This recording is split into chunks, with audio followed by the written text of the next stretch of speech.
Chapter 1602 Lattice Configuration. The battles being waged in the larger, more prosperous star systems took a toll on the Bright Republic. The Mech Corps only managed to control its rate of attrition through the protection of the Starfighter Corps. Hundreds, if not thousands of starfighter pilots died in a battle against large, abnormal Sandman fleets. There was no time to mourn the dead. Every effort had to be put into reinforcing the front, salvaging the wreckage floating in the battle site and preparing for the next battle that might come in less than half of a day. The high frequency of Sandman incursions forced the defending forces to implement a rotation. For example, the arduous battle that the 1st Havensworth Division just won against the 3 Sandman monoliths depleted the strength of their accompanying outfits and starfighter regiments severely. If the Mech forces under Ark Larkinson's command had to fight again, they would certainly suffer severe losses. The lack of sufficient cannon fodder meant that the Sandmen might inflict heavy losses against the military mechs and mech pilots of the 1st Havensworth Division. Such an outcome had to be prevented at all cost. The Mech Corps formed the core of the Bright Republic's defensive strategy.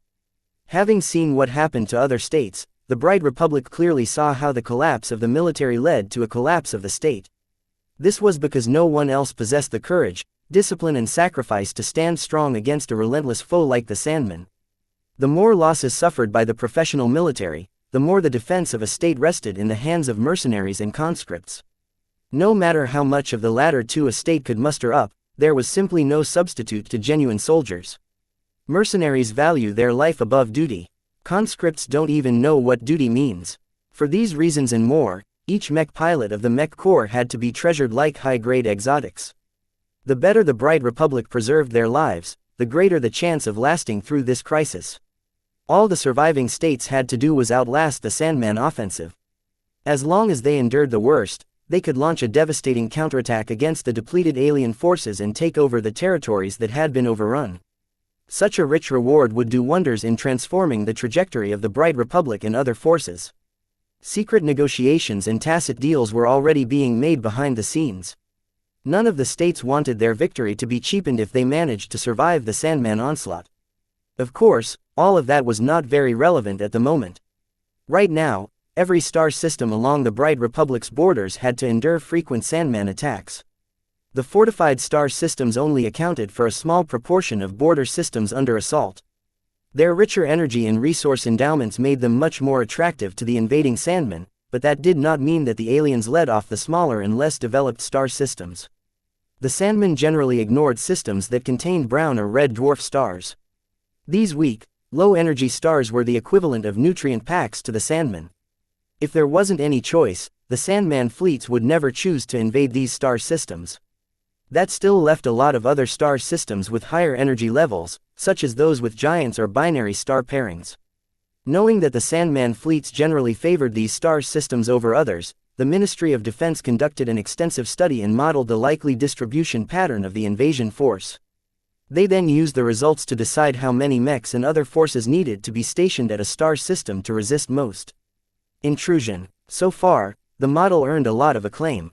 Though a couple of accidents had occurred, most of the time the defending forces proved sufficient to deal with the Sandman fleets wandering into the border systems. However, Mindef's model only made projections based on past and present circumstances. It could not predict the various ways the Sandman admirals evolved based on their prior experiences. In one small star system, around 200 mechs and double the number of starfighters deployed from their carriers. The small craft flew out into deep space and formed up in a formation centered around a company of mechs from the 4th Luminant Angels of the 5th Havensworth Division. The Luminant Angels were famed for their specialization in energy weapons and focus on mobility. Their spaceborne laser rifleman mechs excelled in medium-range harassment and mobility warfare, though their endurance left much to be desired. Due to the eruption of the Sand War, the Luminant Angels had been forced to put down their elegant laser rifles. Their mech designers and mech technicians worked around the clock to convert their mechs around handling kinetic rifles. While the modifications weren't necessary, the mechs of the Luminant Angels came with an excess of energy reserves and a lack of ammo carrying capacity. Overhauling their designs was a necessity in order to give the mechs a lot of punch against the Sandmen. Now that their mechs had undergone this transformation, they became bulkier, heavier and much less refined. This did not fit with the tradition of the Luminant Angels, but they couldn't afford to procure new, purpose-built mechs designed from the ground up to handle kinetic weapons. Everyone had to make do with less. Even the mech regiments of the Mech Corps. Commander Larkinson, I'd like you to spread your avatars to each separate detachment as planned. A gruff male voice ordered through the command channel. Sitting in the cockpit of a golden mech, the avatar commander narrowed his eyes behind his visor. My avatars work best when grouped up together. We discussed this earlier. The Planetary Guard detachment possesses a sufficient amount of desolate soldiers to cover the same needs. A battle is imminent, kid.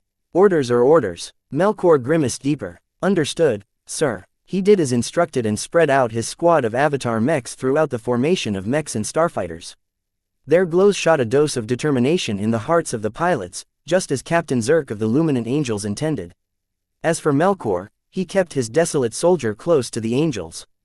Though the avatars enjoyed a high status at the LMC, Captain Zerk put them in the same category as other private sector outfits. It didn't help that the avatars only brought their desolate soldiers and Aurora Titans to the front.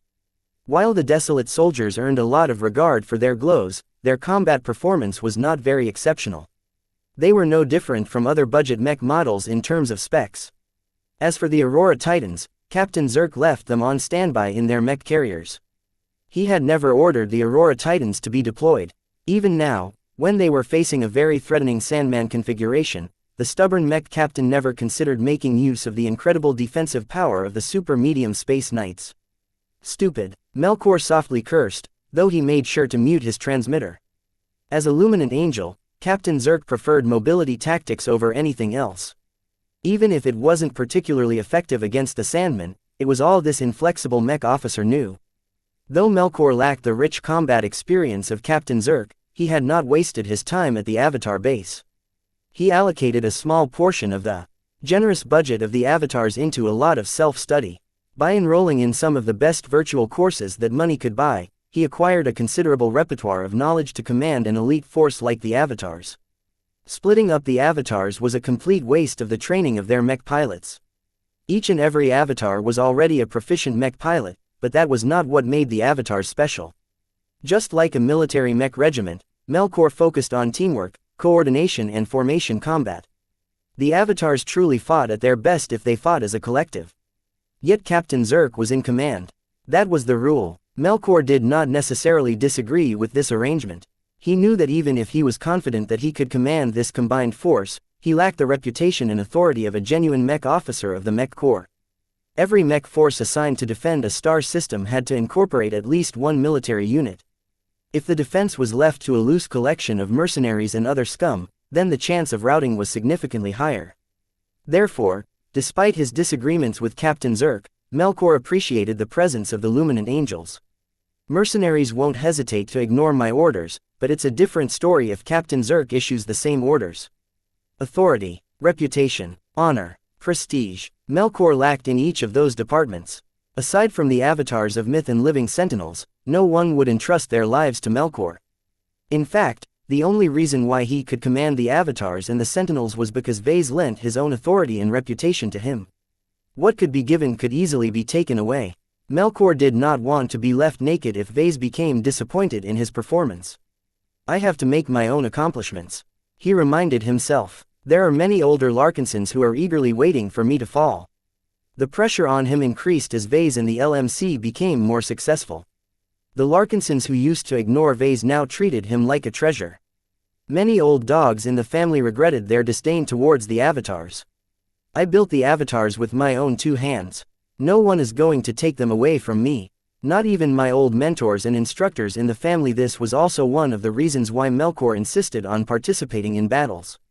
To earn genuine respect and secure his lofty position within Ves's organization, he had to be baptized in blood and fire. Once the defensive force entered into combat range, Captain Zerk issued his final orders before giving the fateful command. Reverse course and fire. The mechs and starfighters no longer flew forward, but reversed their flight direction while firing their weapons. They also scattered and spread out, making it more difficult for massed laser fire to land a hit. Each outfit happened to be accompanied by at least one desolate soldier from the avatars of myth. The individual avatar mechs appeared completely unexceptional when left by themselves, but it was enough for them to keep up and fire their weapons on command. Careful, the Sandmen are about to unleash hell. Every mech and starfighter evaded as best their flight systems allowed. While the Sandmen were very accurate when it came to their targeting, their predictions could still be fooled to an extent. If the defenders only faced a standard Sandman fleet, then this was sufficient to minimize casualties. Unfortunately, the Sandman fleets that arrived in this star system combined into a very large and hollow lattice pattern. Appearing as a humongous wireframe cube with plenty of internal lattices, it was incredibly difficult to destroy in a short amount of time. The lattice configuration combined the advantages of both the swarm and monolith configuration. Not only did it benefit from its size, but the small and skinny lattices made it very hard to land a solid blow. 60% of the shots fired by the mechs and starfighters went through the lattice configuration without hitting anything solid. The counterattack of the lattice configuration came quickly. After a brief charging period, each lattice began to fire laser beams at the defenders. Most of the starfighters which had been positioned in the front of the formation sustained severe hits. The weak starfighters didn't possess enough mobility to reliably foil the targeting capabilities of the Sandmen. Keep firing. Our starfighters can't keep this up for long, Captain Zerk admonished. Commander Melkor gritted his teeth. Captain Zerk opted to keep the forces under his command at a distance from the Sandman lattice. This was the wrong decision to make. The accuracy of ballistic and kinetic rifles at this distance was too awful compared to the accuracy of the laser beams fired by the Sandmen. If he was in command, he would have ordered his mechs and starfighters to close the distance in order to make it easier to damage the lattices. Sadly, this was no time to challenge the command of Captain Zerk.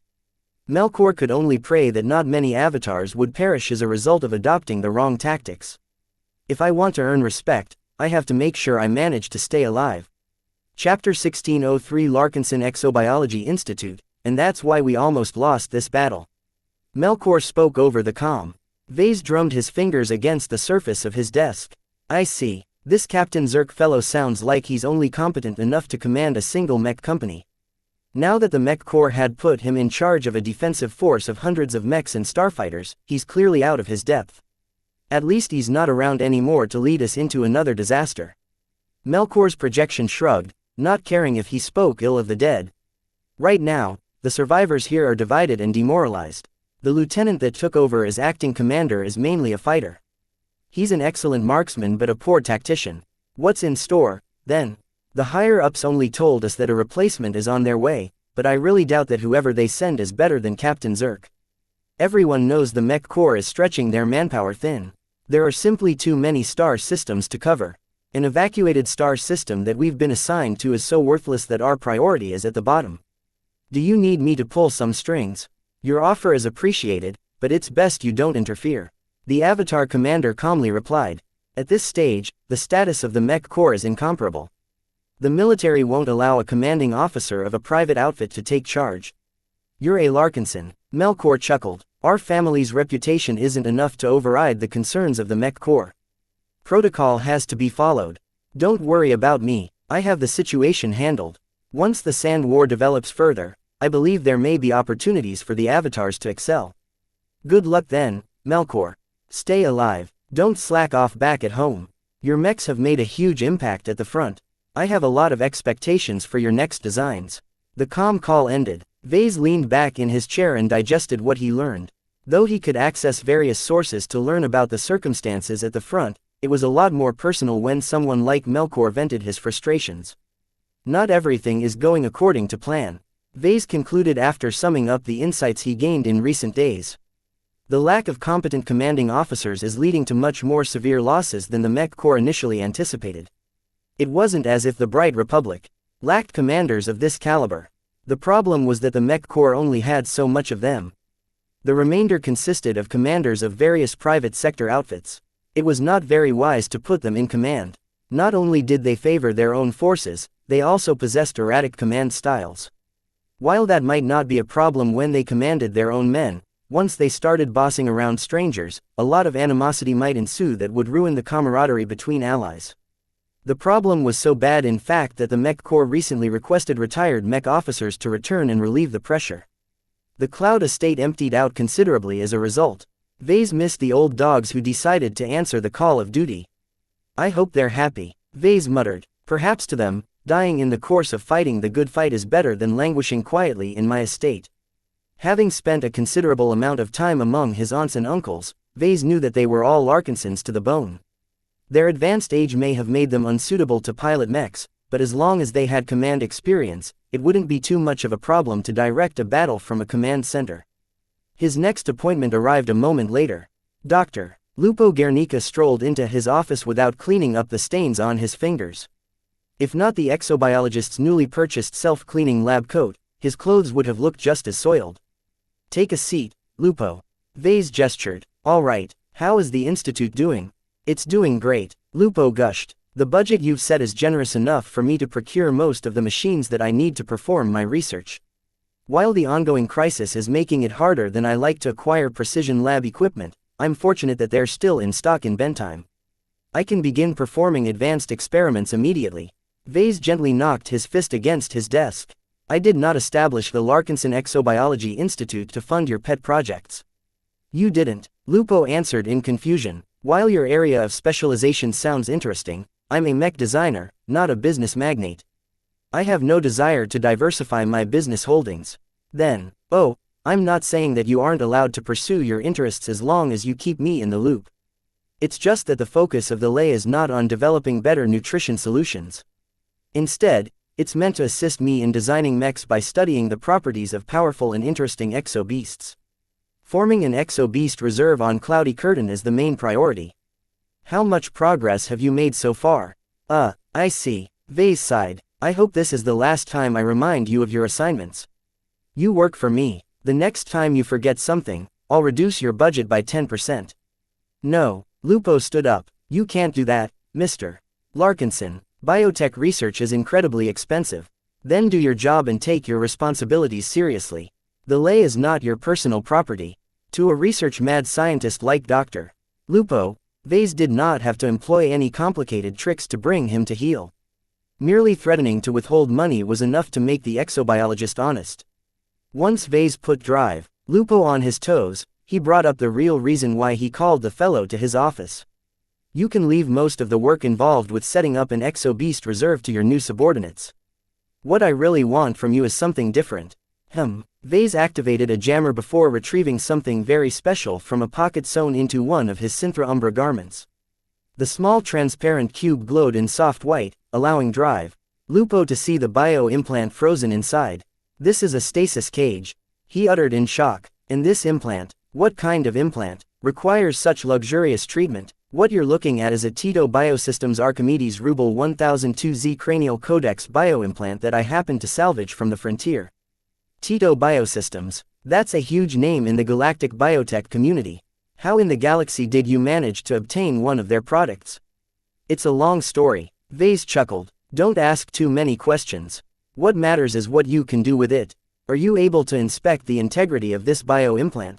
I don't recognize this model or implant type. I've only dabbled in implants in a general sense. I'm far from a specialist in this field. Lupo answered honestly, still perplexed that Vase held a piece of high technology. You're still a biotech expert, right? Due to the sensitivity of this object, I can't trust too many people with knowledge of its existence in my hands. I want you to keep what I told you to yourself and verify whether this implant is still safe to install in my cranium. Dr. Lupo frowned deeply at the stasis cube. Just because I'm well versed in bioscience doesn't mean I'm adept in every specialty. Implant studies are far from my area of interest. I can be very generous as long as you achieve some results. Vase smirked. I will double your personal budget every time you complete a major assignment. Well, at least for the first 4 times or so. I can't keep this up forever. Really, I promise. Vase grinned. While I set high expectations for you, as long as you do what I ask, I'll increase your annual budget so you can pursue your pet projects in your free time to your heart's content. Does that sound like a good deal to you, Doctor? Doctor. Lupo thumped his palm against his chest. You can rely on me. Archimedes Rubel, I'll unlock its secrets within a day. Don't make any boasts you can't back up. This is a very advanced if somewhat outdated implant. Treat it with care and don't make any changes without my express permission. Seeing as Vase valued it very much, Lupo adopted a serious expression. I'll do as you say. Vase watched on as Dr. Lupo picked up the stasis case and placed it into a small protective container he carried in his lab coat. Though Vase really did not feel entirely sure about placing the Archimedes Rubel in Lupo's care, he couldn't afford to sit on it any longer. If he wanted to make some progress, he just had to go out on a limb and put his trust in someone. At the very least, Vase had a good feeling about Dr.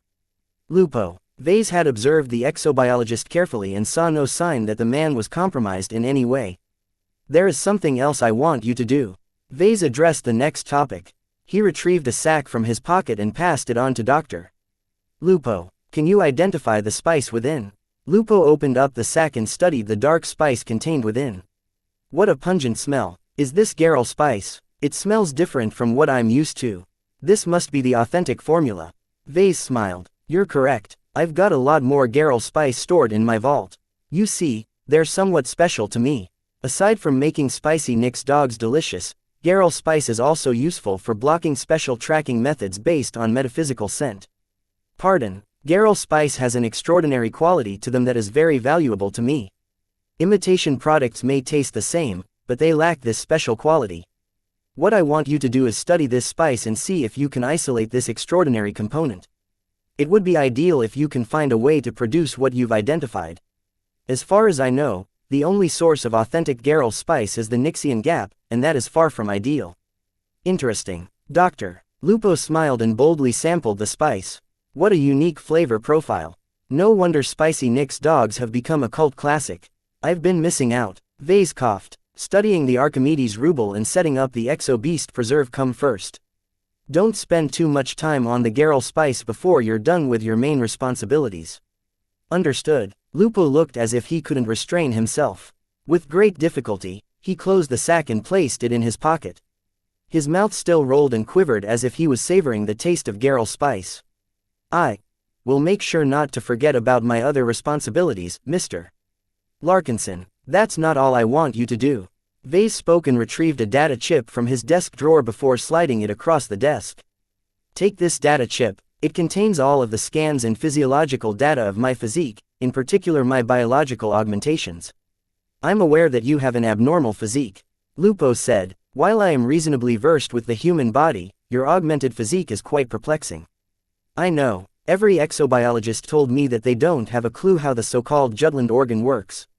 I don't expect you to figure out its functioning immediately. I just want you to tackle this issue step by step. You are putting a lot on my plate. Even if you've promised to double my budget each time I've completed an assignment, I'm afraid it will take many years for me to satisfy all of your demands. Vase did not look worried. I have one more thing for you. Take this and have a bite. He threw a candy at Lupo, who merely observed and sniffed it for a moment before popping into his mouth. Sweet. It doesn't taste like any candy I am familiar with. Wait a minute. This sensation. Lupo's eyes slowly lit up as his mind experienced a profound transformation. Do you have more of these candies? Vase grinned and opened his palm, revealing 4 more identical candies. Chapter 1604 Toady Drive. Lupo became incredibly intrigued by the intelligence candies that Vase handed out. I have to bring these candies to my lab right this instant. Vase shook his head. No. Eat them up. You're not leaving this office until you've consumed them all. That is an immense waste. These candies are too exceptional. In the end, Vase had to call Nida over to restrain the exobiologist and force the candies into his mouth one by one. Lupo looked incredibly resentful afterwards. How could those precious candies be wasted without giving him the opportunity to study their properties? Do you have more of these candies? He pushed. Vase did not mind the lack of respect. In fact, he preferred it if his subordinates were blunt. Lupo wasn't being disrespectful on purpose. He just expressed his dissatisfaction at missing an opportunity related to his specialty. As a mech designer, Vase understood drive. Lupo's frustration. That did not mean that he was willing to give the doctor another candy for him to play around. Attribute candies were some of the most important advantages he possessed. Vase was not interested in figuring out their makeup or reverse engineering their method of production. With how hard it was to keep secrets, Vase was very sure that once drive Lupo began to study the candies, someone would eventually find out. Perhaps the MTA would pay a visit to him the very next day. To minimize the risks, Vase could only deny Lupo's request. The exobiologist already had a busy schedule. Even with his abruptly boosted intelligence, he still needed to do a lot of research and investigation in order to complete his assignments. You don't look so good now, Doctor. I suggest you take some time off and think on how you can fulfill your responsibilities. You're right, Lupo wearily replied. Please excuse me, my head is pounding. Unlike with Keddies, the candies hadn't strained Lupo's head too much. Perhaps it was because Lupo was a pure intellectual with a better developed mind. He required fewer candies to boost his intelligence attribute to 2.0. Vase called over a guard to escort Lupo back to his accommodation at the newly erected site of the Larkinson Exobiology Institute. As he was watching his eccentric new subordinate go, Vase contemplated whether he was making the right decisions. He knew that he was taking some very substantial risks. First, in trusting drive, Lupo with the Archimedes ruble was very delicate. Even if he already ordered Crinden to keep a close eye on Lupo, a spy was not an exobiologist. Lupo could easily tamper with the implant and leave no one observing Lupo's actions the wiser. The only ones who might be able to restrain Lupo was another biotech expert, but that just perpetuated the same problem over multiple people. At this stage, putting his trust on a single exobiologist in his employ was his limit. There was no way Vase would accept extending his trust to yet another specialist. The downside of piling up so much work on a single person was that there was no way Lupo could address so many priorities. This was why Vase took a second gamble and fed this fellow with enough intelligence candies to boost it all the way up to a score of 2.0. Vase knew the risks of doing so. Someone as knowledgeable as Lupo would definitely be aware of the effects of the candies. He could only hope that Lupo could keep the secret to himself. As long as Crinden detected anything amiss, Lupo would not be able to stay alive for long. I expect good results from you, Doctor.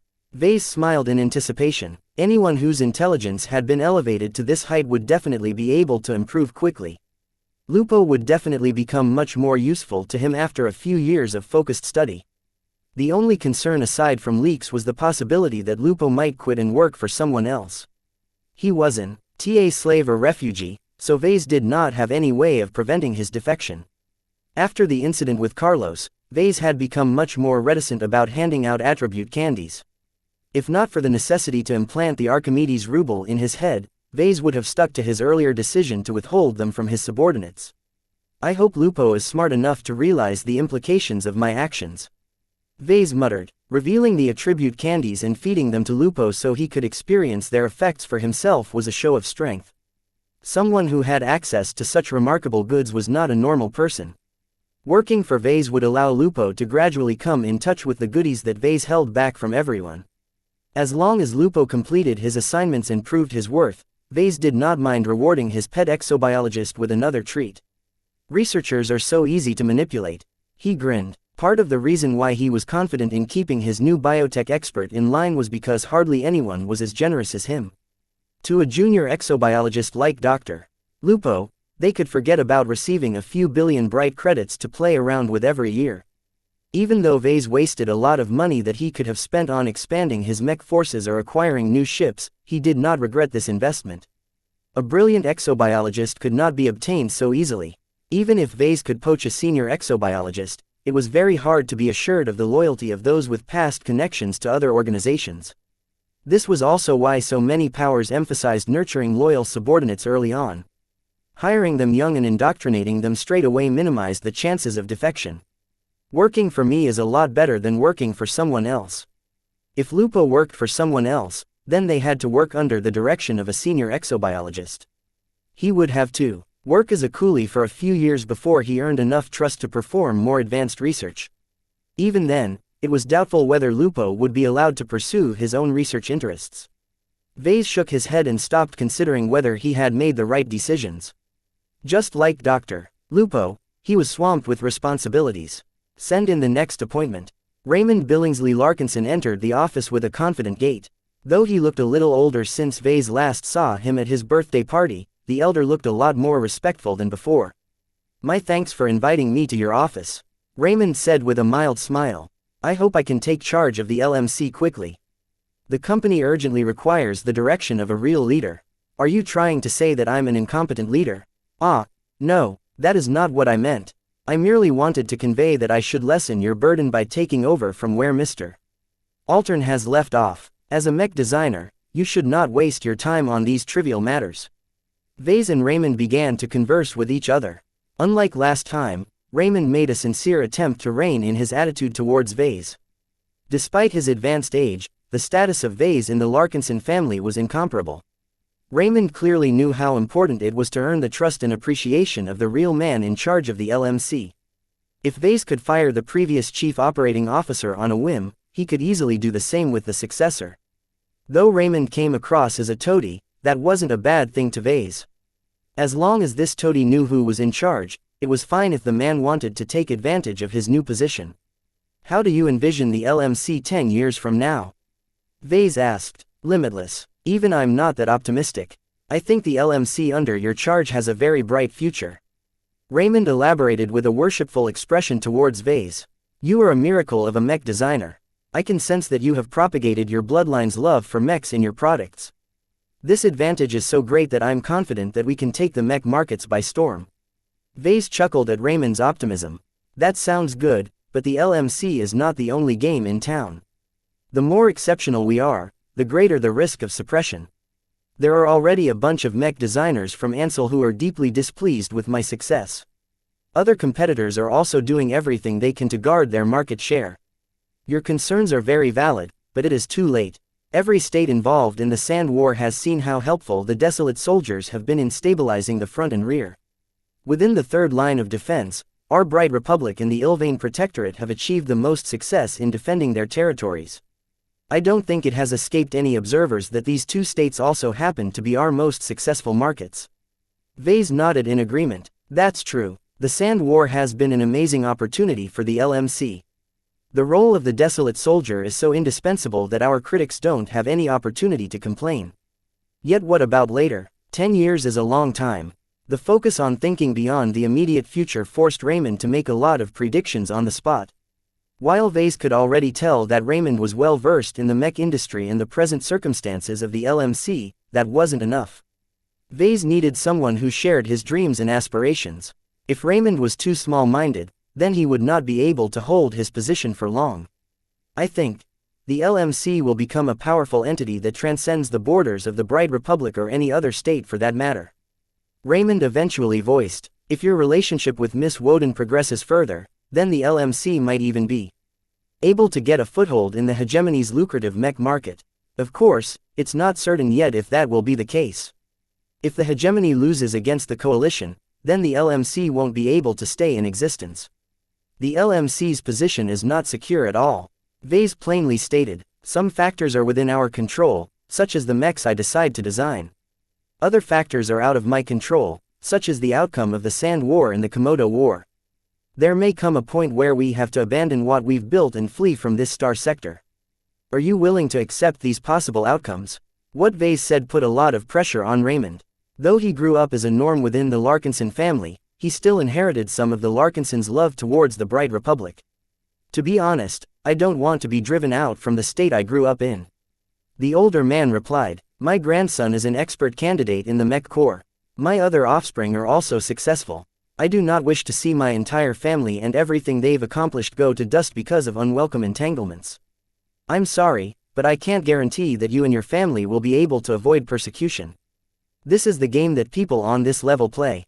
The Larkinson Trust Fund you managed earlier is just peanuts compared to a rising mech company like the LMC.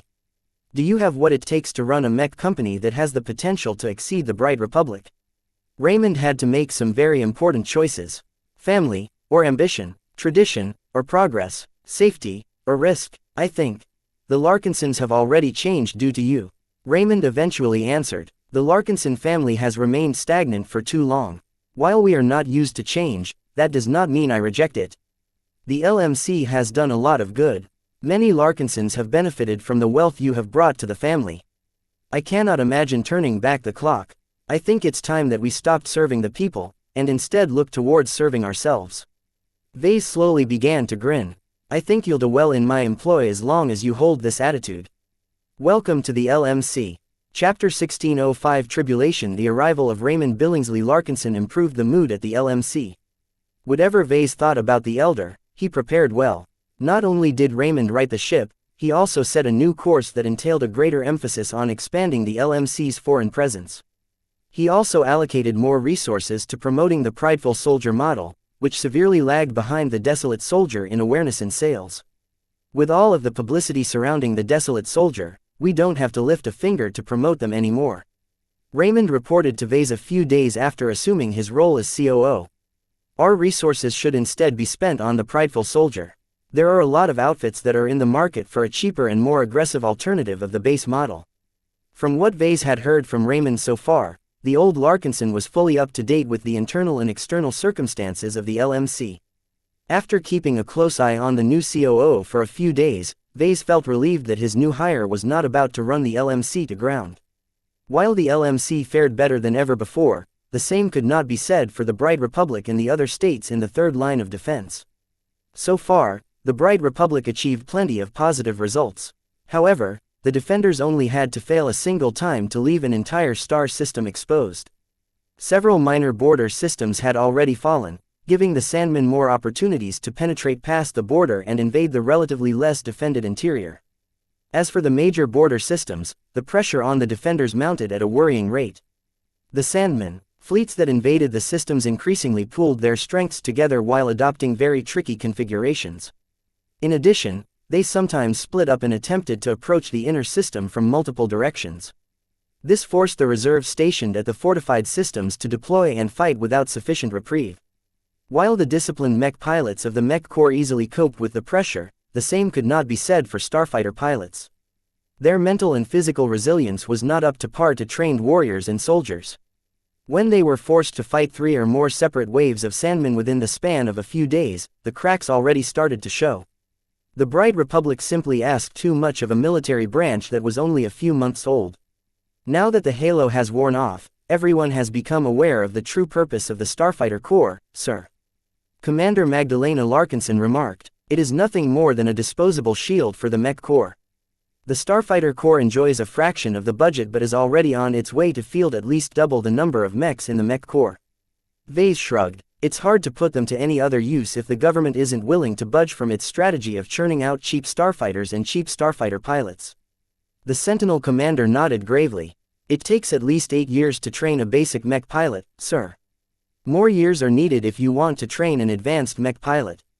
To train a starfighter pilot that is on the same level of competence will require at least 5 or more years. It's not worth it, especially since they are norms who are incapable of interfacing with their spacecraft. A mech will always outfight a starfighter if everything else is equal. It's not just the starfighter pilots that pose a problem. On the production side, our state's industrial capacity is completely geared towards producing mechs. While it's possible to retool our factories towards producing cheap and simple starfighters, it's another story if they surpass a certain level of complexity. Both of them knew that the Bright Republic had no other choice but to treat the Starfighter Corps as a sacrifice to ensure its survival. In terms of cost, Vase estimated that the prevailing starfighter models he had seen so far cost less than 2 million credits apiece. This was because they incorporated hardly any exotics at all. While the supply of exotics was always scarce, the same could not be said for more mundane materials such as titanium and uranium. Within the bountiful amount of star systems, planets and asteroid belts, prospectors could easily stumble upon deposits of these materials and mine them in rapid tempo. Even the most prevalent low-grade exotics were much harder to find than mundane metals. In fact, Vase expected the price of starfighters to drop over time as savvy industrialists optimized the supply chain further. It was absolutely no problem for the Bright Republic to produce hundreds of thousands of starfighters even if they printed money like no tomorrow. In fact, the frantic production of starfighters likely accounted for most of the inflation wrecking the economy. The question is, will the Bright Republic be able to keep up? Will we be able to keep up? Both of them looked at each other with uncertainty. The situation was already precarious, and this was just the starting phase of the Bright Republic's tribulations. If something went wrong, their home state might not be able to hold anymore. Vase used to think that the Bright Republic was overreacting a little when they engaged in desperate stunts such as granting amnesty to the BLM and fulfilling nearly all of its wishes.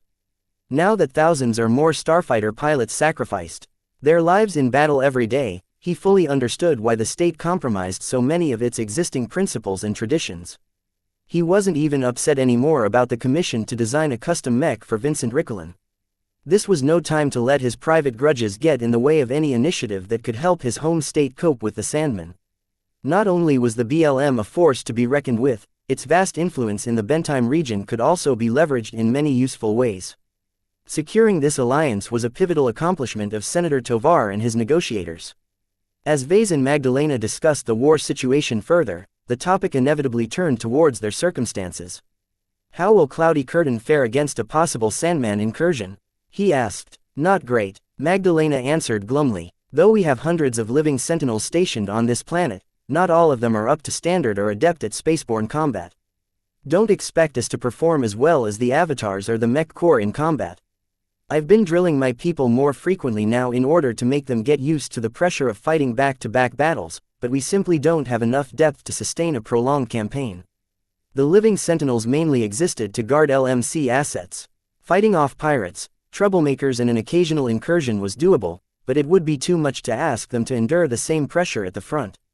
Beef up the sentinels, Vase ordered. Even if most of the living sentinels opted out of volunteering to fight at the front, the Sandmen won't be stuck there forever. If the front lines are ever breached, then Bentime and Cloudy Curtain will certainly come under assault.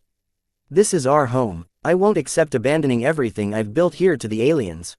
It will be difficult to increase the strength of the living sentinels any further, sir. Every mech pilot that is available has already been snapped up. Those who remain free have already fled the state. The only way we can elevate our fighting strength is if we have better mechs than the desolate soldiers. Although I understand why you've designed them to be cheap and easy to produce, their lack of resilience has led to elevated losses against abnormal Sandman fleet configurations. He knew what she was referring to. Having studied the footage and after-action reports of many battles in the front, Vase was aware that armor wasn't completely useless in the Sand War. Whenever the Sandmen employed a swarm configuration or any other configuration that encouraged massed laser fire, the better armored mechs always fared better. Unfortunately, Vase did not have a good response at this time. I'm sorry, Commander, I don't have a better alternative on hand. While the militant soldier that I'm working on is much better armored and equipped to face the Sandmen, it's a model that's exclusive to the Mech Corps.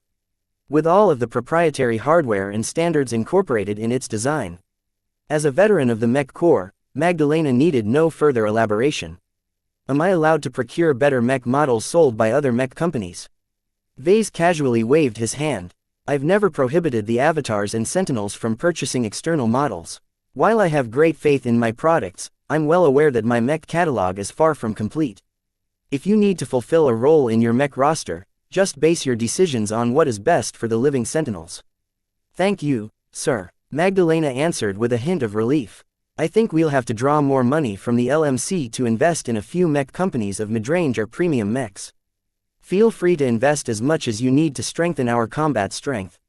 Money is one thing we aren't short of, and it's rapidly growing more. Worthless anyway. I'd rather be sitting on a pile of mechs than several hundred billion bright credits. They spent some time discussing how to expand the LMC's strength. Aside from buying mechs, the Sentinel commander also wanted to beef up the fixed defenses of the LMC. A lot had to be done before Vase was happy. At least we don't have to shoulder the responsibility of defending Cloudy Curtain alone. The government will definitely station a garrison force here soon. We're so close to Bentime that it would be a disaster if the Sandmen overrun our star system. Even so, Vase would never place his life in the hands of others. The periodic setbacks and defeats at the front already showed that the Bright Republic was not infallible. Worse yet, the situation was worse in many other states. The Reynald Republic, for example, had already lost a significant chunk of territory, while the Vija Kingdom was hard-pressed to hold the line. The Vijans aren't doing so well. Magdalena bitterly smirked. The Mech Legion may be stronger than the Mech Corps, but they've been a bit slower than us in deploying starfighters. Their divided nature and lack of central direction has come back to haunt them. By the time the royal house gained enough authority to command the state, the Sandmen are already hitting the Vijans hard. It doesn't help that the spatial geography is much more unfavorable for the Vijans. Vase remarked. On a star map, the Bright Republic resembled an apple while the Vijans resembled a mango. If the narrow side of the mango faced the direction of the Sandman invasion, then the Vijans could easily defend this narrow front. Sadly for the Vijans, their state was oriented on the side, which meant that the Sandmen crashed against the entire length of this extended front. The Mech Legion and its auxiliary forces had to stretch themselves thin to cover a huge territory. Breakthroughs already occurred in some places, and the Vijans had to expend a lot of effort to plug the gaps. In fact, Vase even read in the news that the rebels in the state had all received similar deals to the Bentime Liberation Movement. Organizations such as the Vision Liberation Front received full amnesty and many other concessions in return for lending their strength. The value of strength trumped anything else. In any case, the Vision rebels who agitated against the nobles had no problems burying the hatchet this time. This was because they fought on behalf of the commoners, all of whom were under grave threat. Between getting oppressed by nobles and massacred by sandmen, the rebels did not hesitate to choose the lesser of two evils.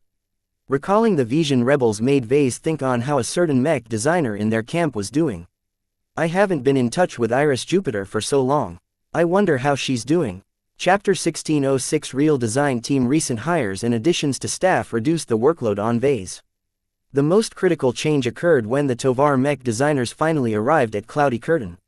Vase and Gloriana welcomed them in a grand fashion, making sure to put on a show by dressing up and bringing out as many mechs of the avatars in Glory Battalion as possible. Just the presence of elite second-class mechs was enough to suppress any arrogance from the young mech designers of the Tovar family. Miles Tovar, at your service. The man leading his family members said. I'm an apprentice and a DCTI alumni. Welcome to the LMC. Vase smiled and shook his hand. We will be sure to treat you well. Gloriana promised with a reserved smile. The other Tovars introduced themselves as well. Each of them studied at good schools, though none of them were lucky enough to attend a second-rate institution. All of them were fairly young, with Miles being the oldest. One at 35, the Tovar family wouldn't waste this opportunity by sending older mech designers to Vase. Not only had they already expended much of their potential, they also wouldn't be able to live as long. It was best for the Tovars to send out their younger mech designers in the hopes that Vase could unleash their potential. Though Miles was the most outstanding among the new arrivals, the other four Tovars weren't too bad. Vase quizzed them along the way to the underground and developed some initial impressions. Gilbert and Cherie Tovar were the only novices among the five. Despite their lack of experience, they were also the youngest of the group, having graduated just 1 or 2 years ago. Vila and Pactol Tovar happened to be apprentices with a decent amount of design experience, mainly by assisting in various design projects. They were also a bit older but not too much. The only Tovar mech designer that Vase bothered to engage beyond a perfunctory talk was the eldest.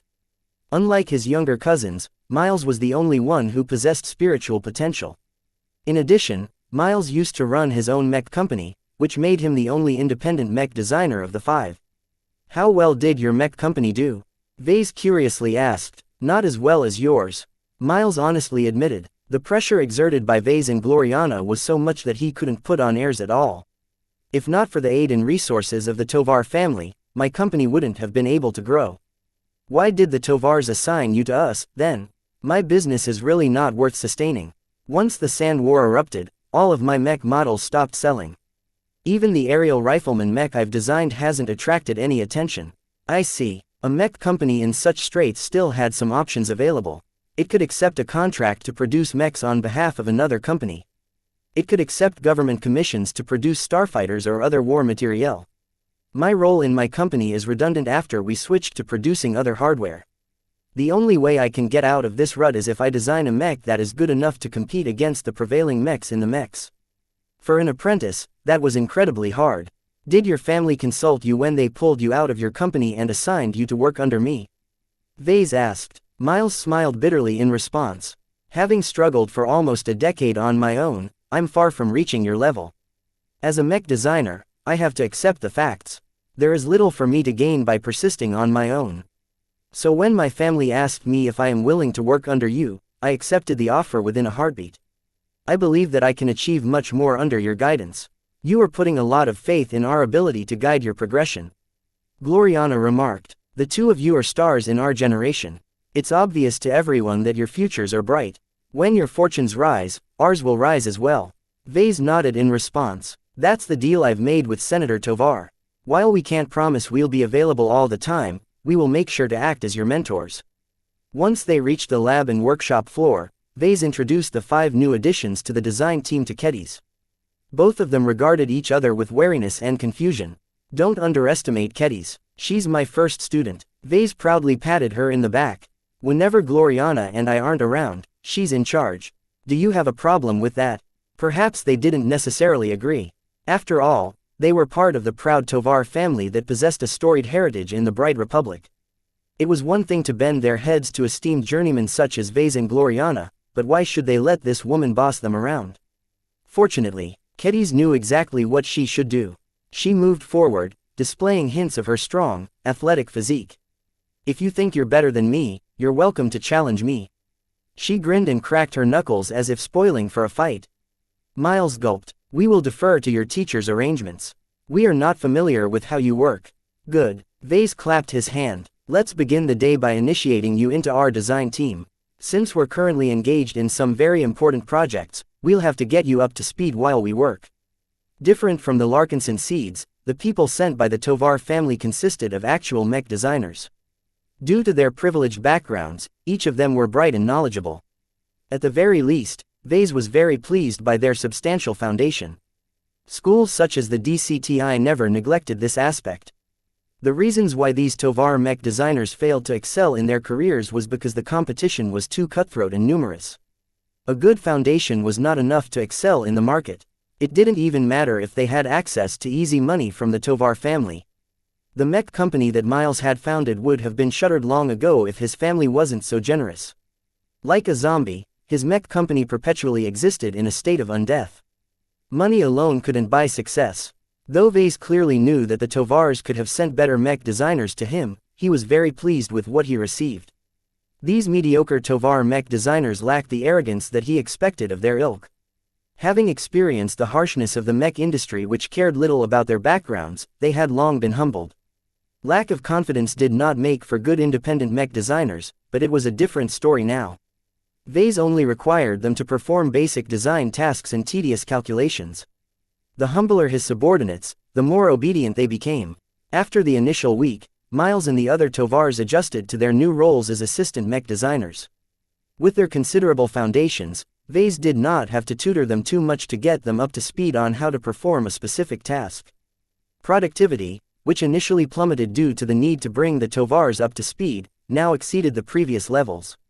With more mech designers working on the same design projects, Vase and Gloriana tackled a lot more issues at the same time. They performed the most critical design work themselves while farming out the lesser work to their design team. Previously, only Kedis was available to assist. As much as Vase favored her recent progress, she was just a single mech designer. Adding 5 more mech designers to the mix made a qualitative difference.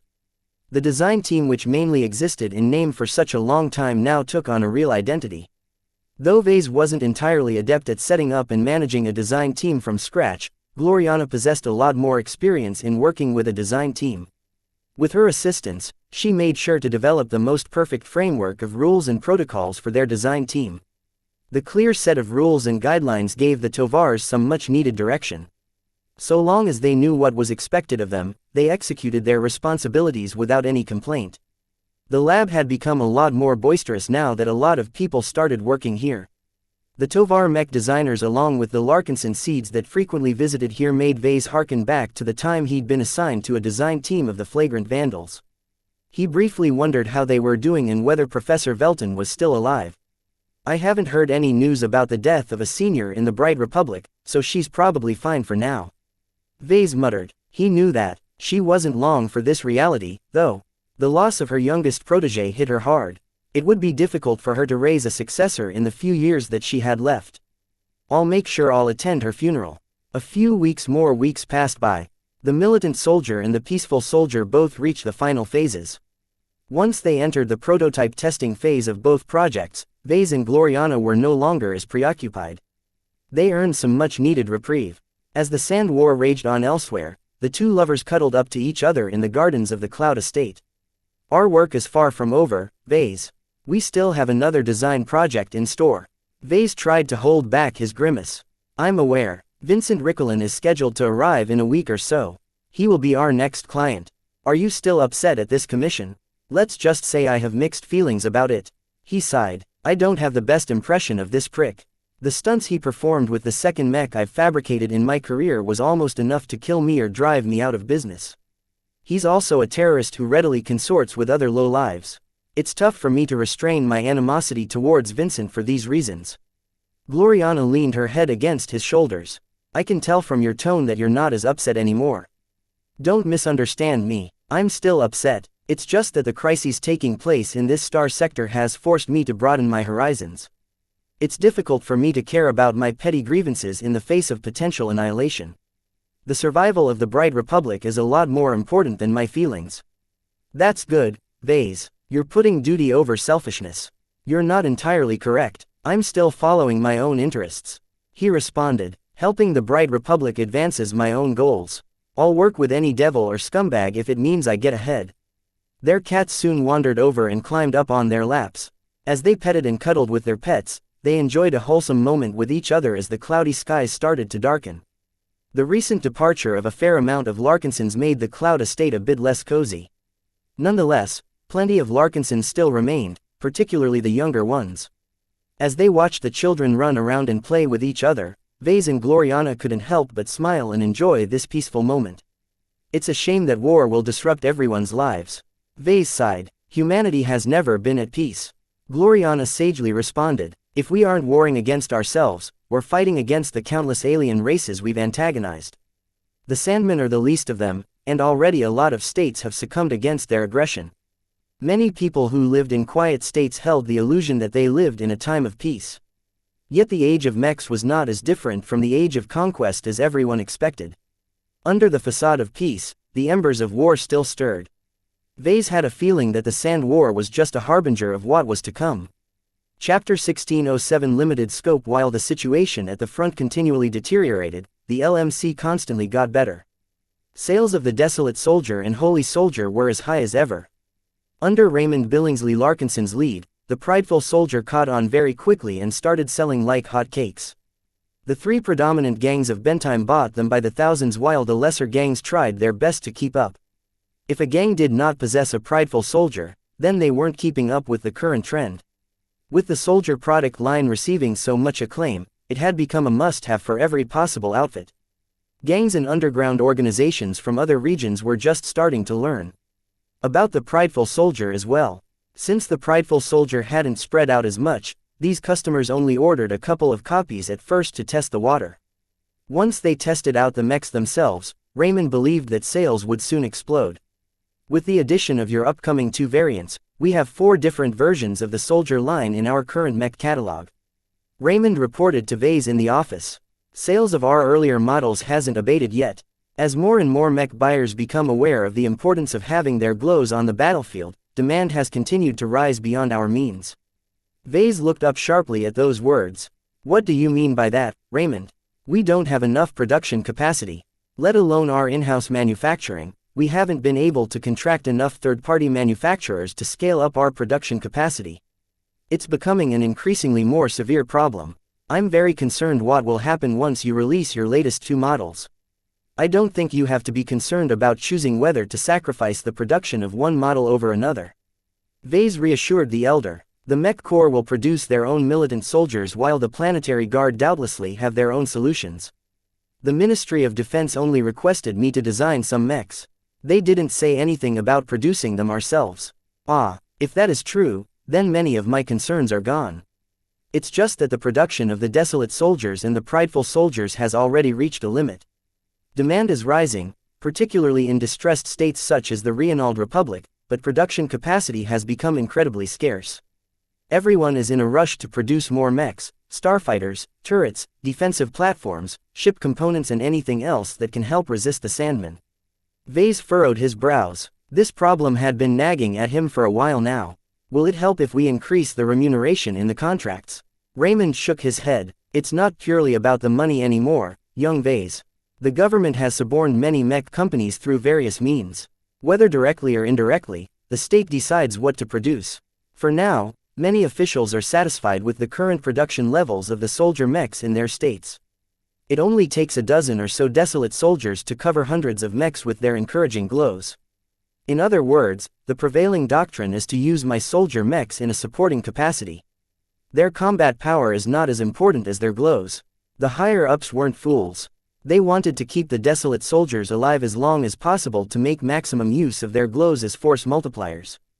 In such a scenario, the Mech Corps and many outfits were inclined to treat the Desolate Soldiers in the opposite fashion of starfighters. While starfighters expressly existed to attract Sandman attacks, the Desolate Soldiers had to be preserved as much as possible. In cases where the desolate soldiers were only available in small numbers, the mechs were prized to a ridiculous degree. The increased demand and limited production weren't helping much either. While every customer managed to get at least 1 or 2 copies, it was far more difficult to fill out an entire mech company with the same mech model. All in all, Vase became increasingly more disappointed that his mechs weren't being utilized in unison. He always believed that his products worked best when they combined their auras together. Aside from sporadic cases in the Bright Republic, the only state which followed his intentions was the Ilvain Protectorate.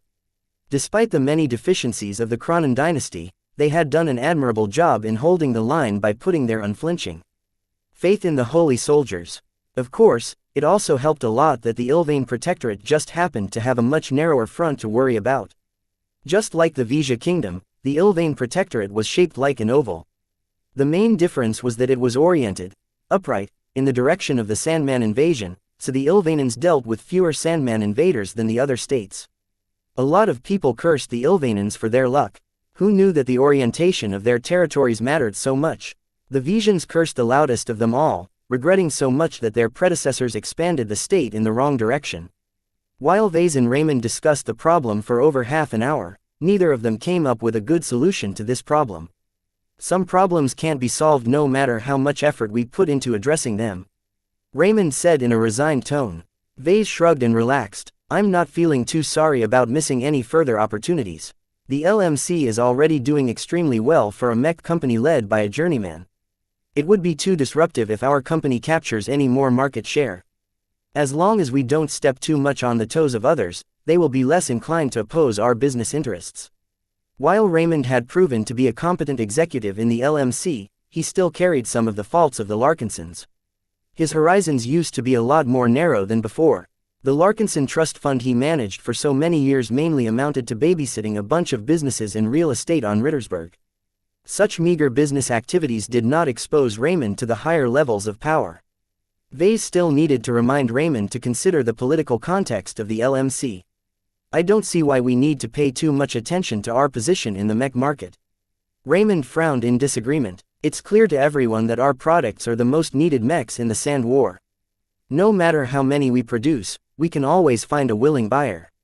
Think of the profits we can make. What use is earning more bright credits when it's dropping in value by at least 20% a month? We're already spending money like drinking water. Also, just because the Tovar family is sheltering us doesn't mean that we can act with impunity. There are 4 more founding families in the Bright Republic that will do everything they can to hinder us as long as we cross a certain line.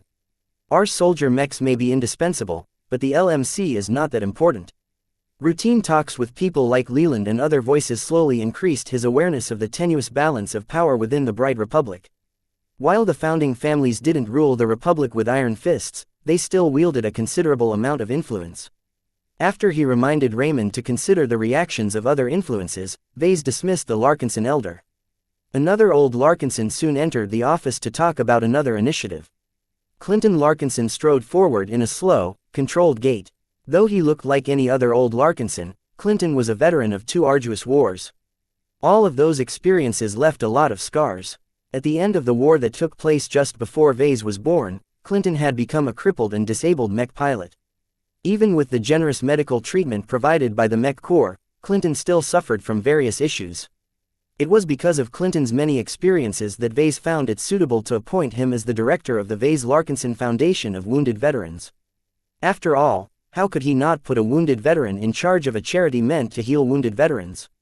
So far, Vase had given Clinton a couple of weeks to assume his position and turn the foundation from an excuse to kidnap an expert pilot into an authentic nonprofit organization. I have a problem, kid.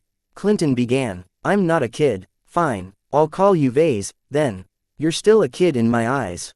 Vase sighed and motioned his hand to the old veteran. Get to the point. What problem do you want to address today? Scope. You heard what I said.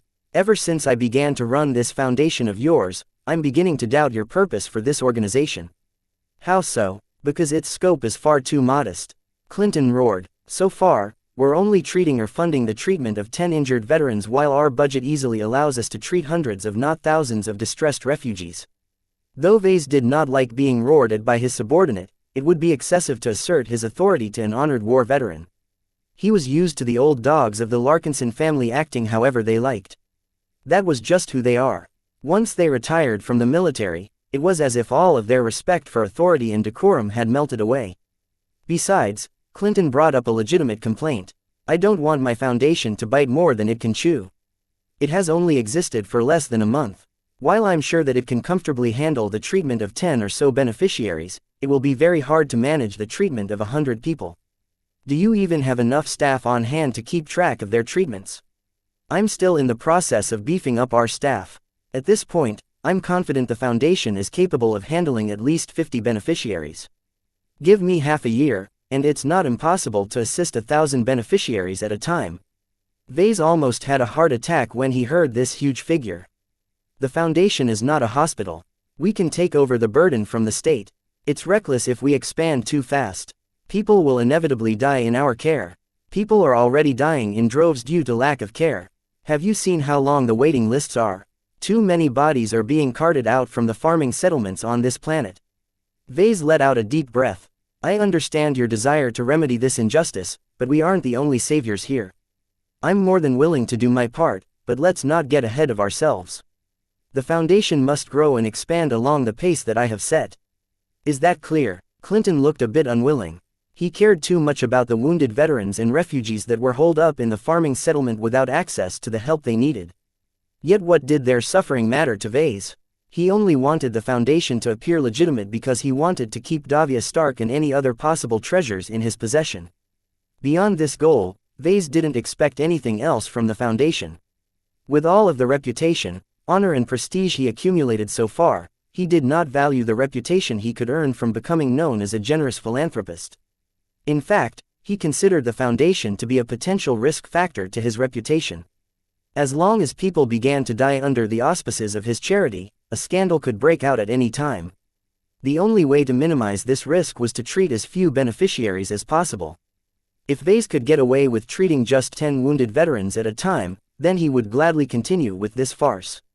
Unfortunately, the director that he selected to lead the foundation turned out to be a lot more sincere in his duties than anticipated. Vase looked at Clinton's stubborn face with a glum expression. It appeared that he wouldn't be able to get away with shortchanging the foundation. Chapter 1608 Ansel's Counterattack Chapter 1608 Ansel's Counterattack A Major took place before the release of the Militant Soldier and Peaceful Soldier models. When Vase received the notification at the design lab, he halted his lecture and tuned into the broadcast. Gloriana, Kedis, the Tovar Mech designers and Larkinson Seeds all stayed and watched as well. 5 illustrious Mech designers appeared in projection form. Miles Tovar immediately gasped. Those are Ansel seniors. Every Mech designer from the Bright Republic immediately recognized the seniors. Vase immediately grew serious as he realized the purpose of the press conference. They've developed their secret weapon long enough. Are you scared? Gloriana leaned close and whispered. Vase shook his head and smirked. I'm never afraid of competition. In fact, I'd be depressed if there isn't any challenge in conquering the Mech market. Perhaps other Mech designers might not share the same sentiment, but Vase was very clear of the correct approach. Only those who weren't confident enough in their own skill and ability wanted to reduce the competition. In contrast, the giants of the Mech design profession never shied away from competition. Even when they were young, they had the confidence to compete against Mech designers who were hundreds of years older than them at the time.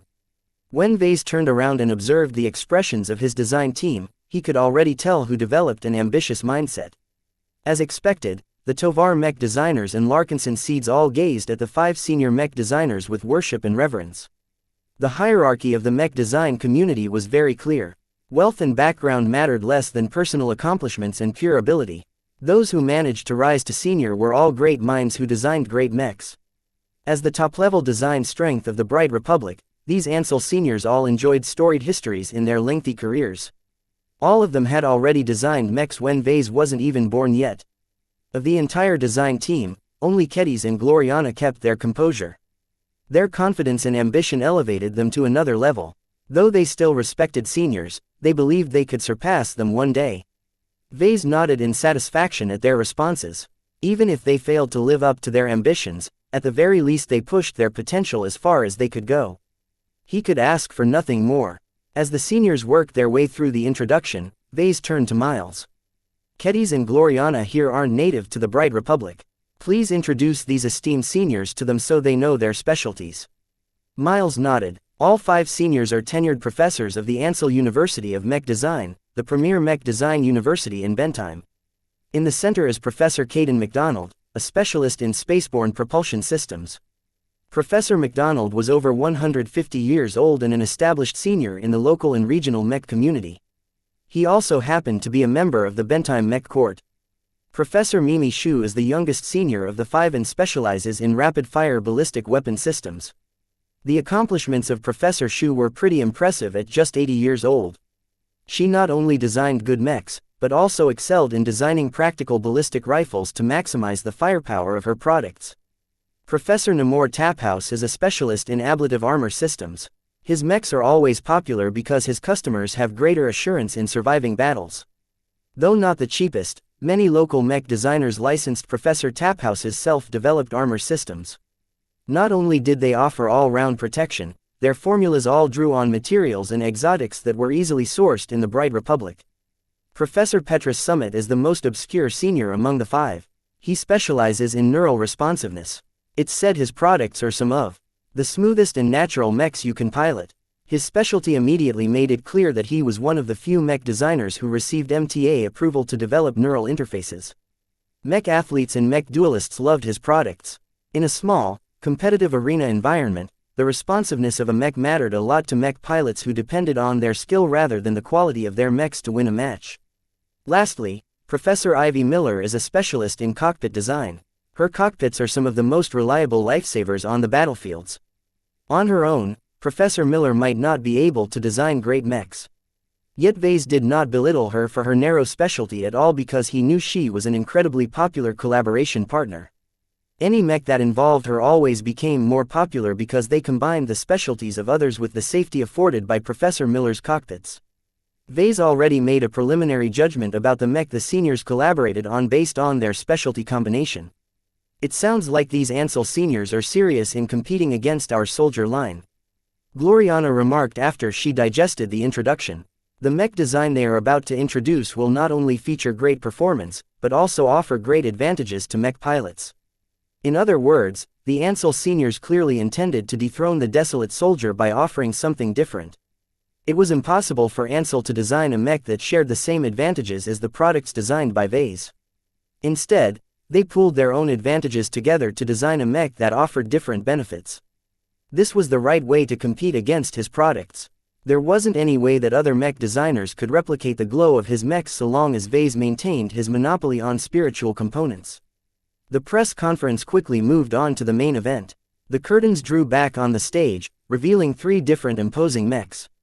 Vase and his design team leaned in and studied their characteristics. What fearsome mechs! Vase quietly gasped. The quality of the 3 mechs impressed him a lot. The degree of optimization was so high that even Gloriana looked impressed. The Ansel seniors hadn't spent their time in vain. A spotlight shone over the mech in the center, causing its reflective coating to shine resplendently. "Let me introduce to you the Dawnbreaker," Professor McDonald proudly announced. This was the base model that the seniors designed from scratch. The Dawnbreaker is the culmination of our collective efforts. It is a mid-range, spaceborne rifleman mech design that is designed from the ground up to serve as the backbone of our resistance.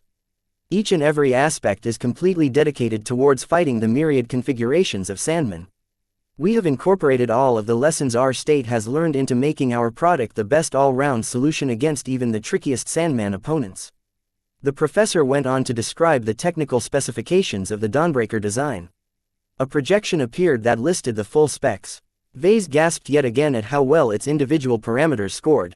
Thanks to Professor Taphouse, we have equipped our Dawnbreaker design with a newly developed ablative armor system that works extremely well against the energy weapons employed by the Sandmen. By employing a combination of compressed ablative armor plating and thick internal structure that pushes the cockpit further to the rear, the mech pilot stands a good chance to survive a direct, head-on heavy laser strike according to our tests and simulations. Vase sat up straight when he heard that. While the advanced Sandman configuration dominated the news, regular Sandman fleets led by inexperienced Sandman admirals still accounted for the vast majority of intrusions. It didn't sound like the Dawnbreaker could remain functional after getting hit by a heavy laser strike. It didn't need to be. If a reasonably priced mech was able to preserve the life of a mech pilot in the event of a head-on heavy laser strike, then this product would doubtlessly be popular. McDonald continued on by highlighting the cockpit. The life of a precious mech pilot is further guaranteed with Professor Miller's exclusive cockpit for the Dawnbreaker line. Not only does it excel in absorbing and bleeding any heat or energy damage, it is also remarkably swift in flying back to safety. The appeal of this was obvious to many potential mech buyers. Due to the recent war against the Visions, the Bright Republic didn't have enough mech pilots. The more their lives could be preserved, the better off their state would be after several months of arduous fighting. None of the states resisting the Sandmen could afford to run out of mech pilots, especially those serving in the military. Many examples already proved that without a solid backbone of military mech pilots, a defensive force was prone to losing heart and running away. Not even the glows of the desolate soldiers could restrain them from saving their own skins. While the Dawnbreaker offers a lot of protection, it is not short on mobility either. McDonald continued, I have lent my own expertise in this project, working around the clock to develop the most optimal flight system for the Dawnbreaker's frame. The flight system was fairly good. It offered a good balance of acceleration and efficiency. It was just fast enough to keep up with the pace of most battles against the Sandmen without offering anything more. Any excess acceleration and power would drastically decrease the efficiency of the flight system. Professor Shu has graciously designed a ballistic rifle that deals more damage against Sandman opponents while occupying less space. The secret behind this extraordinary result is the new ballistic shell she designed in partnership with several different research institutions on Bentime. The shell sacrifices penetration power, which is mainly useful against mechs, for much greater shock and concussion damage, which is far more useful against the Sandmen. As someone who recently acquired ballistic weapon optimization IV from the system, Vase fully realized the brilliance of the new ballistic rifle and accompanying shells. For the good of the Bright Republic, the Ansel University of Mech Design will also make the Sandbreaker ballistic weapon system available for standalone licensing.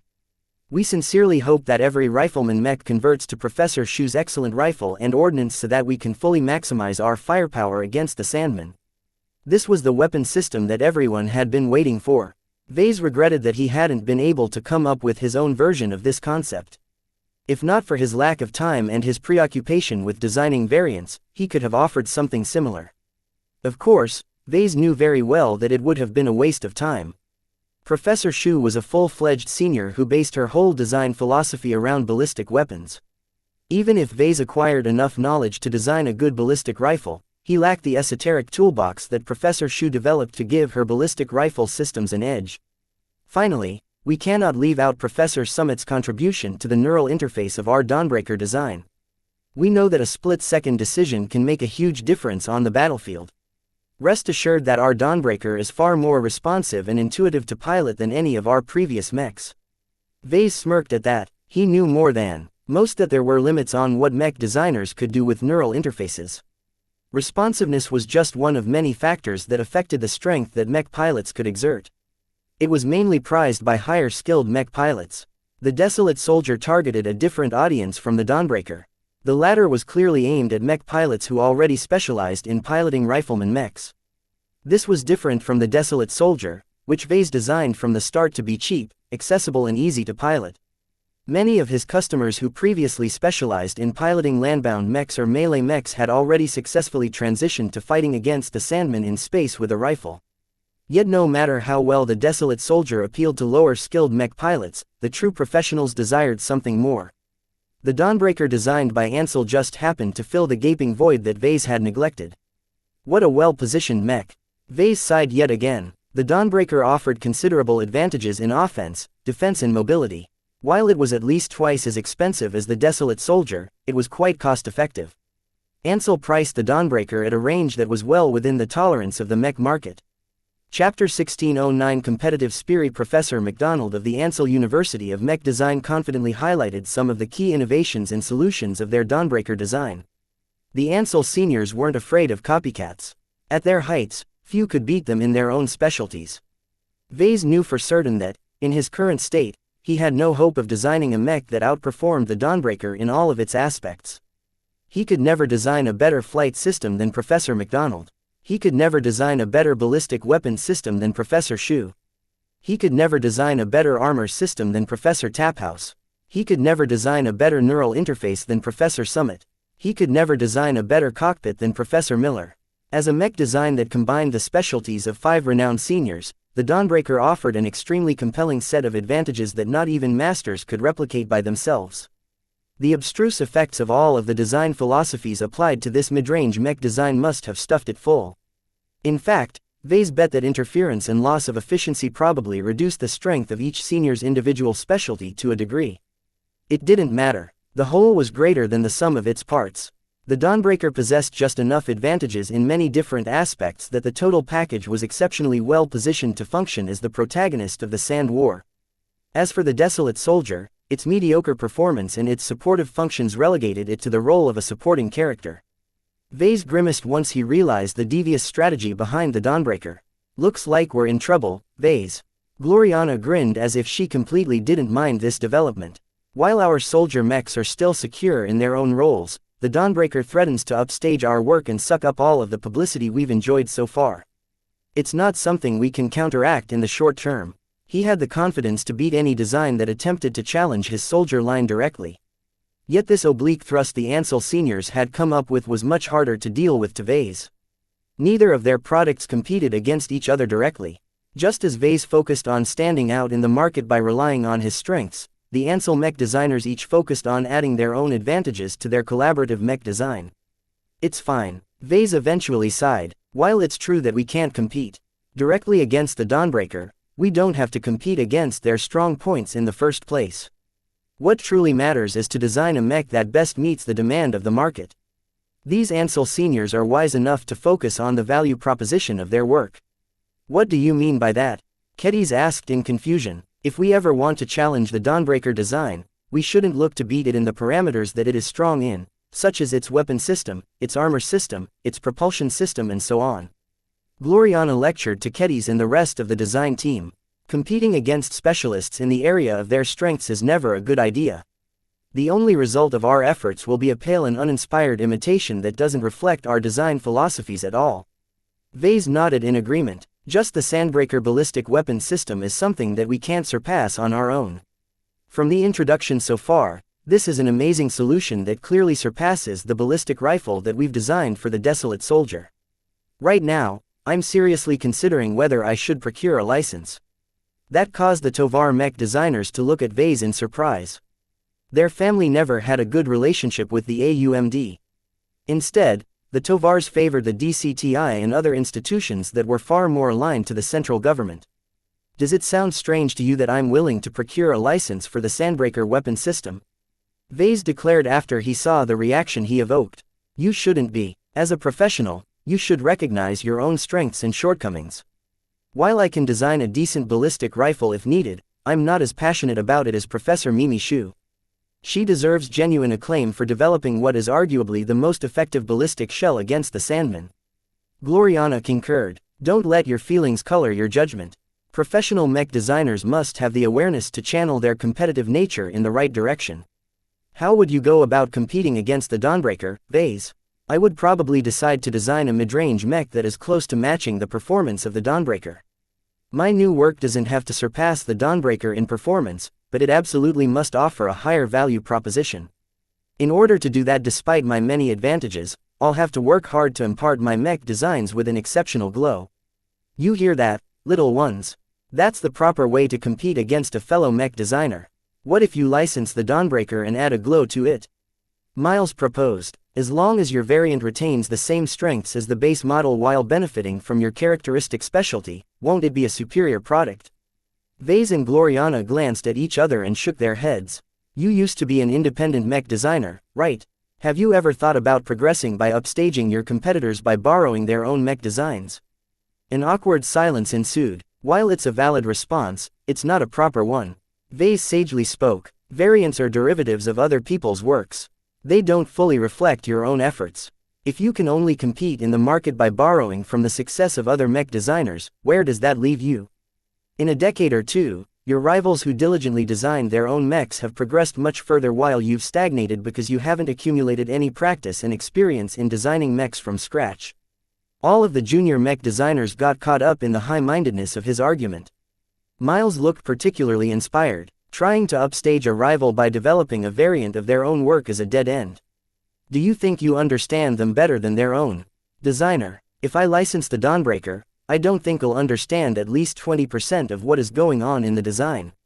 I don't have the knowledge base and specializations to decipher all of their properties, let alone tweak them in a way that suits my purposes better. Besides, regardless who designs a better mech, the original mech designer will never lose. A portion of the money that the LMC can earn from selling a possible variant of the Dawnbreaker will flow in the pockets of those Ansel mech designers. Hopefully, this was sufficient to suppress any improper suggestions. As long as his rivals played by the rules, Vase did not feel inclined to bring out his dirty bag of tricks. It was a different story if Ansel crossed a line. The press conference isn't over yet. Pay attention. Once Professor McDonald finished presenting the Dawnbreaker design, the spotlight finally fell to the mech standing beside the mech in the center. The Dawnbreaker is our principal commercial mech design, but certainly not our only one. We have concurrently developed 2 variants of this fine mech to suit different needs. The mech placed to the left looked less impressive than the base model. Vase could immediately tell that its armor system simply wasn't as good. The Duskbreaker design is our budget solution to those who require a more affordable solution. While it lacks the compressed armor system of its base model, the Duskbreaker is still a significantly more resilient mech than comparable machines in the market. That was an indirect thrust against the Desolate Soldier. Vase could already judge that while the Duskbreaker was a budget mech, it was still a few million credits more expensive than his own work. Was it any surprise that its armor was tougher than the armor of a cheaper mech? Unfortunately, the price difference was small enough that most customers would probably group them in the same category. That was to say, if a mech buyer didn't care about a glow, they would vastly prefer to buy a Duskbreaker. Don't be fooled by the affordable price tag of our Duskbreaker mechs. The Centenarian Senior continued, in almost every other aspect, it is identical to the Dawnbreaker. Only a minimal amount of cost adjustments have been made to ensure that a mech pilot that is used to piloting a Dawnbreaker will immediately feel at home in the cockpit of a Duskbreaker. To smaller outfits that can only afford to buy a limited number of Dawnbreakers, a Duskbreaker makes for an excellent spare to keep in reserve. That sounded like a fairly brilliant arrangement to Vase. Even if an outfit didn't have enough space in their carriers to bring any spares, they could still transfer their best mech pilots to a lesser but highly similar machine if they lost their primary mechs. The spotlight faded from the left mech and intensified on the right mech. This one was clearly an upgraded version of the base model. Not only that, Vase and the design team immediately widened their eyes as they recognized some faint similarities to the Militant Soldier. This variant is our tribute to the Bright Republic's mech core.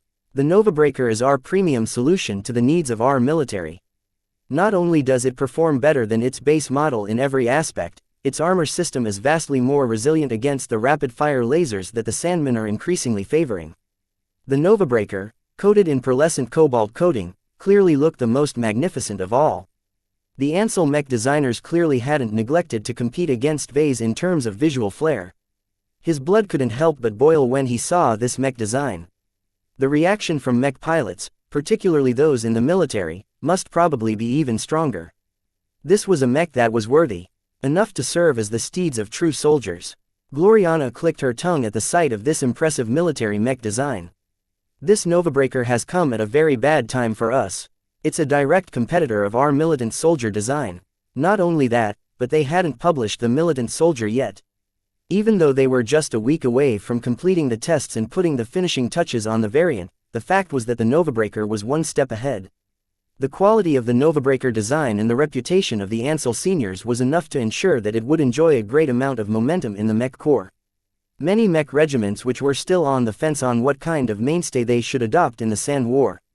Vase had intentions to convert at least some of them to his Militant Soldier. Yet just as he was about to reveal the culmination of his efforts, the Ansel geezers stole the thunder that was meant for him by announcing their Novabreaker first. The first mover advantage they managed to capture was extremely strong. Vase was sure that a lot of mech officers who learned about the fantastic Novabreaker model would immediately start discussing whether they should procure it for their own mech regiments. If the Militant Soldier wasn't released during their deliberations, then Vase missed a significant opportunity to increase his influence in the mech corps. As Professor McDonald wrapped up his presentation, Vase sighed and slumped in his chair. "What a great counterattack. Are you mad?" Gloriana softly asked. "Ha, Vase grinned as his eyes burned with competitive spirit. I'm not. If Ansel thinks they've managed to press me down, then they're sorely mistaken. The Sand War won't end so soon. We still have plenty of time left to design other mechs. Besides, the desolate soldier still enjoys an unassailable position in the mech markets.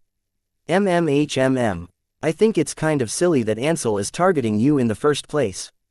Don't you think it's absurd that the only way they can compete against a pair of journeymen is to combine the efforts of 5 established seniors? Ha ha ha, that means they're scared. The LMC was not going to rest on its laurels. The soldier product line was just the start of a new era in its history. Vase had many more ideas in store to elevate his mech company to the forefront of the mech market. Chapter 16:10 Fade to darkness. Just as Vase expected and Ansel anticipated, the bombastic release of the Dawnbreaker and its variants sucked up all of the attention for the remainder of the week. While Vase and his design team were still in the process of finalizing the designs of the Militant Soldier and Peaceful Soldier, the entire Ansel alumni network spared no effort to promote and publicize their new standard bearers. The power and influence of the Ansel alumni network turned out to be quite dreadful. Not only did many Ansel mech designers leverage their close connections to the media, they also pooled a considerable amount of production capacity to output as many breaker mechs as possible during this initial period of exposure. It seemed that one of the reasons why the LMC could no longer expand its production capacity was because Ansel already secured agreements with many third-party manufacturers. With the formal release of the breaker product line, those production facilities immediately went to work. Thousands of Dawnbreakers and Dusk Breakers quickly entered the market. The highly anticipated Sandbreaker weapon system also made a huge splash in the mech community. The mechs soon earned a lot of praise from authoritative mech reviewers. It was hard not to fall in love with these high-performing mechs. Not only did they offer excellent performance at their price points, they also incorporated most of the lessons of the Sand War into their designs. Almost every mech design released earlier in the Sand War mainly assumed that the Sandmen would predominantly attack the Bright Republic in their basic fleet configuration. While this assumption wasn't entirely wrong, the latest developments at the front showed that there was still a role for more expensive and resilient mechs. Now that starfighters took on the role of cannon fodder, the lives of professional mech pilots had to be preserved as best as possible. The Starfighter Corps wasn't able to resist the Sandmen by itself. Starfighter pilots lacked the fortitude to endure arduous battles while their flimsy spacecraft shattered too easily against more formidable Sandman fleets. For these reasons, the true strength of the Bright Republic always rested on its mechs. Though Vase had earned a lot of acclaim for his soldier product line, so far he hadn't strayed from designing a cheap, affordable and disposable mech. Even the Militant Soldier, which was at least twice as expensive as its base model, was still a relatively affordable mid-range mech design. A significant gap in performance existed between the Militant Soldier and the Novabreaker designs. Although there was a significant cost difference as well, the Mech Corps generally did not pay attention to the price. It would have been a slightly different story if Vase had not rejected one of the suggestions of the Ministry of Defense. The worthy soldier would have been able to upstage the Novabreaker, Vase was sure. As a military variant geared towards elites, he was confident that it could surpass the Novabreaker in might due to its excellent materials. Even if Vase wasn't as good as the seniors in their specialties, relying on more expensive exotics was the most direct way to surpass an excellent design. Unfortunately, Vase refused to invest his time in the worthy soldier. If he could turn back the clock, he still would have made the same decision. "I don't have enough time," he whispered. Once he published the Militant Soldier and Peaceful Soldier designs, he had no further intentions to expand the soldier product line. With one base model, 4 commercial variants and 1 custom mech in the form of the Resentful Soldier, Vase was incredibly tired of working on the same concepts for the last couple of months. Deep within his heart, his burning passion urged him to discover new ideas and innovate new solutions. This was the heart of a true mech designer. While Vase was very proud of what he achieved with his soldier product line, he was not the sort of mech designer who enjoyed retreading his old successes. Halting too long after a single success was no different from stagnating. If Vase wanted to keep his passion alive, he needed to get back in the saddle and pursue new challenges. His overarching goal wasn't to earn a lot of money or earn a lot of acclaim from designing a single successful mech design. No, he set his sights much higher.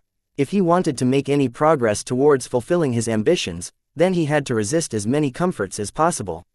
While Vase greeted the release of the Breaker product line with confident acceptance, the LMC adopted an entirely different reaction. Everyone in the LMC knew that the good times might not last much longer. Even though their soldier product line was still indispensable in the battlefield, it couldn't fulfill every role. At the very least, Vase had no good answer to the demand of an excellent mid-range spaceborne rifleman Mech. During a morning meeting between Vase, Raymond, Gavin and Calci, the four discussed the impact of the Breaker line to the LMC. The Ansel Mech designers and their new works are in the limelight right now. Gavin reported, "It's incredibly difficult to insert any mention of the desolate soldier or prideful soldier in the local media. This only applies to the Bright Republic, right?" Vase proposed. "Correct. Ansel is always highly oriented towards the Bright Republic. Both the Dawnbreaker and the Duskbreaker are clearly designed to conform to brighter tradition. However, that doesn't mean that Ansel doesn't have any foreign presence. Various players in states like the Reynald Republic have already signaled their intentions to order batches running in the thousands. Just because Ansel was kind of stuck up didn't mean that it only had eyes for the Bright Republic. Senior mech designers generally enjoyed a considerable amount of success in other markets. Many mech buyers didn't actually pay too much attention to the origin or background of the mech designers. They simply wanted to obtain a mech that best fulfilled their needs. Who cared if the designer of their chosen mech came from the Bright Republic or the Reynald Republic? They only wanted the best. While Vase oriented the LMC towards foreign markets much sooner than normal, pretty much every senior already expanded their reach long ago. Their rank and reputation alone was enough to allow them access into any open market that did not reject foreign competition. That reminded Vase of something. "What is the response from the Ilvain Protectorate?" Calci answered with a smirk. "Their initial impressions are lukewarm. While Ansel purposefully shipped a batch of Dawnbreakers and Duskbreakers to the Protectorate, most Ilvainans have flatly pushed them aside. According to the Ilviananes, compared to our holy soldiers, the Ansel mechs are completely faithless." The four of them laughed. "It's understandable that Ansel failed to break into the Ilvainan mech market." Raymond remarked, "While I haven't visited the state in person, I've read the internal reports to know that they have very strange tastes. Ansel has not made any effort to conform their products to the local circumstances. Right now, the Holy Soldier enjoyed an invincible position in the Ilvain Protectorate. Though the Dawnbreaker fulfilled a role that the cheaper and more inferior Holy Soldier couldn't match, not a single Ilvainan mech pilot preferred to pilot a mech without faith. From what I understand, the Ilvainans are already piloting mid-range mechs designed by their own seniors. The Ilvainans need to have a very good reason to resort to a foreign mech." Gavin added, "In fact, I've heard that there is another reason the Ilvainans have rejected the Dawnbreaker and Duskbreaker models." "Oh," Vase raised his eyebrow, "it's in their names." Of all the possible ways the Ansel mech designers could name their products, making a reference to the motion of stars is one of the worst possible ways to appeal to the Ilvainans. Realization struck through Vase. He couldn't help but erupt into laughter. "Ha ha ha ha ha. Dawnbreaker, Duskbreaker, Novabreaker, they're all related to stars." This turned out to be an incredibly unfortunate coincidence. Of course, Vase guessed that Ansel probably didn't care about the Protectorate mech market in the first place. It was fine for them to ignore strange mech markets that pose unusual demands. Gavin stopped smiling when he said the next words. "Unfortunately, the same reason why the Ilvain Protectorate has rejected the Breaker line is also the reason why the Star Faith Collective has embraced the new models. Pre-orders are already through the roof if my sources are accurate. While they haven't adopted the Dawnbreaker and Duskbreaker as extensively as the Ilvain Protectorate has adopted the Holy Soldier, it's still a very lucrative opportunity." Vase nodded in understanding. While the Duskbreaker was pretty affordable, the same could not be said for the Dawnbreaker. If Ansel wanted to upstage Vase, then they needed to make their sales figure as impressive as possible. "How is the Novabreaker catching on in the mech corps?" he asked. "There has been a lot of discussion about the Novabreaker at every level of the mech corps." Raymond answered, "I won't lie to you. A lot of mech pilots are looking forward to piloting the Novabreaker. Just its ability to safeguard the life of a mech pilot in event of getting hit by a heavy laser strike is enough to turn it into a highly desirable model." As a Larkinson elder, Raymond was frequently in touch with his grandson Tusa and the older generations of Larkinsons serving in the mech corps. This turned out to be an excellent boon for Vase, who lacked direct connections to the armed forces. "Boss, can your militant soldier do the same?" Vase shook his head. "No, can't you just change it to make it so that it matches the Novabreaker in this quality?" Don't you think I've considered this option as well? I've rejected it because it does not conform to my vision of the militant soldier. It is principally a military version of the desolate soldier that shares the exact same glow as the base model. That way, the Mech Corps doesn't have to rely on third-party outfits to benefit from my glows. That sounds stupid. Vase could only smile in response. It's not worth it to delay the militant soldier project by at least a month. I have to throw away a lot of work and develop a way of matching the efforts of Professor Taphouse and Professor Miller without letting the total cost of my mech run out of control. Raymond concurred with Vase. While it's a shame, I think that Vase has made the right decision. The desolate soldier, holy soldier and prideful soldier have sold extremely well. They are the LMC's pride and joy. I think we can afford to suffer a couple of misses. In any case, I don't think the militant soldier will only exist in the archives. There is always a demand for our glows. Don't forget about the peaceful soldier. Kelsey added in a hopeful tone. The Planetary Guard has long been hankering for a landbound version that is suitable to be employed in a law enforcement capacity. With all the attention we're placing on the competition between the militant soldier and the Novabreaker, I think that some of you have forgotten that Ansel hasn't come up with an answer to this variant. That was true. Thank you for the reminder, Kelsey. According to the reports I've read, the Planetary Guard organizations are salivating for the peaceful soldier model. I'm not about to disappoint them. I'm pretty proud of what Gloriana and I managed to accomplish within a limited amount of time. As the discussion went on, it became clear to all of the participants that the soldier product line was not about to fall into darkness anytime soon. However, the magnificence of the Dawnbreaker and its variants was undeniable. In the long term, Ansel could ride the wave of momentum and gain even greater stature in the regional mech community. If the LMC kept its head down and failed to attract any attention in the coming months, then the company and its products would slowly fade away from everyone's awareness. While this was not a fatal consequence, Vase did not wish to see his desolate soldiers turn into background pieces. Chapter 1611 The Other War In a bedroom transformed into a luxurious refuge, Gloriana calmly sat in front of a mirror projection as a couple of beauty bots treated her hair and applied makeup. She needed to be in her best appearance at all times. She could never allow Vase to see her in a less than perfect state. As Gloriana calmly waited for the bots to complete their work, Melody reported the latest situation from home. The advantage that our hegemony has gained in the Komodo War is spent. While Operation K has given us a considerable advantage in initiative and morale, it also shocked the coalition into forming a unified response. We didn't expect the partners of the coalition to set aside their grudges and unite as extensively as appears to be the case. Can you give me an example, Melody? Perhaps the most far-reaching example is the Gage dynasty's extensive willingness to support the beleaguered Carnegie Group and Vermeer Group. Despite Gage's remoteness from the front, it has not shied away from supporting the two groups with financial aid and military aid. More and more mech divisions of their sundered phalanx are reinforcing the front lines every day. The unwelcome news caused Gloriana to grow unsettled. That's outside of the predictions of Red. Aren't the Fredamen supposed to be squabbling boys who will continue to argue with each other even if their state is falling apart around them? Isn't Gage the most unliked and uncharitable partner of the coalition? The distribution of territory of the Friday coalition resembled a round pie. The slices occupied by Carnegie and Vermeer pressed squarely against the border with the hexadric hegemony. Due to this unfavorable arrangement, the two groups always endured stifled development. Many investors and citizens were reluctant to commit too much in their territories because their assets and their lives would immediately be at risk in the event of a cataclysmic war between the two giants of the star sector. In contrast, the Gage dynasty happened to be placed on the opposite side of coalition space. If the Hexers ever advanced into enemy territory, Gage would be the last one to knock down. For this reason, the Gage dynasty always enjoyed the highest development. Its favorable position caused it to grow into the strongest partner. The rulers of the Gage dynasty may be selfish, but they aren't stupid.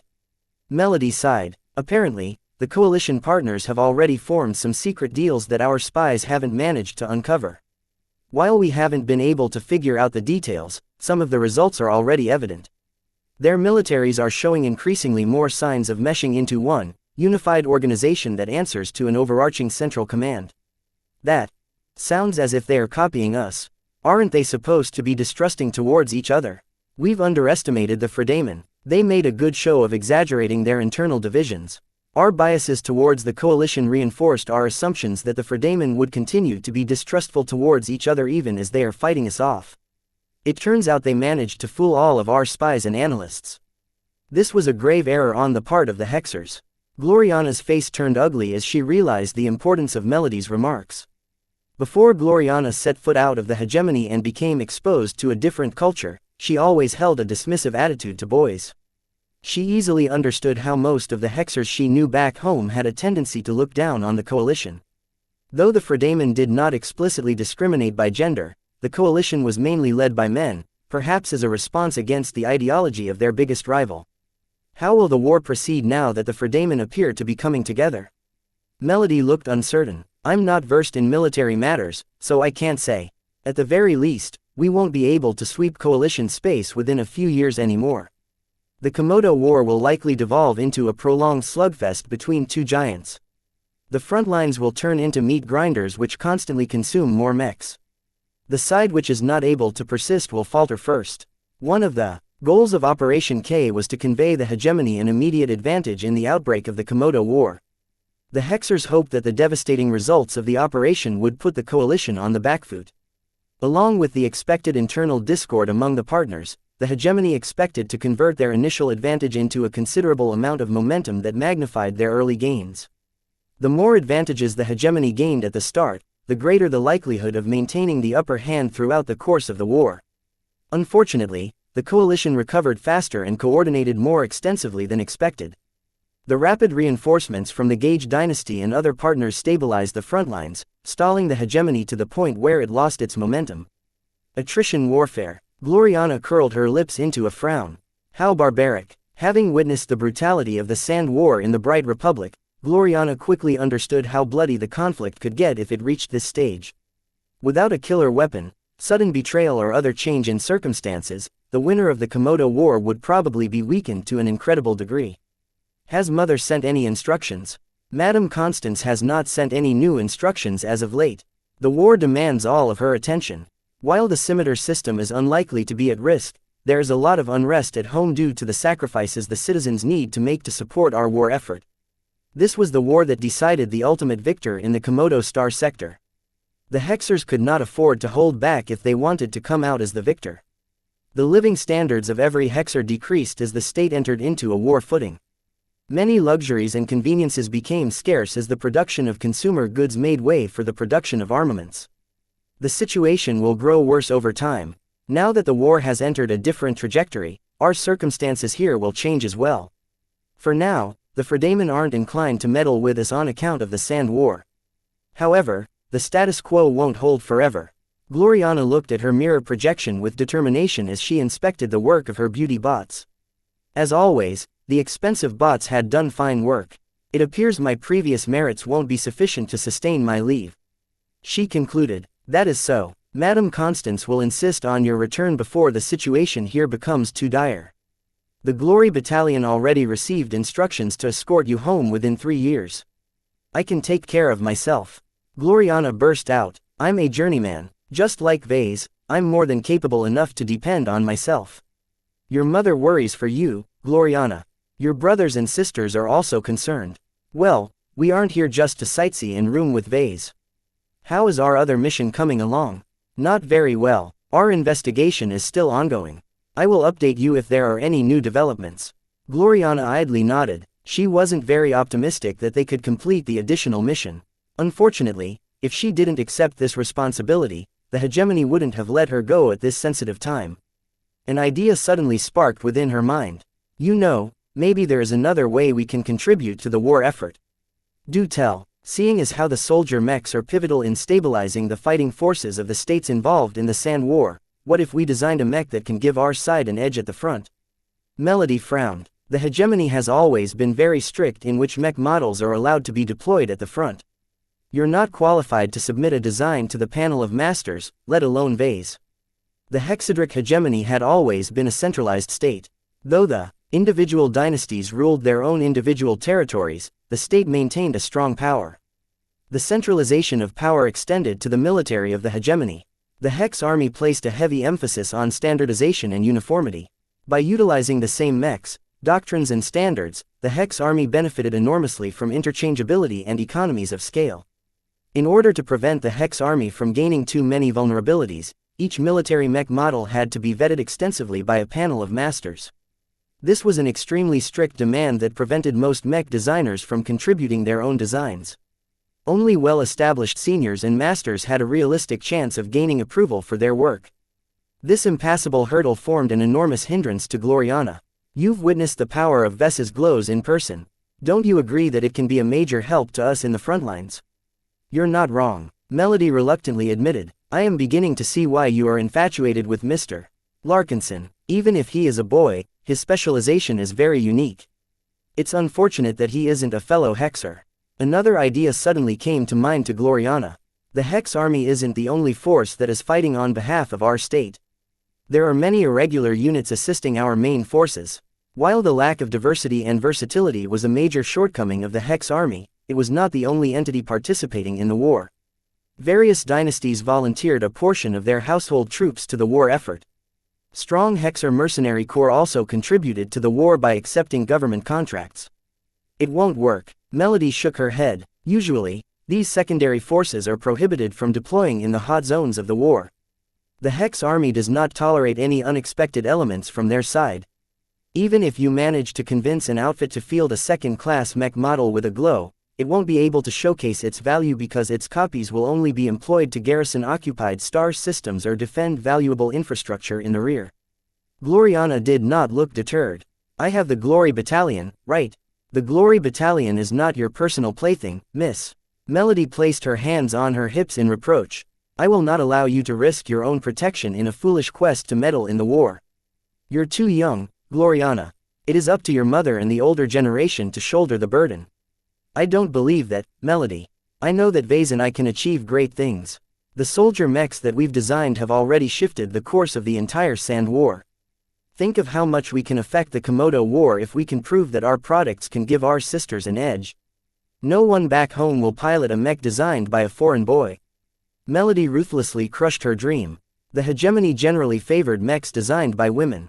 While males weren't prohibited from becoming mech designers, they generally subordinated themselves to female mech designers. I think there is still a way to get my foot in the door. Gloriana came up with several ideas. One option would be to partner up with a more established mech designer from the hegemony. She had no hopes of convincing a senior or a master to collaborate on a potential project, but she might be able to appeal to her fellow journeymen. Another option was to establish her own force and equip them with her new mechs. The problem there was that she lacked the funds and manpower to do so. Second-class mechs were extremely expensive, and the second-class mech pilots of the hegemony were already employed by the Hex army or other established organizations. Is there no way at all? Suddenly, she thought of the avatars and battle criers under the control of her boyfriend. Weren't they completely under his control? Her eyes lit up as she thought of how professional they seemed. Vase even made plans to elevate their warriors into second-class mech pilots. This is an excellent opportunity. Chapter 16:12. High-minded Vase had no clue what his girlfriend was plotting behind his back. He mainly concerned himself with finalizing the militant soldier and peaceful soldier designs. However, the release of the Breaker product line resulted in an enormous shock in the mech market. Vase had to divert some time to address the changes taking place in his organizations. Why do you want us to spend 15 billion credits on advertising and public relations? Vase frowned as he read through a data pad at his office. Even if this sum is inflated, this is still a ludicrous sum of money. Our marketing department has submitted a plan to hinder the rise of the Dawnbreaker and Duskbreaker. Gavin reported, due to Ansel's extensive influence, we won't achieve much results if we publish a couple of critical ads on those mech models. We have to resort to a full-fledged media offensive to shift public opinion. I personally tasked the marketing department to flesh out a strategy to hinder our rivals. Raymond Billingsley Larkinson added, the Dawnbreaker is already guaranteed to sell by virtue of its quality, so we can't affect its growth too much. It's the Duskbreaker that is our true concern. While it's only around 10% more expensive than our Desolate Soldier, the two mechs are occupying the same position in the market. We can't allow the Duskbreaker to. Vase did not look pleased. It's a waste of money. I would much prefer to spend this money on something useful, like building more production facilities or expanding the Living Sentinels. We can't let Ansel popularize their new mechs without hitting back, boss. Don't you remember how those Ansel guys tried to badmouth our desolate soldiers when it initially came out? Even before that, they constantly tarnished the LMC by painting our mechs as brainwashing machines. If not for securing early support from the Planetary Guard, we wouldn't have been able to overcome the opposition against our mechs. All of them recalled how extensively the backlash against the LMC used to be during the time when Vase toured the Star Sector. His absence at home gave his critics the opportunity to fund a protest movement against his mechs. More and more people started to believe that the Blackbeak, Crystal Lord and Aurora Titan brainwashed their mech pilots into becoming loyal fans of the LMC.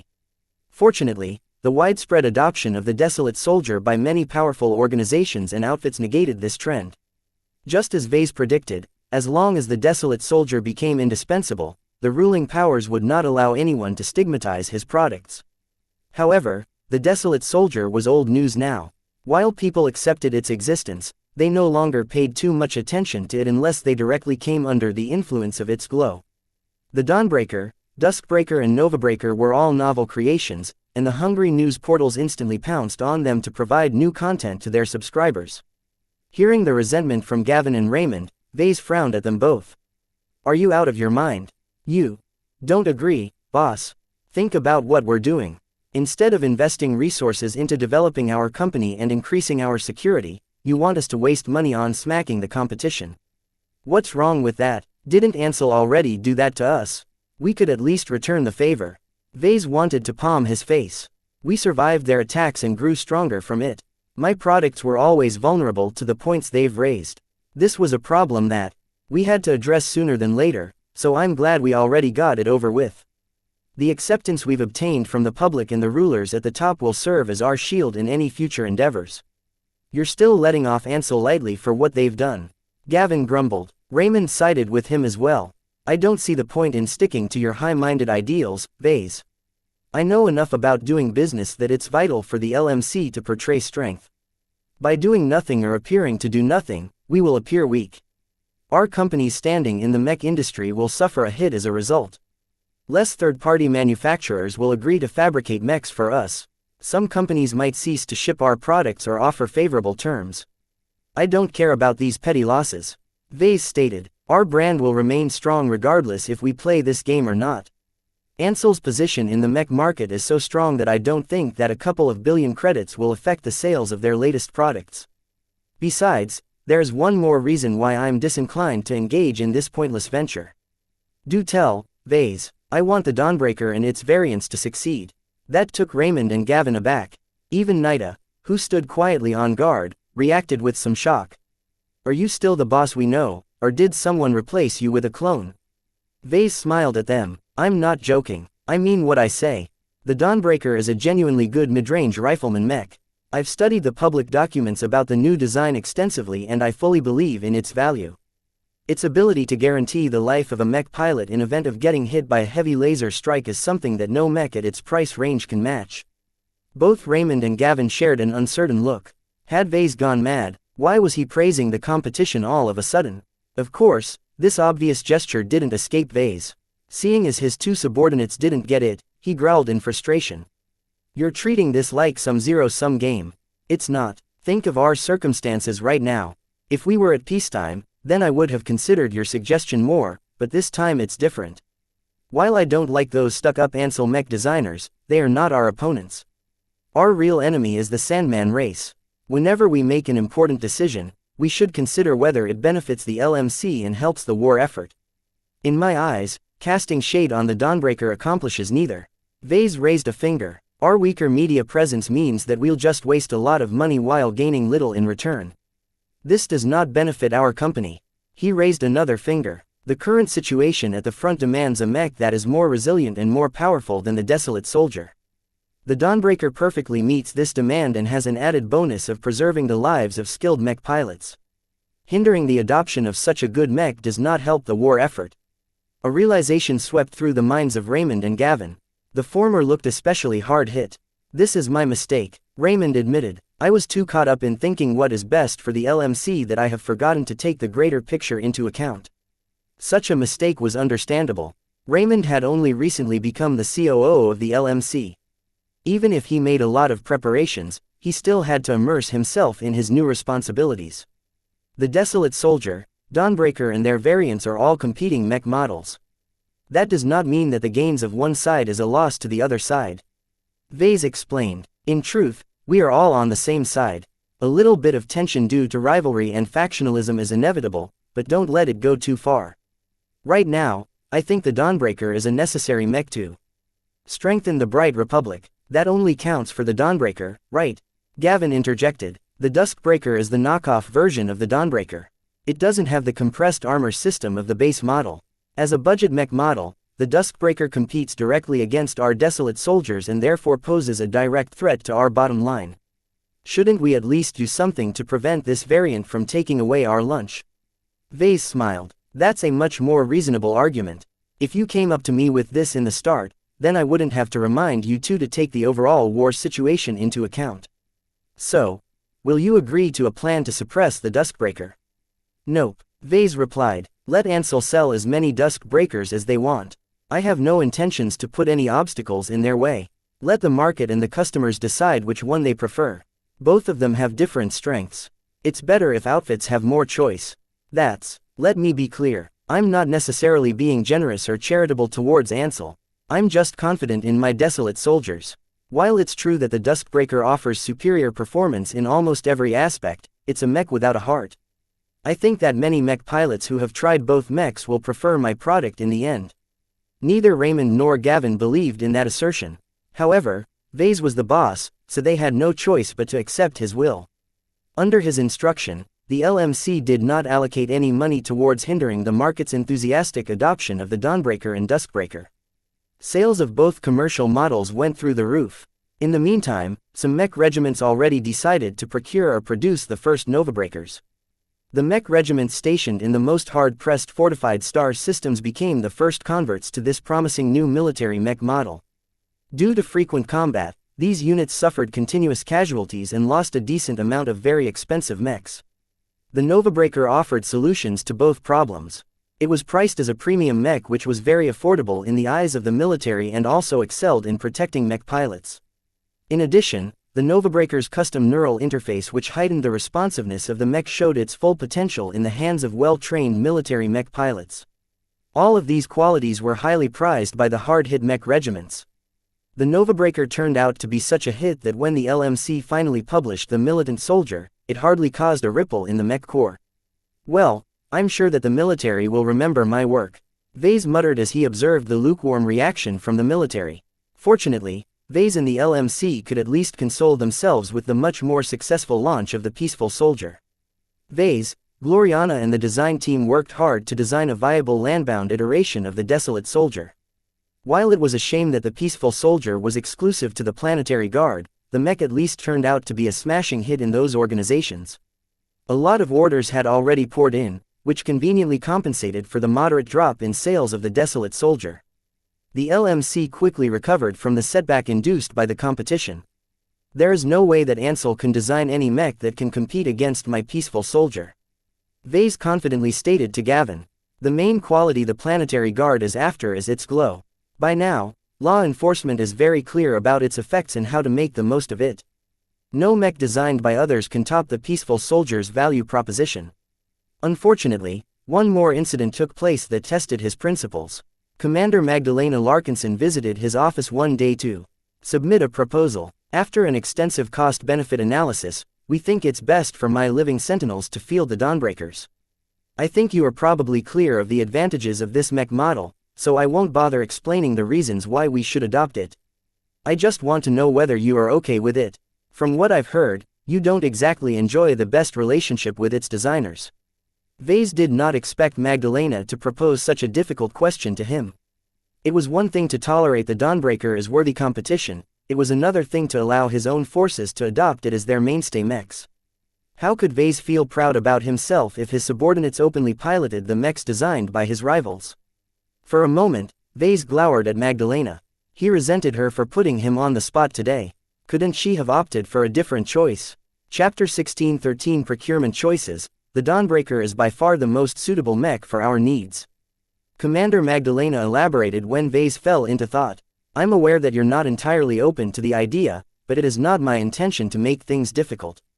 It is just that from an objective perspective, the desolate soldier is not enough to ensure the living sentinels can protect the Larkinsons and the LMC from danger once the Sandmen reach this star system. The Sentinel commander even handed Vase a data pad. It contained an extensive analysis on which mechs the living sentinels should procure in order to strengthen its combat ability against all kinds of threats.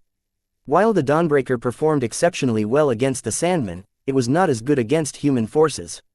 For this reason, Magdalena only asked to equip a single mech company with the mechs designed by his competitors. Even so, this was 40 mechs too much for Vase.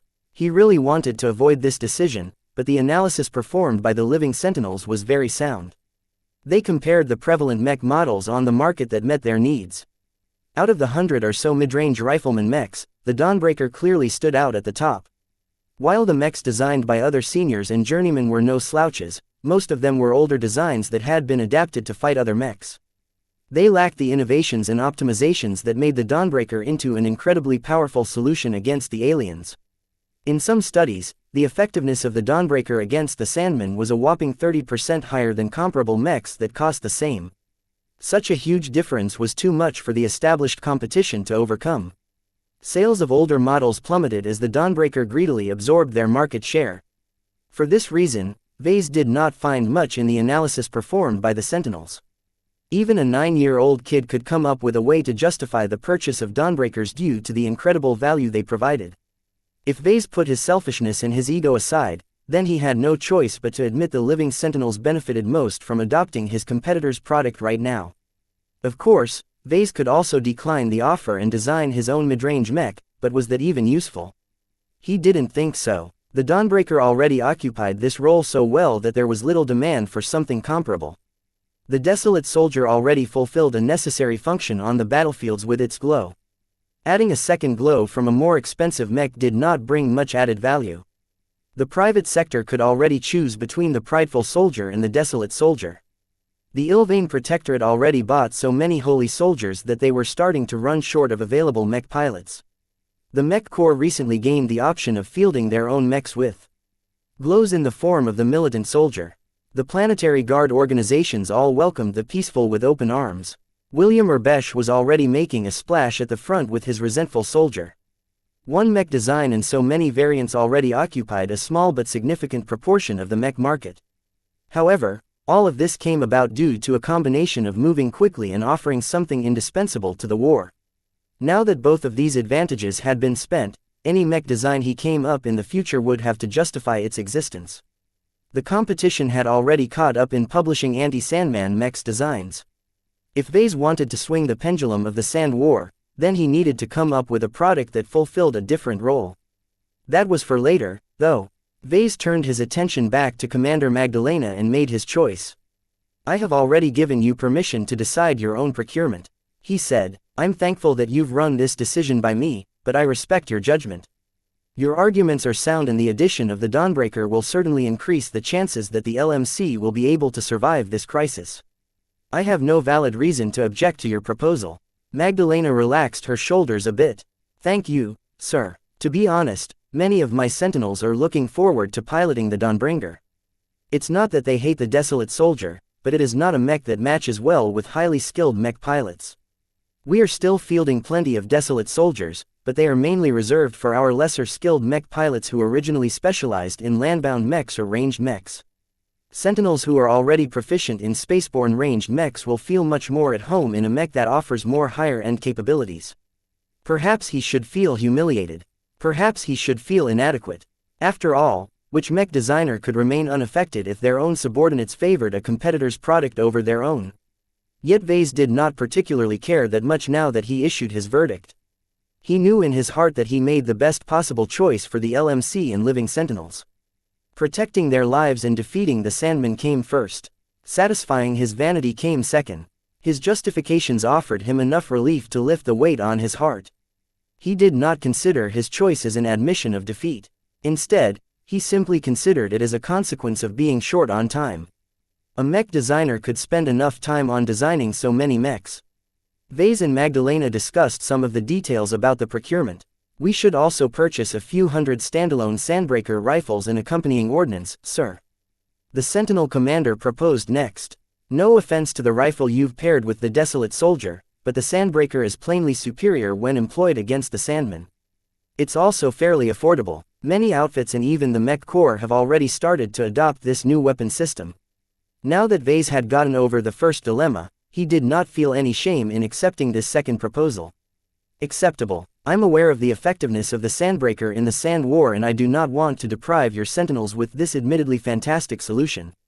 I think it is probably the third most important innovation in the war after the introduction of Starfighters and my soldier product line.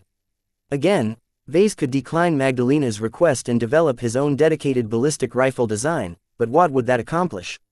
It was nigh impossible for Vase to top the efforts of a senior who specialized in ballistic weapons. He would just waste a lot of time and energy to design an inferior product that attempted to fulfill a role that was already occupied by an existing product. For this reason, Vase did not have any qualms about outfitting all of his mechs with the invention of his rivals. He would much rather preserve his life and his assets when the living Sentinels beat the crap out of any Sandman fleets that targeted the Cloudy Curtain system. I have a third suggestion. Vase groaned. It doesn't end. The older woman chuckled in a light-hearted manner. The most important decisions are often difficult. Otherwise, I wouldn't even bring them up to you in the first place. You're right, he sighed. Let's hear it, then.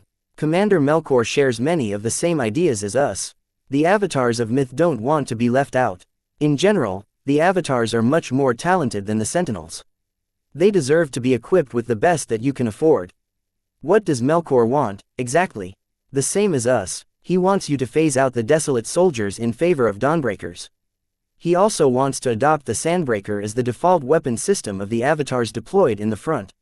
Vase did not immediately answer. Instead, he recalled his own priorities with regards to the avatars before issuing his judgment.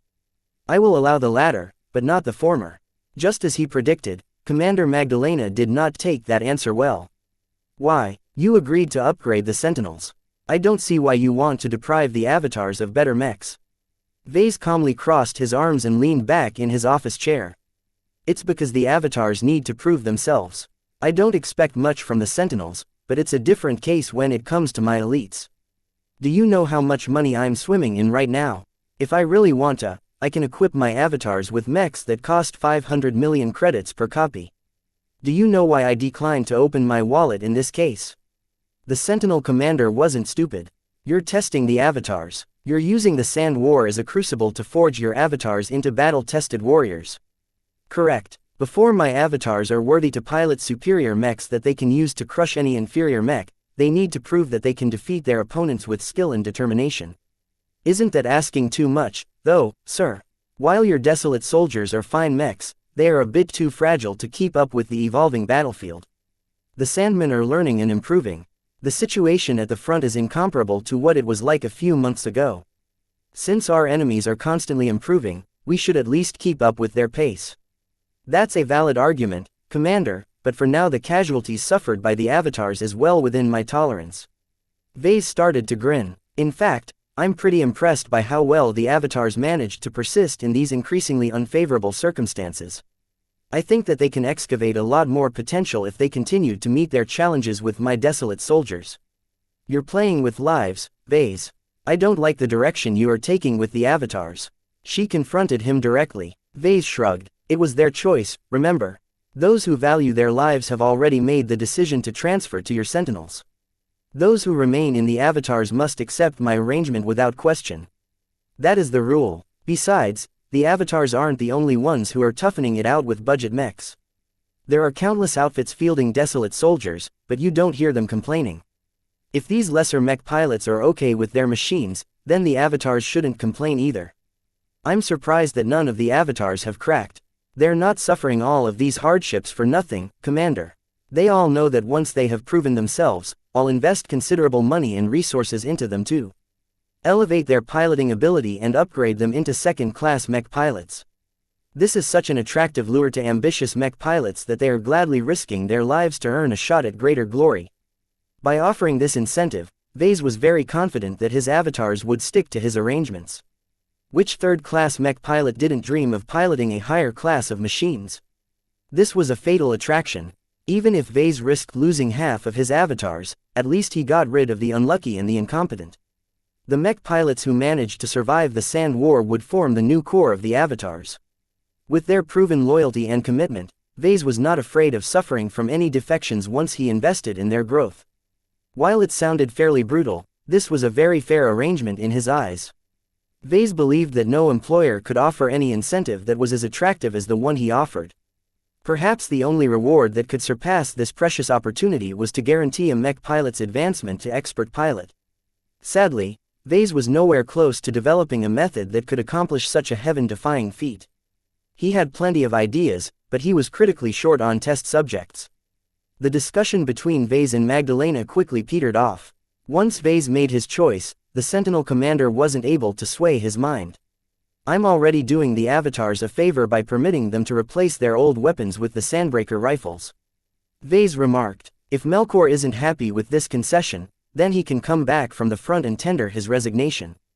While I commend his care towards his men, this is not the time to be soft. The avatars had to prove themselves, or die trying." Vase accepted nothing less. Chapter 1614 Plight of a Norm. The Larkinson family enjoyed a high reputation in the Bright Republic. The mech pilots bearing this distinguished name always lifted their heads in pride as they perpetuated the legacy of their predecessors. However, these Larkinson pilots only represented a fraction of the family. Though the Larkinsons possessed good genes, the demand on genetic aptitude was simply too stringent. Most descendants who grew up in this distinguished military family would inevitably have their dreams crushed when they reached 10. Upon learning that their genetic aptitude was not up to par, their path to becoming a noble mech pilot turned out to be a distant illusion. This was a bitter pill to swallow for many young Larkinsons. Vase himself had wasted his entire teenage years because it took this long to get over his profound disappointment. Fortunately, most Larkinsons readjusted quickly. The Larkinsons never stigmatized or looked down on the norms in the family. Each of them were related by blood, after all. No matter if they were potentates or norms, the Larkinsons always stuck together without any pretensions of status or superiority. Moses Larkinson used to be one of those crushed 10-year-old kids. Seeing a handful of cousins emerge out of the testing center with smiles hurt him deeply. From that day on, the friends he used to wrestle with became the future pride of the family. The new potentates no longer had time to play silly games or waste their time on idle pastimes. The training of a Larkinson mech pilot started immediately. In order to ensure that each Larkinson started off with a strong foundation and solid specialization, they needed to undergo a training regime that was far more arduous than the courses offered by the mech academies. If not for the strong will and belief in the Larkinson heritage, most of the potentates in the family would have spat blood and given up early. Of course, none of that had anything to do with Moses Larkinson. Though the family did its best to avoid treating norms as rejects or lesser beings, the lack of attention from the greatest of Larkinsons became very clear. Many Larkinson norms eventually accepted their fate. They turned their attention to other vocations. With the help of their name and the modest financial support of their family, they could easily pursue other careers. Some became respected doctors who worked at major hospitals. Others studied business in order to land an easy job managing some of the assets of the Larkinson estate. Of course, a disproportionate amount of Larkinsons still chose to serve in the armed forces. Even if the mech corps centered around mechs and mech pilots, they still required a lot of support to function optimally on the battlefield. Many Larkinsons, by virtue of their background, rose up to become a part of the backbone of the mech corps. Each of them served in the mech corps because they felt compelled to do so. It was the Larkinson way. Moses Larkinson happened to be one of them. Leveraging his high understanding of mechs due to growing up in a family obsessed with them, he worked his way up the ranks of the mech corps as a tactical officer. He even participated in the Bright Vija Wars, earning a respectable amount of merits and honor to satisfy his obligation as a Larkinson. To Moses, it wasn't enough. Even if he did his duty, he always felt that he had it easy compared to the mech pilots who risked their lives directly at the forefront of the battlefield. There was still a difference between mech pilots and norms. With the war between the Bright Republic and the Vija Kingdom over, Moses still found himself with a void within his heart. He languished in his duties ever since the Bright Republic returned to peace. There may not be another war in 20 to 30 years. That was far too long for an impatient man like Moses. Was he really destined to spend the bulk of his service in peace? Then the Sand War erupted. The horror that had beset the Komodo star sector shocked every brighter. Border states with hundreds of years of history fell within a matter of weeks or months. The endless onslaught of Sandman fleet's overwhelming defenses sparked one of the greatest humanitarian tragedies in the star sector in hundreds of years. The citizens of the Bright Republic became frightened when they heard about the collapse of so many states and the deaths of trillions of humans. A war was coming, one that was greater and more terrible than the ones they fought before. Yet to certain people like Moses Larkinson, he felt as if he found his true calling in this crisis. Defending humanity against alien aggression was one of the most noble callings imaginable. Since the age of mechs, most conflicts between humans and aliens had subsided. Many races were self-aware enough to avoid poking the strongest civilization in the galaxy. As for humanity, the Big Two did not consider the risks of further expansion to be worthwhile. To fight any further would risk depleting an already exhausted civilization. With so many lives at stake, the CFA and MTA could not afford to overextend their forces. For this reason, clashes between civilizations became rare, so much so that many Brighters never imagined fighting against an alien race in their lifetimes. To a Larkinson like Moses, the Sandman crisis actually came as an opportunity. Once the Bright Republic unveiled the Starfighter Corps, Moses saw his opportunity. "I have to volunteer." Due to his accomplishments in the Mech Corps and the reputation of his family name, Moses immediately became an officer candidate of the Starfighter Corps. While his piloting skills were just as average as any hastily trained starfighter pilot, his discipline, wartime experience and dedication soon elevated him above his peers. It took less than a month for him to become a starfighter captain and deploy to the front. The brass randomly allocated him to lead a starfighter wing of the 243th Greedy Luxors. Like every other starfighter regiment, the 243th only existed for a very short time. Compared to his old mech regiment, the Greedy Luxors did not benefit from a long and storied history. The lack of martial tradition and camaraderie became very evident as Moses tried to forge his starfighter wing from a random collection of volunteers into a band of brothers. Captain Larkinson. The calm in his starfighter crackled as Moses tried to dance away from the barrage of lasers fired by the distant Sandman swarm. "Cover the mercenaries as best you can as we advance." Moses gritted his teeth as his starfighter endured a number of hits. He hit back as best as possible by firing the ballistic weapon mounted on his spacecraft, but he had little hopes of hitting one of the Sandman drones at this range. "Acknowledged, sir," he replied to his superior. "My men will keep up, though they will pay for it with their lives." The price of closing distance to the Sandman was too costly to bear. Moses barely made it out alive in previous actions. Would he be lucky enough to be spared from the Sandman this time? He shook his head and tried his best to immerse his mood in the distant glow of a desolate soldier hovering in the vicinity of his starfighter regiment. Glancing at the mech designed by the most successful Norm of the Larkinson family in its entire history peppered him up. Respect and awe suffused his face as he recalled the incredible accomplishments of its designer. Vase was a true role model of the Norms in the family. Even without piloting a mech, his accomplishments already put him on equal terms with the expert pilots among the Larkinsons. Something like that had never occurred. Every Norm, Moses included, took inspiration from his rise. Just because they lacked the aptitude to pilot mechs did not mean they were destined to be sidelined. Each Larkinson possessed the potential to become a hero. Moses firmed up and commanded his starfighter pilots to advance. His subordinates responded shakily. The torrent of laser beams had never relented. It took a lot of courage to advance into the storm. As his wing formation grew more and more ragged, Moses continually exhorted his men to push forward. "Are you pigs or starfighter pilots? Remember your training. Endure. The lives of 700 million citizens are at stake." The swarm is already beginning to shrink. None of his subordinates were anything alike his former comrades in the Mech Corps. Most of the volunteers had been lured into serving in the Starfighter Corps through deceptive means. Once they realized the dangers, it was too late for them to withdraw. The only way to survive is to fight. Heroes never falter. Your brothers and sisters are counting on you. His job as a starfighter captain mostly amounted to managing rookies. The naive and gullible starfighter pilots had to be treated carefully and with constant encouragement in order to keep them in formation. If not for the desolate soldier accompanying their wing, Moses was sure that at least half of his subordinates would have fled by now. "We're getting close. Focus on evasive maneuvers. Let the mechs whittle down the swarm." The starfighters under his command vigorously flew side to side, though its thrusters weren't powerful enough to fool Sandman targeting systems. Moses merely wanted to give his starfighter pilots the illusion that their sluggish maneuvers could make a difference in preserving their lives. Giving his subordinates the illusion that they had control over their own fate was just one of the many lies he had been instructed to tell. Once his wing arrived in position, their formation remained in place as the mechs using the starfighters as cover began to target the Sandman drones with greater accuracy. The initial results were better than Moses expected of mercenaries. Hundreds of mechs and starfighters joined the fray. Moses even spotted a handful of the newfangled Dawnbreakers shooting down the Sandman drones with abandon. Though numerous starfighters exploded all around him, the Sandman swarm dearly paid for these small successes. The swarm is disintegrating. We took out one of their Sandman admirals early. Roars of victory flooded the communication channels. Everyone expressed their raw relief at this hard-fought victory. Though a number of Sandman admirals still persisted, their advantage in numbers continually grew smaller and smaller until they didn't have any drones left to threaten the human defenders.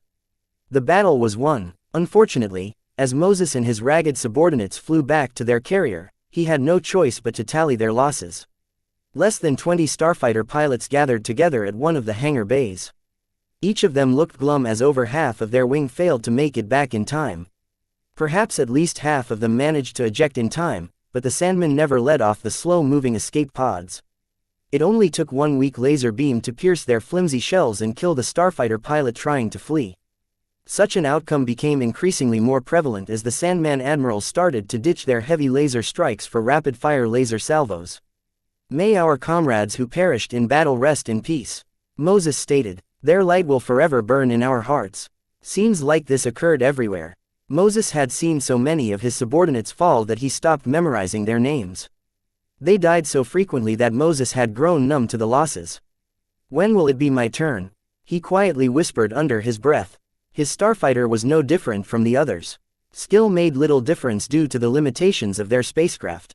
In the end, Moses Larkinson lasted for 3 more battles. After beating off some basic Sandman fleets, another swarm configuration descended upon the star system. The greedy Luxors reluctantly answered the call. Moses Larkinson died as one of many starfighter pilots that perished that day. He died doing his duty under the glow of a desolate soldier. He died with a smile. Chapter 16:15 Enemy customers. The specter of the war loomed heavily on Cloudy Curtain. It became increasingly more difficult for locals to maintain their cheer when they heard about the terrible battles taking place at the front. It had gotten so bad that the Bright Republic became much more stringent about publicizing the war. Morale had to be maintained at all cost. It did little good to everyone if they learned how many starfighter pilots perished each day. Otherwise, where would the Starfighter Corps get all of their fresh blood? Due to his background, status and connections, Vase easily gained access to the truth. The casualties were too horrible to imagine.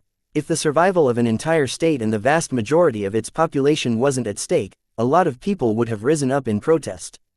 Unfortunately, everyone in the know was smart enough that the alternative was worse. The Bright Republic could not afford to let the Sandman grind its mech core to dust before engulfing the people stuck on its vulnerable planets. Every starfighter pilot deserved to be treated as a hero. Yet their lives were so short and fleeting that hardly anyone had time to pause and reflect on their sacrifices. As cruel as it sounded, the Starfighter Corps existed to endure the losses the Mech Corps couldn't afford to sustain. No one paused to remember the dead. A dead starfighter pilot was no longer of any value to the soldiers shouldering the burden of defending the Republic against the Sandmen. Only his closest friends and family remembered someone like Moses Larkinson. To everyone else, he was merely another name in a continually expanding list of casualties. Perhaps once the war was over, the Starfighter Corps would erect some pretty monument in Rittersburg that listed out his name for remembrance. Of course, none of this had anything to do with Vase. Maybe he would have volunteered to become a starfighter pilot in a different life. To the current Vase, answering this calling was beneath him. As a mech designer, he could make a bigger impact on the war by doing his job. He had no desire to hop into a cockpit and blast the Sandman up close, especially when he heard how short the life of an average starfighter pilot spanned. Those lucky enough to survive 6 serious encounters were already regarded as veterans. The second generation of starfighter models are supposed to be more resilient. Raymond passed on the latest rumors that crossed his ears. They feature much thicker frontal plating. While it's not enough for them to resist a heavy laser strike, they are able to resist at least double the amount of light laser attacks. That could make a huge difference in the survival rate of starfighter pilots. The current starfighter models on the battlefields are cheap for a reason. Can the Bright Republic cope with the increased production cost? Vase asked. Raymond looked uncertain. Our state has no choice but to invest in heavier starfighters. The loss in life has grown so severe that the officers and pilots of the Starfighter Corps are becoming increasingly more restless. It is one thing to ask them to do their duty, it is another thing to ask them to act as human shields. The pressure and trauma they are shouldering is enough to drive even the best of us to despair. Both of them fell silent for a time. Each of them had access to privileged information that painted a gruesome picture of the war so far. How is the LMC doing? Vase changed the topic. The launch of the Militant Soldier and Peaceful Soldier added some much-needed diversity to our Mech catalog. While the Mech Corps has been lukewarm in adopting the Militant Soldier, our Peaceful Soldiers are continuing to sell like hotcakes. It's too bad the Peaceful Soldier is exclusive to the Bright Republic. Vase said with regret, if not for all of the proprietary tech, components and standards incorporated in its design, we could have easily sold millions copies throughout the entire star sector. You can still do so, Vase. With the experience you've gained with the Peaceful Soldier, it shouldn't take you too long to develop a civilian variant. The LMC already received many solicitations from various governments and organizations throughout the star sectors. Each of them expressed a lot of interest in a true landbound version of the Desolate Soldier. It was much more convenient to patrol a population settlement with such a mech. Their glows ensured that the locals became much more obedient in their vicinity. I've already considered the matter. While you are right that the demand for such a product is huge, any mech design that doesn't help in the war effort is not a priority to me right now. In addition, popularizing a landbound mech with the same glow as the Desolate Soldier is extremely disruptive. Vase constantly reminded the people around him that they shouldn't solely look out for the LMC. His mech company would do well regardless of how many mechs it sold. Vase was more than satisfied with the success of the Soldier product line. There was not that much benefit to pursuing more sales, especially if he risked stepping on too many people's toes in the process. The Desolate Soldier and its variants mainly served to defend humanity against the Sandmen. Nothing more. Vase even felt tempted to withdraw the Solemn Guardian from his position as design spirit because his glow was too vulnerable to abuse. Sadly, Vase was quickly forced to set aside those notions. His reputation and the reputation of the LMC would be ruined if he intentionally sabotaged his existing products. His customers bought his mechs with specific expectations. One of the biggest taboos in marketing was misrepresenting products.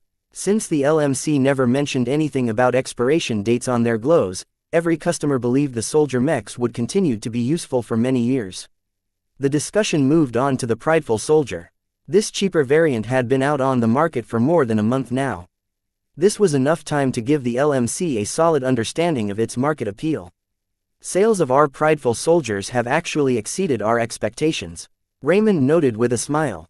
Their lower price points and their altered glows have become a huge hit among the gangs and underground organizations. The only downside is that it's hard to hide them, but even then they're rapidly becoming a staple in the Bentime system. Oh, the BLM and the three dominant gangs have taken to the Prideful Soldier with great enthusiasm. Practically every Prideful Soldier rolling off the production lines at Bentime ends up in their hands. In addition, its appeal isn't confined to our state. The Reynald Republic has actually become our second biggest market for this product. Such a result astounded him a bit. Vase never realized that adding a mode of Zygra's spirituality would induce such strong attraction in the auras of his Prideful Soldiers. I thought the Reynald Republic is barely holding it together. The Reynaldans are in bad shape, but the Frozen Leaf Alliance is still of value. The smaller states that haven't been hit yet are well aware that they'll be next once the Reynald Republic and the other states in the third line of defense are gone. The influx of foreign reinforcements in recent weeks have done much to stall the Sandman advance. A part of Vase was disappointed that the Reynald Republic hadn't croaked yet. He had bad memories of the state and regarded it as a tumor of the local region. If it was up to him, he preferred it if the LMC stopped selling soldier mechs to the Reynaldans. Of course, that was just a petty impulse. No one would ever accept such a decision. Vase had a responsibility to treat his customers fairly. Is there anything else happening abroad that I should take note of? Vase asked. Hesitation appeared on Raymond's face. He carefully leaned forward. There's one more issue that demands your attention. It's rather sensitive though. Oh. Vase immediately smelled trouble. What is it? Just spit it out. There's one more mech market in the vicinity which we haven't exploited yet. The demand for our product is growing, but our actual sales have been non-existent due to one important reason. It didn't take long for Vase to rule out the state that Raymond referred to. His products had penetrated almost every state in the region except for one glaring exception. You're talking about the Wuxia kingdom, aren't you? Yes. Vase immediately grew morose. Memories of the most recent Bright Wuxia War came to mind. The devastating defeat suffered by the ground forces of the flagrant vandals always haunted him from time to time. He had seen too many Brighters die at the hands of the Wuxians. Though he was fine with living alongside the latter in peace, becoming friends was a step too far. I take it that they are very eager to deploy our desolate soldiers and prideful soldiers, correct? Yes. In recent weeks, the LMC has received secret missives requesting us to open a direct sales channel to the Wuxia kingdom. Who are the people sending these missives? Representatives from Amadras, Venids, Hafner and so on. So far, the royal house hasn't contacted us yet, but according to our analysts, it's only a matter of time. A very conflicting mood overcame Vase. We aren't selling any soldier mechs to the Wuxians, right? Not directly, but that hasn't stopped some of the more enterprising Wuxians. Merchants are buying our desolate soldiers and prideful soldiers in enormous batches before shipping them to the kingdom. Whether the merchants are reselling our products or fulfilling a commission on behalf of a Wuxian client, the fact of the matter is that the Wuxians have already surreptitiously adopted our mechs. Officially, mech companies from the Bright Republic never conducted business in the Wuxia kingdom and vice versa. With all of the bad blood generated by so many generational wars, how could either side ever trade with each other? That didn't stop smugglers and traders from exploiting this situation. In truth, a considerable amount of trade occurred between the two states. The trade ships merely made a detour through the former Coman Federation or the independent state of Pilis before entering the other state. If Raymond was right, then the same took place with the LMC's soldier mechs. What do you want me to do, Raymond? Establish a branch in the Wuxia kingdom in order to facilitate direct sales to their oppressive nobles? The Wuxia kingdom is much harder pressed in the Sand War than us, Vase. The COO calmly pointed out. We may not like it, but we need the Wuxians to cover our flank. If the state ever falls, the victorious Sandmen will certainly wheel around and hit the Bright Republic along a new front. With how thin the Mech Corps and the Starfighter Corps has spread their forces, we simply can't afford to cover so much additional territory. Vase understood this logic just as well as Raymond. Yet the thought of strengthening the Wuxians by selling them his products was a very difficult pill to swallow. If anyone told him that he would one day sell his mechs to the Wuxians, he would have laughed in their faces. If not for the Sandman invasion driving everyone, including the Wuxians, to desperation, Vase would have never been confronted with this choice. What do the Tovars say? I don't believe they kept their mouths shut. From what we have heard, the Tovars have tacitly consented to opening a sales channel. In fact, the government might take advantage of this opportunity to increase the flow of trade between our two states. Vase snorted. Of course they don't want to go first. Cowards. He knew for certain that his reputation and the reputation of the LMC would take a hit in the Bright Republic once they pioneered a sales channel to the Wuxia kingdom. He didn't care, though. In fact, he looked forward to selling his mechs to the Wuxians. Just the thought of humiliating their entire mech industry was enough to lighten his mood. Chapter 16:16 Tormented survivors. Since the Wuxians already got their hands on the soldier mechs, the LMC might as well sell them directly. Now that Vase gave his consent, Raymond quickly left in order to make the arrangements. It was far from simple to overcome the centuries-old trade embargo between the Bright Republic and the Wuxia kingdom. At the very least, the LMC needed to work closely with the government in the coming weeks. If the Bright Republic itself did not agree to this trade, the company would never be able to dream of entering the Wuxian mech market. Later that day, Vase enjoyed a break with his girlfriend. The two of them sat together in a lounge that Gloriana recently renovated in the lab and workshop floor of the mech nursery. While their cats playfully chased after a very agile mouse bot that Gloriana imported from Centerpoint, both of them comfortably leaned against each other. Their relationship had grown stable. Nothing special happened, but that did not mean their love towards each other had cooled down. Both of them shared a love for mechs. Each new collaboration project provided them with another opportunity to learn about each other's passion for mechs. A very special intimacy developed between each other whenever they worked together on the same mech. This was why their relationship still remained in harmony despite their differences. Regardless of what Vase thought about Hexers or what Gloriana expected from Vase, their love remained as stable as ever. Vase became more and more comfortable with the thought of spending the rest of his life with Gloriana. "What are you thinking about, Vase?"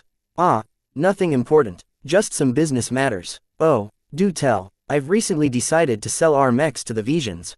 Since Gloriana frequently talked and gossiped with some of the Larkinsons at the Cloud Estate, she knew how badly the Brighters regarded the Visions. She attempted to comfort him by patting his arm. "That's very magnanimous of you. I imagine it's as difficult as Hexers selling their mechs to Fredaemon. There's a difference between the two. Your state is in a direct conflict against the coalition. In contrast, the Bright Republic and the Vija Kingdom are both being pressed by a common enemy that is far more threatening. Desperate times call for desperate measures." "Exactly. I don't like this decision, but I know it will be worse for us if the Vija Kingdom can't persist." Even though it made sense, it still sounded absurd to Vase. He still couldn't quite get over the fact that every Vision would soon become exposed to the wonders of his mechs. Would they become his fans? Would they demand continued access to the products of the LMC? Whatever the case, Vase was sure that the Sand War completely upended the old order. Just as the Bright Republic hungered to conquer the former territories of the Coman Federation, the Vija Kingdom also looked forward to doubling or tripling its territories. Digesting so much territory took decades, if not centuries. Depending on how extensively the Sandmen devastated the cities and infrastructure of the formerly populated planets, a lot of rebuilding had to be done before the new acquisitions turned into assets of the states. Vase predicted that the Bright Republic and the Vija Kingdom would not go to war anymore in the next century or so. One of the primary reasons the Vijans hungered for war was to acquire more territorial acquisitions. Now that they stood to gain a huge amount of ownerless star systems, why should they bother their neighbors? Perhaps the Bright Vija Wars might even become a thing of the past. Once the contradictions between the two states faded, trade would probably flourish. A new generation of Brighters and Vijans would grow up in a time of peace and expansion. Without experiencing the previous wars for themselves, they would not be as hesitant in working together as their predecessors. This would not take place for many years, though. Opening a trade channel just as the memories of the previous war were still too fresh sounded like a bad idea. Vase didn't care. He looked forward to gloating over the Vijans as they helplessly came to depend on his soldier mechs. Meow. Their two cats tired of chasing after the darned uncatchable mouse bot and leapt up to their laps. "Oh, are you hungry, Lucky?" Gloriana teased while tweaking Lucky's ears. Meow. Gloriana happily retrieved a treat from her pocket and threw it in his mouth. "Here you go." Meanwhile Vase rubbed his fingers over Clixie's soft fur. He still hadn't gotten over the novelty of petting a creature with actual fur. Clixie was a lot more adorable than his naughty cat in his eyes. "You're such an elegant cat, Clixie. Lucky can learn a lot from you." Meow. Times like these happened nearly every day. While not a lot of excitement took place, neither Vase nor Gloriana had any complaints. Sadly, Vase couldn't afford to indulge in Gloriana's company every moment of the day. Even if he did his best to delegate his responsibilities, he still needed to divert some time on various matters. The LMC increasingly grew more formidable. With several manufacturing facilities coming online in Bentime, the Mech Nursery was no longer the only production site of the company. Vase still had no intentions of moving to Bentime, though. It was far too busy for his liking and it was filled with powerful players that Vase had no intention of meeting. While it appeared that the recent developments on Cloudy Curtain attracted hundreds if not thousands of different influences, Vase and the LMC remained dominant on this planet. Aside from the LMC, he regularly checked up on his other organizations. The Avatars, Battle Criers and Sentinels constantly grew stronger as Vase or the LMC invested considerable sums of money in upgrading their mechs. The Larkinson Exobiology Institute also started to take shape. While it was too soon to gain permission to erect an Exo-Beast reserve on Cloudy Curtain Drive, Lupo already made some progress in some areas. As for the Vase Larkinson Foundation for Wounded Veterans, he reluctantly watched on as Clinton Larkinson expanded the charity's capacity to treat the wounded. In fact, if Clinton got his way, he wanted the foundation to build an entirely new medical facility on Cloudy Curtain, one geared towards veteran care. Naturally, Vase did not agree to this. Expanding the foundation's treatment capacity to 100 patients was enough. Speaking of patients, one of the issues that required his personal attention was Davia Stark. The doctors employed by the Foundation did a good job in treating the physical wounds of this hidden expert pilot. However, the doctors could do nothing about her mental and spiritual wounds. As Dr. Lupo guided him to the recovery room where Davia Stark rested, he explained the patient's condition. From what we can tell of her history, she used to be a mercenary pilot when the Sandmen crossed into human space. The mercenary corps she used to be a part of suffered the same fate as most of the initial defenders. Overwhelmed by Sandmen, have any of her former comrades survived? Vase carefully asked. It would be bad for him if her former friends, colleagues and family came to Cloudy Curtain and insisted on taking Stark away. Dr. Lupo looked uncertain. It's difficult to tell. The chaos following the fall of the border states has upended existing records. They're not up to date anymore, so it's very hard to figure out if people are dead or alive. So far, you haven't found anything, right? No. We have tried to reach out to known contacts, but no one replied to our messages. It is looking increasingly more likely that this poor woman is all alone now. Vase tried his best not to erupt into a grin. That would be improper. Instead, he slowly managed to school his face in a sad and solemn expression. I hope we can give Madam Stark a new home here at the LMC. I'm always open to employing honorable veterans. That sounds very generous of you, Mr. Larkinson. Lupo fawned. Is she in a state to talk? We can wake her up if you wish. It won't affect her recovery as long as you keep your discussion short and free of stress.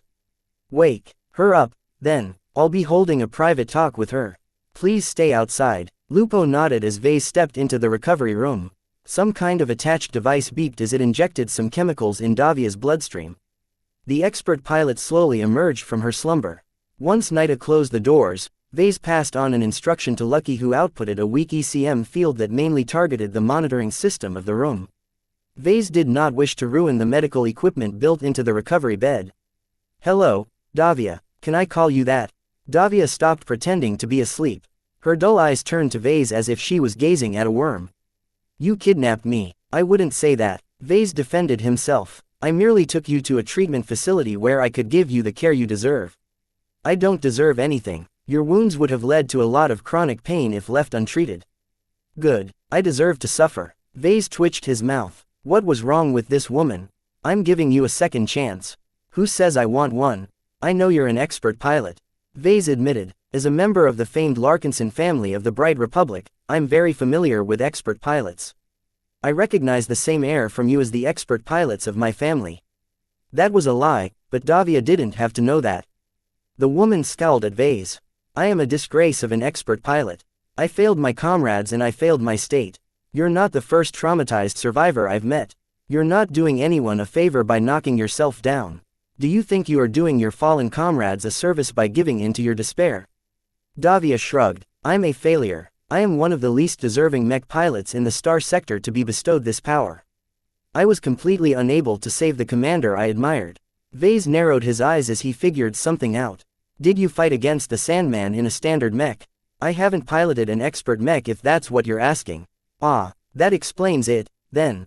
No expert pilot can exert their full strength in a mech that isn't designed to resonate with you. Expert mechs are expensive for a reason. That doesn't excuse my failure. People counted on me. Now they're dead. Calm down. Your body is still weak. You won't do your recovery any good if you lash out like that. Fortunately, Davia was simply too tired and fed up to sustain her outburst. She quickly calmed down and entered into a depressed mood. Vase cautiously walked closer until he stood at the side of her bed. Despite her treatment, Davia appeared much older and frailer than before.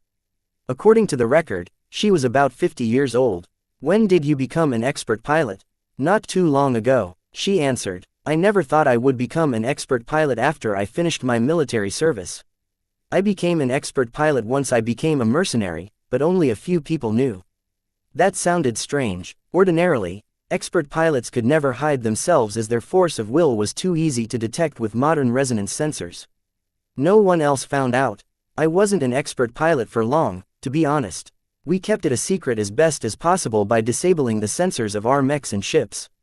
As long as I holed up in my cabin and avoided contact with other forces, it's easy to avoid detection. I have no stomach to rejoin the military. Others would have found out eventually. That's true. I just wanted to prolong my return. Then the Sandman came. Yes, the Sandman invasion changed her entire fate. Chapter 16-17 Research Institutions. Vase found it difficult to engage Davia Stark in conversation. The spiritually crippled expert pilot was a woman without spirit. She completely lacked the strong will and belief that normal expert pilots possessed. While her state made her pliable to an extent, the problem was that Stark no longer possessed the will to live. He frowned as he felt he wasn't making any progress in their one-sided conversation. Every time he attempted to prod her, she merely replied in a perfunctory manner. It felt as if he was talking to a suicidal bot. Fortunately, this was not the first time Vase encountered a traumatized mech pilot. It was just that this case was a lot more thornier than usual because Davia just happened to be an expert pilot. Injury and death remained an ever-present risk to those who risked their lives on the battlefield. The Larkinsons were very familiar with this universal truth. Not even their expert pilots returned from war unscathed. His grandfather Benjamin happened to be a good example. He used to be an expert pilot before he returned with some sort of injury that no longer made him an expert pilot. Such an outcome should have been devastating to any expert pilot, but his grandfather managed to pull through that dark period and readjust his life without any issue. Since the Larkinsons raised so many mech pilots and sent them off to war, they also became proficient in treating them when they became wounded, crippled or traumatized. War was a messy business. Those who entered the meat grinder never emerged unscathed. The main reason the Larkinson compound accommodated so many Larkinsons was to provide a calm refuge to those who needed to heal their mental scars. The Larkinsons always believed that leaving a traumatized mech pilot alone was incredibly negligent. People tended to develop weird thoughts when they were left by themselves. This problem was worse among the wounded and the mentally scarred. Therefore, the simple, low-tech solution the Larkinsons came up with after hundreds of years of trial and error was to surround the traumatized with family. While it didn't work all the time, the Larkinsons saw enough success in this approach to stick with it. Vase always remembered his time at the Larkinson compound fondly. "I have a suggestion," he began. "Recuperating in this isolated recovery room won't do you much good. Once your physical condition improves, I intend to bring you to my cloud estate where my relatives can keep you company. Is that okay?" Davia snorted. "Do what you want." Okay. Though she remained a tough shell to crack, at least she didn't express any intentions to leave. After losing her home and everyone she knew, she had nowhere to go. It made no difference to her if she stayed in his care or returned to the farming settlement. Vase soon left her room, allowing the sedatives to put her back to sleep. "Take good care of her, drive. Lupo." He repeated his instruction. "Once she recovers enough to stand and walk on her own, transfer her to the cloud estate. Make sure to assign some caretakers to her to attend to her daily needs." Though Lupo still didn't know why Vase paid so much attention to an ordinary wounded veteran, he knew better than to question his employer. "I will make sure that she is taken care of, Mr. Larkinson. I'll also spare some time in my schedule to check up on her condition and form a customized diet to facilitate her physical recovery." Vase smiled. "Good. Treat her just like you treat Gloriana and I. Don't skimp on anything." Ever since Vase put Drive, Lupo in charge of ingredient preparation, every meal turned into a delight. While Vase was initially dismissive of Dr. Lupo's obsession with nutrition, it turned out that this specialty was not as trivial as he thought. Each meal incorporated ingredients that Dr. Lupo tailored to their individual physiques. The meals that Gloriana ate became a lot more delicate and pure. In contrast, Vase ate meals that became a lot more filling and dense with energy. Ever since he switched to Lupo's customized diet, Vase never felt as full and energy-rich as before. He realized that he was missing out an entirely different facet of life before he employed Drive. Lupo. Gloriana was just as happy with Dr. Lupo's addition to the staff. Though Drive, Lupo frequently demanded to cook their meals, he was not as adept in the culinary arts as the chefs employed by Gloriana. Personally, Vase didn't mind, but Gloriana vehemently opposed any notion of replacing her chefs. She always employed the best she could get her hands on. Dr. Lupo was incomparable to chefs trained in a prosperous second-rate state like the Hexadric hegemony. Of course, who knew if that remained the same a few years from now? The intelligence candies that Vase graciously fed to Dr.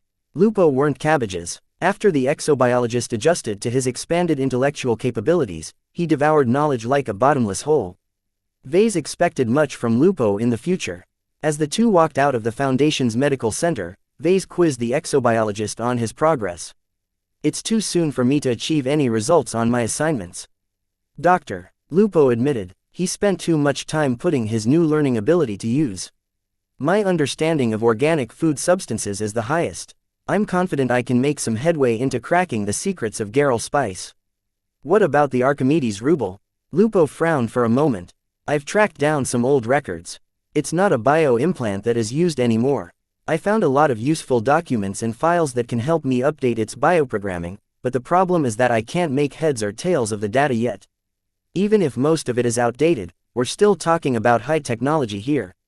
Prioritize this project over anything else. I don't want to wait too long to implant the Archimedes ruble in my head. Gloriana's cousin, who is supposedly capable of performing the surgery, will probably arrive within the year. I want you to be knowledgeable enough about implant surgery to assist in the surgery. Doctor, Lupo ought to be smart enough to realize that Vase did not entirely trust Gloriana's cousin.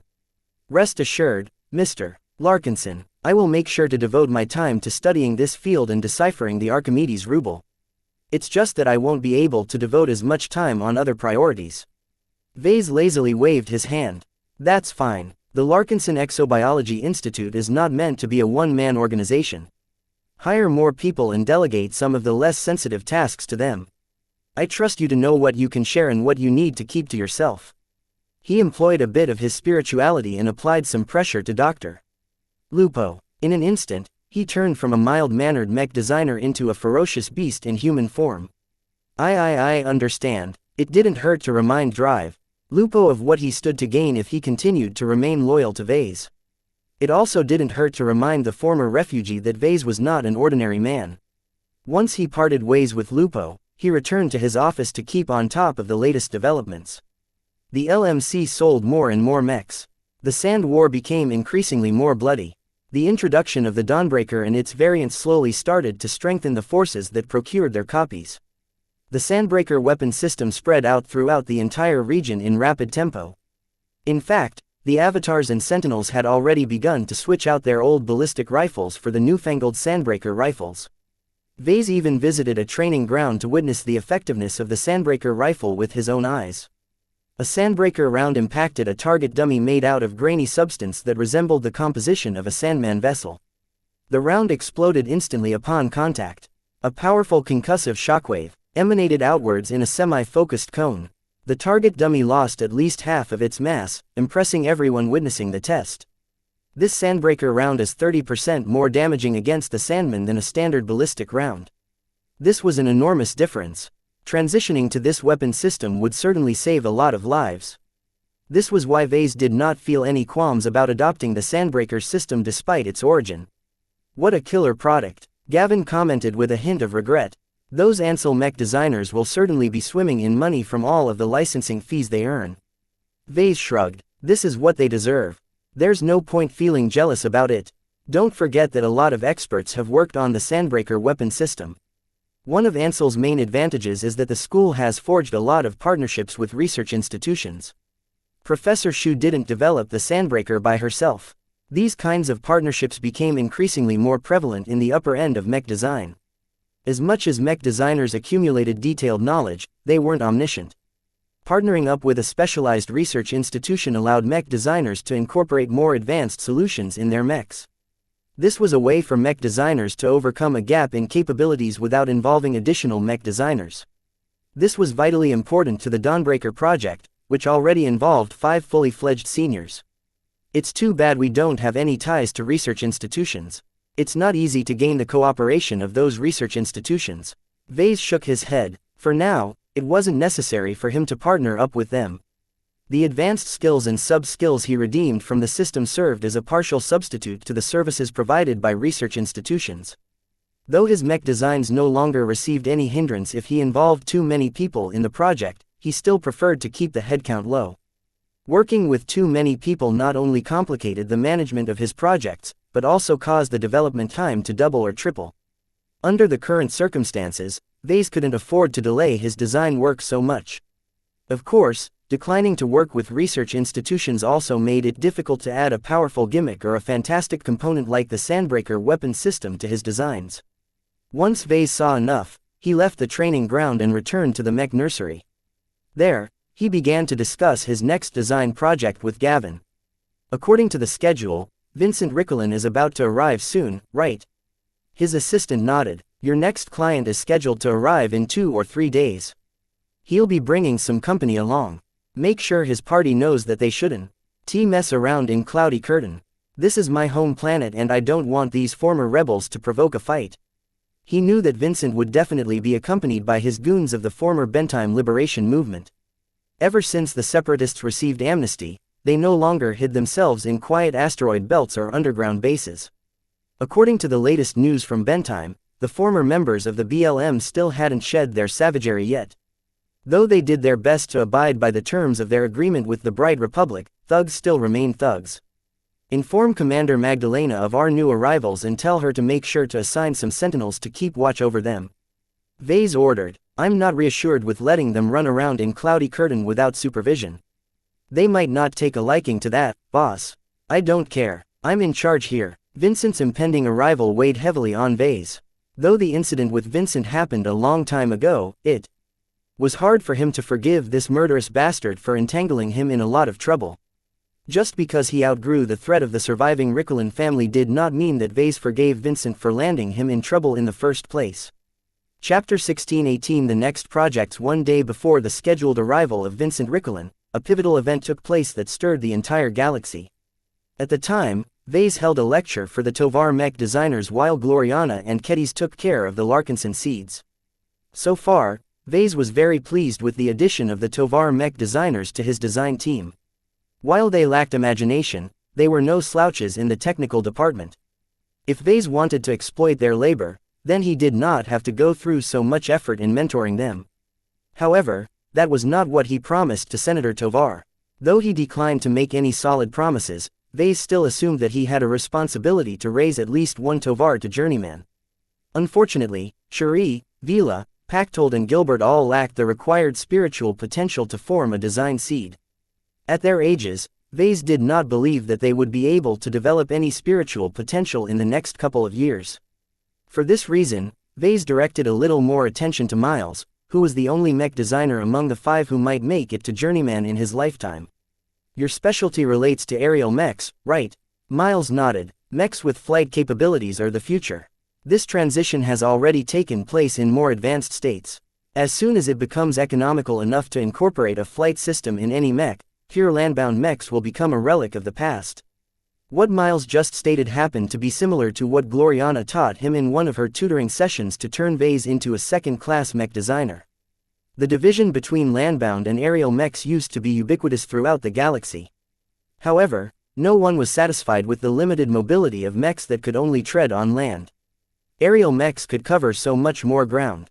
The downside of aerial mechs was that their flight capabilities took up too much mass and volume in their frames. While this problem still existed in the mechs employed by third-rate states in the galactic rim, more advanced states no longer stuck by this convention. As long as the tech and materials became good enough, it was possible to turn every landbound mech into a flying object. In the Coalition and the Hegemony, many landbound mechs were already capable of maneuvering in the air or in deep space. While they didn't move as fast as dedicated flying mechs, at the very least they weren't helpless in the event of a battle in space. Gloriana even believed that the distinction between landbound, aerial and spaceborne mechs might disappear in a few hundred years. This transition already took place in the galactic center and most places in the galactic heartland. The multi-purpose mechs that Vase encountered during one of his mastery experiences already incorporated the ability to operate in several different environments by default. Such an extravagant and complex feature was still unimaginable in a small state like the Bright Republic. From that perspective, Miles picked a very good direction to specialize in. At the very least, he did not have to worry about his design philosophy becoming redundant with the passage of time. Every mech required at least some flight capabilities in the future. I can't give you any advice when it comes to your specialization. Vase remarked. This is something you can only depend on yourself. I hope that you have set a concrete goal for yourself. From what I've seen so far of you, I'm not sure you've made up your mind on what you want to accomplish. Just making better flight-capable mechs is not a sufficient goal. Think about it some more. As Vase was about to wrap up this session, everyone's comms beeped in alarm. No one's comm was exempted from this alert. Even though Vase ordered everyone to put their comms in silent mode, the alarm superseded all silencing functions without any hindrance. In addition, the alarm not only affected the comms of the mech designers. Nida and the guards stationed by the Sentinels and the Glory Battalion all reacted with surprise as the alarms also affected their communication equipment. This alarm tone, everyone paused and widened their eyes. Almost no one had heard this specific tone before. However, each of them memorized this specific tone at school.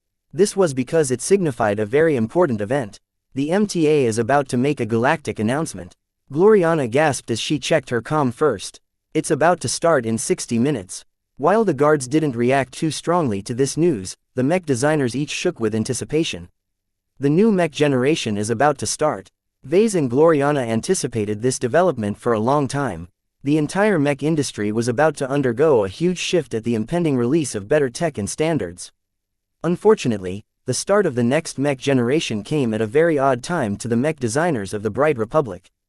With the Sand War raging throughout the rimward direction of the Komodo Star sector, Vase had no time to design a commercial mech that served the general mech market. The only mechs that sold in the local region were mechs designed to resist the Sandmen. This wasn't necessarily a bad thing. In fact, Vase benefited hugely from this development because the crisis offered him an opportunity to propel his soldier product line into an unprecedented level of success. The success of the Desolate Soldier and its variants along with the spread of the Stripes of Humanity propelled Vase and his mech company into a household name. In other words, Vase already achieved the results he originally wanted to make after the start of the next mech generation. The timing isn't too good. He sighed. I promised to fulfill a commission. Gloriana patted his back. We don't have to work on one project at a time. Besides, we can immediately familiarize ourselves with the new tech and components by applying them to Vincent's custom mech. I know, but it's still a burden to juggle multiple projects at once when time is at a premium. Despite these difficulties, Vase did not shy away from this challenge.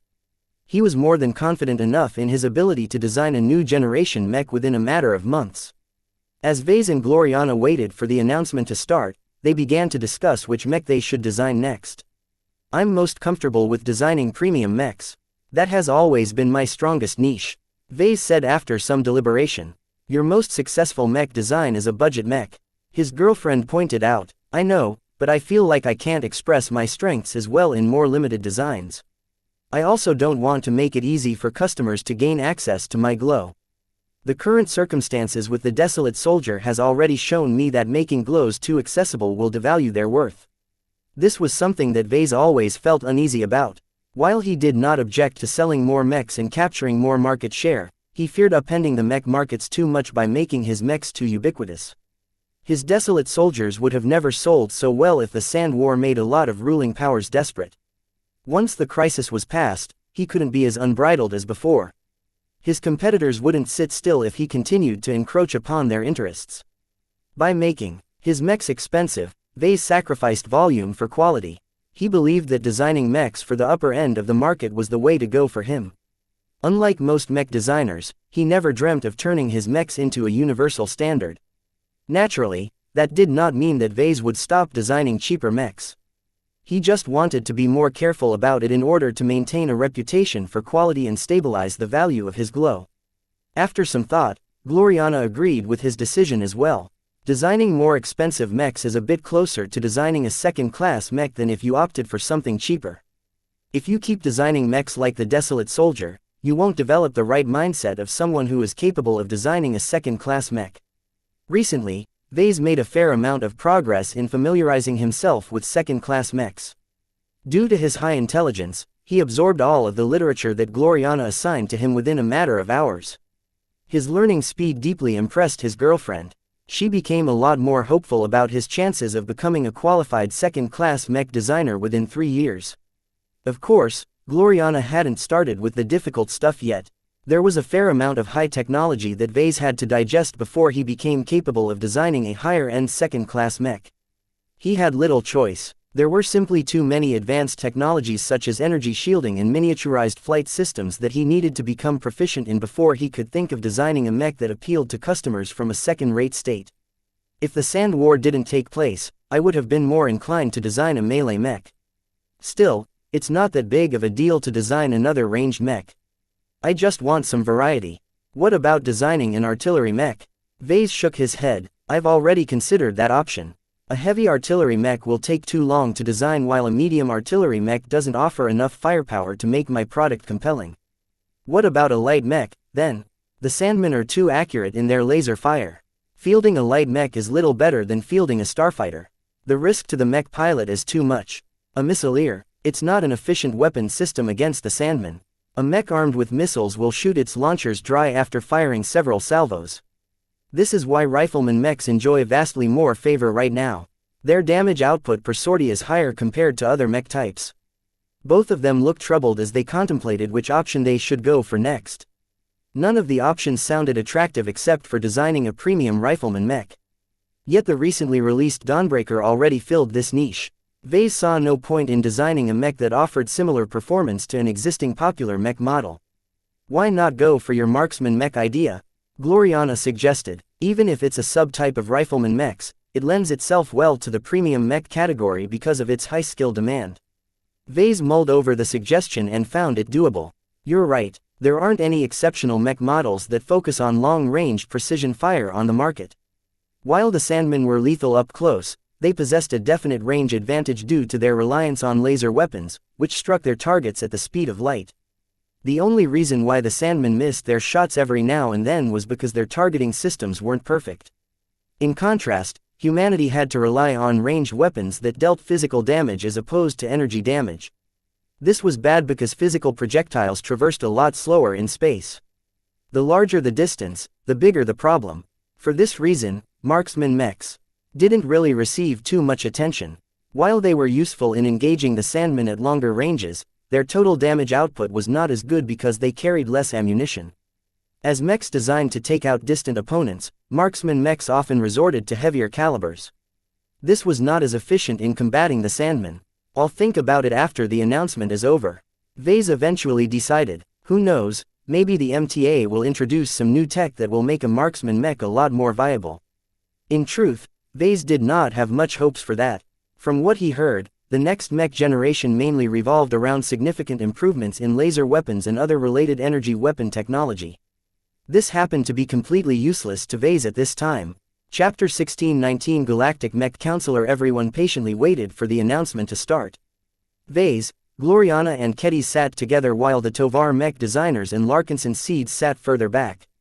All of them faced the design lab's central projector, which Gloriana had already tuned to the MTA's official broadcast channel. They choose to watch the announcement on their best projector for a good reason. Every time the Mech Trade Association introduced a new mech generation, the spokesperson often showcased vivid examples and schematics.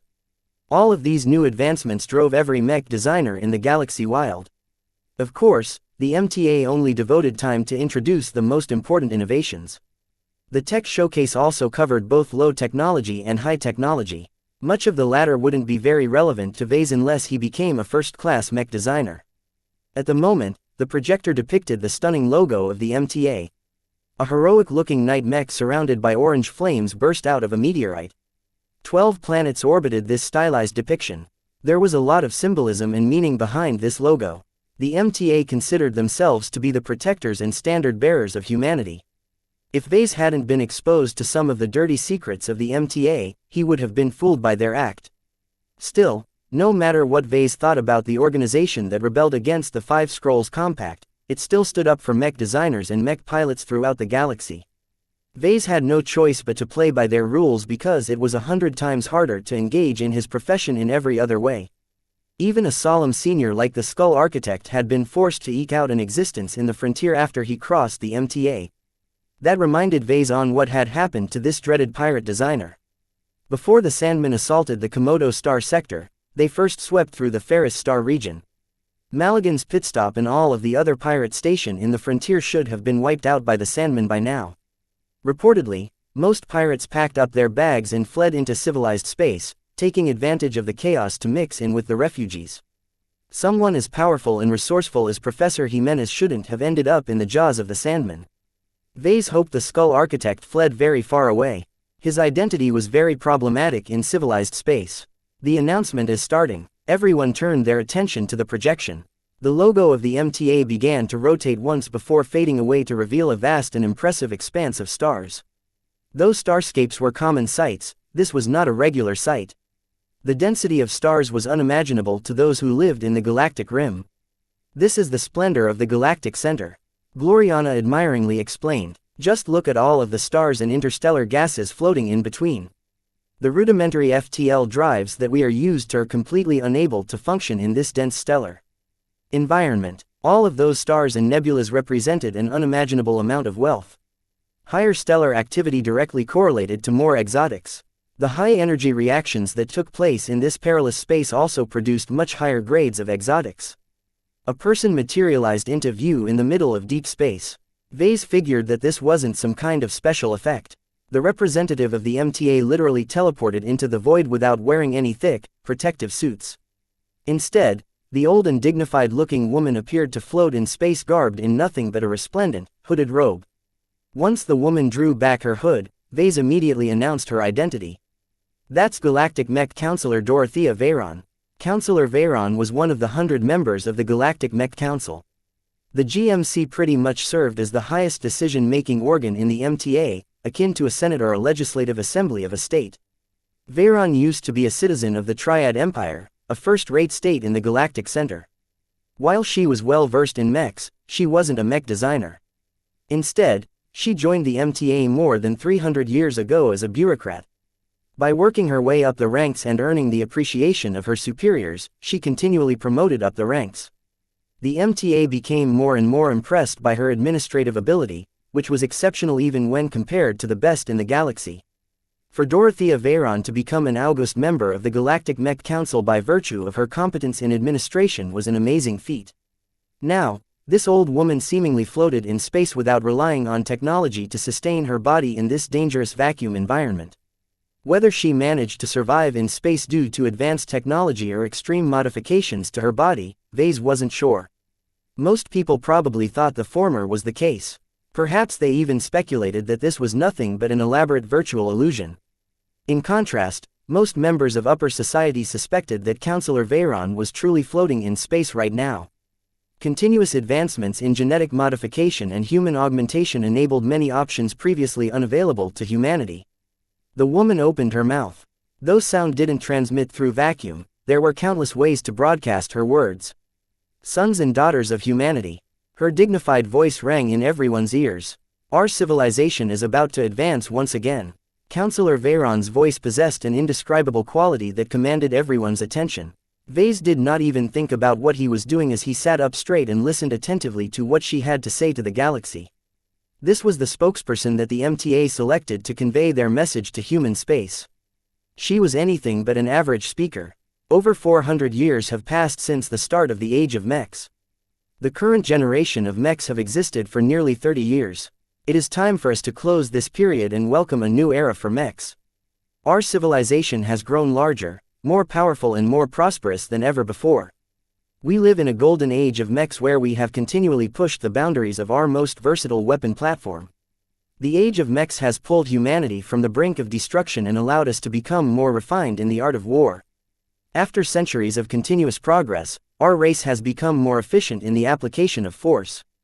The age where our kind used to hammer all of our perceived enemies from existence with the most destructive weapons we have on hand is long past. I am proud to live in this great era. Not only have we pushed mechs to a height that we could scarcely imagine at the beginning of the age of mechs, but we have also solidified our dominance throughout the galaxy.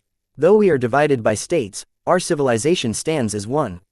We are humans, who emerged from an insignificant planet in the Orion arm of the galaxy to become the most dominant race among countless alien races. Our race has overcome many odds in our rise. We have even confronted our inner demons and come out stronger and more united in the end. For over 400 years, the MTA has ensured that war will never be able to threaten the survival of our race again. Counselor Veyron kept airing lofty words about humanity and the age of mechs. Vase soon pulled himself out of the trance he had inadvertently fallen into. He recognized when he was being indoctrinated. Vase turned to Gloriana and found to little surprise that she looked fully taken in by Counselor Veyron's pro-human, pro-mech and pro-MTA views. He prodded her side with his finger. He failed to catch her attention. Should he do something more drastic? He decided to leave Gloriana alone. Counselor Veyron may be attempting to indoctrinate her audience, but many mech designers already bought into her viewpoints. Every mech designer believed that mechs were the weapons of humanity. Every mech designer believed that the age of mechs was the best time for a human to be alive. Every mech designer believed that the MTA was the biggest contributor to peace and prosperity in human space. Though Vase held some diverging opinions, he knew he wouldn't be able to convince Gloriana of his views at this point. Fortunately, the counselor soon ended her introductory spiel and went on with the meat of this galaxy-wide announcement. Our galactic mech industry has never stood still. The brightest minds of our race are constantly pushing the boundaries of science, allowing us to integrate newer and better technologies into our mechs. The latest mech generation that we will commence this day will alter the landscape of battle. Let me introduce you to the most far-reaching advancements that we have pushed in the latest mech generation. 2 mechs flew into view, stopping just behind the counselor. As a human, Counselor Veyron appeared very small in comparison to the huge mechs. Despite that, the gravitas she conveyed through the projection made it difficult for every mech designer to direct their attention towards the mechs. It didn't take any explanation for Vase to realize that the mechs belonged to different generations. The mechs appeared to be a pair of very advanced second-class rifleman mechs. The laser rifles they wielded looked incredibly stunning in the arms of these exquisite mechs. Gloriana reacted first. Those are masterwork mechs. Every aspect about their construction appeared flawless in their eyes. Before they can spend time on admiring the mechs, Counselor Veyron immediately pointed out the critical differences between the 2 mechs. In much of human space, laser weapons are ubiquitous. She explained. They are efficient, accurate, versatile and convenient. Our association has expended a considerable amount of effort to introduce innovative new technologies related to laser weapons. Let us demonstrate the results right now. A few mechs flew in range. Without much delay, the 2 rifle-armed mechs fired at the targets which attempted to resist incoming fire with their armor or leverage their mobility to dodge the aim of the pilots. Look at the difference in power. Gloriana exclaimed. The latest generation laser rifle is at least 20% more powerful. Look, the mech on the right has already defeated the defensive mech that attempted to resist the lasers head-on. Vase was well versed in laser weapons, so he quickly spotted another discrepancy. It's not just the power that received a boost. The rifle is generating considerably less heat. That can mean that it is more efficient or its components take up less space and therefore offers more capacity for heat sinks. The demonstration continued to showcase the differences between the old and new generation of laser weapons. In fact, Vase suspected that the technological leap he was witnessing shared a lot of similarities with the crystal builder technology he employed in the design of his Crystal Lord and its crystal-based laser rifle. As Vase studied the performance of the latest generation laser rifle further, he soon concluded that the tech base was different. Even though the MTA standardized a different approach towards miniaturizing the components of a laser rifle, the results were similar. In fact, the new tech standards that the MTA revealed in this laser rifle was probably more practical and efficient than relying on weird alien crystals to empower the mechanisms of a laser rifle. The Crystal Lord has definitely become obsolete, he muttered. He didn't mind. The LMC had already phased out the Crystal Lord from its mech catalog. The transition to a new mech generation always resulted in the devaluation of older mech designs. Vase couldn't do anything to stop the advance of better technology. He could only accept this outcome and adjust to the changes as best as possible. If the circumstances permitted, Vase did not mind revisiting the Crystal Lord design to develop its Mark II iteration. However, the Crystal Lord possessed too many inadequacies to a mech designer of his current height. It would probably be a better idea for him to start another landbound rifleman mech project from scratch. Chapter 1620 Signature Technology. The Mech Trade Association was one of the most powerful organizations in the galaxy. Not only did it possess the raw military might to dictate its rules throughout human space, it also monopolized the right to govern everything related to mechs. The transition to a new mech generation served as a means to regulate and standardize the progression of mech design. The enormous prestige and might of the MTA ensured that each and every mech designer abided by their arrangements. In this way, mech development throughout human space adopted newer tech, application and standards swiftly and without any lag. Even the star sectors at the periphery of human space such as the Komodo star sector could keep up with the latest developments. Vase recognized that the MTA did not reveal all of these fancy new tech to the entire galaxy from the goodness of their hearts. The MTA simply wanted to foster as much innovation as possible. If an organization like the MTA did not propagate new standards, then the progress of mech design would splinter and diverge in every star sector. Cutting-edge researchers whose time and energy were limited might inadvertently waste their time in researching tech that had already been invented elsewhere. To a fairly young organization that championed a fairly new weapon platform such as mechs, this kind of inefficiency couldn't be tolerated. For this reason, the MTA kept tabs on all of the advancements made by mech designers throughout the galaxy and popularized the most suitable ones. Grouping the introduction of new technologies and standards into 20 to 30-year-long periods caused every mech designer to take the transition seriously. Those who ignored the arrangements of the MTA would quickly be left in the dust by their competitors. Vase, Gloriana, Kedis and the rest of their design team eagerly soaked in the new innovations that Councillor Veyron introduced. The mighty Councillor started off the showcase with showcasing the pivotal leaps in directed energy weapon technology for a reason. Though lasers were considered low-tech weapons, they were used throughout much of the galaxy. Their versatility, ease of use and scalability made them ubiquitous throughout the galactic rim and galactic heartland. Laser weapons even saw widespread use in the galactic center due to their light speed properties, though most mech owners could afford something better. In short, the advancement of laser weapon technology elevated the strength level of all of human space, with the less developed star sectors benefiting more than most. Directed energy weapons serve as an essential element in the arsenal of any force of mechs. Councillor Veyron smiled as she floated in deep space garbed in nothing but ceremonial robes. With the introduction of these new technologies, the firepower, energy efficiency, capacity of laser weapons have become more potent than ever. Of course, Councillor Veyron couldn't spend all of her time on highlighting laser weapons.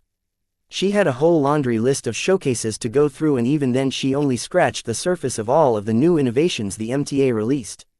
The laser-armed mechs made way for mechs wielding more advanced directed energy weapons. This time, the mechs fired bright, energetic beams that Vase instantly recognized as positron beams. Many of the advancement in laser weapons have also benefited other related weapon technologies. Plasma weapons, missile payloads. The Councillor steadily introduced all kinds of updates of popular weapon systems. While she hadn't announced anything groundbreaking, the modest upgrades to existing tech still made enough of a difference to elevate the strengths of mechs to another level. Though the MTA likely introduced updates to thousands of weapon systems, Veyron only mentioned a dozen of them before moving on to improvements in other aspects. A grand first-class multi-purpose mech flew into view.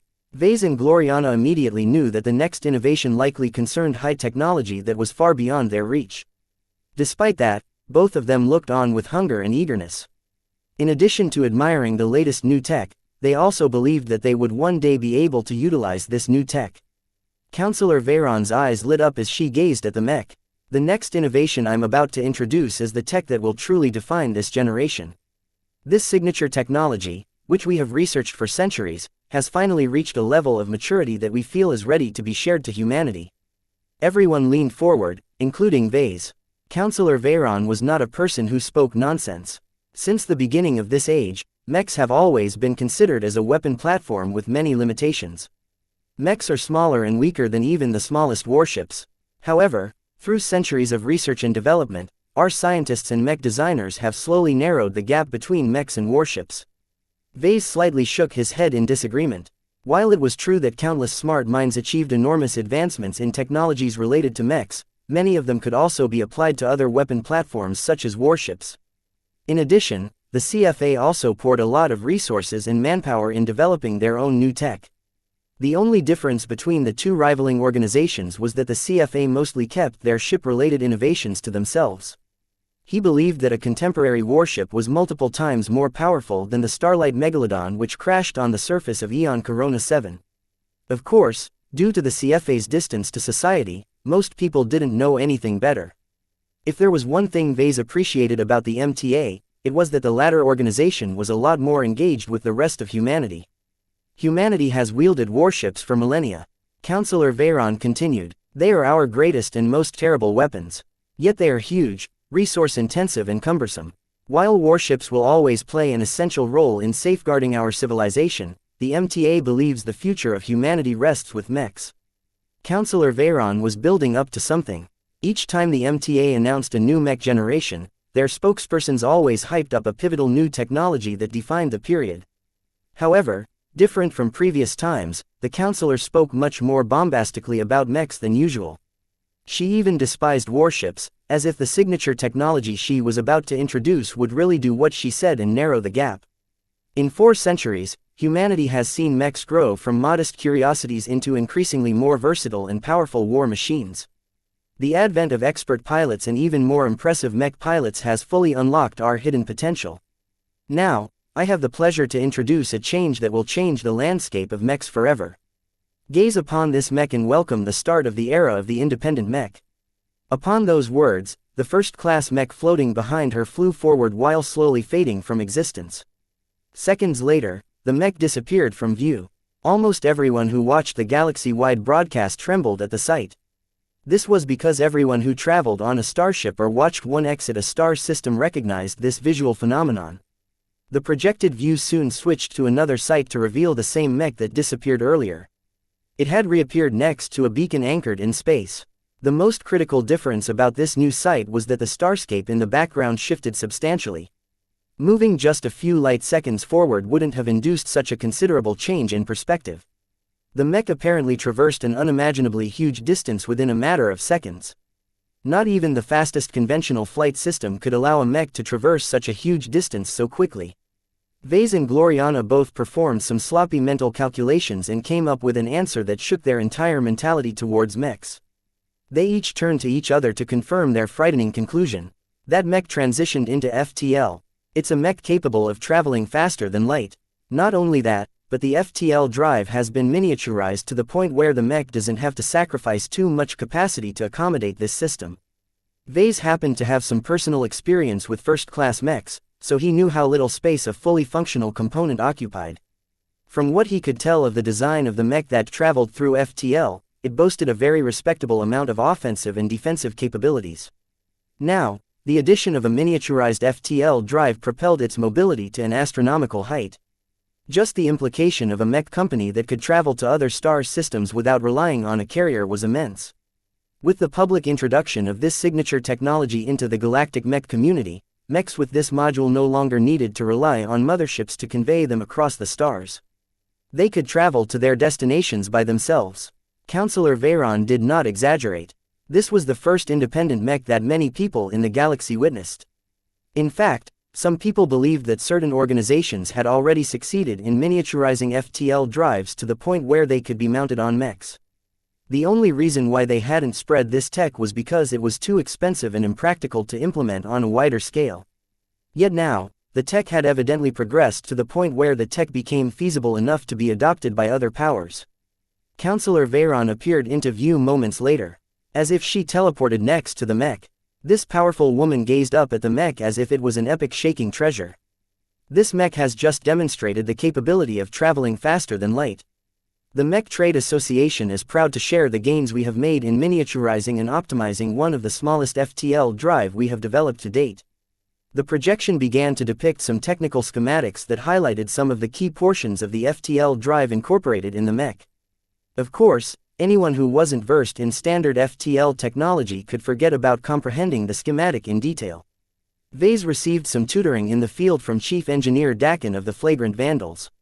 Despite that, the FTL drive schematics presented by Counselor Veyron was incomparably more complex than the more rudimentary drives that were common in the Galactic Rim. He only possessed a very shallow understanding of FTL drives, which was completely insufficient for him to comprehend the profoundness of this miniaturized FTL drive. Fortunately, the MTA knew that most people wouldn't understand a thing either. After babbling some technical specs, Counselor Veyron dumbed down her explanation. The miniaturized FTL drive or mini drive incorporated in this mech differs from standard, full-sized FTL drives in many ways. While there are many differences, the key material that has made the mini drive more practical is a high-grade liquid exotic that is known as phase water. A small infographic appeared that listed out the key properties of phase water. Vase instantly lost most of his excitement. While phase water exhibited incredible dimensional properties, the exotic was incredibly scarce. Not only that, it was incredibly expensive. Demand for it was huge but the supply was non-existent. Phase water wasn't even available in large amounts in the galactic center. As you can see, the mini drive we have developed is highly dependent on phase water. For now, a functioning mini drive that is capable of granting FTL capability to mechs must incorporate at least 50 grams of phase water. 50 grams. While this didn't sound like much, according to a quick search on the galactic net, a single microgram already cost more than an entire first-class mech core. Even the Terrans and the Rubarthans will bleed at such an excessive price. Gloriana exclaimed in shock. Vase was just as shocked. At these prices, it only makes sense to add mini drives to ace mechs and god mechs. And not every state could afford to spend such extravagant amounts. Only the big two and the first-rate superstates could afford to splurge on this new invention. How was it possible for the MTA to believe this tech was mature enough to be introduced to the galactic mech community? This tech was way too expensive. Chapter 1621 Phasewater. Despite its size, the addition of phase water allows the mini drive to exhibit wondrous capabilities. As long as the mech possesses enough energy reserves, it is not impossible for a mech to travel across an entire star sector by its own capabilities. Such a bold statement belied the fact that hardly anyone could afford the 50 grams of phase water needed to construct a mini drive module. How could the MTA be bold enough to announce a so-called era of the independent mech, when there was only enough phase water in the galaxy to build a couple of hundred FTL-capable mech with this tech? As long as the mini drive depended on an obscene quantity of phase water, most mech designers could forget about designing FTL-capable mechs in this generation. Gloriana looked confused. The MTA isn't this ambitious when it comes to unveiling their signature technologies. While the mini drive is an impressive invention, it will take hundreds of years for it to become practical. Whenever a significant new invention emerged, the earliest iterations were usually crude, inefficient and prohibitively expensive. Only a small number of scientists developed the technology. Even if they were some of the most brilliant specialists in their fields, their manpower and energy were ultimately limited. Once they published their results, everyone capable would be able to access the new technology. A lot of new research projects would probably commence throughout the entirety of human space. With so many more researchers delving into the technology the MTA unveiled, various refinements and improvements would quickly follow. Even if only 1 out of a million scientists achieved some results due to a fluke, that still represented actual progress. A single success might not be so significant, but with the sheer amount of researchers studying the same subject, the rate of improvement could be quite substantial.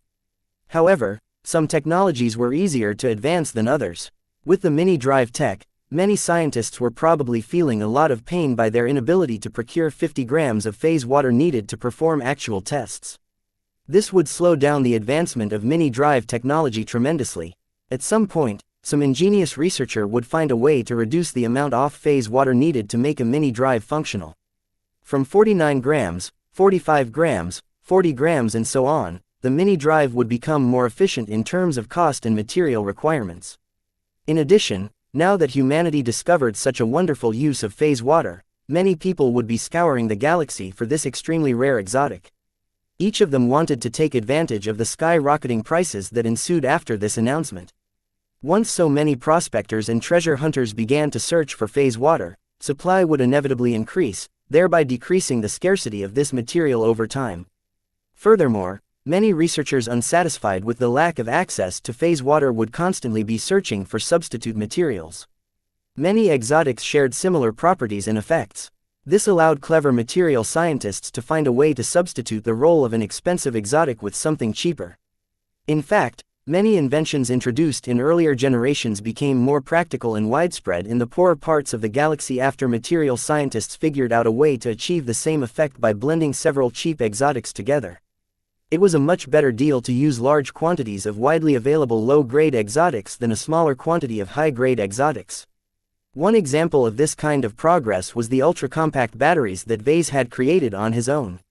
Combining sulamnium, beta-otracine and flesh's tears was nothing more than a way to create a knockoff of a high-grade exotic. Some material scientists even believe that many high-grade exotics were compound substances of lower-grade materials. With how amazing the mini-drive technology appeared to be, Vase definitely believed that someone would eventually make a breakthrough that removed its dependency on phase water. The question was how long it would take. Phase water seemed to be an incredibly high-grade exotic with strong dimensional properties. Such a strange and powerful effect couldn't be replicated easily. Nonetheless, Counselor Veyron cheerfully fawned over the mini-drive technology as if it would soon spread throughout human space. Mini-drives have many applications. It is not only useful for mechs, but also for other crafts such as shuttles, escape pods and more. With a mini-drive in your possession, you can effortlessly travel to any star system within range without relying on a lumbering ship. Who has enough phase water to waste on other applications? Gloriana puzzlingly wondered. Fortunately, Counselor Veyron soon finished elaborating on the mini-drive. That sums up the highlights of our new mini-drive technology. You can obtain more detailed explanations at our virtual portal. Now, let us move on to the next innovations. Various mechs flew in and out of view to demonstrate various new capabilities. The innovations that the MTA chose to highlight during this important announcement represented significant advances in mech technology despite their lack of flair compared to the introduction of the mini-drive. The various improvements that Vase took note of ranged from more refined neural interfaces to more efficient power reactors. Each of these performance improvements came about through several means. In the case of neural interfaces, they performed better mostly due to improvements in design and technical application. In the case of power reactors, the MTA listed out a variety of newly discovered exotics that could substitute the role of currently used exotics. In other words, the improvement purely came about due to the usage of improved materials. Still, no matter how the improvements came about, the mechs designed according to the new methods became significantly more powerful. Counselor Veyron swiftly introduced many different improvements. All of them were enough to inspire Vase and Gloriana. The mechs they wanted to design would certainly become a lot more impressive. Of course, both of them needed to license a new set of components to be able to do so. While it was possible to rely on leaked and pirated documents to piece together a new generation of mech, no one would be allowed to sell them on the open market. Every commercial mech model had to be approved by the MTA. As a trade association, the organization could not neglect their vital duty in regulating the sale and trade of mechs. While the MTA generally didn't bother with private transactions and commissions, any mech designer who wanted to sell more than a couple of mechs on the open market needed to play by their rules. For this reason, only a small number of mech designers started off strong at the start of a new mech generation. Too many mech designers couldn't afford the licenses required to make use of readily available components. They had to wait until various mech designers and component developers digested the new technologies. After a few months of years, they would publish their new component designs, but by then the mech designers who started later already fell behind. After 2 hours of showcasing a dazzling number of improvements, Counselor Veyron finally wrapped up her announcement. There are many new advancements that our association made available to you. I am proud of what the mech community has accomplished over the last decades. Not only have we unveiled a viable means of adding FTL capability to mechs, we have also introduced a comprehensive wave of enhancements that collectively increases the potency of humanity's mechs to a new height. Her arm stretched to the impressive starscape in the background. Normally, our message ends here, but we have another announcement to make. The logos of 2 different organizations appeared by her side. To the left was the familiar logo of the MTA. To the right was the logo of the CFA. Most people who began to grow sleepy or numb to all of the technological advancements introduced by Veyron began to wake themselves up at the new sight. Anything that was important enough to unite the big two must be something enormous. Vase recalled Calabast's warning that the MTA planned to make an additional announcement. Now, it turned out that his partner was right. The Mech Trade Association and the Common Fleet Alliance have safeguarded human civilization for over 400 years. She stated seriously. For 4 centuries, our race has rested and recovered from the devastation of the preceding stage. Our initial mission after the formation of our organization was to protect our race from further decline.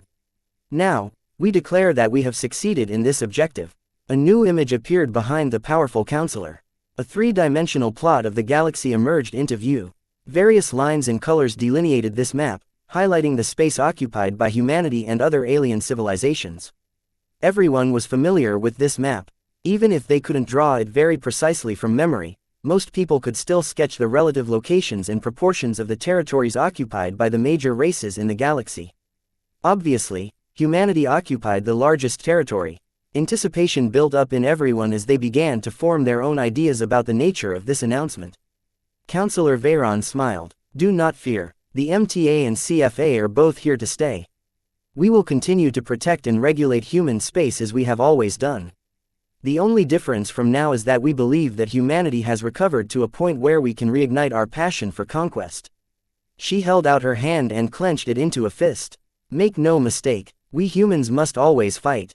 We can never settle for peace, because there are always enemies waiting to pounce on us when we have become weak." Though her words were aggressive, most people felt proud of their words. Each human took pride in their racial heritage. Even though the human race was anything but exceptional, every alien race that clashed against them had faltered despite their many advantages.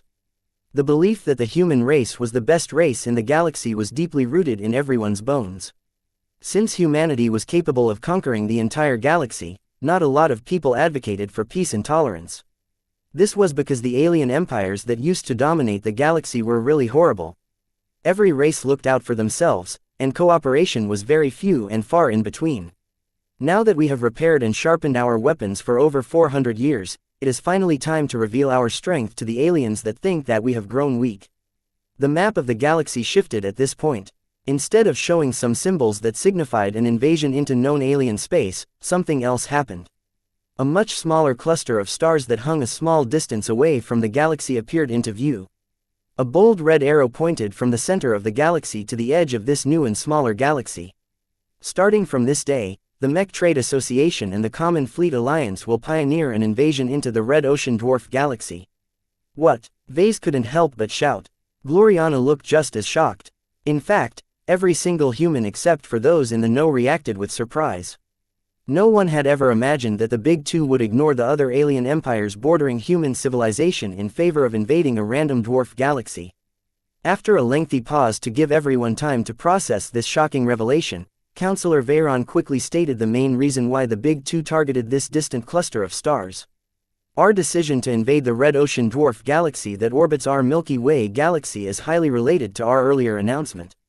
Perhaps many of you think that the mini drive is too impractical to be popularized because of the scarcity of its key material. This problem has weighed on us as well until we have discovered an important finding. Everyone who watched the broadcast hung on to her words. Facewater is very prevalent in Red Ocean. This critical exotic is at least 1,000,000 times more prevalent compared to our native galaxy. Another shock swept throughout human space. This revelation changed everyone's thoughts on mini drive technology. If phase water was much easier to obtain in Red Ocean, then that was enough to make the Big Two excited. Chapter 1622 Red Ocean. The earlier revelations paled in comparison with the latest announcement. Councillor Veyron not only introduced a bunch of new technologies, but also announced an entirely new direction for humanity. The course of human civilization that had settled for over 400 years was about to shift in a bold new direction. The Red Ocean Dwarf Galaxy was a satellite galaxy to the Milky Way galaxy. Just like planets orbited around a star, Red Ocean orbited around the Milky Way like a little brother circling around a big sister. The sizes of the two galaxies were incomparable. The Milky Way's diameter stretched up to 200,000 light-years, which was stupendously huge. In comparison, Red Ocean was a lot smaller. It stretched just 25,000 light-years from end to end, making it 8 times smaller than the Milky Way. This still represented a huge amount of space, enough to establish several first-rate superstates if they managed to conquer huge swaths of territory. Red Ocean encompassed enough space to fit a huge amount of star sectors. Vase instantly formed a lot of questions in his mind. According to the projected map, Red Ocean orbited 350,000 light-years from the Milky Way. How could anyone traverse such a distance in their lifetimes? Secondly, had humanity already established a foothold in this dwarf galaxy? Many people long figured out that the MTA and CFA became less active in public. Unfortunately, no one managed to figure out what the Big Two were up to. Only now did all of them realize that the Big Two had always been preparing for the invasion of a satellite galaxy. Councillor Veyron elaborated on the importance of this bold new invasion. Though the expense is enormous, we have a very good reason to target this distant dwarf galaxy. Facewater is a strategic exotic with many possible applications. The mini drive is just one of many wondrous applications. We are certain that as long as phase water becomes more available, humanity will find even more uses of this potent material. This idea already came to mind to many people. If phase water was only useful in making miniaturized FTL drives, then the CFA wouldn't have agreed to this invasion. Minidrives benefited the MTA a lot more than the CFA. The latter always directed their research projects towards greater might. Their huge warships offered plenty of space for powerful FTL drives that offered immense range and speed. On the other hand, the MTA placed a much higher priority on making technology more practical. The development of the mini drive was a typical MTA project as it succeeded in making FTL drives small enough to be mounted on mechs. Certainly, newer problems emerged such as raising the cost, energy and material requirements of using this technology. However, as long as the MTA managed to solve the size problem, it wasn't as difficult to address other shortcomings. In any case, Vase guessed that phase water was probably a critical material in many dimensional applications. So much so that the CFA did not hesitate to get on board the MTA's plan to conquer a very distant dwarf galaxy. "We are aware of your questions." Councillor Veyron smiled. "In truth, we have already become aware of phasewater's wondrous properties and applications for several generations. When we found that phase water is far too scarce in our native galaxy, we have cast our gazes elsewhere. Of all of the satellite galaxies that the Milky Way has captured, we have decided to invade the Red Ocean dwarf galaxy over 50 years ago." The map of the Milky Way galaxy faded out. Instead, the star map Red Ocean grew larger, revealing a relatively modest patch of space that the Big Two managed to settle. Footage began to play next to the councillor. Impressive star systems occupied and fortified by the Big Two came into view. This was everyone's first glimpse of the space inside Red Ocean.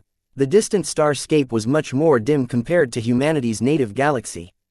As the footage panned around, a distant glowing oval attracted everyone's attention. That was the Milky Way. Dorothea Veyron grinned. "What you are seeing right now are live feeds of the star systems that we've managed to tame in our 50-year conquest." Vase and everyone couldn't help but gasp. The Big Two sure hid this secret well. Not a single word about their invasion of a dwarf galaxy had leaked into the public. Make no mistake, Red Ocean is not devoid of intelligent life. The councillor turned grave. "We have already fought against many different alien empires, some of which are old friends of ours who have fled to this dwarf galaxy in the belief that they can recover their strength here in secret." Many people, primed by Veyron's earlier speech, already expected something like this. Where there were stars, there was life. The Mech Trade Association and the Common Fleet Alliance has fought very hard to carve out a foothold into this dwarf galaxy. Many native alien civilizations have learned how terrible we are from the aliens that we have defeated once more. This is a hostile galaxy. We cannot expect to face the same situation as we did during the Age of Conquest. The aliens have set aside their mutual differences in order to unite against our race. The councillor grinned. "Unfortunately, we have accumulated our strength for 400 years. While it is difficult for us to transfer most of our forces to this dwarf galaxy, we have spent the last decades to expand our foothold and develop a newer and better means of crossing the void between the galaxies." The footage switched to an enormous gate floating in orbit of a lifeless planet. The circular gate was humongous. Vase could tell because there were several CFA capital ships patrolling in the vicinity. The huge gate outright dwarfed the battleships. "What you are seeing now is a Beander gate. It is one of our most powerful means of transferring our people from one galaxy to another. Upon activating gates on both ends, we are able to transfer any object or any living being from one galaxy to another in an instant." This was another stunning new invention. While the Big Two developed various means of traveling faster than light, Vase had never heard of the development of a huge gate that could transport something hundreds of thousands of light years away. What impressed Vase and everyone else even more was that it all happened in an instant, as if the two gates folded space itself. It didn't take a genius to guess that phase water was pivotal to the functioning of the Beander gates. Unlike the tiny mini drives, the Beander gates likely used a lot more phase water. Perhaps a metric ton of this substance was not enough to make a Beander gate work. Yet the Big Two managed to construct at least a pair of these enormous gates. If phase water truly enabled the creation of something as amazing as the Beander gate, then what else could humans do with this exotic? Many people began to let their imaginations run wild. Their eyes reddened and their breaths grew hotter as they imagined building starships that could cross the galaxies, mechs that could jump from the galactic center to the galactic rim, or teleporters that could transport a human from one planet straight to another planet.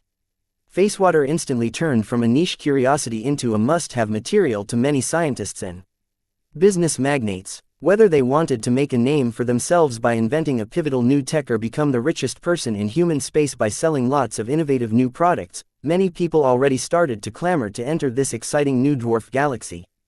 The Milky Way is already settled. Unless we wage war against the neighboring alien empires, there is hardly any room for development. Red Ocean is an opportunity for us to pioneer new territory.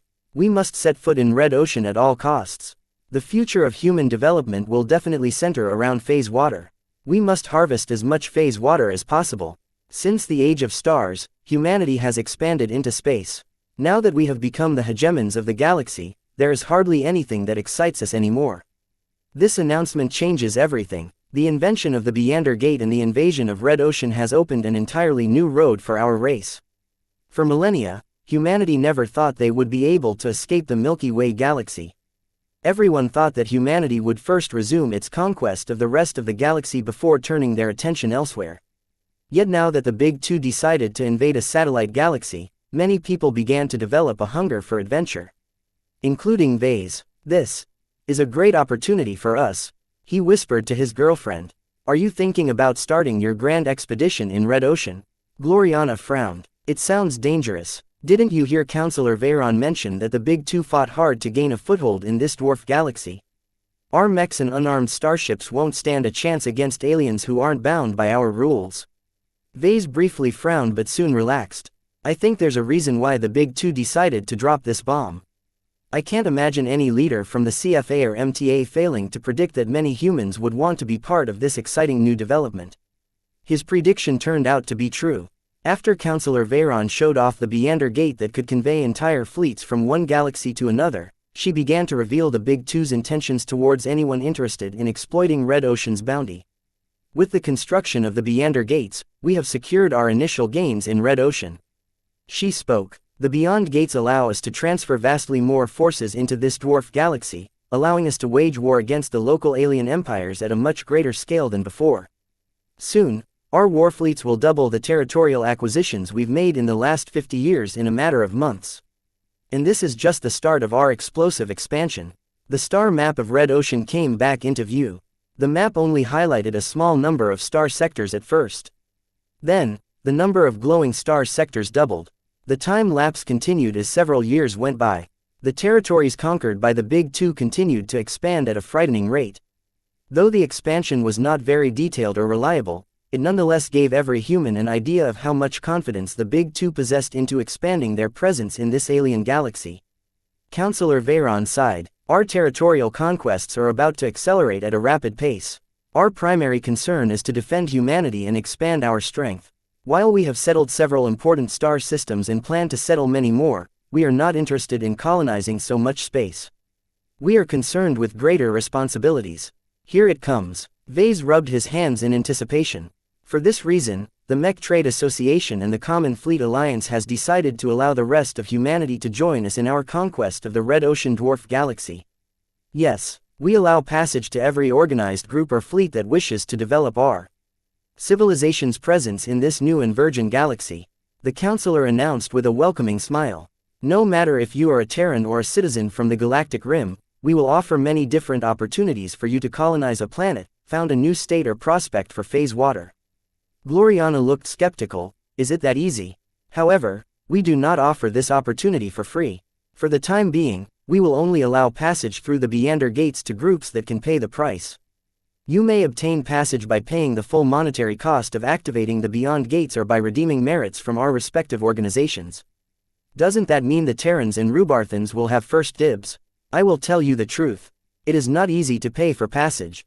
However, we do not wish to limit passage to those who reside in first-rate states. We offer more generous terms to reputable groups based in less developed regions as long as they abide to an additional agreement. So long as you meet our approval, a new future awaits." Chapter 1623 Beyonder Tick. By the time Counselor Dorothea Veyron finished her second announcement, almost every human in the galaxy was left shocked, stunned or excited. Most members of the MTA and CFA reacted just as surprised. The Big Two always kept this secret tight until the right moment to unveil it had arrived. From one end to the other end of human space, everyone became interested in this wondrous substance called phase water and the dwarf galaxy that supposedly offered it in abundance. Conversation about these topics broke out everywhere. Even mech designers temporarily forgot about all of the innovations introduced in the latest generation aside from the mini drive, Many of them always dreamt of designing an FTL-capable mech. If humanity was locked in the Milky Way galaxy, then most of them would never be able to fulfill this dream. Yet it was different if they managed to achieve passage to the Red Ocean dwarf galaxy. In the early stages of humanity's conquest of Red Ocean, phase water was probably ripe for the picking. As long as prospectors reached a star system unclaimed by existing powers, they could quickly harvest some phase water before a colonization fleet or larger force arrived to claim it as their own. This provided many opportunities for average mech designers to gain the privilege of building and selling FTL-capable mechs. Designing and profiting from such fantastic machines not only provided endless riches, but also invigorated the progression of any mech designer. No matter what, a mech with FTL capabilities would always be vastly more powerful and sophisticated than a mech that was dependent on a mothership to move around. The design seeds of Vase and Gloriana seethed with excitement as they envisioned designing and building such fantastic mechs. We should take a look at the MTA's portal to see what it takes to obtain passage through the Beander Gate. A seemingly endless amount of humans simultaneously accessed the galactic net and visited the portals of the CFA and MTA. If the COM consortium hadn't made some rapid adjustments to spread the load, the galactic net would have been crushed by the sheer amount of humans flooding its network. As Vase visited a series of pages set up specifically to handle inquiries about the latest announcement, his eyes immediately ballooned when he viewed the price. At full price, a group needed to pay 1 trillion mech credits to secure passage for a single ship. The price was the same for any vessel up to a capital ship, so it didn't matter if someone wanted to travel to the Red Ocean in a tiny corvette or a massive arc ship. Obviously, Vase figured that the big two did not wish to waste their energy in conveying smaller ships. The bigger, the better. This humongous price made both Vase and Gloriana sick. This was a ridiculous amount of money. Vase recalled that the typical monthly salary for a CFA captain amounted to just 100 mech credits a month. Who could pay such an enormous amount of money? Only the wealthiest individuals and organizations of the first-rate states could afford to pay this money up front. As for anyone else, forget about it. Even Vase believed he wouldn't be able to accumulate so much money in 100 years. By the time he scrounged up so many mech credits, the conquest of the Red Ocean would have been well underway by then. He would have missed all of the easy opportunities to harvest phase water and design lots of FTL-capable mechs.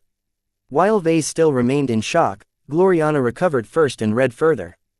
The full price for a so-called individual Beander ticket is only directed to the top organizations of human space. We don't have to consider this option. There are other options available. He read further and saw that a different Beander ticket could also be obtained by redeeming MTA merits or exchanging it for something exceptional. It costs 1 trillion MTA merits to obtain a fleet Beander ticket. Vase relaxed a bit. However, this ticket is valid for an entire fleet of up to 20 ships. Was 1 trillion MTA merits a lot? Certainly. However, it was a lot more generous than paying with mech credits. The ticket encompassed multiple ships, which was clearly a better deal.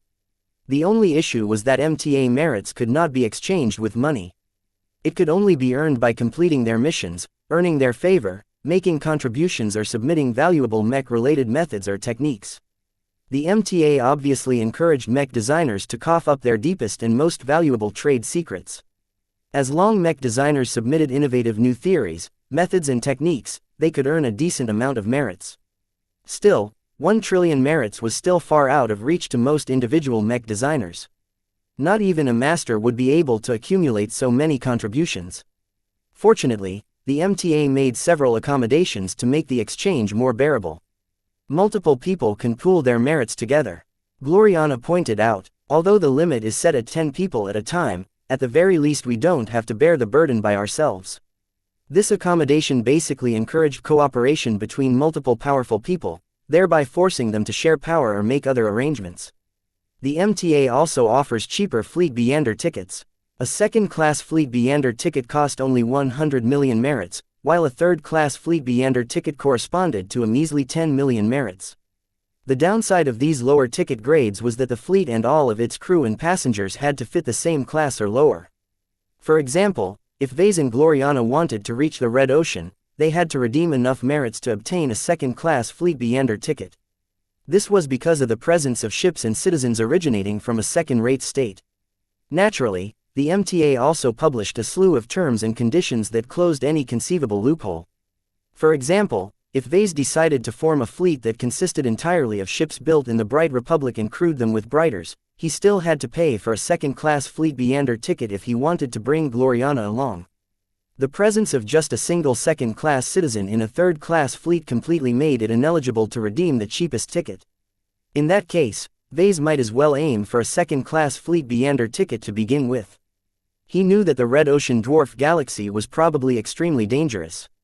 Not only did he have to worry about unrestricted alien fleets that did not have any scruples about fielding mighty warships, he also had to worry about human competition. In the Milky Way galaxy, much of human space was regulated. Though piracy existed on a moderate scale, this cancer only survived in the dark. In contrast, the initial invasion of the Red Ocean would doubtlessly turn much of its space into an enormous frontier. With hardly any law and order in effect, every group and fleet had to fend for themselves.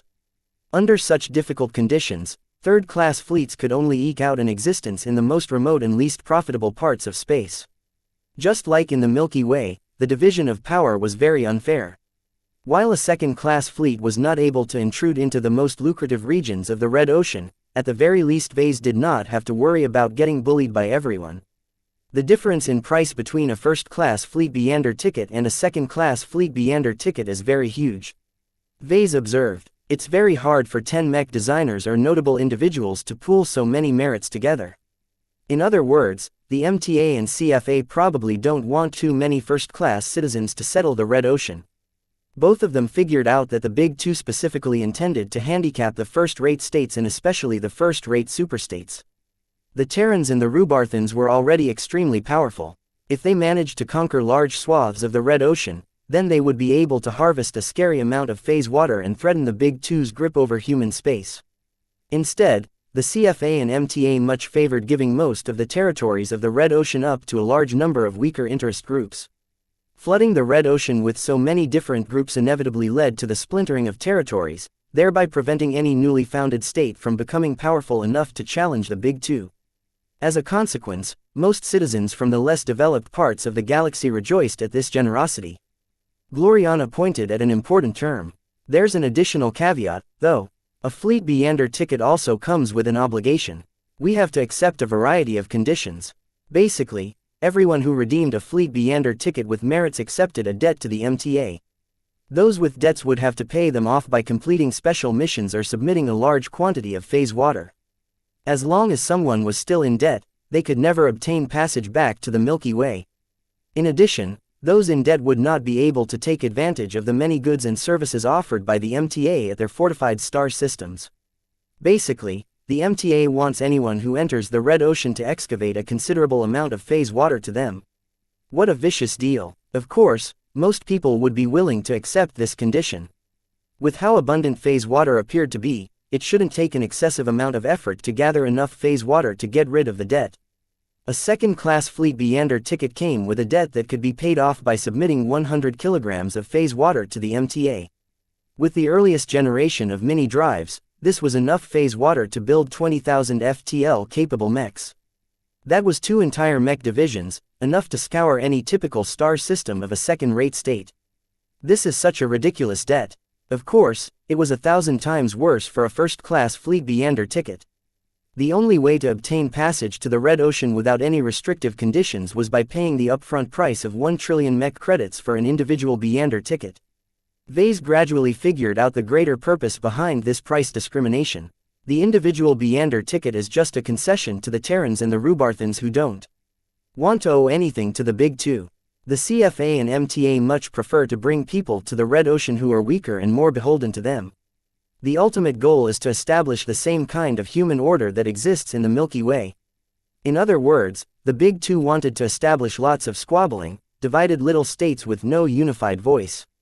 Only in such circumstances would the MTA and CFA maintain complete control over the Red Ocean. They were like nobles who exploited the lower classes by keeping them deprived of wealth and power. Vase and Gloriana did not concern themselves with the power plays between the Big Two and the first-rate superstates.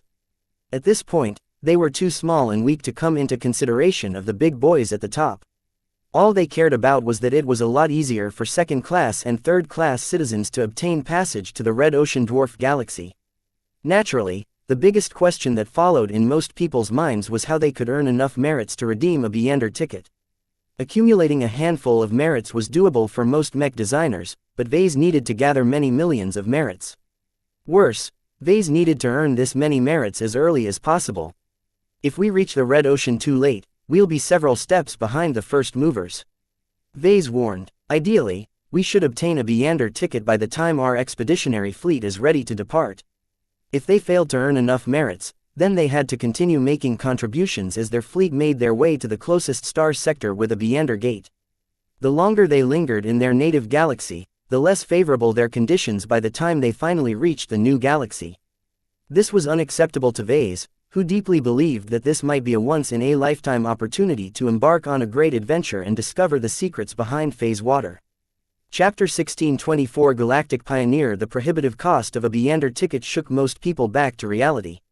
The truth was that the vast majority of humans would never be able to pay enough credits or merits to redeem a Beyonder ticket. The best hope that most ordinary people possessed was to join a crew of a fleet owned by someone who possessed enough merits. How easy was it to join such a crew? Such distinguished individuals already possessed their own power base. Even if they lacked enough personnel, they would only hire the best. With how many people wanted to join the excitement, they probably didn't even have to pay a salary. People would pay to obtain passage. Though it seemed that those who exchanged fleet Beyonder tickets had to pay a huge price, the truth was that they also gained a lot of benefits in return. Every notable individual who redeemed at least 10% of the price of a Beyonder ticket gained the status of Galactic Pioneer. Each and every Galactic Pioneer gained a lot of rights and privileges from the Big Two. The most important one was that as long as Galactic Pioneers traveled in frontier space, they gained the right to run their fleets as sovereign rulers. In addition, they didn't lose all of their sovereign powers when they entered a territory claimed by other groups. Of course, this special condition only applied in the Red Ocean, and only for a few centuries. However, this was enough to make any prospective Galactic Pioneer excited. Similar to the division between a space peasant and a galactic citizen, the Big Two wanted to impose another division between those who contributed to them and those who merely leached from their betters. Basically, only Galactic Pioneers earned the right to transact and interact with the MTA. Those who tagged along could only rely on lesser groups and organizations. In a frontier space where law and order was very rare, this was a very big handicap. In the Red Ocean Dwarf Galaxy, the only people with a say are Galactic Pioneers. Vase stated after he processed the rules. Everyone else is a space settler. That was basically a very nice description for a space peasant. The only difference here was that even the most esteemed galactic citizen would be stuck with the status of a space settler as long as they didn't pay a hefty amount of merits. The Big Two didn't care about someone's lineage or past achievements. They only cared about concrete benefits. Everyone who wanted to gain the vaunted status of Galactic Pioneer needed to bleed themselves dry. Gloriana looked disappointed. It's very unfavorable for us to hitch a ride on another expeditionary fleet. I don't want to be a space settler. We'd be no better than serfs in the Red Ocean. Inwardly, Vase sighed in relief. He was afraid that Gloriana wanted to become a passenger of an expeditionary fleet organized by the Hexadric hegemony. The thought of becoming dependent on Hexers sent a chill through his spine. He had to maintain his independence at all costs. Becoming a Galactic Pioneer was by far the best way to gain control over his own destiny.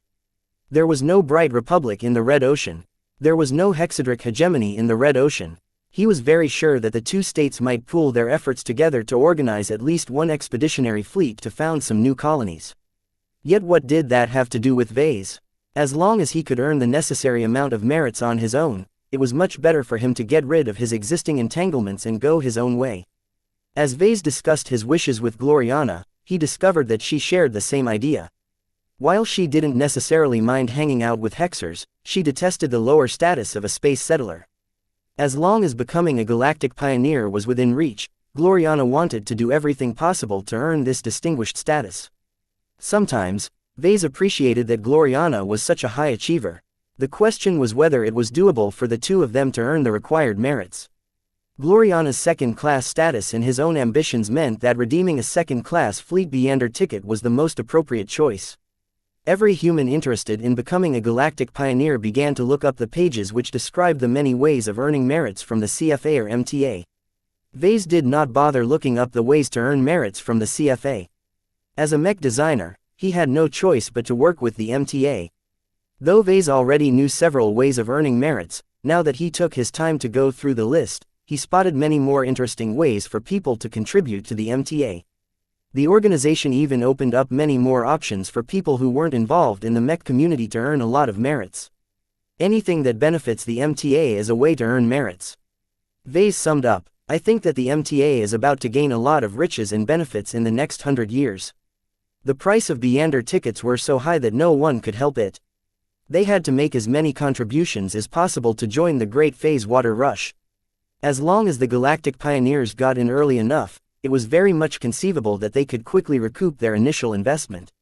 Any phase water they obtained after they paid their debts was pure profit in their pockets. In that regard, the prices the MTA charged were very fair. It's too hard to accumulate millions of merits. They can't be transferred. You can only spend them directly at the MTA. Merit represented contribution. It differed from a currency like the MTA credit in that a group of people couldn't pool their merits together. If this rule didn't exist, then a million people could have easily figured out some way to earn a single merit from the MTA before transferring them all to a single person who didn't even lift a single finger. That was far too cheap. Basically, the MTA wasn't interested in granting the status of a galactic pioneer to useless spoiled brats who threw a lot of money around. They only recognized people who were capable and brilliant enough to contribute substantially to the organization. Vase recognized that this was an indirect way to favor passage to the most ardent supporters of the MTA. This gave the MTA a lot more influence over the Red Ocean. The limitations surrounding merits also prevented too many groups from flooding the Red Ocean. As huge as a galaxy appeared to be, the Red Ocean was just a smaller satellite of the Milky Way. The former was just 1.56% as big as the latter. If every Tom, Dick and Harry obtained passage to the Red Ocean, too much chaos and infighting would ensue, which distracted from the larger conflict against the aliens. As journeymen, the prospects of earning enough merits to afford a second-class fleet beyond tickets seemed incredibly distant. However, Gloriana was not someone who gave up easily, while Vase believed that he was different. Both of them did not shy away from this challenge. They studied the list carefully. Contributing to the fight against aliens is a good way to earn merits. Vase discovered. However, Gloriana quickly shook her head. Before you get excited, you should look up the reward levels. The Sand War is a low-level conflict in the eyes of the Big Two. Even if we contributed significantly to the war effort by selling lots of soldier mechs, we haven't actually earned a lot of merits. Vase and Gloriana both browsed their personal accounts at the MTA. He had never paid attention to it before since he didn't want to get too entangled in the MTA's affairs. Even so, he already earned numerous merits through various actions. For example, advancing to journeyman and pissing off the CFA already earned him some merits. The latter especially surprised him. Although the MTA only credited him 1,000 merits for raiding a CFA battleship, he found it exceptionally funny that such antics actually counted. Ha ha ha, he laughed. The MTA really encourages people to antagonize the CFA. Gloriana shrugged. The two don't exactly like each other. They are only working together because they don't have much choice in the matter. What Vase found despairing was that even his contributions in the Sand War amounted to 10,000 merits. Gloriana earned a bit less merits because she was only a contributing designer in their recent design projects. Surprisingly, Gloriana actually accumulated a bit more merits in total because of past minor contributions to the MTA. I earned them when I was spending a few years on Centerpoint. She explained. The MTA offers many assignments there, but most don't offer too many merits in reward. It's not worthwhile for us to go back. When they looked back at the list of ways to earn merit, something else stood out to Vase. We can also earn merits from building masterwork mechs. The MTA appreciated excellence in mech design. They granted a fixed reward of merits to anyone who built a masterwork mech. What truly interested Vase and Gloriana was that the MTA multiplied this reward by 100 as long as it received a pristine masterwork mech. What the MTA exactly planned to do with a masterwork mech, no one knew. All Vase cared about was that it was extremely profitable to build masterwork mechs for the MTA. Unfortunately, the reward varied according to the class and individual power of the masterwork mech. Submitting a third-class masterwork mech yielded around 10,000 merits, while a second-class masterwork mech was worth around 1,000,000 merits. Vase would have to build 100 masterwork mechs to earn enough merits to redeem an appropriate Beander ticket. That's too much. We can't possibly build so many in a span of a decade. There weren't any other easy ways for them to earn merits besides that. Fortunately, 1 million merits per second-class masterwork mech was just a guideline. They could easily earn several times more merits if they designed a higher-performing second-class mech. The most profitable masterwork mechs they could submit was therefore an expert mech or higher. They only had to design a handful of them in order to earn 100 million merits. Of course, Vase immediately dismissed this silly notion. He wasn't even qualified to participate in the development of an expert mech at his current state. Nonetheless, Vase and Gloriana both saw hope for the future. As long as they expended a lot of effort in improving their chances of creating a masterwork mech, then they might be able to earn the status of galactic pioneer by themselves. It's not easy to make so many contributions to the MTA, but I believe we can do it. Gloriana boldly stated, I agree. Let's try to do as best as we can in the following decade or so. We might be in a completely different situation by then. Vase knew that this was not enough. The MTA set the bar high because they wanted the best. There were so many people in the galaxy that they had to impose harsh conditions in order to limit the amount of galactic pioneers. Nonetheless, Vase believed that he had much better chances than most. His various advantages along with his rapid rate of improvement ensured that he would be in a much better position than most journeymen and seniors. Perhaps one of the most important ways he could improve his circumstances was by deepening his relations with the Rim Guardians. Though the Rim Guardian fraternity was only a faction within the MTA, it probably offered many ways to assist the people they favored. Vase already figured out that only strangers and outsiders had to pay the most in order to obtain a Beander ticket. He'd be stupid if he didn't find some way to get in the good graces of some of the members of the MTA. Chapter 1625 Activity Zones. After several hours had gone by since the MTA's announcement, humanity still seethed with excitement. No one could stay calm at the prospect of invading an entirely new galaxy. To many humans, they believed that their civilization had rested long enough. Their race was more than ready to resume their conquest of the stars.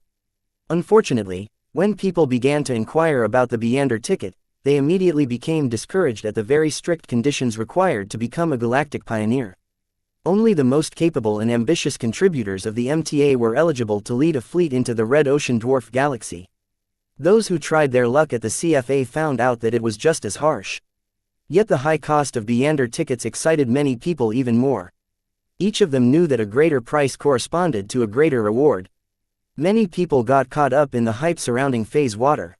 This amazing high-grade exotic that was seemingly ripe for the picking in the other galaxy must be something exceptional. It didn't take much guessing to suspect that the Big Two definitely had many important uses for phase water. Countless material scientists already started drooling at the thought of obtaining a sample and delving into its secrets. The great phase water rush was destined to become the latest obsession of the human race. After 400 years of dormancy, the great human civilization was ready to expand its territories once more. That evening, Vase and Gloriana returned to the Cloud Estate where they calmly gathered information. A lot of MTA watchers and journalists already published various articles about the bold new changes.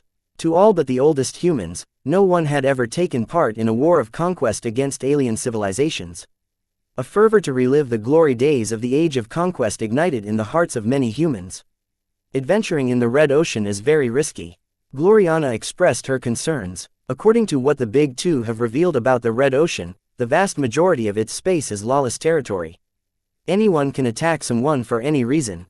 It's not that bad, Vase commented. It's just like the frontier before the Sandman made a mess of things. As long as you have enough strength and know where you can go, it's not too dangerous. We also have to worry about the aliens, who are likely more inclined to field warships. Unless our mechs are top of the line, we don't stand a chance against most warships. The chances of encountering them is low, Gloriana. The CFA and MTA are mostly focusing on sweeping alien space and neutralizing any major threat in their way. Galactic pioneers are supposed to follow behind their advance and clean up the mess that's left behind. Perhaps some sporadic alien warships have slipped the net, but they've probably been left alone because they're not a major threat. One of the biggest complaints about participating in the invasion was that the prohibition against warships and other taboos were still in place. However, the Big Two did not entertain any suggestions on lifting these limitations. In their eyes, the responsibility to protect human civilization rested solely on their shoulders. Only they deserved to wield the mightiest weapons of their race. For this reason, plundering and colonizing the Red Ocean was far from safe.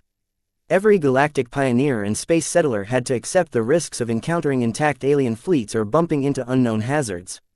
If a galactic pioneer wanted to be safer, then they either had to stick close to the territory under the control of the Big Two, or wait at least a few decades to wait for the new territories to be tamed. However, by then most of the more adventurous and daring galactic pioneers would have claimed all of the most attractive territories by then. Every easy source of phase water within reach would have been claimed as well. Risk was accompanied by reward. This rule held true even during the Great Phase Water Rush. I think that most of the biggest risks will be cleared up if we depart around a decade later. Vase estimated, 10 or 20 years is not enough for pioneers to settle every single star system within humanity's expanding territories. It's especially more lucrative to follow right on the heels of the CFA and MTA's warfleets as they continually pummel the aliens as they expand their reach in the Red Ocean. Gloriana frowned. It's still too dangerous. We're mech designers, Vase. We don't necessarily need to harvest as much phase water as possible. There's also little point for us to colonize some planets. What is most important for us is to progress our design philosophies and advance to master and beyond. Money isn't entirely useless, Gloriana. The more phase water we collect, the more we can afford the tools we need to assist in our advancement.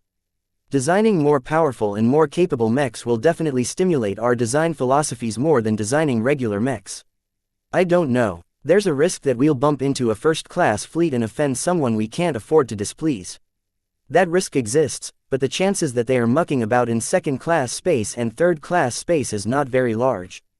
At the very least, the MTA and CFA won't allow such bullying to take place. The Big Two were quite unfriendly towards the people and organizations of the first-rate states. If an individual state grew strong enough, how could the Big Two stay in charge? For this reason, the Big Two imposed many subtle rules. Just like in the Milky Way, the distribution of exotics was very uneven. The center of the Red Ocean featured richer and more abundant exotics, while the periphery offered fewer riches. Even in the periphery, there were some parts of space which was nearly completely barren with exotics and other parts where they were fairly prevalent. According to the Big Two, the distribution of phase water matched the distribution of other exotics. For this reason, as the Big Two swept through the Red Ocean, they performed quick surveys of every star system and categorized them into activity zones. An upper zone corresponded to first-class pioneers. These regions offered the richest deposits of phase water and other high-grade exotics. A middle zone corresponded to second-class pioneers. A lower zone corresponded to third-class pioneers. As long as each class of pioneer stuck to the appropriate activity zone, they only had to worry about fighting their rivals. If a first-class galactic pioneer tried to throw their weight around in a middle or lower zone, they would violate the Big Two's rules. If a pioneer was caught breaking the rules, they lost their status as pioneers and would be hunted by the MTA. The same applied if a second-class pioneer attempted to abuse a third-class pioneer in a lower zone. Of course, if a third-class pioneer crossed into an upper zone, they assumed their own risks. The Big Two would not lift a finger if they bumped into a scary first-class fleet. They could only blame their greed. Though these rules appeared to profit first-class pioneers the most since they possessed a natural claim to the bounty of an upper zone, the opposite was true. This was because there didn't seem to be many upper zones. As the invasion of the Red Ocean reached the center of the dwarf galaxy, upper zones might become more prevalent, but even then the competition to claim these territories would definitely be bloody. By confining the activities of first-class pioneers to the upper zones, the Big Two essentially wanted to bleed and weaken their strength in numbers in the Red Ocean. Of course, most first-class states objected to this discriminatory ruling, but the Beyonder Gates were fully under the control of the Big Two. They couldn't possibly send too much forces into the Red Ocean to resist the CFA and MTA's stranglehold on conquered territory. By far, most galactic pioneers were already in their pocket. Vase found out something else. One strange caveat here is that the protection regarding activity zones only apply to galactic pioneers and people under their protection. This means that we don't necessarily have to respect the rights of space settlers or other people. That meant that a second-class pioneer could attack the Terrans or the Rubarthans and not suffer from any punishments by the Big Two as long as their targets weren't pioneers or their subordinates. This elevated the status of galactic pioneers even further, turning it into an essential status if someone wanted to operate in the Red Ocean. Once Gloriana understood the implications of these rules, she sighed in relief. While the protection isn't perfect, it's probably enough to deter most incidents. Of course, we also have to make sure we don't do anything to third-class fleets when we fly through lower zones. Unless an inferior group directly provoked a superior group, the latter had to do their best to avoid any hostile actions. Vase shrugged. A second-class pioneer wouldn't be interested in the paltry amount of wealth and assets owned by a third-class pioneer. All of these elaborate rules signified that the Big Two accounted for many different situations. Their bias against first-rate states benefited Vase and Gloriana enormously. It's kind of strange how obvious the Big Two is attempting to hinder the growth and development of first-rate states with these rules. Gloriana frowned. Don't you have the feeling that this is all a scheme that is targeted at the first-rate states and the superstates in particular? I think there are certainly contradictions between the Big Two and the first-rate superstates. However, a conflict between the two sides does not benefit humanity at all. Both sides are careful in staying cordial with each other. The way the Big Two define their rules and set their prices only hinders the first-rate superstates by a moderate degree. The Terrans and Rubarthans are still capable of claiming the most lucrative territories in the upper zones. Vase suspected that the Big Two already made a deal with the first-rate superstates. The former wanted to constrain the expansion of the latter. The CFA and MTA couldn't push the first-rate superstates too much. The Terrans and Rubarthans were so advanced that they might be able to build Beander gates themselves. As long as the growth of the first-rate states did not dominate the Red Ocean dwarf galaxy, the balance of power would not tilt against the Big Two. This was good enough. I wonder who else wants to head to the Red Ocean. Vase wondered. Vase and Gloriana already made up their mind to travel there as galactic pioneers. As for others, they needed to be capable of earning enough merits, which was not a given. Of course, most people in the Bright Republic didn't really think about it too much. The Sand War still raged on as ever. The same applied to the Fredaman and Hexers. Vase thought that the two bitter rivals would have sought to pause the war in order to preserve their strength and wealth, but Gloriana disagreed. I think the war will intensify due to this announcement. She spoke. I've gotten in touch with some of my friends and family and discussed the new situation. The Komodo War won't die down. Instead, it looks like it will become more heated. Why the hell does anyone want to fight over some stupid territory in the Komodo Star sector when there is a lot of middle zones in the Red Ocean that they could profit from instead? Gloriana sheepishly smiled. Both sides want to plunder the wealth of their enemies. It's difficult to earn a lot of merits, but it's easier once you grasp an entire star sector. As long as you obtain more wealth and territory, you can make a lot more contributions to the MTA. It will also be easier to partner up or obtain the services of someone who is capable of earning a lot of merits. Everything revolved around merits. Chapter 1626 Freeloader. Much of human space became enraptured by the opportunities opened by the invasion of the Red Ocean. Some dreamt of starting a new empire away from all of the established powers of the Milky Way. With the presence of the old and entrenched first-rate states constrained in the new galaxy, this was a golden opportunity for any galactic pioneer to found a state that could one day match their might. Others became obsessed with the limitless potential of phase water. The myriad of applications it enabled sent many scientists, engineers, shipwrights and mech designers into a rapture. Using phase water to build mini-drives and Beander gates only scratched the surface of this high-grade exotic. Many ambitious researchers already plotted taking advantage of phasewater's dimensional properties to invent even more fantastic devices. Most people weren't as ambitious, though. The advent of FTL-capable mechs and Beander gates signified that the demand of phase water would always be high. To profiteers, high demand always correlated to high prices. Though phase water was purportedly more abundant in the Red Ocean, this was only relative to its scarcity in the Milky Way. It was still absolutely rare in the new galaxy. As long as a pioneer found a deposit of phase water, they could potentially become richer than first-rate business magnates. The insane wealth that seemed to be ripe for the picking attracted many ambitious people throughout the galaxy. Unfortunately, the requirements to obtain a Beander ticket and become a galactic pioneer was simply too harsh. Even if up to 10 people could pool their merits together to redeem a fleet Beander ticket, it was hardly possible for anyone to earn more than 1,000,000 merits in their lifetime, let alone 100. The prohibitive amount of contributions required to earn merits crushed the dreams of many hopeful people. Those who already enjoyed a comfortable amount of success in the old order saw little appeal in sacrificing so much wealth and resources to embark on a risky venture. In the end, only a small number of people who already possessed the capital to explore and colonize the Red Ocean redeemed Beander tickets. Many of their compatriots refrained from making any moves. In the Komodo star sector, the invasion of the Red Ocean dwarf galaxy hardly affected the existing trends. The Sandmen cared nothing about humanity's movements. States such as the Ilvain Protectorate, Bright Republic and Vija Kingdom were far too hard-pressed to care about developments that were far beyond their reach. In the center of the star sector, the Fredamen and Hexers still fought as vigorously against each other as ever. Just as Gloriana predicted, the two sides became more determined than ever to overrun the other side. For these reasons, the hype surrounding Phase Water and the Red Ocean quickly faded among the people of the Komodo star sector. They had to deal with the existing problems first before looking ahead to the future. Vase and Gloriana both knew that trying to accumulate 100 million merits within a decade was not very realistic. They did not give up, though, and became determined to earn as many merits as possible. As Vase woke up the next day, he petted Lucky, who was resting on his chest. "What am I, your personal throne or something? Meow. Why are you here, anyway?"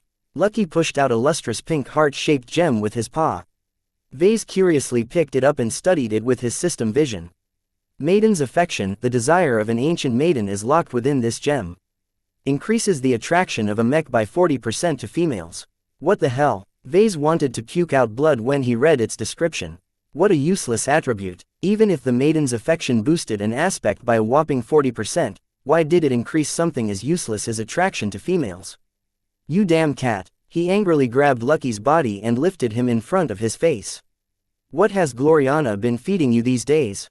Can't you exert more control over your own crap? Meow. Lucky instantly turned intangible and drilled through the bed and floor. Though Vase could have stopped his cat, he didn't bother.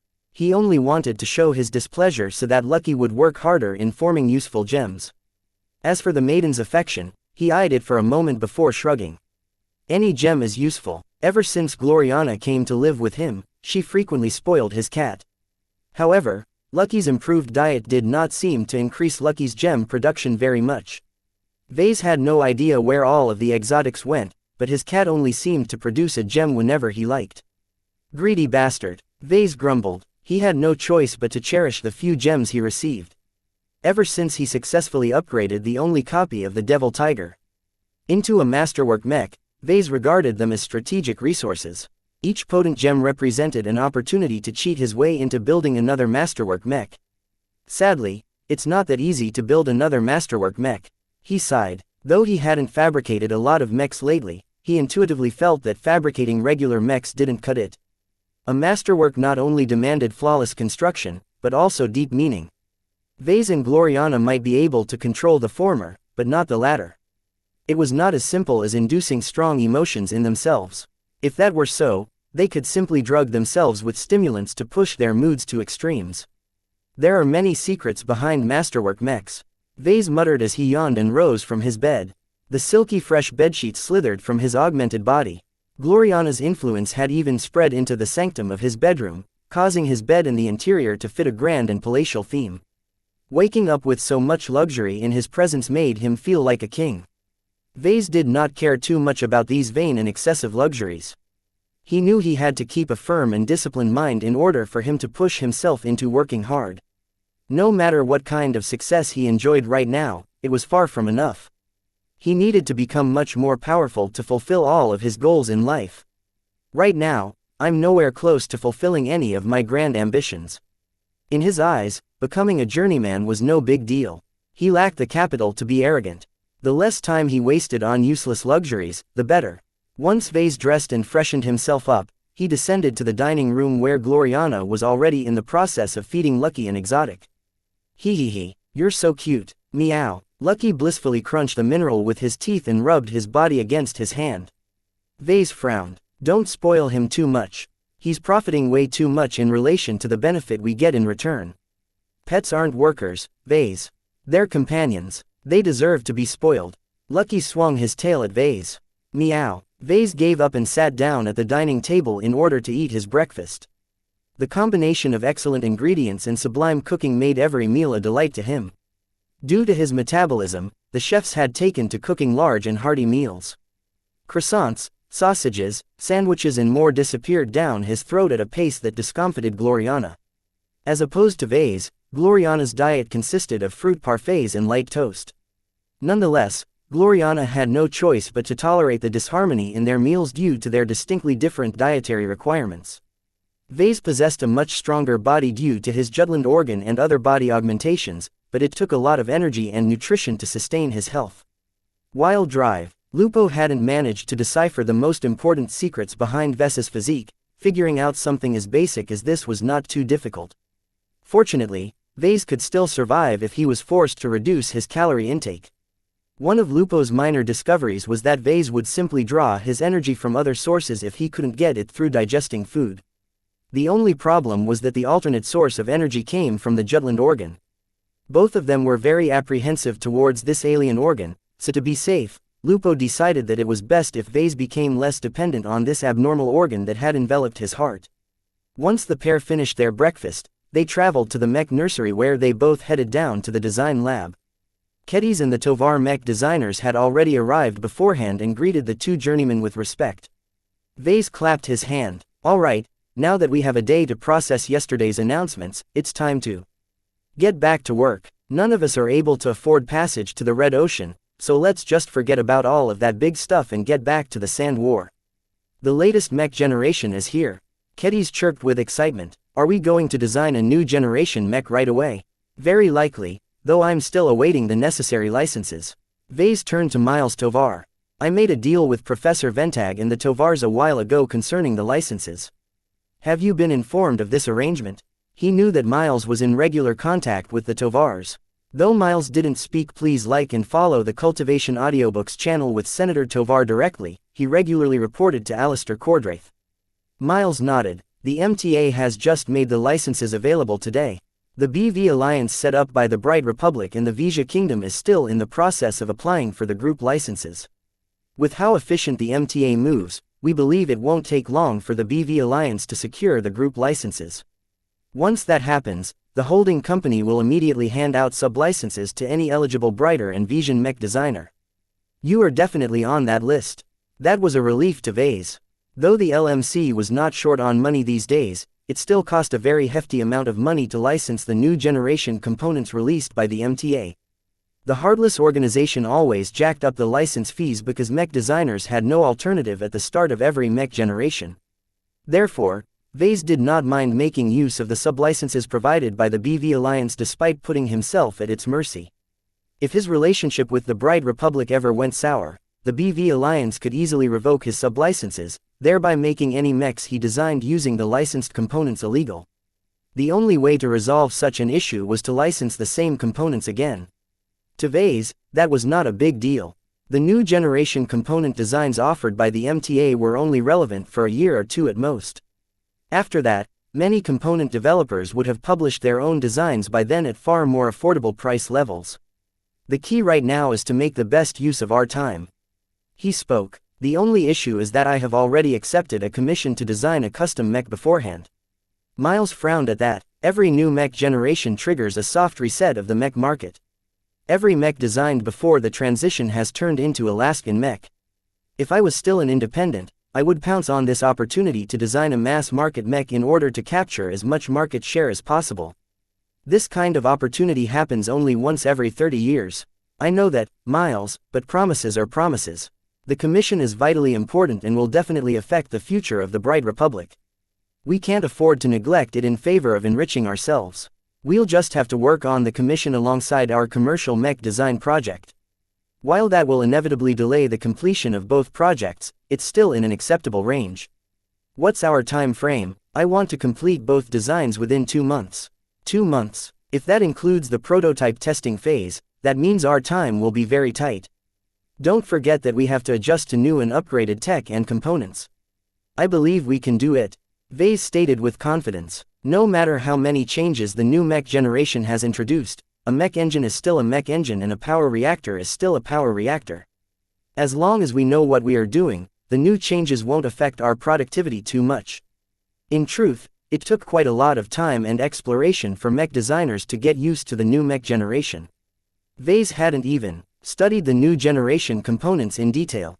Whether he and his design team could really complete 2 new generation mech designs within 2 months remained to be seen. Chapter 1627 Battlefield Mismatch. While Vase hadn't studied the new generation components in detail, he already skimmed over the details.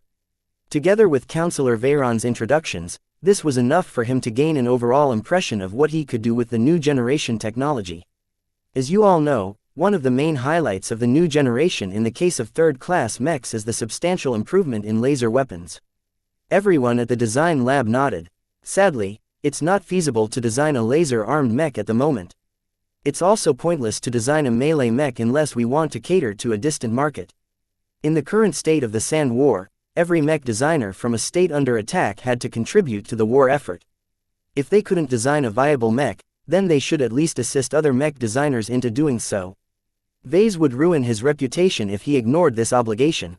The higher his reputation, the more he had to according to a fixed pattern of behavior. While Vase missed the freedom he enjoyed earlier, he gained more than he lost from building up his reputation. Every notable figure had no choice but to accept the price that came with becoming more renowned. What mech do you intend to design next? Miles Tovar asked. A marksman mech. The answer surprised everyone except Gloriana. To be fair, there weren't many viable mech types to choose from. The Sand War outright negated the combat effectiveness of so many types of mechs that everyone was starting to get sick with designing rifleman mechs. Will a marksman mech even catch on in the market? I've studied the mech market and I believe that demand for a precision mech is increasing. The most prevalent rifleman mechs on the market are armed with ballistic weapons. Vase explained. Even the vaunted new Sandbreaker weapon system is a ballistic rifle. The only thing that is special about it is that it is based around specialized rounds that are significantly more effective against the Sandman. Everyone nodded. Think about it. What are the strengths and weaknesses of ballistic rifles? Since Vase turned this into a teaching moment, Gloriana stayed silent. Before Miles could speak, please like and follow the Cultivation Audiobooks channel up. His cousin Vila Tovar answered first.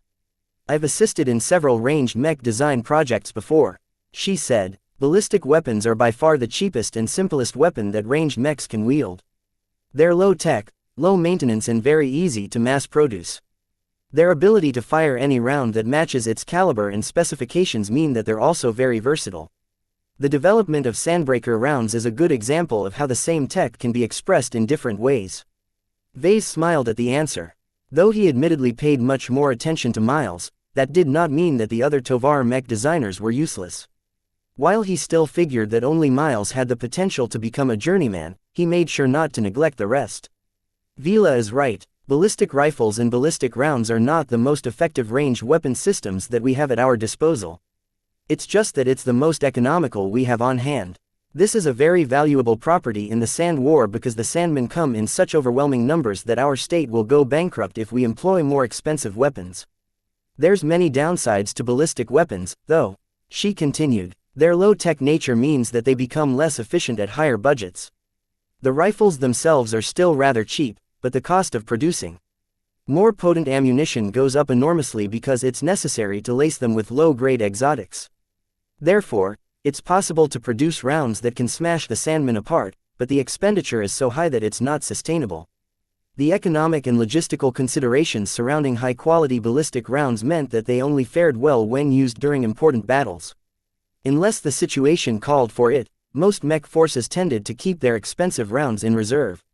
Naturally, this only applied to well-funded outfits and military mech units. Vila proceeded with the other weakness. The muzzle velocities of ballistic rifles are also low due to the limitations of the tech. Ordinarily, this isn't that big of a downside in landbound combat, but in space the battles take place at much larger ranges. When it takes 4 or 5 seconds for a fired projectile to reach its destination, the target has plenty of time to dodge. Early on in the Sand War, our defensive forces only encountered basic Sandman fleets. Vase explained. The lumbering motherships and escort vessels are so big and inflexible that accuracy was not a big priority back then. As long as the spread of fire was not too excessive, mech designers preferred to pay much more attention to the ammunition capacity and cost-effectiveness of the weapons they paired with their mech designs. I designed the Desolate Soldier along the same rationale. The problem is that the Sandmen have evolved, while our mechs have stayed the same. Gloriana pointed out. There is a mismatch between the two. Even the introduction of the Sandbreaker weapon system hasn't done much to solve this issue. The swarm configuration has become increasingly more prevalent. Vase stated, "It seems that the Sandman admirals are all converging on the same solution. That is, the best way to fight a massed force of mechs and starfighters is to make their Sandmen disperse into small and agile drones and pelter their enemies with weak but fast-firing lasers." Everyone here had access to the unsanitized footage and results of the battles at the front. Each of them knew that each battle against a swarm of Sandman drones ended up with a massacre on both sides. Due to the limitations of ballistic rifles, our desolate soldiers and other rifleman mechs have to close the distance in order to increase their hit rate. However, getting closer to the Sandmen is not a good idea, because the hit rate of their lasers increases as well, thereby resulting in much greater casualties. What Vase just stated weighed heavily on everyone involved in the war. Would the Bright Republic be able to sustain the losses? No one was sure. The existing mech models that are being employed against the Sandmen are no longer optimal. He concluded, even the famed Dawnbreaker, with its notable resilience against heavy Sandman lasers, have become less relevant. While their notable defensive parameters still make them effective against the other Sandman configurations, their Sandbreaker weapon systems still constrain them just as much as other mechs. Then, what is the solution? Miles quietly asked. Everyone stared at each other. Vase sighed. The truth is that there is no easy solution available. Otherwise, every senior and journeyman would have published a revolutionary new mech design by now. While the current mech models aren't very optimal against the Sandmen, deploying them is better than the alternative. Then what is the point of designing another mech? Just because there isn't an easy solution does not mean there is no solution. Vase shook his head. After a lot of thinking and brainstorming, Gloriana and I have come up with a potential new mech concept that can alleviate the losses our side is suffering in the war. Everyone paid close attention to Vase as he revealed his idea. We have decided to design a marksman mech as our first new generation product. Everyone reacted with a measure of surprise. Does that mean you'll arm them with kinetic rifles? Vila guessed. Vase shook his head. Yes. In fact, our marksman mech will be armed with a powerful and accurate Gauss rifle. Gauss rifles or coil guns differ from ballistic rifles in that their muzzle velocities are much higher. This extends their effective range and makes them particularly useful in space battles. Compared to railguns, Gauss rifles are more complex but don't suffer from as much wear and tear, which makes them durable enough to last the Sand War. All of that comes with a price. Vila warned. Gauss rifles not only require strong materials, but also consume a lot of energy as well as ammunition. In terms of efficiency, ballistic rifles are much more economical. I'm well aware of the drawbacks, Miss Tovar, but my marksman mechs aren't meant to replace the desolate soldiers and Dawnbreakers. They're meant to complement forces that have already deployed these medium-ranged rifleman mechs. Is it useful, though? Miles questioned. While I can see that you intend to design long-range mechs that can accurately engage the Sandmen at much longer distances, it's still very difficult to hit a Sandman drone at such difficult conditions. If the mech pilot isn't specialized in marksmanship, then your mech is hardly useful. We know that, Miles. We plan to make our marksman mech a premium mech. It's not meant to be deployed in the same numbers as our desolate soldiers. We envision that only a small number of marksman specialists will pilot our mechs. Everyone aside from Vase and Gloriana still didn't see much point in such a mech concept. Utilizing Gauss rifles is not efficient. Vila pointed out the problem associated with the mech concept. Against small and agile Sandman drones, the firepower of a Gauss rifle discharge vastly exceeds the damage-absorbing capacity of a typical drone. Much of the firepower is wasted in that case. Against a standard or monolith configuration, each hit is able to inflict massive damage against the target, but the problem is that Gauss rifles consume so much energy and ammunition that the marksman mech will shoot itself dry while the battle is only halfway done. In other words, cheap ballistic rifleman mechs offered much better value than expensive marksman mechs. Vase grinned. You're not wrong, Vila, but I haven't told you everything yet. Let me address your points. The reason why I've opted for a Gauss rifle is to make use of its high muzzle velocity. I'm not necessarily prioritizing its damage potential. Against the swarm configuration, it's actually more useful if we shrink its caliber so that the mech can make its energy and ammunition reserves last longer. It's still wasteful to employ this mech concept against the Sandmen. There are so many drones flying around that it's better to flood the entire space with lots of rounds and hope that some of them hit. As I've said, you're not wrong, but you are missing the ultimate point of my marksman mech. How do marksman mechs and sniper mechs typically operate in human conflicts? Miles answered the question first. They're not typically part of the main battle line in space battles. Instead, they're held back until they find an opportunity to snipe an important mech. Typically, they're used to take out fragile ranged mechs or mechs piloted by officers. Even if they don't manage to destroy those mechs, just the ability to apply pressure on their targets is enough to tilt the battle in their favor. Every Sandman fleet is led by at least one Sandman admiral. Take out the admiral, and you turn a huge swath of Sandmen into leaderless entities. In each battle where a Sandman admiral perishes early, the battle decisively tilts in our favor. Our mech concept is expressly meant to exploit this condition. Though it made a lot of sense, no one looked optimistic. Kedis shook her head. Sandman admirals are never easy to kill. Even in the swarm configuration, there are tens of thousands or even hundreds of thousands of drones flying around. The Sandman admiral can hide among any drone in the rear of the formation. Does the new generation offer some new advancements in sensor technology that we can use to pinpoint the Sandman admiral?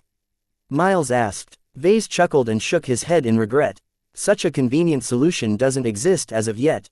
Otherwise, the entire mech community would have pounced on it already. Even if the MTA unveiled improved sensor technology, it doesn't really make a difference against the Sandman. Then, how will your marksman mech be able to snipe the Sandman admiral without going through the entire swarm? Vase grinned and spread his arms. Intuition. Chapter 1628 Guided aim. The entire design team looked dazed. When Vase first revealed to them that he intended to design a marksman mech, they reacted with skepticism. The current doctrine against the Sandman basically amounted to deploying lots of mechs and starfighters to bombard the Sandman with as many rounds as possible. Every defensive force relied on massed firepower and deploying lots of cannon fodder to resist the tide of Sandman incursions. Recently, the defensive forces added Dawnbreakers, Duskbreakers and Novabreakers to their mech rosters. The Dawnbreaker and Novabreaker were especially effective because they could endure a lot of hits while dishing out significant damage with their Sandbreaker rifles. So far, no one managed to think of a more effective way to beat the Sandman. The Bright Republic and the other third-rate states being hammered by the Sandman were constrained by many limitations. However, what was impossible for other mech designers was not necessarily impossible to Vase. He just needed to think outside the box and exploit his unique advantages.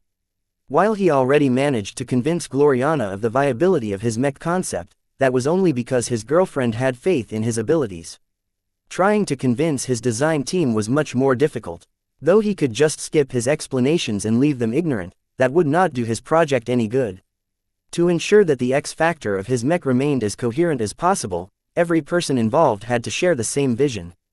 If each mech designer working on the project had a different idea on what the mech was supposed to be, then the spiritual foundation of the mech risked becoming too heterogeneous. While Vase could resolve most issues resulting from a lack of direction and agreement, he would have to expend too much effort to straighten the spiritual foundation of his mech design. It was much better to make his entire design team understand and adhere to his vision from the start. Right now, everyone expressed confusion at the answer that Vase had given. Against the increasingly more prevalent swarm configuration, it was far too difficult to wipe them out without suffering massive casualties. Since a Sandman admiral played a critical commanding role to their fleets, a lot of people poured a lot of research into coming up with a way to identify their presence within a fleet. As long as a Sandman admiral became exposed, every mech and starfighter could flood its direction with a torrent of ballistic rounds. The brightest minds and the most brilliant specialists of many states poured a lot of time and effort in this research, but so far they failed to achieve any results. Vase was very well aware of the difficulties the researchers faced. While a Sandman admiral typically possessed a body that consisted of higher quality exotic, the problem was that their size ranged from a grain of sand to a small finger-sized pebble. Even Sigrun's true body wasn't very big to begin with. The lesser Sandman admirals that led the charge into human space had only recently come into existence, which meant that they were predominantly just as small as any other Sandman. The lower castes of Sandmen weren't entirely uniform either. Their bodies consisted of all kinds of inorganic substances. A Sandman fleet typically incorporated countless varieties of simple sand, various metals and low-grade exotics. Each person that pointed a sensor at a Sandman amalgamation only got a confusing mass of data in return. It was practically impossible for humans or ice to figure out which specific particle among trillions of particles led an entire fleet. So how did Vase decide to solve this problem that confounded so many scientists and sensor specialists?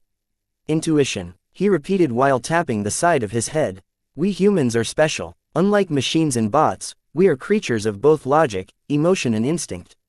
Against a problem where conventional solutions aren't available, it's worth a try to resort to a more unconventional solution. I understand, but what is intuition? Miles asked. Intuition is instinctive understanding, Vase patiently replied. Think of it as a way to come up with the right answer or decision without relying on conscious thought or clear logic. Doesn't that make intuition no better than unfounded guesswork? Essentially, yes. The design team looked even more skeptical. So, the premise of your next mech is to rely on luck and gut feeling to score a lucky hit on a Sandman Admiral. Essentially, yes. I'm sorry, Mr. Larkinson, but I don't see how such a mech will succeed. There is no scientific basis for this mech. That's just your limited understanding of reality talking. Vase responded with a grin. The science you've learned at school only partially sheds a light on the mechanisms that govern the reality we live in. Take the glows of my mechs for example. Have any of you managed to come up with a grounded, scientific explanation of how they work? Everyone fell silent. From what I've seen, many mech designers haven't necessarily failed because they are dull and stupid. They can be quite the bookworms. The real issue is that they adhere so rigidly to their knowledge that they aren't willing to consider ideas that fall outside their current understanding. The boldest mech designers aren't afraid of going out on a limb. While they fail most of the time, they only have to succeed once to win big. So you're basically gambling. You're partially correct, Vase admitted. Miles Tovar really couldn't accept such a vague basis for a mech concept. Have you gone mad? How is it possible for a smart and brilliant mech designer such as you to rely on something as nebulous as intuition of all things to base your new mech design upon? Neither Vase nor Gloriana took any offense of his skepticism. Both of them smiled as if nothing was wrong. We have faith that our mech design will work, Vase replied. Every Tovar looked dazed. Even Kedis reacted with doubt and confusion. Most Briters were secularists, and the Tovars were no different. They disdained superstition and didn't really believe in the concept of intuition. The way they looked at Vase suggested that they weren't sure whether Vase was still a Briter. So we're just going to waste 2 months' worth of time and effort on designing a mech that we aren't sure will succeed in the role it is supposed to fulfill. Vase laughed. I'm not that gullible, guys. I did some research before I came up with this mech concept. Perhaps this explanation is good enough for my girlfriend, but I don't take every assumption at face value. Let me show you something. He began to manipulate an interface. Soon, the projector lit up and displayed some statistics. It was a bit difficult to obtain these figures, but I managed to find a way to obtain some data from the Bright Republic and the Ilvain Protectorate. What are we supposed to look at, Mr. Larkinson? The tables displayed a lot of battle-related data. Vase pointed his finger at a specific row. Look at the average time that has passed before a combatant manages to kill a Sandman Admiral. Kedis and the Tovars each leaned forward. According to the graph, the Ilvainans are a bit luckier. They're 16 seconds faster on average. Correct. Vase grinned. Don't underestimate this 16-second difference. This is empirical proof that the Ilvainans are a bit more capable of intuitively predicting the hiding spots of Sandman Admirals within their fleets. Miles frowned deeper. 16 seconds doesn't sound like a statistically significant difference. A battle typically lasts for at least half an hour. The Ilvainans also field different mechs and adopt slightly different tactics and strategies against the Sandmen. Ilvainan and Brighter mech pilots are also different in their training. There are many possible reasons behind this tiny discrepancy. This is also only a single comparison. Vila Tovar added, maybe if we have the Visions or the Reinaldans are even faster in killing the Sandman Admirals. We just don't know because we don't have access to their data.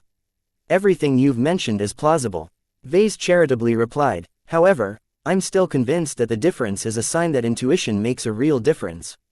What makes the Ilvainans better, then? It's because they rely on their faith. Quote. None of the people present were Ilvainans. Only Gloriana was religious, leaving the rest just as skeptical as before. Nothing Vase had said managed to resolve their doubts on his mech concept. Vase knew that his idea would be a very hard sell to a bunch of secularists. Look, the Holy Soldier is a variant I've designed that specifically inspires faith in Ilvainans. I think that this has stimulated the judgment and intuition of their mech pilots to such a degree that they have become measurably more successful in pinpointing the Sandman Admirals. Though Vase kept explaining his views, he failed to convince his design team that he was right. He was helpless in this regard. Unlike his subordinates, Vase knew what he was talking about. He did not entirely rely on the paltry empirical evidence he managed to gather to make up his mind about the viability of his mech concept. Right now, a problem existed where humans were unable to discover the coordinates of the Sandman Admiral. Even with his new mech design, Vase wasn't entirely confident that intuition would lead to immediate success. Therefore, Vase wanted to design a marksman mech that possessed enough capacity to fire a bunch of shots in any direction the mech pilot intuitively felt good about. Ordinarily, the chance of scoring a lucky hit on a Sandman Admiral was minuscule. It wasn't worth it for most forces to deploy a bunch of marksman mechs to kill a Sandman Admiral through relying on pure trial and error. However, Vase believed that he had a means to increase the chances of killing a Sandman Admiral without relying on technological solutions. The key here lay in the Ilvanans. Only Vase knew that he infused the Holy Soldier design with a mode of spirituality taken from Ilvain's spiritual fragment. His original intention was to grant the Holy Soldier a small but noticeable sacred component in its glow. Vase succeeded in that. The Holy Soldier became an extremely popular mech model in the Ilvain Protectorate. Almost every Kronan mech pilot expressed deep satisfaction and devotion to the Holy Soldiers because they believed it brought them closer to their faith. However, Vase had not forgotten about the Prophet's ability to predict the future. Though Vase had long doubted whether the Prophet really possessed this ability, he had to admit that the mech pilots of the Holy Soldier, but especially the Transcendent Messenger, appeared to be remarkably canny in their performance. The previous Ilvanan raids on the military star systems of the Star Faith Collective showcased the weird ability for the Transcendent Messengers to dodge enemy fire. The performance of Town Melon was especially noticeable. His zeal did not get hit once. Even when the hero mech confronted enemy expert mechs, Town Melon managed to predict and dodge their shots with ease. Either Town Melon had advanced to expert pilot, which was definitely not true, or he somehow gained the ability to anticipate the future. Though Vase found it hard to accept the latter, he could not rule out the idea that Prophet Ilvain was extraordinary in this aspect. By extension, his spiritual fragment should have inherited the same ability. The central basis of the Ilvanan faith is their faith in the predictions of the future. The Ilvanans place prophets in high regard. I believe that centering my marksman mech design around intuition and predicting the future is the best way to assassinate Sandman Admirals before they do too much damage. Miles Tovar looked dismayed. Doesn't that make this mech design exclusive to Ilvanan mech pilots? Essentially, yes, Vase confirmed. This mech won't work as well if the mech pilot is not a believer of the Ilvanan faith. This was because Vase planned to make Ilvain's spiritual fragment as the principal design spirit of his marksman mech. Vase essentially bet that Ilvain's spiritual fragment would guide the aim of the mech pilot. Chapter 1629 Extreme Offense. His design team still couldn't wrap their heads around the mech concept that Vase proposed. A storm of troubled emotions flashed over their faces. Like every brighter, Miles and the other Tovars looked down on religion. To participate in the development of a mech that explicitly leaned on vague and unscientific concepts such as faith and intuition stood against anything they had ever designed before. Vase saw that he needed to guide them a little bit further. If they remained too opposed against his ideas, they would pose a hindrance to his design project. "You don't necessarily have to support my proposal," he said quietly. "However, you should at least remember who you are. You are mech designers. You are professionals. Regardless of what you think, it is always a good idea to learn how to keep an open mind and to work outside your comfort zone. If you are too narrow-minded, you aren't ready to tackle the challenges you face when you progress your design philosophy." That lessened their resistance by a bit. Every person who studied mech design learned this lesson. It was a bit unfortunate that most people tended to forget it when they practiced their craft. Naturally, there were also people who believed that mech designers ought to stick to their own beliefs. In truth, they had a point. A mech designer who wavered too much would never be able to form a design philosophy that truly fit their own beliefs. A balance had to be achieved. Mech designers needed to be principled enough to stand up to their core beliefs. Simultaneously, they also had to remain flexible enough to tolerate different beliefs. What mattered in the end was the outcome. A mech was a success as long as it performed well and fulfilled its intended role. Whether a mech designer took the left path or the right path to get to the destination did not matter very much. "Let's begin with drafting the design." Vase clapped, deciding that it was best to move on. "While Gloriana and I will draft our design, I want the rest of you to go over the new generation component designs that we can license and study which ones are suitable. We'll discuss your selection later. What parameters should we prioritize? Kedis asked. The weapon is the most important aspect of any marksman mech. Start selecting the weapon first. By my recollection, the new generation hasn't introduced any significant advancements in Gauss rifle designs, so feel free to take a look at last-gen models. Remember to consider a medium Gauss rifle. Too much power is too wasteful, but too little power reduces the impact of my marksman mech. Try to find a middle ground.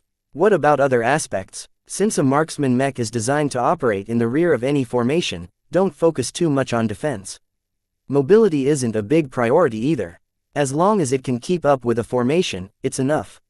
Every aspect of the mech must facilitate the firepower of the mech. Kedis frowned. Won't that make the mech as vulnerable as a starfighter? Mechs such as the Dawnbreaker already fill the assault role.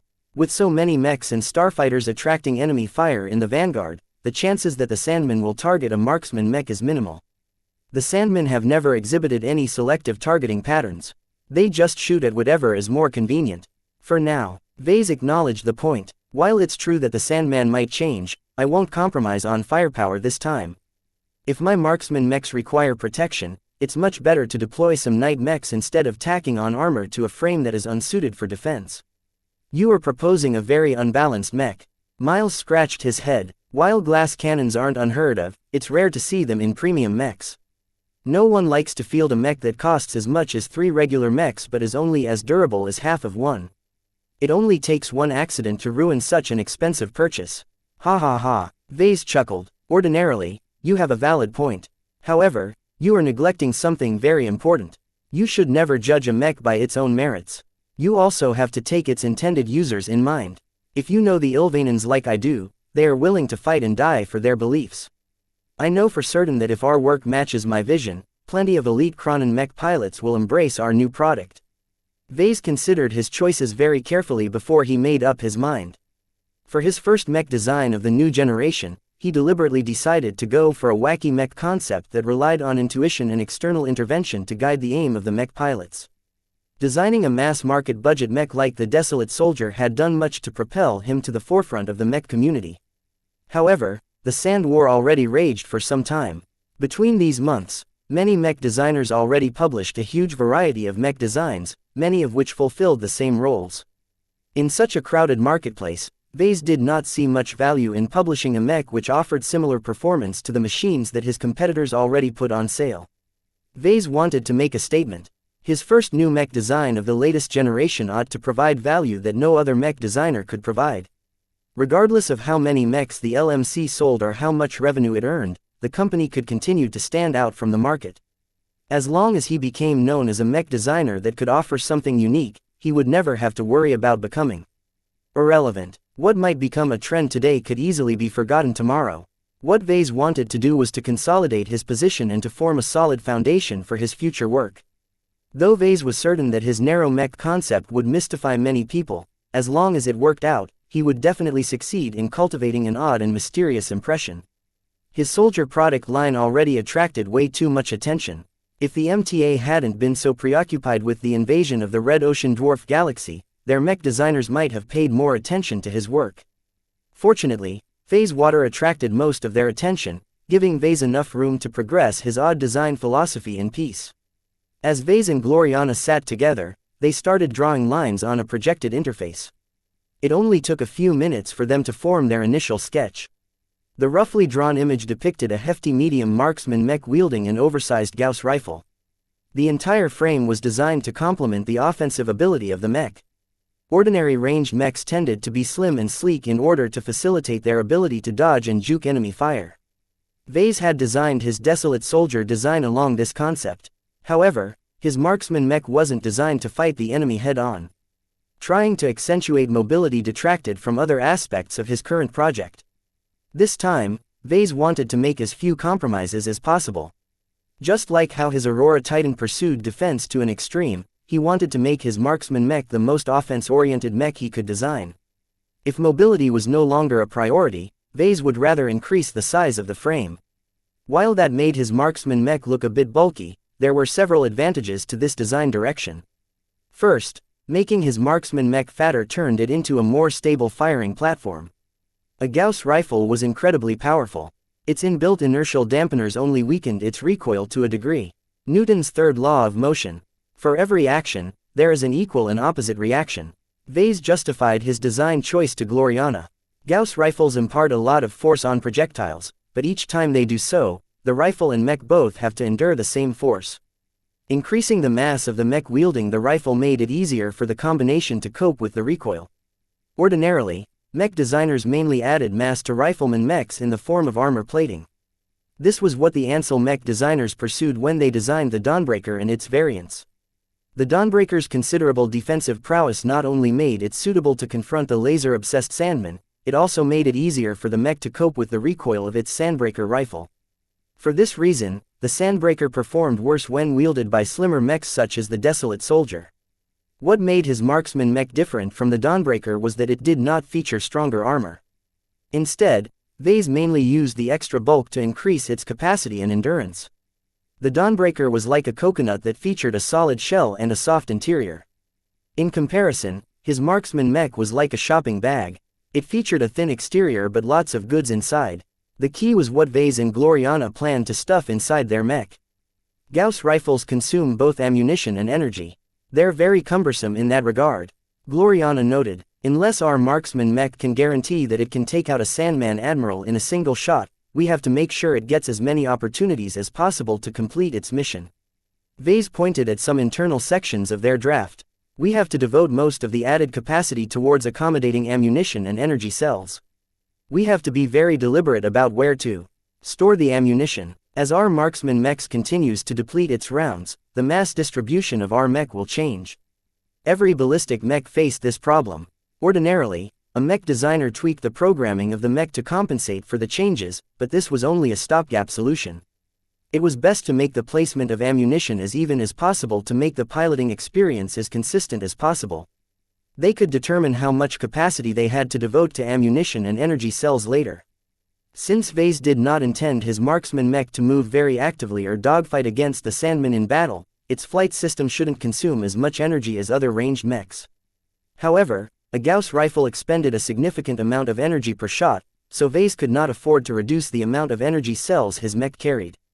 One design choice they both hesitated upon was whether it would be better for the marksman mech to store its ammunition internally or externally. It's faster and easier for our mech to resupply if its ammunition containers are mounted externally on the mech. Gloriana suggested. Vase shook his head. If our marksman mech has shot so many times but failed to take out a Sandman Admiral by then, it's a failure. Even if the mech pilot isn't skilled enough or if the battle is too chaotic to land a solid hit, my mech shouldn't have to return to a mothership in order to refill its spent ammunition and energy reserves. Keeping everything internal might make his mech more cumbersome, but Vase did not mind this outcome. They decided to store everything internal to make their mech as consistent as possible. Making their mech look cooler by draping belts of ammunition across its shoulder was a look that mainly took place in action dramas. After several hours of drafting and refinement, their marksman mech slowly took shape. Vase spent a considerable amount of time in shaping the exterior of their mech to be more in line with the Ylvanen faith. As he played around with the appearance of the mech, the vision that he formed in his mind became more detailed and defined. Vase designed a machine that embodied a hunter who administered punishment on Ylvane's behalf. The mech was meant to neutralize any potent threat against the Ylvanen faith and its adherents. With a configuration that maximized the firepower, accuracy and capacity of the mech at all cost, the draft already exuded a hint of lethality. Chapter 1630 Ylvanen's specialty. After a day of drafting and preparation work, the mech designers of the LMC made a lot of progress.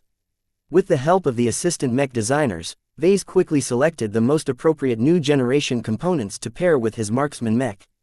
Since Vase intended to design a premium mech, he benefited from a generous budget. Armor was by far the most expensive component of most mechs. What made his marksman mech different was that Vase did not intend to allocate the bulk of his budget on improving its toughness. In fact, he chose to do the opposite.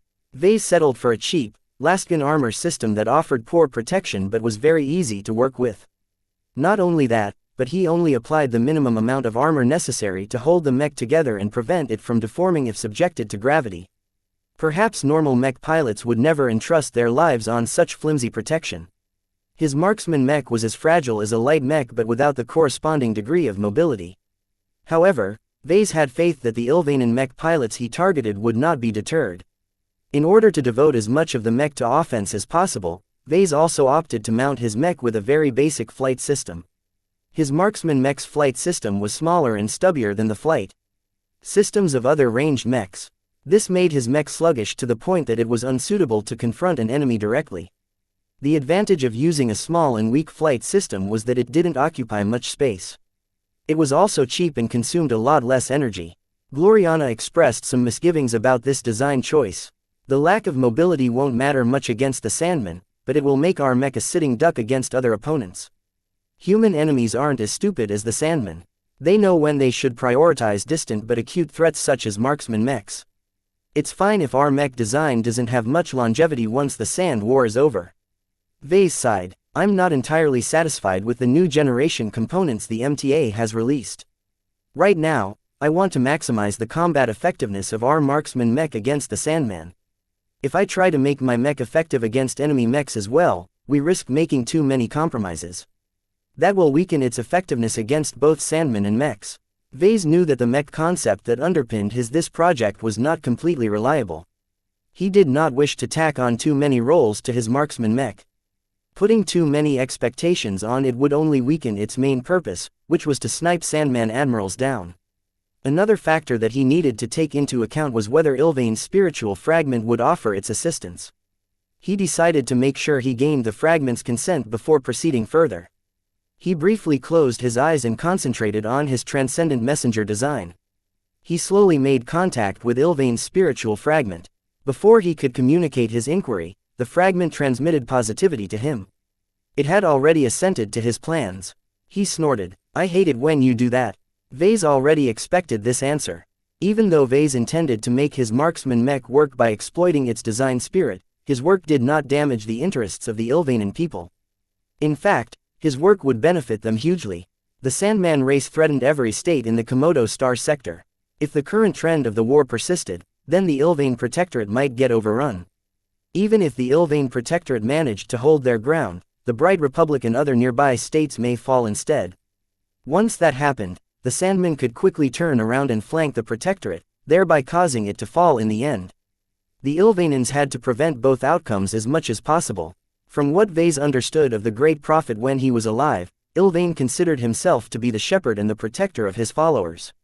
He would not remain still if the Ilvanan people needed his help. Therefore, Vase already assumed that Ilvain's spiritual fragment would approve of his marksman mech design. He did not take the spiritual fragment's approval for granted. While Ilvain was known to be generous to those who didn't share his beliefs, Vase did not wish to make any excessive demands. Who knew what would happen if a brighter piloted a mech under the purview of Ilvain's spiritual fragment? The clash between a secularist and a living remnant of an ardent religious figure would definitely be spicy.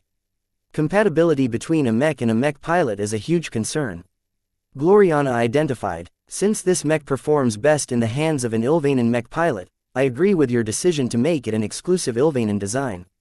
To facilitate her understanding of his mech, Vase already informed her about Ilvain's spiritual fragment beforehand. Naturally, she regarded it as a proto-god. Aside from this difference in perspective, both of them were aligned on this project. Vase always appreciated Gloriana's willingness to accept and believe in his design choices, no matter how weird they sounded. Vase had to do his best to vindicate Gloriana's unquestioning trust in his design abilities. He could not afford to fail in this project.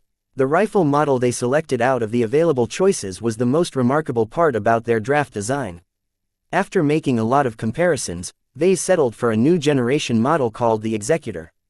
While the improvements of a new generation Gauss rifle was not very substantial compared to Alaskan model, he did not wish to compromise the offensive power of his mech.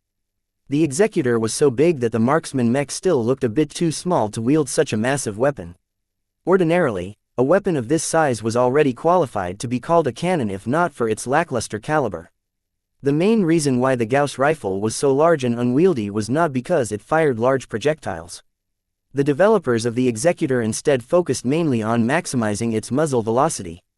The Gauss rifle spat out rounds much faster than other models. This put an enormous stress on its body, which meant that it needed a lot of strengthening and recoil compensation. It also happened to make the rifle very big and fragile. It only took a couple of light hits to disable the weapon. To be fair, most ranged mechs suffered from the same vulnerability. It was just that his marksman mech could not rely on mobility to avoid incoming damage. This mech looks like it's ready to snipe some Sandman admirals. Gloriana tentatively approved of the draft. Its lack of defense and mobility is rather concerning, but I think it will pair well as long as it enjoys the protection of a knight mech. Vase smiled. This isn't a mech that is designed to defeat its opponents alone. It's a mech that expands the options of what a mech force can do.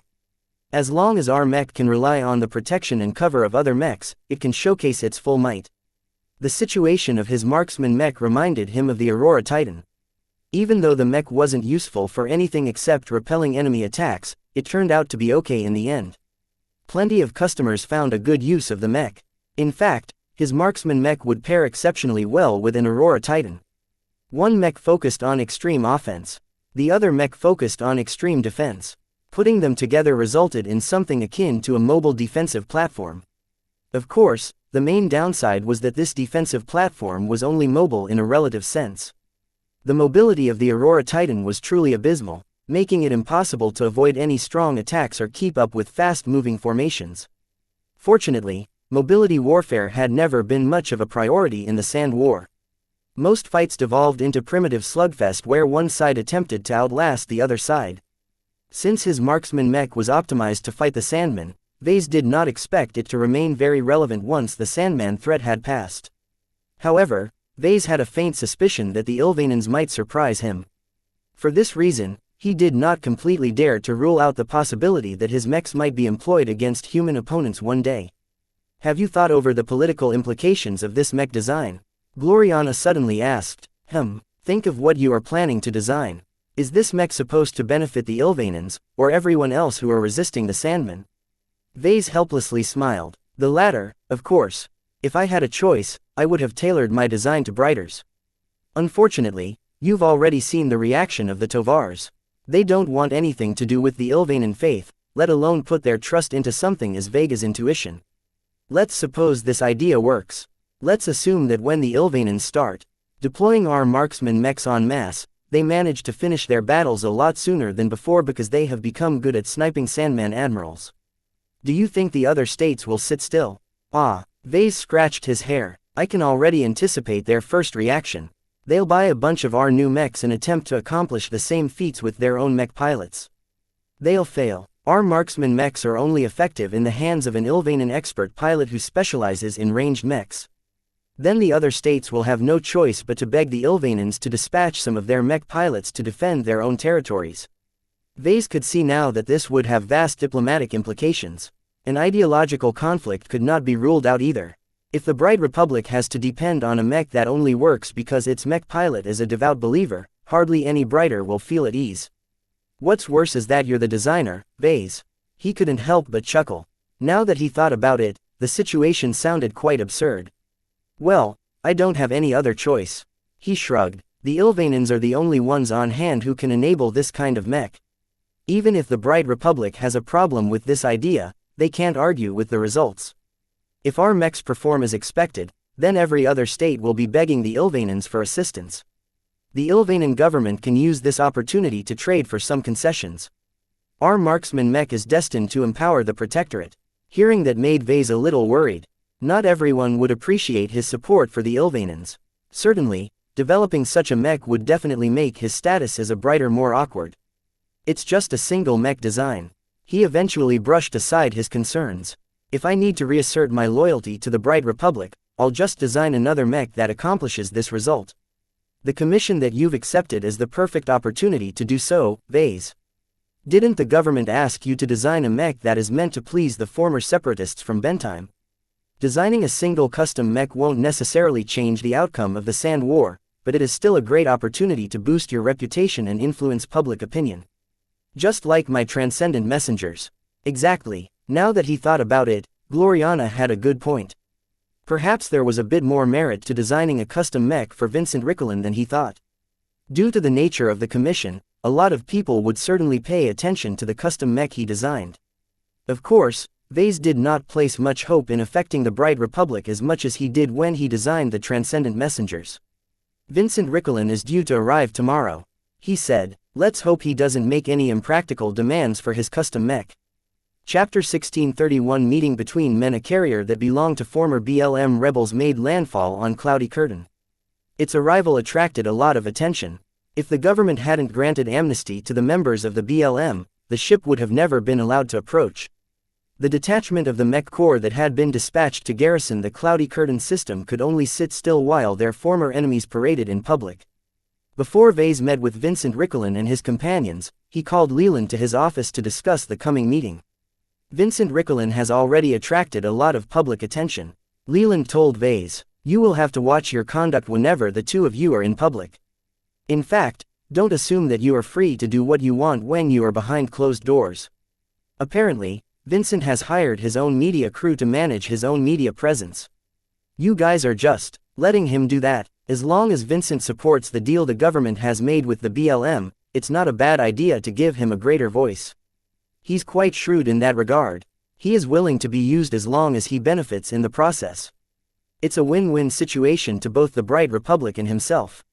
Vase sardonically smiled. He wasn't the only one who learned how to cooperate with the government. It sounds like he's quite a shrewd guy. According to our investigation, Vincent hasn't been entirely on board with the BLM's ideals. In fact, some of our analysts doubt that he even believed in its original cause. The flashlight agent remarked, "You mean he's just a scumbag who used the BLM for his own ends?" "I wouldn't phrase it quite that way. He's an opportunist who has already abandoned ship once when his sister threatened his position in the Ricklin family. We believe that Vincent has grown disillusioned with the life of a fugitive rebel. Living from day to day in a drab, underground bunker while worrying about the authorities catching up to him is not very pleasant." That matched with what Vase thought of Vincent Ricklin. His initial reason to defect to the BLM must have been an act of desperation.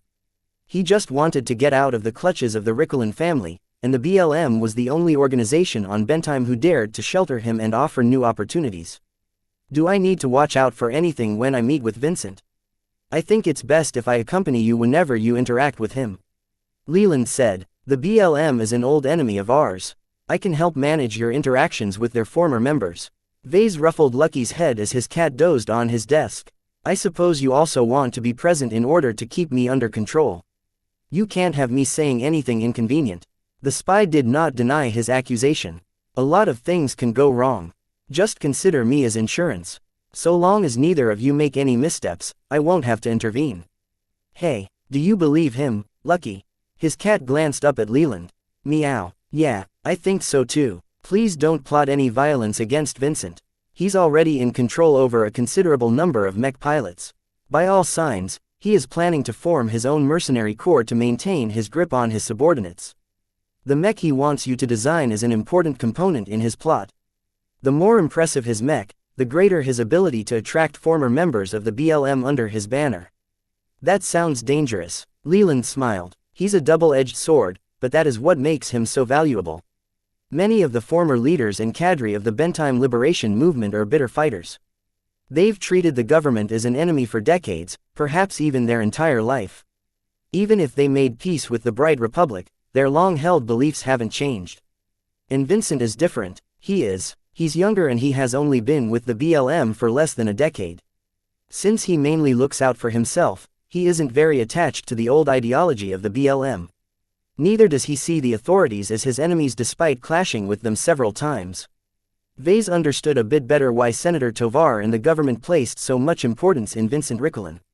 This fellow was a sellout. How am I supposed to treat him, then? Just act politely. Don't try to pull off any stunts or provoke any incidents. We don't need you to promote the amnesty deal either. Our main objective is to gain Vincent Ricklin's cooperation. We want to show everyone that Vincent and the former members of the BLM can successfully reintegrate into society." That didn't sound very complicated. Once he finished his discussion with Leland, he moved down to the ground floor of the LMC's headquarters. Due to the importance of the meeting, Vase decided to dress up in his full Pride of Dusk ensemble. He briefly contemplated wearing his decorative cat ears, but he decided to keep them in his pockets. He did not wish to make himself appear silly in front of Vincent Ricklin. Gloriana kept her own pair out of sight as well. She wore a professional business outfit that did not attract too much attention. She knew that it wouldn't be appropriate for her to involve herself in matters concerning the Bright Republic. Their cats were present as well. Clixie sat next to Gloriana as if she was on guard. Lucky meanwhile hissed at the giant mounted body of Zygra had been placed in the center of the foyer of the HQ. Vase looked up at the body of the former crown cat and had to admit it looked impressive. In his first reunion with Vincent, he did not wish to appear weak. He wasn't the harmless mech designer he used to be back when he was a novice all those years ago. Just as Vincent changed, Vase had changed even more. Some trepidation welled up within him as he spotted movement up front. The transparent front entrance slid open to allow a procession of wildly dressed people to enter. The thugs looked anything but professional. Wearing wild clothes that showed off their tattoos and piercings, the former separatists clearly used to be part of the lower ranks of the BLM's hierarchy. While Vase ordinarily disdained elitism, he couldn't help but react the same as Gloriana. Both of them expressed some disgust at the sloppy appearances of Vincent's companions. Of course, they quickly schooled their faces once they noticed all of the recorder bots floating around. Following behind them was a procession of journalists and media crew. This first meeting appeared to be a very significant event. Vase understood a bit better why Leland insisted on being present. He could really do a lot of damage if he said something wrong. Emerging from the middle of the crowd of thugs was the star of the show. Vincent Rickelin, appearing much more buff and confident than Vase remembered. As Vincent stepped ahead of his followers with a delightful grin on his face, Vase momentarily became overwhelmed by the manliness the former rebel exuded. His greasy, dirty blonde hair trailed messily over his shoulders. His tight black pants accentuated his powerful legs. What was worse was that Vincent hadn't even bothered to wear a proper shirt. Instead, he wore nothing else on his upper body except for an unbuttoned vest. His sculpted abs and chest were plain to see to everyone. Several recorder bots floated in a circle around Vincent, capturing all of his muscle definition in the highest fidelity they could manage. "Hello there, babe." Vincent completely ignored Vase and walked up to Gloriana. "You smell as lovely as you look. How about I bring you back to Bentheim and show you around?" Gloriana scrunched her face and deliberately leaned against Vase. "I have many obligations here.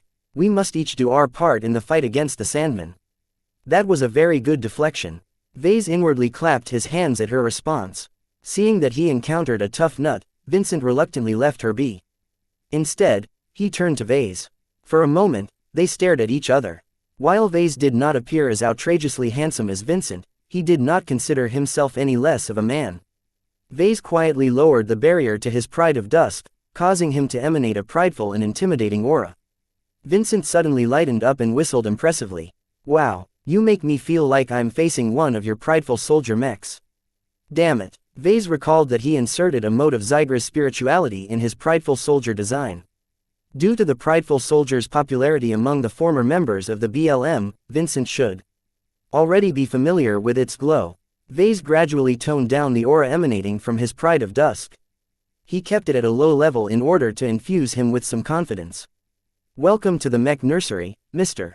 Rickelin. Hey, you've grown a lot. I remember that you used to do business at a tiny workshop when we first met. Now, look at you. According to the news, you're selling hundreds of thousands of mechs per month now. My soldier product line has been very successful. That's exactly why I want you to design my Adonis. Only you and your babe can design the mech that I've dreamt of piloting for so many years. I still remember the times when I piloted the Mark Antony you've built for me. I still regret losing it. Every other mech designer I've approached doesn't understand my needs as well as you, Vase." Calling his dream mech the Adonis already suggested something awful to Vase. He did his best to keep his expression under control. "Let us proceed to my office and discuss the commission in detail," Vase suggested and glanced at the thugs he brought and the journalists following on his heels. "We can leave these guests behind." Vincent shook his head, making his hair move exceptionally dazzling for some reason. "My buddies accompany me everywhere, and so do my personal crew. Are you really willing to discuss your demands for your mech in the presence of a recorder bot?" "It's okay. My Adonis doesn't have any weaknesses." Vase wanted to palm his face. Instead, he rigidly turned around and stepped to the elevator. "Follow me." Then, some time later, they moved into his office. Fortunately, the presence of Nida and the guards of the Glory Battalion restrained Vincent's thugs. They silently slumped on the sofas after Vincent waved them aside.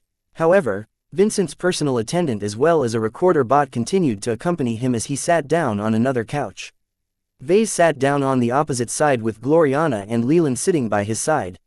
For some reason, Vincent kept sniffing the air as if he was enjoying the smell of Gloriana's perfume.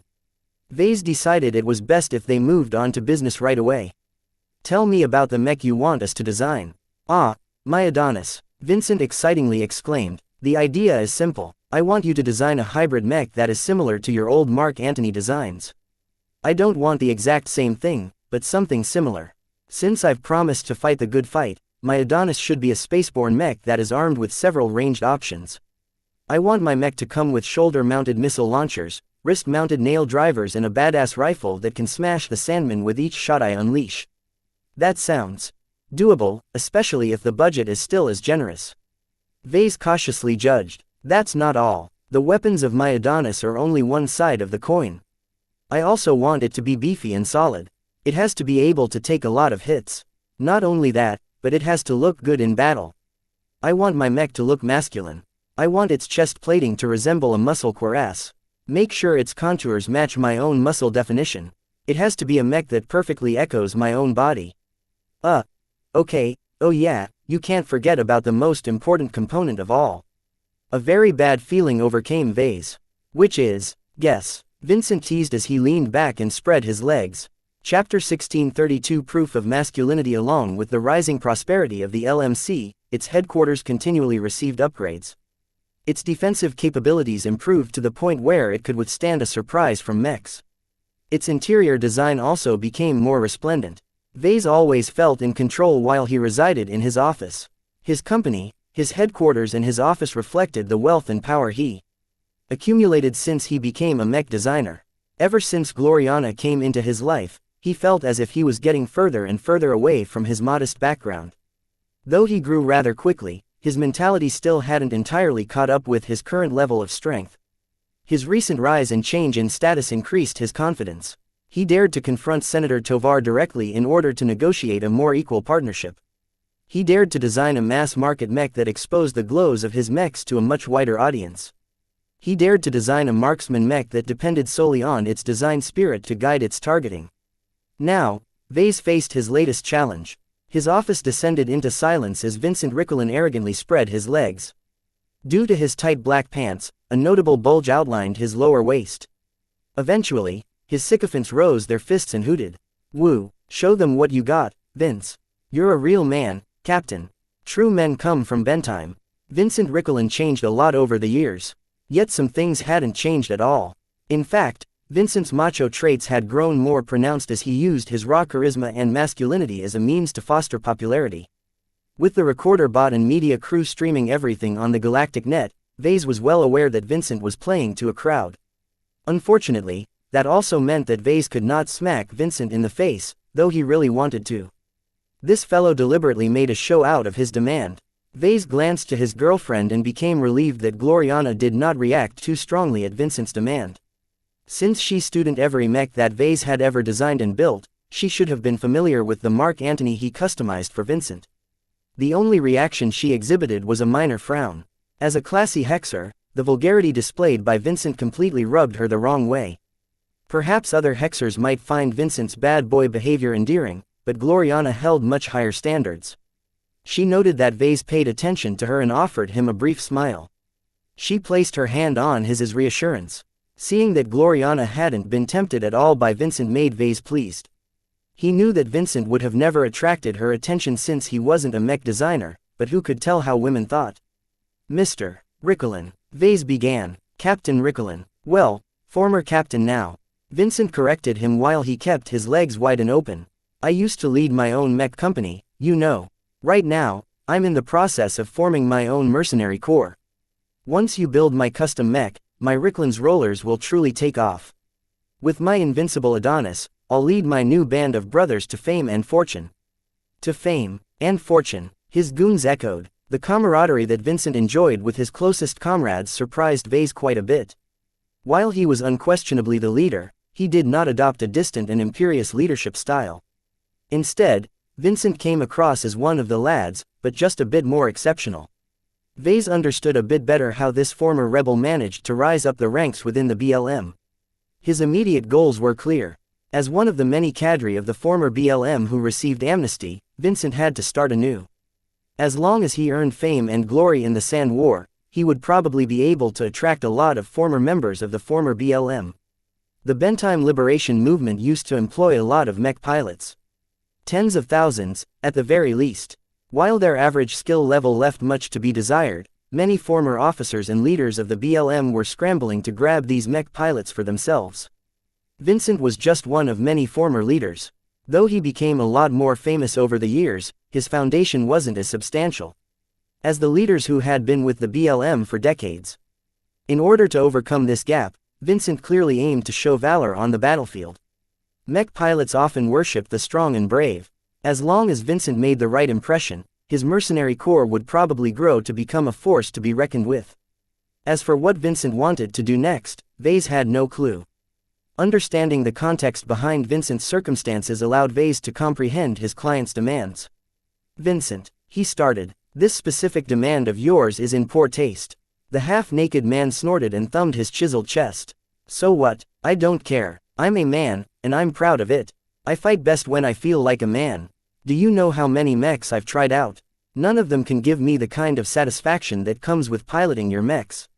Your Blackbeak and your Prideful Soldier mechs are my favorites. No other mech designer can ever make me feel close to a man than your work. Since you are already accustomed to those mechs, maybe we can." "No."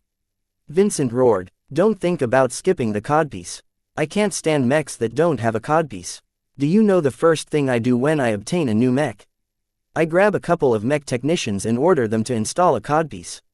Even then, it doesn't really feel as if I am embodying a man in the form of a machine. It always feels as if my manhood is prosthetic. It's not good enough, Vincent. A humanoid mech isn't meant to be a literal stand-in for the human body. Mechs are machines that just happen to borrow some of the principles of a human physique. There is no practical benefit to adding a codpiece to a mech. Almost every mech pilot in existence has never issued a single word of complaint about its absence." Vincent huffed. "All of those ignorant men don't know what they're missing. They're pussies. At least I'm confident enough to show the ladies what I'm packing. Don't try to change my mind on this. Ever since I piloted my first mech with a codpiece, I have never gone back. It's useless to argue any further, Vase." Gloriana sighed. "I've worked with many clients over the years. Some have specific demands that they can't find in a mass-produced mech. Maybe there is a very good reason for that, but it's not our job to judge the taste of our clients. As long as the overall performance of a mech isn't severely compromised, it's best to accept their demands." Her words reminded him that he should act like a professional. It was just that Vase got triggered whenever someone brought up codpieces. He detested this useless addition to a mech. Mechs weren't living creatures, let alone able to procreate. The codpiece was nothing more than a way to show off Vincent's masculinity and reinforce his manly ego. Yet because Vincent cared so much about it, Vase really had no choice but to accept this demand. Functionally, the codpiece itself was a useless component that did not add anything to a mech. However, just like how Vase modified the Holy Soldier's external appearance to make it more appealing to the Ilvanans, not every cosmetic addition was useless. Another way to look at it was that Vincent was a client who adhered to a religion. His religion centered around himself and his perceived manliness. The more his mech conformed to his ideals, the greater his fighting spirit. Vase frequently studied the actual battle performance of the mech pilots of his products. He already collected an abundant amount of proof that the mech pilots of his products fought substantially harder than usual. They fought as if their mechs were several times more expensive. The glows of his mechs achieve a similar effect to the confidence that mech pilots gained from piloting very powerful machines. He sighed. "I'll do my best, though I won't make any promises." "Good." Vincent grinned, happy that he managed to get his way. He activated his comm and projected a very crude sketch. "This is what I've been working in my free time. What do you think?" Both Vase and Gloriana tried their best to suppress their reactions. As mech designers, Vase and Gloriana both learned how to sketch and draft a mech design.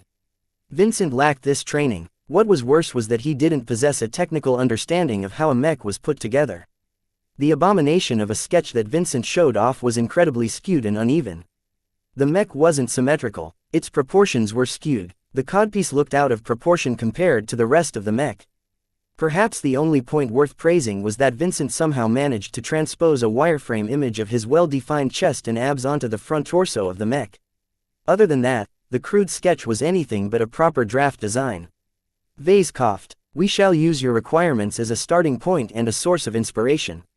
Due to the complexity of your proposal, we will require a few days to interpret your description into a more refined draft. Fine. Vincent lazily waved his hand. Don't take too long. The sooner I get my Adonis, the sooner I can beat the Sandman to a pulp. The discussion continued for a bit as Vincent added some other inane demands. Vase patiently endured this moment before Vincent finally said his piece and left. Once Vincent and his entourage left the office, Vase sank down on the couch and let out a deep breath. What an infuriating man. What do you think, Gloriana? She smiled and stroked his hair. I've encountered worse at Centerpoint. Vincent is just a boy pretending to be a man. The harder they try to show off their masculinity, the more insecure they really are. You don't have to compare yourself to Vincent. You're much more capable than him. According to his record, he's not even a good mech pilot. That caused Vase to think over the mech that Vincent wanted them to design. That's going to be a problem. If we leave out the cosmetic design of his custom mech, its technical makeup is already going to be complex. The hybrid mech he's asking for is going to be very difficult to design. He wants to stuff his mech with multiple weapon systems as well as strengthen its defense. It'll be easier with our higher budget, Gloriana confidently stated. In fact, I think this is a good opportunity to practice some of the second-class mech design principles I've taught to you. A lot of second-class mechs are similar to the mech that Vincent wants to design. The internal architecture of a second-class mech design is always more complex than the simpler ones that you're used to. Learning how to integrate many different components in a single frame is an essential skill for any second-class mech designer. I guess so. Vase sighed. I just feel that Vincent doesn't really know what he's asking for. He needs a good dose of reality. It could be worse. Even without our generous budget, I think we could still make his mech work. The so-called Adonis that Vincent demanded was a medium-ranged hybrid mech that was suitable to be employed in assaults. Vincent basically wanted to pilot a much better version of the Dawnbreaker and Novabreaker. If not for the codpiece, Vase wouldn't have so many objections to this commission. Seeing that Vase still had mixed feelings over Vincent's demands, Gloriana giggled and ruffled his hair some more. Don't worry, Vase. I'll take the lead in this design project. You should direct most of your time on designing your Ilvanen marksman mech. You're clearly more passionate about that project. Will you be fine with working with Vincent? Designing the perfect vessel is my passion, Vase. I can handle a boy like Vincent. Chapter 1633 Abusing Parents. Vase and Gloriana each devoted time on two separate design projects. Vase mainly devoted his time on the Ilvanen marksman mech project. Though he started off with the intention of designing a commercial mech for the market, in truth it was more of a passion project. Have you thought of a name for this mech design yet? Gloriana asked as they entered the design lab. He nodded. For now, I'm going with the Deliverer. That's a simple name.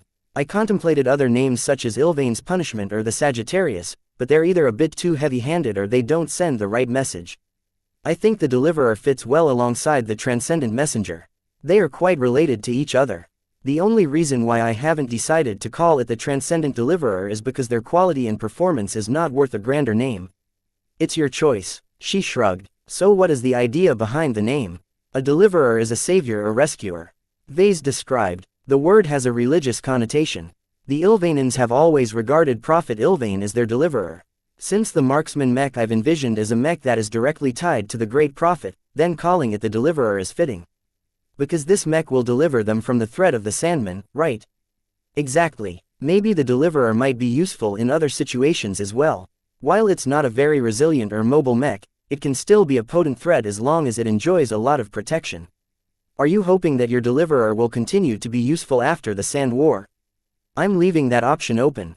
Vase responded. Since the Deliverer is my inaugural commercial mech design of the new mech generation, I don't want it to become irrelevant if we win the Sand War. I think the Ilvanens are more than willing to depend on the Deliverer if it shows its value against the Sandman. The only point I'm uncertain about is whether Ilvane will continue to offer his support. He's one of the more benevolent proto-gods in your arsenal. I'm sure he's willing to do what is necessary to protect his flock. If not, You can always pull him aside and teach him a lesson. Vase sheepishly smiled. It's not that simple. Every design spirit earned a spiritual dividend.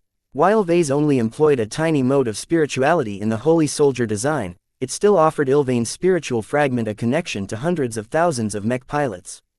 Since they all happened to be Ylvainans, the spiritual feedback between the mech pilots and Ylvain's spiritual fragment happened to be substantially stronger than usual. Every mech pilot resonated with the spiritual remnant that Vase had rescued and amplified. Such a strong reaction empowered Ylvain's spiritual fragment to an enormous degree in the last few months. Along with the benefits that the fragments already gained from its strong bond with the mech pilots of the Transcendent Messengers, Vase did not have the confidence that he could exert any control over the fragment anymore. The only way he could overpower Ylvain's spiritual fragment was if he borrowed the power of the F-Stone. Vase did not wish to do that. Not only would he ruin his relationship with Ylvain's spiritual fragment, he would also waste a portion of the F-Stone's formidable charge. He still needed to keep its remaining charge in reserve in case xianxia ever rebelled or something. That reminded him of something. He excused himself from Gloriana for a moment and concentrated his mind and began to visualize the desolate soldier. He soon made contact with the Solemn Guardian and checked up its status. Compared to all of the design spirits he utilized, the Solemn Guardian had grown to be the second strongest spiritual entity under his control. The continued success of the soldier product line had benefited it enormously. The time when the LMC sold over 1 million soldier mechs was near. Almost every state involved in the Sand War employed the Desolate Soldier or one of its variants. While the average spiritual strength of every mech pilot was rather poor, the sheer quantity of people connected to the Solemn Guardian accumulated to an incredibly scary degree. Was it any surprise that the Solemn Guardian grew to an incredible degree in a matter of months? Vase was even worried that its growth had been too rapid. The only reason why he didn't express more concern was that its strength had already begun to level off. At a certain point, the spiritual product no longer benefited from a huge quantity of low-quality spiritual feedback. He speculated that the Solemn Guardian had reached a limit or a bottleneck. The only opportunity for it to grow further was if it could forge a connection with an expert pilot. Cases like Davia Stark, who hid her expert pilot status and stuck to standard mechs, were very rare. Most of the soldier mechs were rather modest in performance, which meant that any sane expert pilot would never be satisfied. Since Vase was scared of what would happen if the Solemn Guardian grew further, he was relieved that its strength had plateaued. "How have you been? Have you made sure to direct the dividends in the right direction?" The Solemn Guardian responded with a vague wave of emotion and meaning. Vase slowly interpreted its response and found out that it still heeded his earlier instruction. "I know you don't like it, but it's for your own good. Your other parent won't hesitate to kill you and reclaim what is his if you land in his clutches." After a few more inquiries, he became satisfied that nothing had changed since he last checked in with the design spirit. When Vase first came up with the concept of spiritual dividends, he paid a lot more attention to the spiritual feedback between his spiritual products and their parents. Vase did not have to worry too much about his first spiritual product. Vescas, the design spirit of the Kinslayer custom mech he designed for Lady Miralix, only governed a single mech. From what Vase had looked up in the news, Lady Miralix had long stopped piloting the Kinslayer. She instead put the mech on display at her mansion on Felixia. "Maybe I should recall Vescas and put him to use elsewhere," he muttered. He even contemplated recycling Vescas so he could employ it as the design spirit of the Adonis. It was a quick and convenient way to solve this problem. However, his professionalism disdained such a lazy solution. For better or worse, the Adonis would certainly attract a lot of attention from the public. Leland already told him that the government planned to utilize Vincent and his custom mech in a lot of propaganda. If Vase wanted to do a proper job, he could not afford to cut any corners. "I should probably form my third spiritual product, then," he judged. "I have to make a new one so that it matches my vision for the Adonis." He left that for later. For now, he wanted to confirm whether the Solemn Guardian had sent its excess spiritual feedback to the right recipient. Vase originally formed the Solemn Guardian out of 3 spiritual ingredients. xianxia was the biggest contributor, so Vase was always afraid that his spiritual product would secretly pass on its energy to the ancient alien spiritual entity.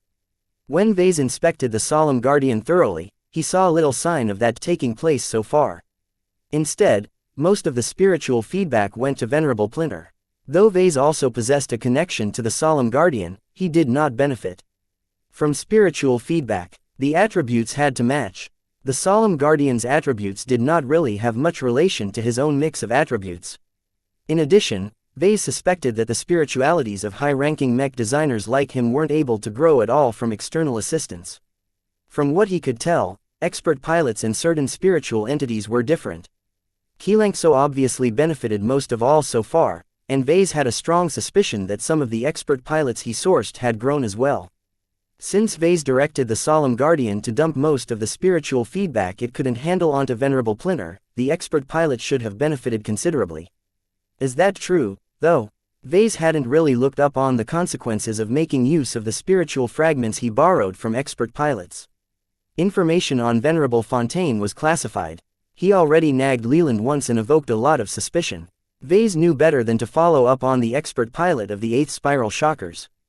As for the expert pilot who was responsible for imparting the duty-related attributes to the Solemn Guardian, Vase had not really paid that much attention to her since he returned to the Bright Republic. I hope she's doing well. Vase activated his comm and tried to look up any news about Venerable Zoe Plinter. Ah, damn, the Hertog Dominion had already started to succumb to the Sandman invasion. The state was a bit more distant from the Bright Republic. The desolate soldiers entered its mech market a bit late. The absence of his mechs and their helpful glows caused many citizens of the Hertog Dominion to flee the state even though it could still hold off the invasion. Well, the Dominator isn't entirely free from blame either. Vase always had a poor impression of the Hertog Dominion in the brief time he spent there. The Dominator ruled Hertog with an iron fist and always suppressed his own subjects. Was it no surprise that most of its people held very little loyalty to the state? A loyal and devoted expert pilot like Venerable Plinter was rare. Her strong duty to the state was a product of focused indoctrination. Her famed loyalty along with her specialization were the biggest reasons why he decided to borrow a spiritual fragment from her so long ago. Should he have been more concerned with her condition after he cut a portion of her spirituality away? Probably. Did he care? Not really. The problem is that she's gone. To be more precise, the news reports coming from the collapsing Hertog Dominion did not mention any word about Venerable Plinter. As one of Hertog's loyal expert pilots, she always enjoyed some media attention. Yet now, there were no more confirmed sightings of Venerable Plinter and her crack shooter expert mech. Did she die? Vase wasn't sure. While it was normal to withhold news of the death of an expert pilot from the public, his intuition suggested to him that it was not so simple. Right now, the Solemn Guardian directed a considerable amount of spiritual dividends to Venerable Plinter. She received her own share as well as Nixie's share, so her spiritual growth must have been quite significant if his theories were correct. This is a bit problematic. He wasn't sure if she knew of her connection to the soldier product line. If she suspected something, she might knock on his door one day, and she probably wouldn't be very happy. I can only hope she doesn't come, he muttered. If nothing else, he would just have to rely on his avatars and the formidable defenses of the mech nursery and the Cloud Estate to fend off a rogue expert pilot. Vase shrugged off his concerns and decided to return to work. He still needed to refine the draft of his Deliverer project a bit further to confirm whether he selected the right components. While he went back to work, Gloriana spent most of her time on preparing for the Adonis project. She dragged Vincent to the design lab and subjected him to a lot of scans and tests. Fortunately, Vase had managed to convince Vincent to leave his entourage and his recorder bots outside. A few days went by as Vase and Gloriana each worked on the projects they favored. Chapter 1634 Expensive Mech. While Vase mainly worked on the Deliverer project, he did not entirely ignore the Adonis project. The same went for Gloriana. Both of them had to be involved in both projects in order to make sure they managed to achieve synergy when they moved on to the next design phases. Gloriana's specialization required her to gain a thorough understanding of Vincent Rickland's mind and body. For this reason, Vincent became a regular guest of the design lab in the first couple of days. Vase was deeply uncomfortable with letting Vincent inside the design lab. He could do a lot of damage if he wanted to. It didn't help that Vincent didn't shut up and frequently talked as he impatiently endured all of the tests and examinations. "I'm bored here," he shouted as his body was being subjected to a whole body scan. "Is this what you mech designers are doing all day? Please bear with it, Mr. Vincent," Gloriana admonished from behind a control panel. Different from the time they worked on the Resentful Soldier project, Gloriana had an assistant by her side. Considering that it was important to gain an excellent understanding of Vincent's physical state, Vase suggested that Dr. Lupo should be involved. Though Gloriana initially doubted Drive Lupo, she fully became convinced in him after he showed off his expertise. As Vase walked up to the control panel, he studied the readouts. He failed to interpret the data. "What's going on?" Vase asked the exobiologist. "We are almost done with measuring Mr. Rickland's physical state," Lupo replied, making sure not to disturb Gloriana as she focused on manipulating the scanner machine. "It's quite surprising how healthy he is. It's rare to encounter a baseline human body that has grown admiringly fit through natural means." "What's that supposed to mean?" Vincent Rickland spends a lot of time on working out. While he has made use of supplements to enhance his muscle growth, it is not to the extent that he has become dependent on them. He hasn't augmented his body with any genetic treatments either. "Of course not," their current client yelled. "I'm proud to be human. I hate it when people are trying to get ahead by turning themselves into half-aliens. Don't they realize that they're losing their humanity?" Lupo smiled. "Ah, a human purist." The practice of augmenting someone by applying alien genes to their genetic makeup was not accepted by every human. Though Vase discovered that the practice turned out to be widespread among the upper echelons of society, most lower-class citizens detested the practice after it had almost led humanity to extinction during the twilight of the Age of Conquest. In truth, Vase was not entirely unsympathetic of this ideology. If Dr. Jutland hadn't forcibly stuffed his body with enough alien-derived organs to turn him into a literal half-alien, he would have agreed with Vincent's viewpoint. Unfortunately, the reality of modern society was that those who failed to keep up would always be left in the dust. By far, most mech designers who managed to become a journeyman did so because they augmented their intelligence in some way. Every other successful human relied on some form of implants or genetic treatments to become better at their jobs. Fortunately for Vincent, mech pilots were less dependent on augmentations than other professions.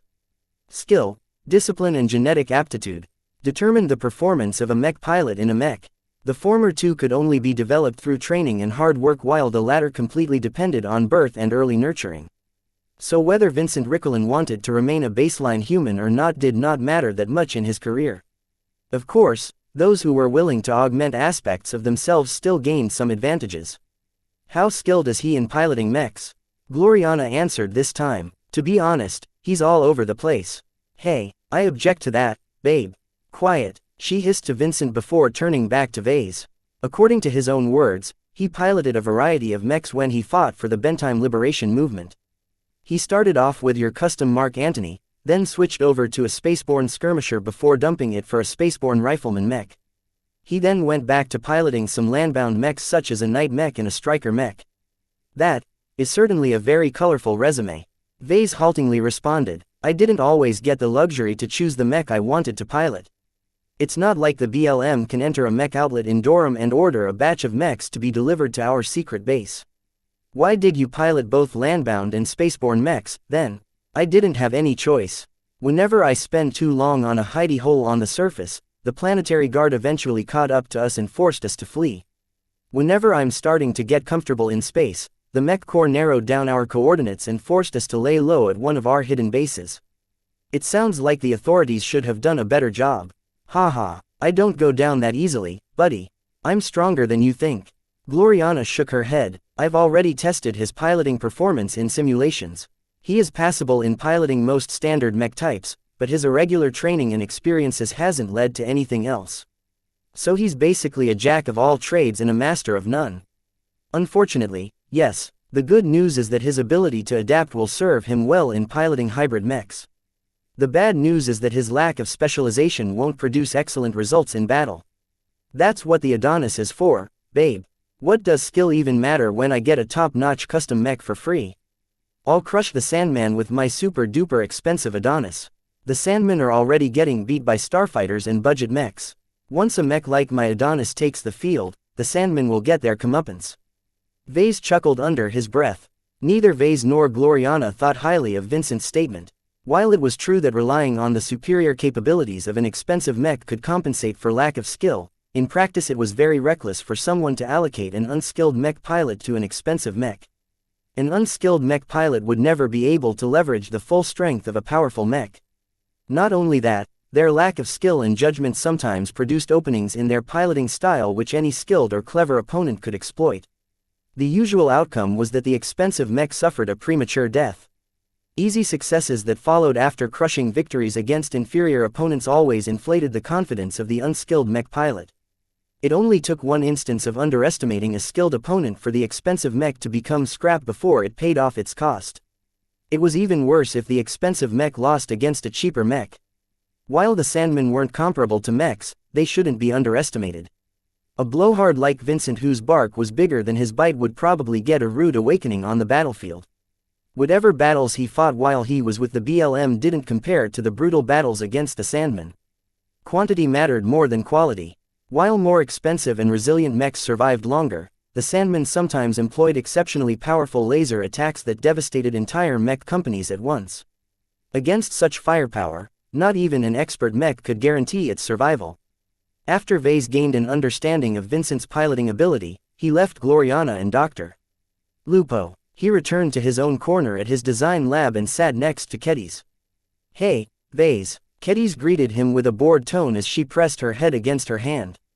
"Are you still down about not being able to design a swordsman mech?" She breathed deeply. "You don't have to be worried about me. I can take care of myself.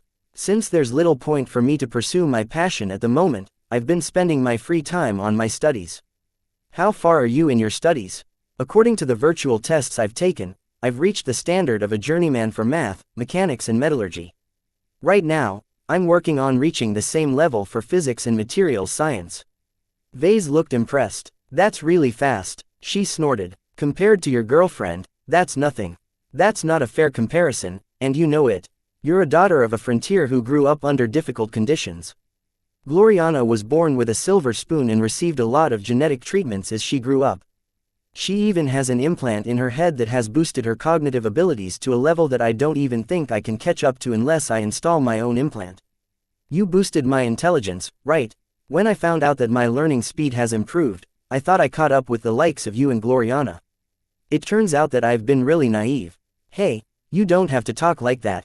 Vase softly spoke and placed his hand on her solid back. "Don't forget that you're younger than Gloriana. Even if she was more impressive than you at your age, you're right at the point where apprentices grow the fastest. As long as you work hard in the next 10 years, I might congratulate you for becoming a journeyman." "I don't know, Vase. You've directed a lot more attention to the new Tovar mech designers lately." Vase frowned. "Stop that, I never meant to neglect you. It's just that I've already imparted most of the lessons I wanted to convey to you.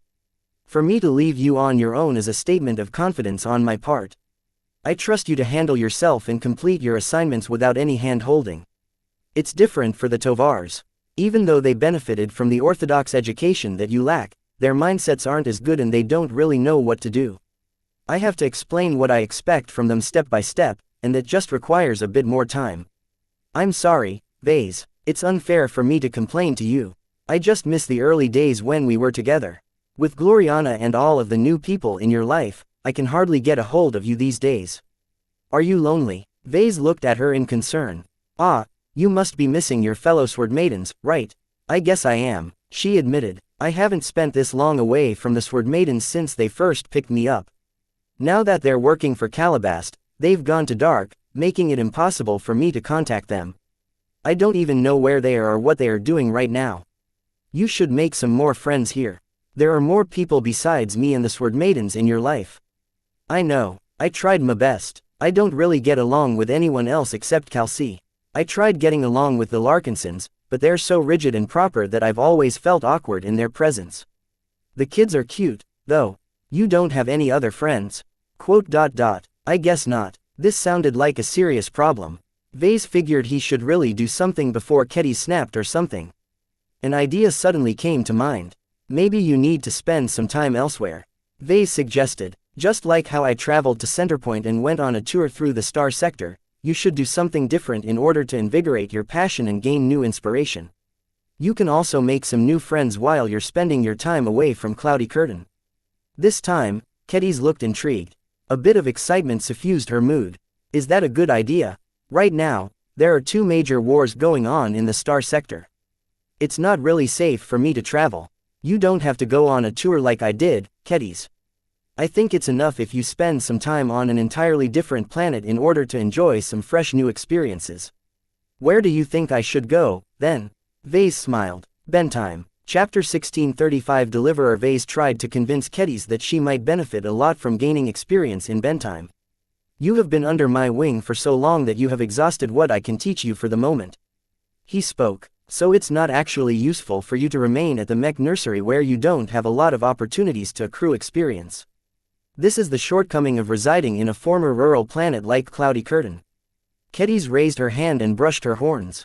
I'm not sure about this, Vase. I've visited Bentime a few times before while you were on your tour. It's too crowded there. People are everywhere and too many of them look at me in an odd way. What you need is a friend. You don't entirely get along with the avatars or sentinels, right? She nodded. They're not really my kind. They're too rigid, too proper, too military. I have someone in mind who would make for an excellent host on Bentime. Let me call someone and see if she agrees. Vase activated his comm and called someone who he hadn't contacted in a while. A minute went by before someone finally answered his call. A projection of a woman in a blood-red piloting suit appeared. Vase immediately recognized the neural interface helmet as the model associated with his soldier line. Vase, you sure picked an awful time to call. Rayla Larkinson complained, though her expression did not show much dissatisfaction. I had to pause a live training session because of you. My men will start to think I'm going soft or something. He chuckled. Oh, I'm sure that the big bad Rayla can deal with such a trivial problem. How are you doing these days? I'm still the same, mostly. If not for the Sand War, I would have continued to sharpen my dueling skills. Are you still a blood champion for the Blood Claws? She nodded. Yeah, but all duels and most mech games are suspended on Bentime. I've been focusing on training my mech company. Those prideful soldiers you've designed feel great, though a bit too fragile for my tastes. The Blood Claws are big fans of your work, though. It didn't surprise Vase to hear that the Blood Claws liked his prideful soldiers. Don't you have the capital to pilot something better, Rayla? I'm a Larkinson, Vase. Everyone expects me to pilot your work. The prideful soldier is still a budget mech model. Vase frowned. It only takes a couple of hits for a prideful soldier to go down. I would feel much more reassured if you piloted a Dawnbreaker. Though he didn't exactly like the Dawnbreaker, from an objective viewpoint it was much better at preserving the life of a mech pilot. Rayla didn't look regretful. It's fine, Vase. While I have my Larkinson training to count on, I'm not at ease in piloting spaceborne mechs. Maneuvering in 3 dimensions has never been my forte. As for my marksmanship, there's a reason I prefer to pilot skirmisher mechs. I don't deserve a Dawnbreaker. The prideful soldier is enough for me. Its glow fits me well. I can upgrade a prideful soldier if you want. Vase suggested. Normally, he would never offer to do this, but Rayla was family. I don't want any special treatment. She immediately shook her head. People will think you're babysitting me if you give me a special mech. That's going to ruin my reputation in the Blood Claws. Piloting the prideful soldier alongside other Blood Claws is a way to prove myself. I need to endure the same hardships as the other Blood Claws in order to earn everyone's recognition. That sounded similar to what Vase was putting the avatars through. The problem was that Rayla's life was much more valuable than the lives of his avatars. You still have to prove yourself. He furrowed his brows. You've been with the Blood Claws for years and distinguished yourself in duels. Don't get me wrong, Vase. I did manage to prove myself. I enjoy a pretty senior position in the Blood Claws nowadays. It's just that this is not enough. I want to climb higher. I don't feel that I've reached my limit. Vase became speechless for a moment. What is it you're working towards, exactly? She grinned. I want to lead the Blood Claws. What? The Blood Claws was one of the 3 most dominant underground organizations on Bentime. Calling it a gang was something of a misnomer because it was deeply rooted in almost every part of Bentime's society. Their influence and power rivaled that of the richest business magnates in the port system. Trying to become the leader of the Blood Claws was like trying to become the planetary governor. Rayla would have to distinguish herself over and over again in an attempt to earn the recognition of the lower ranks while outshining her much more established peers. Don't try to argue me out of this, Vase.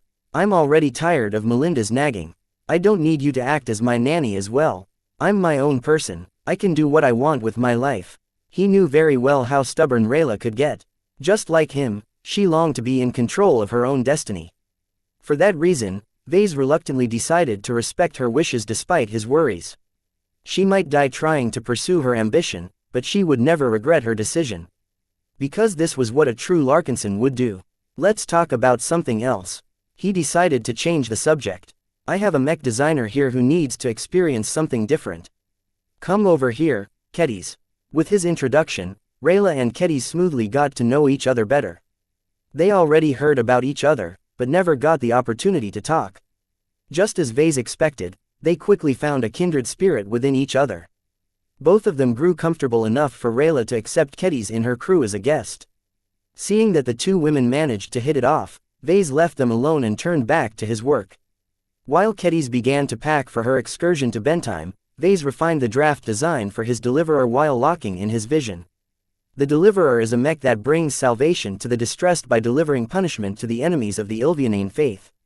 If his transcendent messenger design represented Ilvain's virtues, then his deliverer design represented Ilvain's retribution. The offensive might of the deliverer was terrible.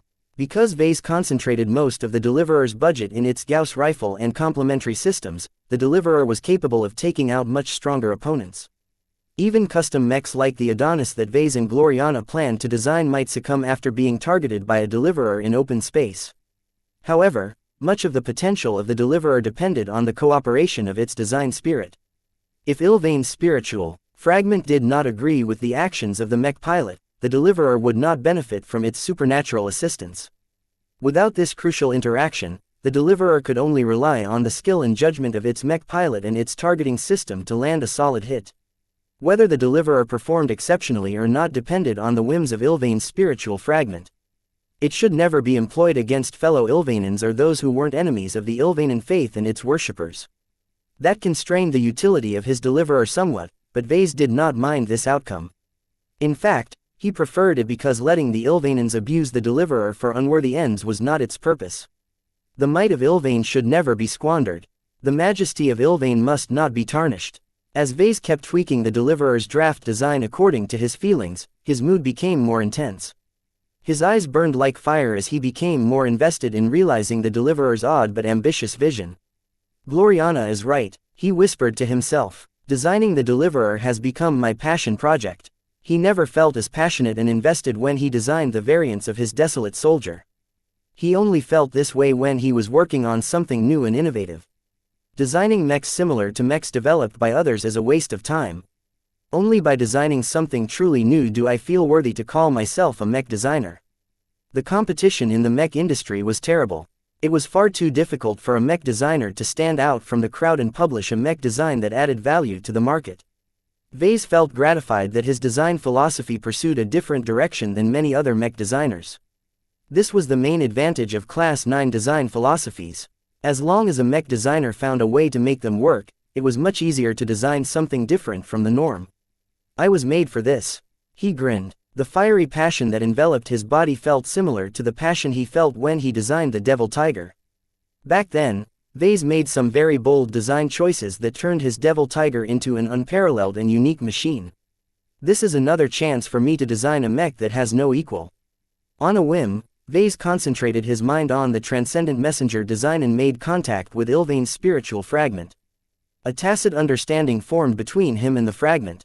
Without exchanging any messages, the spiritual fragment extended some of its vastly grown power to his mind through their intangible connection.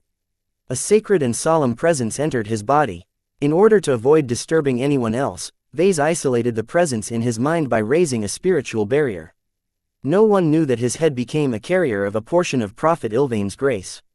Vase did not let the Prophet's influence take over and design the deliverer in his stead. He knew he had to be careful and maintain firm control over the direction of its design. A mech designer must always be in charge of his own work. What Vase wanted instead was to gain a better understanding of Prophet Ilvain and his values. He used his close mental and spiritual proximity to Ilvain's spiritual fragment as a source of inspiration and a way to color his perspective. After all, when it came down to it, Vase was not an Ilvainan. He did not grow up under the teachings of the Ilvainan faith and lacked a thorough understanding of its values and ideals. A good way to remedy this problem was to consult an Ilvainan or add an Ilvainan mech designer to his design team. However, Vase only started the Deliverer project very recently.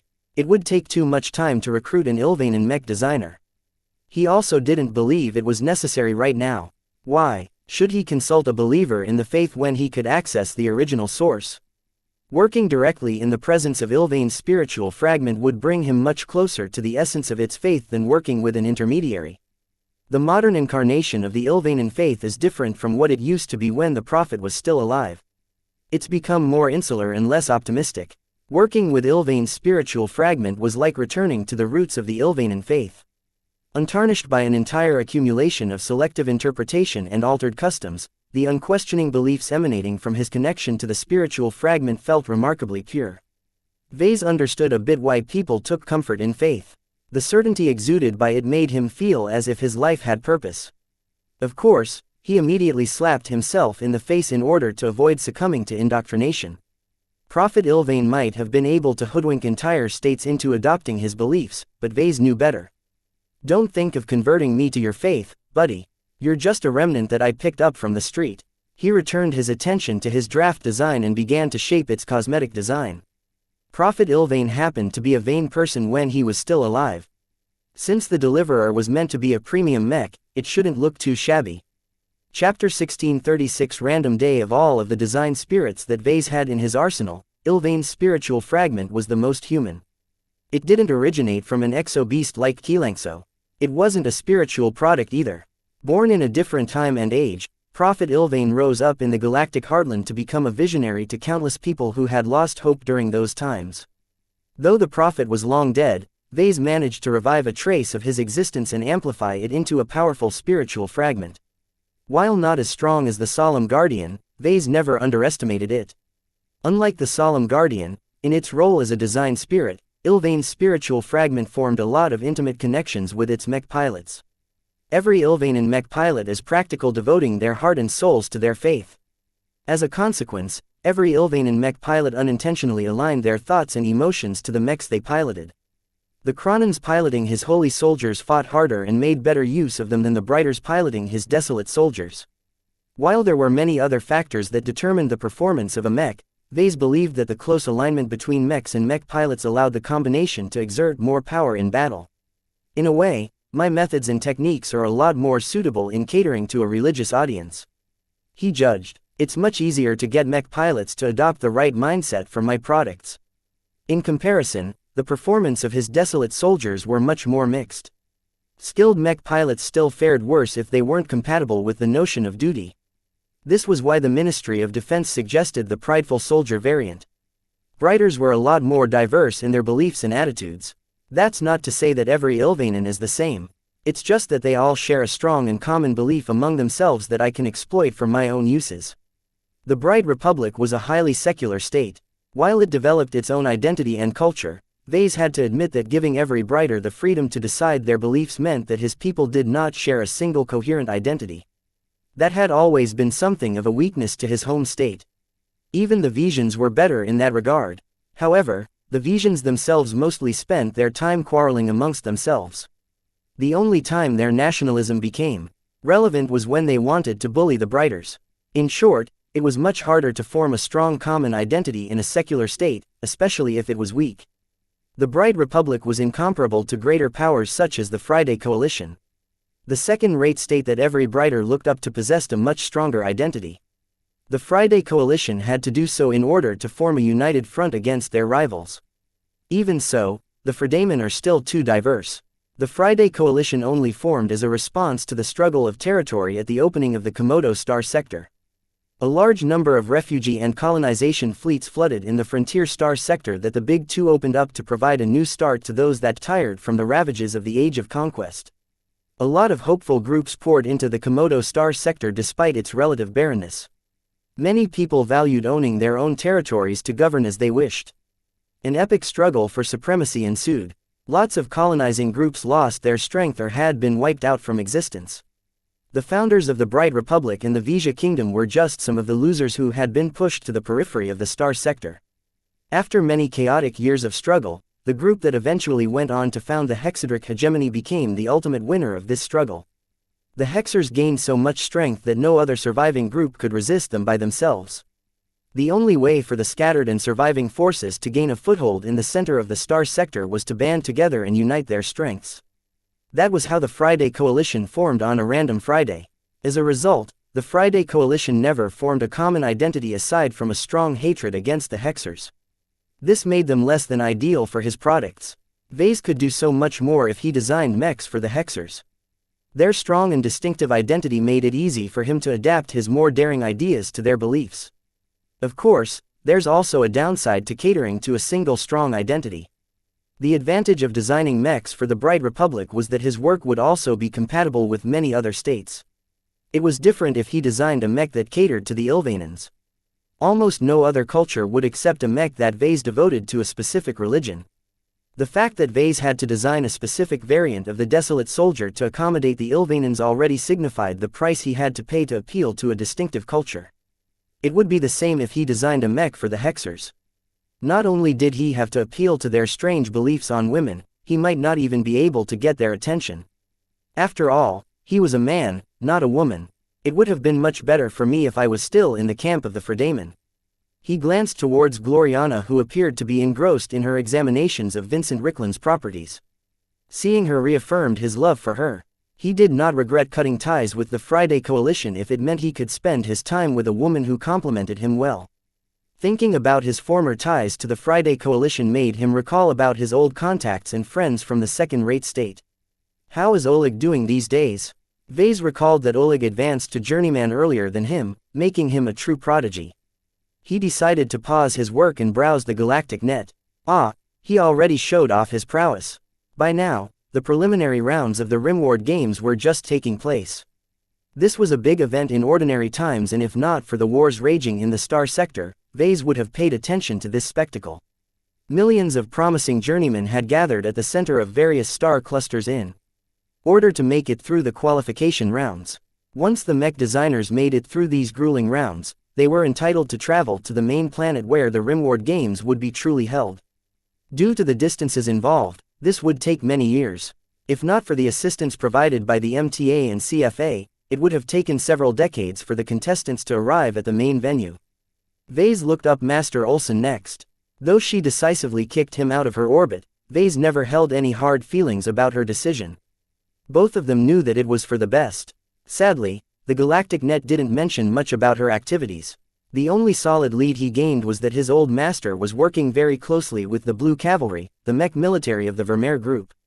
It makes sense that Master Olsen has left Limard to help the Vermeer Group. He muttered. The Komodo War was incredibly devastating.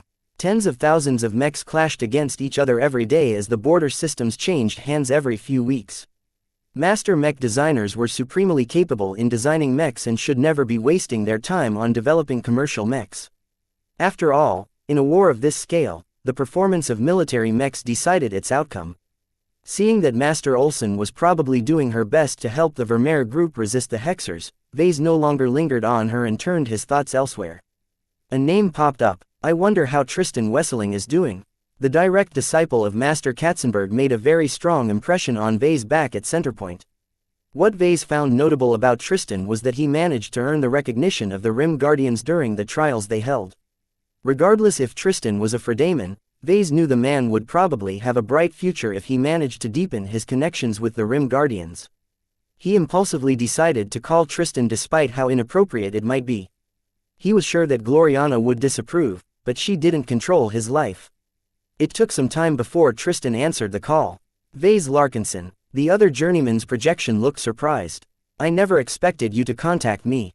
This is not exactly the best of times. Is there something you want? I just wanted to get in touch with you. It's been a while since we last talked with each other. I would have called earlier if not for all the wars that are taking place. Tristan's face grew grave. These are dangerous times. I've already heard how many people have died to the Sandmen assaulting so many third-rate states. I'm sorry my people haven't been able to help. It's fine. Vase dismissively waved his hand. You guys have your own war to fight. While none of us here are pleased that you Fredaman and Hexers aren't willing to assist in the Sand War, you don't owe us in the first place. You don't have to massage your opinion of us, Vase. I feel bad for all of the deaths we could have prevented if we weren't so engaged in our own rivalry. Let's not go into this any further. We're both too small to affect the decisions of the higher-ups. Good idea. How are your latest designs faring? I've heard that you've become a lot more prominent these days. They revealed their latest works to each other. Tristan became very impressed with what Vase and Gloriana managed to achieve. The Fredaman hadn't achieved any widespread success in the coalition mech market. Of course, his mechs were much more sophisticated and the competition was much more intense. Selling a couple of thousand mechs a year was already a considerable success to a journeyman like Tristan. Right now, I'm still in the process of finding my own way. That's why my mechs aren't able to stand out from the market. Master Katzenberg's existing works and the works of her older apprentices are all crowding me out. Tristan explained. This was a problem every mech designer faced when they inherited a design philosophy from another mech designer. What about the war? Are you involved in it at all? Not yet, Tristan replied. Master Katzenberg already arranged a cushy position for me. For now, she wanted to make sure that I still have an opportunity to take advantage of the new generation and publish a newer mech. You don't sound very hopeful. Vase pointed out. It's a bit difficult to stand out with a specialty like mine. I mostly excel in material substitution, so my mechs are merely cheaper than the competition. That's my only advantage. That did sound a bit unfortunate to Vase. Competing on price was a race to the bottom. Competing on value was the true way to profit from the market. Those who offered distinct advantages and unique features would always earn more fame and make more profit. Have you found a solution to your problem? Tristan nodded. I've formed some ideas. The trial with the lithic mechs inspired me a lot. It made me realize that specializing in a certain type of materials can offer a surprising amount of value. I've been researching all kinds of material types to decide which ones I want to orient towards. That sounds like a very major shift in direction. Vase looked surprised. Are you really certain you want to alter your design philosophy in such a radical fashion? There is no future for me if I continue to follow Master Katzenberg's footsteps. Just because I've become a journeyman doesn't mean my choices are fixed. I can still pick the directions that my master has turned away from when she progressed her own design philosophy. What Tristan wanted to do sounded very dangerous. If he made the wrong decision, he might lead himself into a dead end. Chapter 1637 Exclusive Incentives. Despite belonging to opposite camps, Tristan never treated Vase like an enemy. He freely expressed his difficulties about his future direction as a mech designer to someone he wasn't close with. Ordinarily, an acquaintance like Vase should never be exposed to Tristan's deeper problems. Of course, Tristan wasn't an average acquaintance to Vase. The Fredaman mech designer never dismissed Vase despite his humbler background. Both of them still maintained the idea that it was better to deepen their connection to each other. Those who managed to pass the trials set by the Rim Guardians weren't ordinary in the slightest. Right now, I'm leaning towards specializing in lightweight materials. Tristan freely explained. This is an area which Master Katzenberg has never excelled in. She focuses mainly on substituting more expensive materials for more affordable materials. Usually, that comes with a cost as the substitute materials are often inefficient, requiring more mass in order to equal the effect of the original materials. Vase thought about what Tristan proposed. Your rationale is certainly solid. However, I think that specializing in lightweight materials is more of a means than an end. I don't hear much of a direction yet. What ambition have you set? What dream do you want to realize? That's why it's only a consideration. I haven't even figured my goal. Designing a mech with no mass sounds far too unrealistic to me. There is no way such a mech could ever exist. Maybe you can make a mech out of light. Vase joked. Photons have energy, therefore they have mass. Besides, even if I manage to design a mech out of an even higher level substance or energy, the mech pilot still possesses mass as well. It sounds like you haven't managed to find an end goal that resonates with your desires. If you failed to come up with an ambition that you want to pursue after considering this direction for a time, maybe it's not the right choice. Tristan sighed. You're right, I guess. When I initially became an apprentice for Master Katzenberg, I thought my future was already set. While I advanced smoothly to journeyman, I never realized that the heirs of a master mech designer don't have much choice in their future development until it was too late. Do you regret apprenticing under your master? Never. I'm very grateful to my master. Without her assistance, I would have never advanced to journeyman in my 30s. I know what I'm capable of.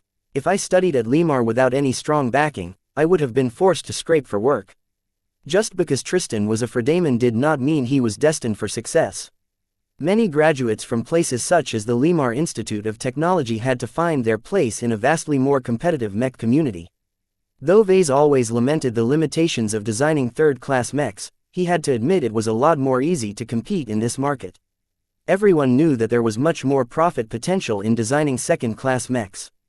The differences were so vast that Vase estimated that the competition was at least 10 times more intense. Of course, once someone like Tristan found his way and achieved success, he would be able to earn vastly more profit than Vase despite selling much less mechs. Ever since Gloriana revealed the 3-year deadline to Vase, he knew he had to become proficient in designing second-class mechs. If Vase had a choice, then he would have preferred to stick to his roots and continue to excel in designing third-class mechs. However, it wasn't necessarily a bad idea for him to expand his horizons and learn how to design a higher-class mechs. Considering his plans for the future, Vase knew that it would be best if he shifted his focus to designing second-class mechs. Remaining in the third-class orbit was much too limiting to Vase. He wouldn't be able to accumulate much resources and grow his power base if he limited himself to third-class mechs and tech. Even the strongest force of third-rate mechs could never defeat a vastly smaller force of second-rate mechs. There was a limit to the potential of a third-rate force. Since Vase wanted to upgrade his focus, he might as well discuss it with his current conversation partner. When he revealed his ambition to become a second-class mech designer, Tristan did not show any surprise. "I always knew you wanted to climb higher." He smirked for a brief moment. "However, it's not necessarily a good idea to enter a height you aren't closely familiar with. Many third-class mech designers who emigrated to the Friday Coalition have tried and failed to stand out. They're too far behind compared to the likes of me who lived and breathed second-class mechs from birth. Gloriana already warned me about the challenges, but I'm confident I can manage." Part of the reason why most of those third-class mech designers stagnate is because they can't keep up with the cognitive augmentations that you rich people enjoy, right? That's partially correct. However, even the third-raters who manage to earn a lot of financial support have failed to pay back their debts. That reminded Vase of someone. "Do you know how Patricia Schneider is doing these days?" "She's married now," Tristan answered. "She goes by Patricia Kane now. I haven't heard anything notable about Orlando Kane, but Patricia has become more notable these days. Master Null values her very highly, especially after she married and started to work harder." "Is she still at Limar?" "No. Last I've heard, she followed Master Null to a secret location in order to work directly for the Carnegie Group." "That's quite exceptional, you know." "Oh, only direct. Disciples are entitled to become a part of the Carnegie Group's core design projects. She must have found some way to earn her master's appreciation, though she is still a nominal disciple in the books." That sounded unusual, but Vase didn't care too much about Patricia anymore. She was just an old classmate and acquaintance to him. He quickly moved on to something else. "Let's get back to the original topic. What do you think I should prioritize if I want to compete in a market like the Friday Coalition?" Tristan crossed his arm and fell into thought. "I'm not sure what advice you need and what I'm qualified to give. I don't really concern myself with third-class mech designers trying to climb up. Don't you have Gloriana? She's a great help so far, but she only has a very limited exposure to the mech market. Her main business is designing custom mechs on commission. She has never designed a commercial mech or competed in the open market." "I see." Tristan nodded. "Well, I think I can tutor you a bit on how to compete in a second-class mech market as long as I'm available." That sounded like a significant favor. Vase lit up at the offer. This was exactly what he needed to become a qualified second-class mech designer. However, he quickly calmed down. "What do you want in return for this favor? You don't have to pay me back for now. Right now, I don't need anything from you. That might change in the future, especially if you manage to get closer to the Rim Guardians." "How far are you in your assignment?" "I've made some progress," Vase hesitatingly answered. "It's very difficult, but I'm confident that it won't take long for me to complete my mission." According to the battlefield reports he received from the avatars, Silent William was making quite a name for himself in the fight against the Sandmen. However, Vase didn't see any evidence that William or Besh had reached the cusp of becoming an expert candidate. Tristan offered Vase a rueful smile. "The Rim Guardians don't just pick anyone to become their associates. From the beginning of the trials, you're constantly being evaluated. However, as long as you succeed, you'll definitely enter their circle. Achieving this is worth sacrificing everything else." Both of them recognized the twinkle in their eyes. Are you thinking about becoming a galactic pioneer? Vase asked. Who wouldn't in our places? We're not like the older generation who are content with their existing foundation. The risks of exploring the red ocean dwarf galaxy is much more interesting to mech designers like us who have much more to gain. Do you know what kind of benefit the Rim Guardians provide to mech designers who want to take part in the invasion? You're talking to the right person. Tristan grinned. While I haven't been able to collect a lot of information, I did manage to nibble out some information from someone who has already become an associate of the Rim Guardians. That immediately startled Vase. He never thought that Tristan was so capable. It turned out that calling him was a good idea after all. What did you find out? He hungrily asked. Well, the Rim Guardians have already unveiled a raft of programs to reward associates who contribute to them. Unlike the main organization, the Rim Guardians offer an expanded selection of assignments that you can fulfill in exchange for merits. You can also offer various goods and services in order to earn merits as well. In general, the Rim Guardians offer considerably more merits for the same kind of assignment, so there's no good reason to approach the main organization. This is because the Rim Guardians want to monopolize the contributions from their associates, right? Tristan nodded. Right, it's a win-win situation. We get to earn more merits than normal, while the Rim Guardians get to receive lots of contributions that expand their power within the MTA. Is there any downside to ignoring the main organization? Yeah, the level of contribution is a measure of your friendship with an organization. Currying favor with the Rim Guardians is only useful if you continue to interact with them. If you happen to end up in a place where the Rim Guardians don't have a presence, the MTA will be a lot more colder towards you. This wouldn't happen if you contribute to the main organization. In essence, if Vase was more capable, then it was much more worthwhile to foster a relationship with the MTA as a whole. It's already hard trying to earn 100 million merits with the options that the MTA has opened up. I think I have much better luck if I continue to get closer to the Rim Guardians. You're making the right choice, Vase. I haven't mentioned the biggest reward yet. Earning more MTA merits is just part of the incentives they provide. The biggest one is the discount they provide. A discount for what? A Beyonder ticket. What? Are you kidding, Tristan? I'm completely serious. While I haven't been able to verify this news yet, I have no reason to doubt my source. The Rim Guardians have announced that they are willing to reward excellent contributors with up to a 50% discount. 50%? Vase gasped. That means a second-class fleet Beyonder ticket can be redeemed for 50 million merits. I wouldn't get your hopes up so fast, though. The Rim Guardians won't hand out a 50% discount easily. They'll only reward it to associates who have contributed enormously or appreciate the most. However, it's much more doable for us to aim for a 10 to 20% discount. Vase calmed down after hearing that. A 20% discount already made his goal of obtaining a Beyonder ticket within 10 years a lot more easier. All of this hinges upon whether we can complete our initial assignments. Tristan shook his head. As long as we can't get past the door, we'll be stuck outside. Yes, you're right, Vase sighed. Are you thinking about earning a Beyonder ticket for yourself? I'm not sure. Tristan sighed. I'd like to try, but it will probably take several decades, and that's only if I'm successful. However, there is talk about several potential expeditions.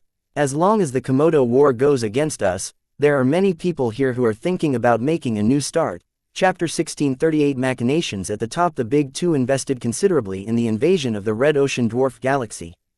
They considered a decision of such import carefully and made plenty of preparations spanning over 100 years. In fact, many analysts throughout the human space suspected that the Big Two plotted to conquer the Red Ocean right after the start of the Age of Mechs. Unfortunately, human civilization had fallen into a low point at the time. Its internal state was so awful that an offensive action of this scale was highly irresponsible. That has changed now. Human civilization had not only regained its strength during the height of the Age of Conquest, but also exceeded it by a huge margin. The new order that emerged after the rise of the Big Two managed to foster a period of unprecedented peace in human space. Though many people criticized the decision to rob the states of the right to field their own warships, it did manage to succeed in its main objective. The transition from warships to mechs reduced the level of death and destruction in any human conflict to a minimum. The galactic population of humans grew to a considerable degree. Manpower formed the foundation of strength. With more humans born than ever before, their civilization finally gained the depth required to restart its offensive run. The only problem was that human civilization still neighbored many hostile alien empires in the Milky Way galaxy. Would the rivals of humanity remain quiet as their mortal enemy gleefully raided the red ocean for phase water?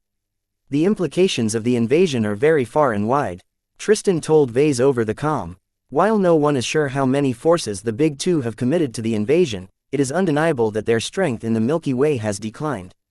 Vase nodded in agreement. We've all noticed how the Big Two have become less active in this star sector. If the same applies to the rest of human space, then our alien neighbors might be getting some ideas. This is why we shouldn't assume that we are all safe back here in the Milky Way. What is the position of the Rim Guardians? Tristan grimaced. The Rim Guardians aren't in a good shape, to be honest. If you think about it, who benefits more from the invasion, the Rim Guardians or the Prime Humans? It didn't take much guessing for Vase to come up with an answer. The Prime Humans are a faction based in the center of the galaxy, right? Humanity's strength there is at a peak. They're also tied to many factions, groups and notable individuals from the first-rate states. This means that they are in a great position to take advantage of the opportunities offered by the Red Ocean. The Rim Guardians have always been the underdog within the MTA. According to my source, they highly disagreed with the decision to invade the Red Ocean. There are far more downsides than upsides to this invasion to them. Their strength is already strained by their obligation to protect the vast and dispersed regions of the galactic rim. They can't redirect too many additional forces to profit from the invasion of the Red Ocean. If they reduce their strength in the galactic rim even further, then they'll probably show enough weakness to tempt the aliens into attacking human space. Now that Tristan pointed out this circumstance, Vase filled in the gaps himself. The Rim Guardians were really too disadvantaged compared to the Prime Humans. What happened in the Komodo star sector already served as an example of the difficult position of the Rim Guardians. The MTA should have responded more forcefully against the Sandmen if not for this recent initiative. The internal competition within the MTA is very severe, Tristan stated. The poor position of the Rim Guardians have forced them to adopt a different strategy from the Prime Humans with regards to the invasion. If they let the Prime Humans dominate the Red Ocean, they'll probably balloon in strength once they obtain the bulk of the phase water that lands in the hands of the MTA. That sounded like very bad news to Vase. The Rim Guardians appeared to be the only faction that supported the galactic rim and the most underprivileged citizens of human space. Even if Vase managed to become a galactic pioneer, he would still be defined by his background in the Red Ocean. Forging a friendship with the Rim Guardians was a way for him to build up solid backing for himself while he adventured in the dwarf galaxy. Without reliable support, Vase would never be able to move as freely as he wanted in frontier space. For this reason, the relative strength and position of the Rim Guardians mattered a lot to Vase and Tristan. Due to his background, he had no chance in aligning himself with the Prime Humans. What are the Rim Guardians doing to narrow the gap? Vase asked. Since they can't deploy too much of their own forces to the Red Ocean, they've decided to lean on their associates. Ah, that made a lot of sense to Vase. It was akin to relying on mercenaries. The opportunities and rewards offered by the Rim Guardians are much more generous than the Prime Humans. This is also a reflection of their different bases of support. The Prime Humans are based in the most powerful regions of human space. The first-rate citizens that support them are mostly capable enough to obtain an individual or fleet Beander ticket with their own strength. So there is an opportunity for the Rim Guardians to narrow the gap by leaning on external help. However, I don't see how this is profitable. Associates like us won't work for them without remuneration. Facewater is very expensive and highly desirable. If the Rim Guardians dare to exploit us, a galactic pioneer can always decide to sell their phase water to the CFA. They're not after immediate profit this time, Vase. They're opening their pockets to invest in the future. The Rim Guardians are fairly eager to befriend associates who will colonize the middle and lower zones of the Red Ocean. Establishing a presence in these zones will enable the Rim Guardians to benefit from much of the phase water and other strategic exotics harvested in these territories in the future. That's kind of brilliant. Vase perked up. While the yield isn't very big, all of those future states in the Red Ocean will certainly look up to the Rim Guardians and the MTA. It's not quite the same when it comes to the future first-rate states of the Red Ocean. Many of them will doubtlessly be founded by the Terrans or Rubarthans, who never enjoy good relations with the Big Two. Tristan grinned. The Prime Human fraternity knows that. The activity zone system that restricts the actions of the galactic pioneers is one of the means they came up with to put pressure on the first-rate superstates. The weaker first-rate states that exist in their shadow will never allow them to grow stronger. By locking them all in the cages called the upper zones, the prime humans hope that the lesser first-rate states that they support will be able to gang up on the Terrans and Rubarthans. Vase had never considered these matters before. While he wasn't involved in the machinations at the top, the people at the bottom still felt their effects. From what Tristan described so far, it was unlikely for the Rim Guardians to gain advantages in the invasion. Subsidizing and deepening their connection with associates so that they would conquer more territory in the Red Ocean was just a stopgap solution to stem the bleeding. So even if Vase and Tristan benefited from this development, it didn't change the fact that they were essentially cozying up to a losing faction. However, Vase didn't care so much. He much preferred to make decisions based on his current needs rather than his future concerns. If the Rim Guardians fell out of power somehow, Vase had no qualms in jumping ship and finding another umbrella to shelter under. At that time, he believed that he wouldn't be a small and insignificant journeyman anymore, so he should be able to partner up with plenty of other influences. After centuries of dormancy, humanity had become proactive again and started to make some very big moves. While many people felt uncomfortable that humanity has begun to take some risks, countless opportunities emerged as a result. To those who were daring and adventurous enough to brave the risks, it was possible for them to change their lives and climb to heights that they couldn't have reached during peacetime. Risk is accompanied by reward. Vase summed up his thoughts. Throughout their conversation, Vase and Tristan reaffirmed their tacit understanding. Just like the partnership between Vase and the Tovar family, he and Tristan both sought to hedge a position on the outcome of the Komodo War. If the Friday Coalition won the war, Vase would become a fugitive in the Star Sector. While he didn't worry too much about himself, he didn't know what would happen to his family. Having a friendly Fredaman on his side might be crucial in preserving the well-being of the Larkinsons loyal to the Bright Republic. In the event the Hexers won the war, Tristan Wesseling would lose much of his foundation. If his master couldn't help him out for some reason, then having Vase lend him a hand might be crucial in preserving his life and freedom one day. Of course, the other reason why they wanted to remain friendly with each other was because they both wanted to support each other if they entered into the orbit of the Rim Guardians. Once Vase ended the call, he leaned back and considered all of the news he learned. Tristan was oddly generous with sharing his information to me. He frowned. That's not quite normal considering my current status. Tristan was a second-class mech designer who directly enjoyed the tutelage of an esteemed master. While Vase believed his future was promising, he knew he did not merit any special attention right now. For Tristan to be so generous today meant he believed that Vase would do well regardless of which side won the Komodo War. All Vase could conclude was that he would definitely return the favor. Gloriana moved to him sometime later.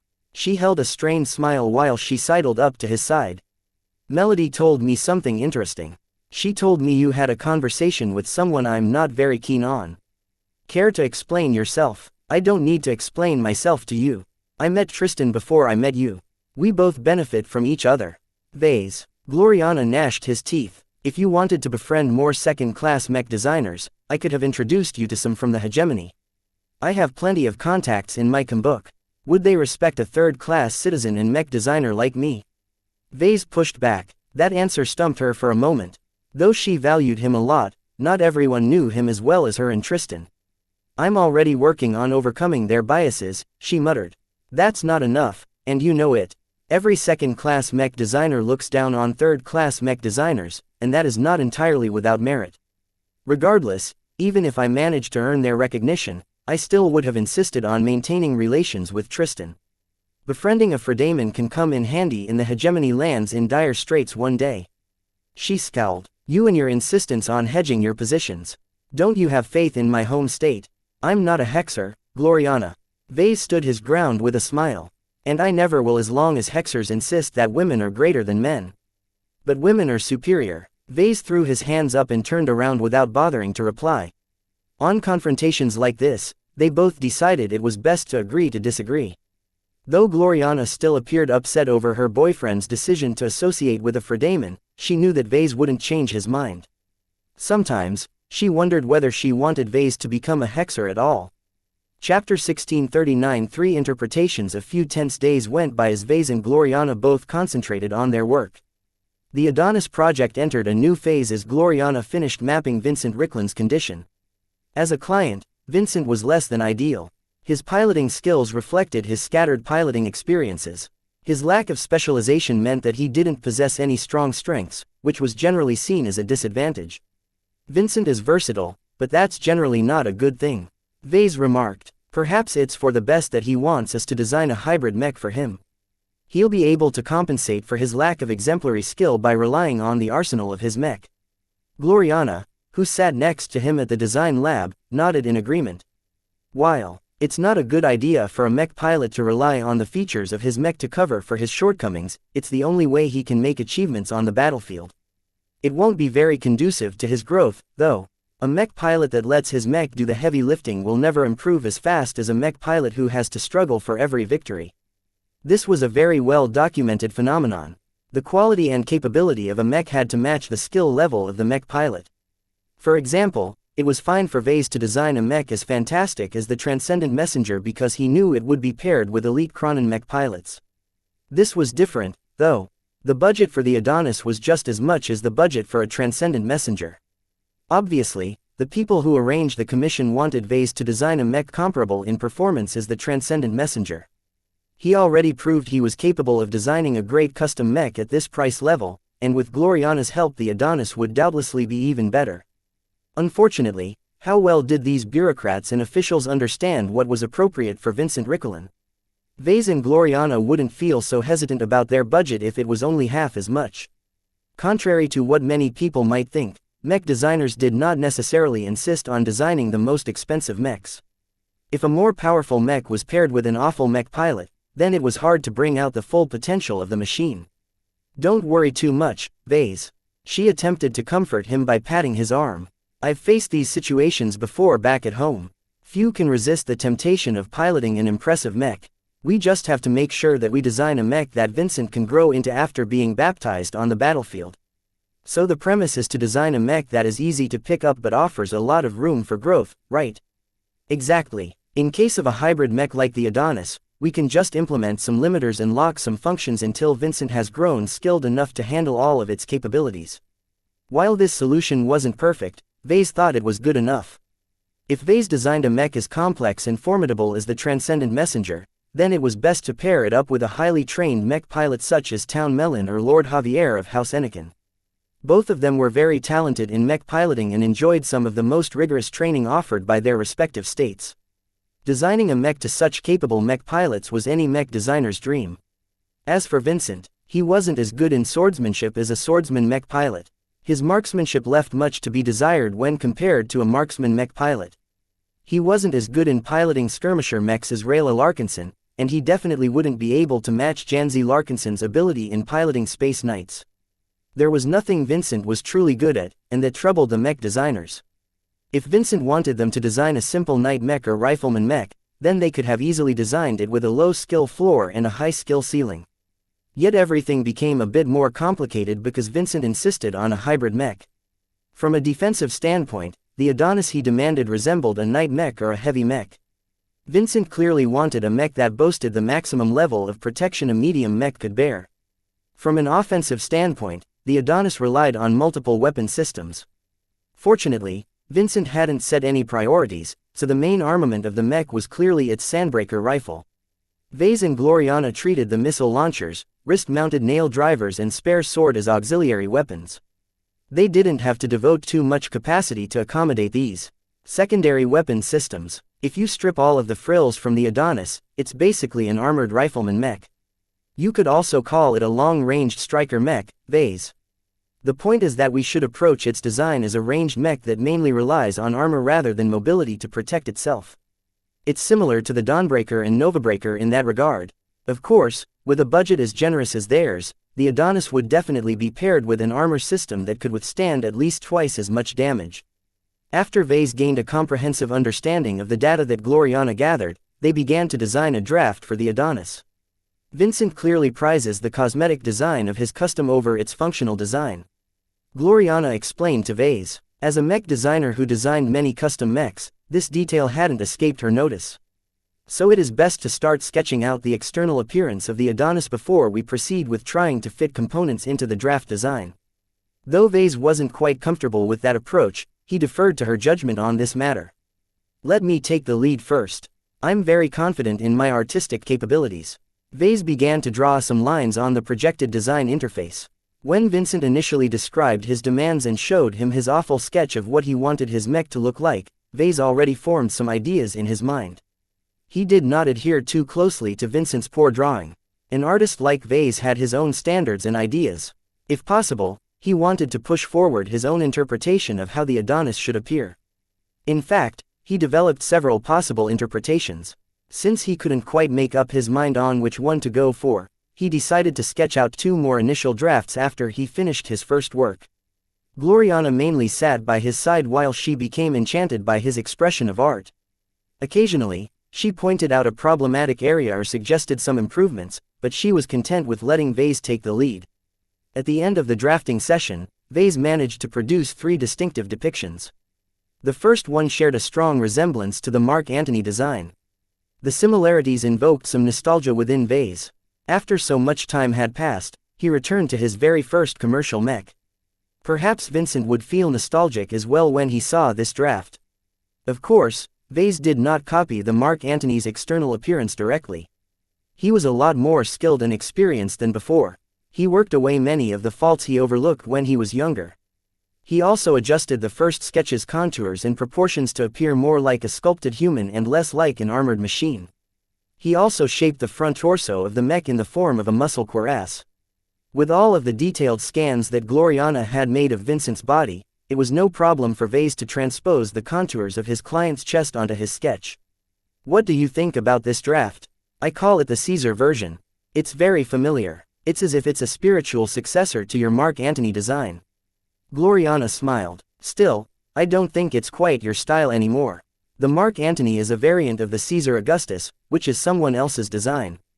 While the Caesar Augustus has definitely shaped the evolution of your design style, you are so much better now. This sketch doesn't do you justice. That's very astute of you. Vase agreed with her assessment. The intention behind the Caesar version is to see whether Vincent appreciates the nostalgia of the Mark Antony design. They turned to the second draft. This one possessed a different shape and proportion of limbs. Though Vase kept the muscle definition on the chest the same, he heavily beefed it up to make room for more armor and capacity. The mech basically resembled a heavy armored warrior. The thick protection for the arms and other limbs made them a lot more unwieldy, which was not desirable for ranged mechs. The extra armor also slowed down the mech considerably. However, Vase believed its defensive capabilities were much more robust as a consequence. This is the Colossus version. He introduced. It's the most defense-oriented draft of the 3. It's actually the safest version of the Adonis since it's so well protected. The downside is that it's slower, less precise and not as agile. The Colossus certainly looks imposing. If Vincent doesn't care too much about making actual achievements in battle, then this is the mech that fits him best. The third draft was a slimmer mech than the previous 2 designs. Vase shaped it akin to an athletic runner's physique. While its armor was a bit less robust than the other drafts, it possessed a very sophisticated masculine charm. I'm not too sure whether Vincent will like this draft. I call it the Olympian version since it is an attempt to balance offense, defense and mobility. While it diverges a bit from Vincent's demand, it offers something the other versions don't, which is higher than average mobility. The Olympian version was less massive than the other 2 versions. It also featured a larger and more powerful flight system. Its mobility clearly surpassed the others by a considerable margin.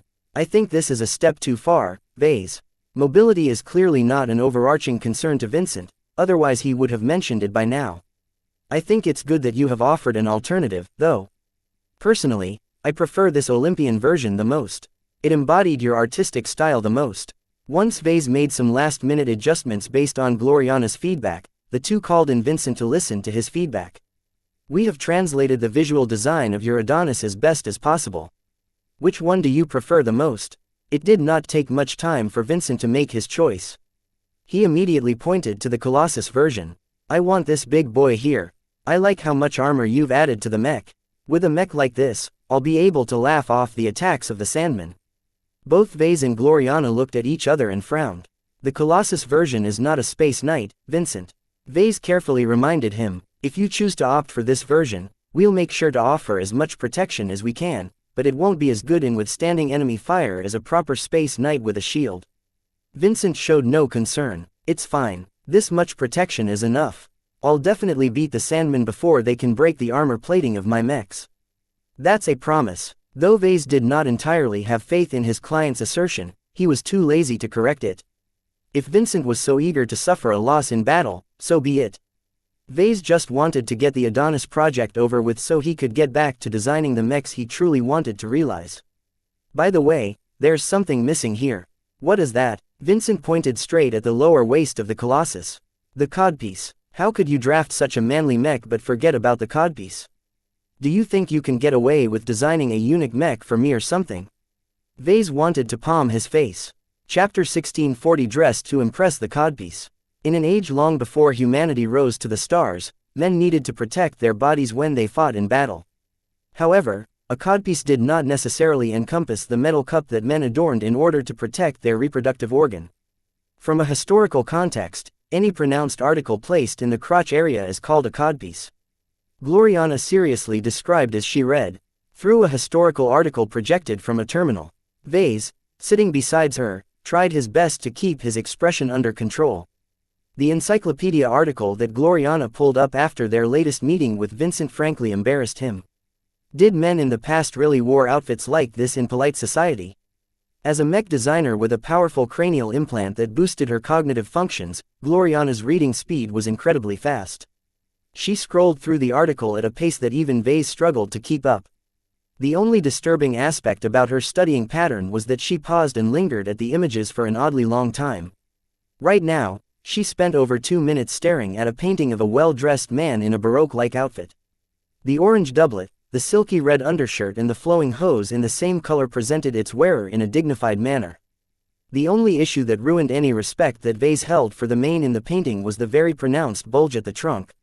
A distinct red codpiece in the same fabric as the hose bulged up to an exaggerating degree. Vase felt so embarrassed by the sight that he couldn't stand the sight. How could any gentleman walk around and show off such an exaggeratingly padded codpiece to his peers? Worse, this was just one of many examples. He had encountered worse examples where the codpiece was practically shaped like a banana curving upwards. Did the wearers of these codpieces truly needed so much room to accommodate their organs, or were they just trying to misrepresent the size of their manhood? This is quite intriguing, Gloriana commented as she scrolled down the article only to pause upon a suit of plate armor.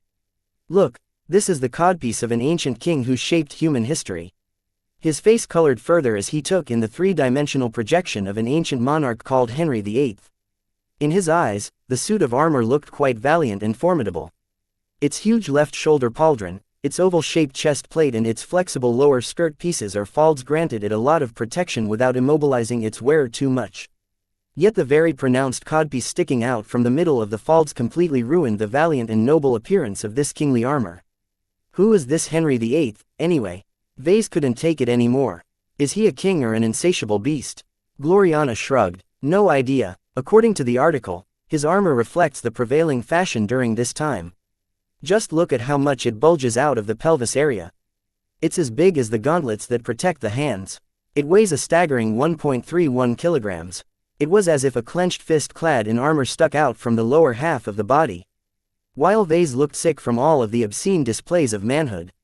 Codpieces like this reflect a different time, Vase. She remarked as she glanced at Vase with an amused expression. Back then, boys like Henry VIII ruled humanity. This is what happens when men are in charge of society. It's much better these days. At least half of the leaders in human space are women now. Well, codpieces are about to make another return in human civilization if we have to abide by Vincent's wishes. Vase deeply wanted to keep this embarrassing ornament out of his design. However, Vincent cared so much about this idiotic component that he insisted that Vase and Gloriana added it to the Adonis Colossus design. With such a very straightforward demand, Vase could no longer stall or shirk this demand. This was the reason why he was studying the codpiece with his girlfriend. They needed to gain a thorough understanding of the codpiece in order to add one to a mech. The first time he added a codpiece to a mech, he merely slapped a bulge to a customized Mark Antony design without much consideration. That wouldn't cut it this time. The Adonis Colossus was going to be a mech that was destined to become famous. The government's considerable interest in making use of Vincent's fame and platform meant that his custom mech would certainly feature frequently in the propaganda broadcasts. Knowing how much Senator Tovar and all the other schemers in the government valued Vincent, Vase had a responsibility to make the former rebel seem as respectable in battle as possible. This goal conflicted with Vincent's insistence on the codpiece. No matter how Vase decided to shape the codpiece, a bulge in front of the lower waist section of a mech would always attract a lot of attention. Because no other mech featured this useless ornament. Mechs are machines. What lies underneath their armor plating is a lot of metal, components and circuitry. There is no need for a mech to conform to every aspect of the human body. The customer is king, Vase. As long as a demand is not excessive or impractical, it is our duty to implement it as best as we can. It's not in our place to judge our clients. Vase sighed. I know, Gloriana, but every codpiece that I've seen is in exceptionally poor taste in modern standards. I don't even know how you can keep together at the sight of so many exaggerated codpieces. She giggled. I'm not offended by these sights. They're simply one of the many examples of how awful society was like when men were solely in power. That the leader of a country has participated in this trend in person exemplified the degenerate patriarchy that held our race back. To Gloriana, the depictions of codpieces in history reinforced her hexer notions. Vase really had no good way to retort other than to say this period was far in the past. What men designed to cover their junk in the past is not very relevant to us. He spoke. We should focus instead on what our own interpretation will be. Obviously, a contemporary version of a codpiece should not be as exaggerated as the ones we've seen. Gloriana bumped Vase with her elbow while holding back a giggle. I don't know, Vase. Maybe Vincent will take a liking for a fist or banana-shaped codpiece. I'd rather die than design a mech with such a tasteless bulge in the lower waist. Vase retorted. He actually meant it. There was no way that Vincent would ever be able to persuade him to add such exaggerated codpieces to a product. His principles wouldn't allow it even if it was a direct demand from a client. You should lighten up, Vase. We don't have to adhere to a codpiece design of the past. I believe we can satisfy Vincent's desire without making our mech too shameless. She swiped the article away and called up the draft of the Adonis Colossus. The beefy hybrid mech with its thick limbs and frontal muscle contours looked incredibly masculine, just as Vase intended. It was no surprise that Vincent Ricklin opted it over the other drafts that Vase prepared. The raw masculinity and power exuded by the Adonis Colossus was a lot more straightforward compared to the handsome but skinnier Adonis Olympian. To be honest, Vase thought that Vincent's body shape matched the Olympian a lot better than the Colossus. However, the Colossus offered a lot more armor and protection to the mech pilot, which Vincent evidently valued more. Leland described Vincent as an opportunist, so it shouldn't surprise Vase so much that the former rebel preferred to pilot a well-armored mech. From the articles we've read, the codpiece was never truly about protecting a vulnerable organ. Gloriana lectured as she began to sketch a codpiece onto the draft design. If armor and custom designers really wanted to offer some padding or protection to a man's junk, they can easily do so in an unobtrusive manner. For example, the folds of King Henry VIII's suit of armor could have extended over the entire pelvis area. Codpieces served as a fashion trend. Vase echoed the articles that they both read. They're so pronounced because they were meant to attract attention. The underlying idea behind the codpiece is that it serves as a symbol of martial prowess and male virility. The reason why warriors added these stupid-looking codpieces to their suits of armor is because they wanted to show off their masculinity, equating it to their combat strength. That's right, don't you think that fits Vincent's motives well? He wants to add a codpiece to his custom mech for the same reason that those ancient chauvinists wore dome-shaped or banana-shaped codpieces in battle. Even though it looks as if it is incredibly uncomfortable to wear, they still insisted on it because they feel more confident if they show off their supposed manhoods. People back then were ignorant. The codpiece on the Adonis Colossus slowly took shape as Gloriana kept babbling her thoughts on this article. She understood that the codpiece was never about functionality. It was all about appearances. What Vincent wants is twofold, just like the boys who wore them in the past. The first thing they want is to show off their manhood. While the method is rather direct, I have to admit it makes for a powerful impression. The more his audience is impressed, the more Vincent derives satisfaction from their awe and attention. What is the second thing he wants? The codpiece boosts his confidence and reinforces his ideal image of himself. He's a boy who thinks that the only way he can be a winner in life is to become as masculine as possible. Piloting a mech with a codpiece is a powerful talisman that makes him feel more at ease in battle. It's similar to how little children like to hug their stuffed toys at sleep. Vincent probably wouldn't like Gloriana likening his precious codpiece to a stuffed toy. Too bad he wasn't here right now. The codpiece that Gloriana sketched into shape looked quite tasteful to Vase. It looked anything like the obscene codpiece that extended out from the ancient suits of armor in a perpendicular angle from the lower waist. Vase did not really object to this codpiece design. It fit rather elegantly to the Adonis Colossus. However, I'm not sure that Vincent will be happy with this design. He muttered, "It's too understated. There is hardly any manhood being revealed by this flat and subtle codpiece. It looks more like a thick pair of underwear that a mech decided to wear on the outside of its pants." It was the kind of codpiece that fit well with an exaggerated superhero outfit that often showed up in the action dramas. Maybe you're right, she conceded. She began to adjust the triangular-shaped codpiece downwards, making it appear that the wearer needed considerably more space to accommodate his manhood. How about this? The codpiece extended a lot further from the waist now.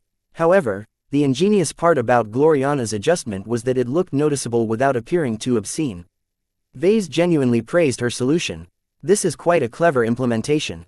The main problem I had with the codpieces depicted in the articles was that they stuck out like a very sore thumb. Now that you made the dangling part more triangular and pointed it downwards, it looks a bit more classier than I thought. It still looks offensive, but not to the point of shoving it in everyone's faces. I'm not sure if this is enough. Gloriana pressed a finger to her lips. Maybe I need to add at least some curve to the front in order to provide the illusion of a bulge. Vase and Gloriana continued to make adjustments for the rest of the day. Chapter 1641 The Protective Piece. While Vase considered himself to be an artful mech designer, Gloriana was no slouch in this department either. The Hexer clients she catered to in the past always liked to make their mechs more grand and imposing. The Hexer mech culture also featured a light degree of gender segregation in many cases. Male mech pilots predominantly piloted masculine-looking mechs while female mech pilots preferred more feminine-looking mechs. This was not a hard rule, though. The more liberal parts of the hegemony did not adhere too much to this custom. In parts where hexism was more predominant, it became a lot more evident. So Gloriana possessed a fair amount of experience in designing mechs that purposefully leaned towards a masculine and feminine aesthetic. She just never added a codpiece to her mechs before. In the hexadric hegemony, designing such a ridiculously chauvinistic ornament would have instantly ruined her reputation. Even now, she was well aware that her involvement in the Adonis Colossus project might lead to unwelcome repercussions if she returned to her own society. She didn't care, though. Collaborating with Vase on a custom mech design was a dream come true for her. Regardless of how much criticism she might be subjected to, she would never give up the opportunity to become more intimate with her boyfriend's design philosophy. After spending an entire hour, she finished her answer to Vincent's request. The codpiece that adorned the draft design of the Adonis Colossus project looked nothing like the ancient versions that adorned the suits of armor. Instead, Gloriana successfully managed to design a modern rendition of a codpiece that looked tasteful and anything but obscene. The main reason why the codpieces in the articles look so awful is because they stick out from the pelvis at a perpendicular angle. Gloriana explained. Vase nodded in agreement. It's as if the wearers of the codpiece are prepared to satisfy their lust instead of fighting a war. Codpieces like that are designed to suggest virility. The problem is that their angle, size and shape make them too attention-grabbing. Anyone who sees them for the first time will immediately ignore the rest of the armor and fixate on the codpiece. I don't think Vincent wants that. A codpiece that is too exaggerated will turn him into an object of ridicule, which is the opposite of what he wants to achieve. Ah, I get it. The first purpose of the mech is to raise his profile. He wants to turn himself into an object of admiration that everyone looks up to. The Adonis Colossus can only do that if it looks impressive and manly, but not to the point of turning it into a parody. The problem we're facing is that the first purpose clashes with the second purpose, which is to affirm his masculinity and boost his mentality. An inadequate codpiece won't give him the satisfaction he needs to feel validated. So the codpiece has to be large, but also shaped in a way that won't look obscene. Vase described. At the very least, it should look kid-friendly enough to avoid indignation from parents. Yep, that's why I shaped the codpiece in this style. Its dimensions are quite sizable, but because it's pointed downwards like an arrow, it can still be mistaken for something else. It leans more towards emphasizing the martial prowess of a man rather than his virility in bed. The tasteful codpiece that Gloriana finally came up with looked like if a man placed his palm against his stomach and slid it downwards. The subtle bulge that curved out from the pelvis attracted a minor amount of attention to the codpiece without suggesting that the Adonis Colossus was ready to jump on a feminine-shaped mech. Instead, the codpiece looked like it was purely there to protect the vulnerable equipment of the mech. By giving the illusion that it was functional, it shouldn't attract too much condemnation. Now, we should see what Vincent has to say. When the two mech designers showed off the rendition to Vincent, the man fell silent. He studied the Adonis Colossus through every angle. He zoomed in and zoomed out as if he was trying to see if the codpiece was still noticeable at a distance. The effort Vincent put into evaluating the codpiece was disturbing. Eventually, he completed his judgment. "It's not what I expected. Are you satisfied?" Vase cautiously asked. "I don't know. It looks different from what I imagined. A part of me thinks it looks better. Another part of me feels the codpiece should be bigger. I personally designed the codpiece," Gloriana stated without shame. Due to her identity, Vincent was reluctant to voice his doubts and objections. If Vase had designed the codpiece, he would have been much more ready to argue about its underwhelming aesthetics. However, now that Gloriana took sole responsibility for the codpiece, how could Vincent argue about the size of the package in front of a woman of exceedingly high status? Vincent glanced briefly at the media crew and recorder bot floating at the side. He wanted to chronicle the most exciting parts of his life. Giving his fans a look into the design process of his Adonis Colossus was part of his plan to build up hype around himself. He would not look good if he quibbled over the codpiece to Gloriana. Therefore, after a perfunctory talk, Vincent reluctantly accepted the outcome. "I have to admit it looks classier than I thought. If you can make it just a teensy bit larger, I'll be a lot more comfortable with piloting this mech." Gloriana curtly nodded. "We shall take your feedback under consideration. Let me remind you that the Adonis Colossus you see before you is merely a draft. It serves the same purpose as concept art. The mech will most likely undergo substantial alterations before we finalize its design. We will keep you in the loop. All right, make sure to get it done quickly. I need it in 2 months." Once Vincent left with his crew, Vase sighed in relief. "Vincent doesn't respect me as much as you," Vase sardonically remarked. "It was the right decision to put you in charge of this aspect." Now that their guests had left, Gloriana relaxed her stern demeanor and sank into his arms as if she was a dog looking for affection. Hi, I know how to handle boys like Vincent. I've met plenty of people of his type at Centerpoint. I'm very impressed." After snuggling for a while, they went back to work. Now that they completed the preliminary steps for the Adonis Colossus and Deliverer projects, they moved on to designing the mechs at full speed. Both of them had become a lot more proficient in working together. The 5 Tovars who assisted them also finished their integration in the LMC's design team. Productivity soared and the design team achieved considerably more results than before. During this time, Vase and Gloriana both devoted the bulk of their focus on different mech designs. Whenever they worked on the Deliverer project, Vase clearly took the lead. His passion and his commitment in this project had reached a peak. He really wanted the Deliverer mech to make the impact he envisioned. The Deliverer design will doubtlessly be met with doubt and derision from the public, Vase remarked as he tweaked the Gauss rifle design that served as the main armament. "I don't care. As long as everything goes as planned, the Ilvanans will show that it's possible to win the Sand War." The restricted footage and reports painted a grim picture. The Sandman assaults continued to assail the border systems without any interruption. While the defenders were more than capable of repelling lots of Sandman fleets, the constant influx of intruders were starting to push the defenders to their limits. More and more minor star systems succumbed as the limited garrison forces failed to keep up with the grueling frequency of battles.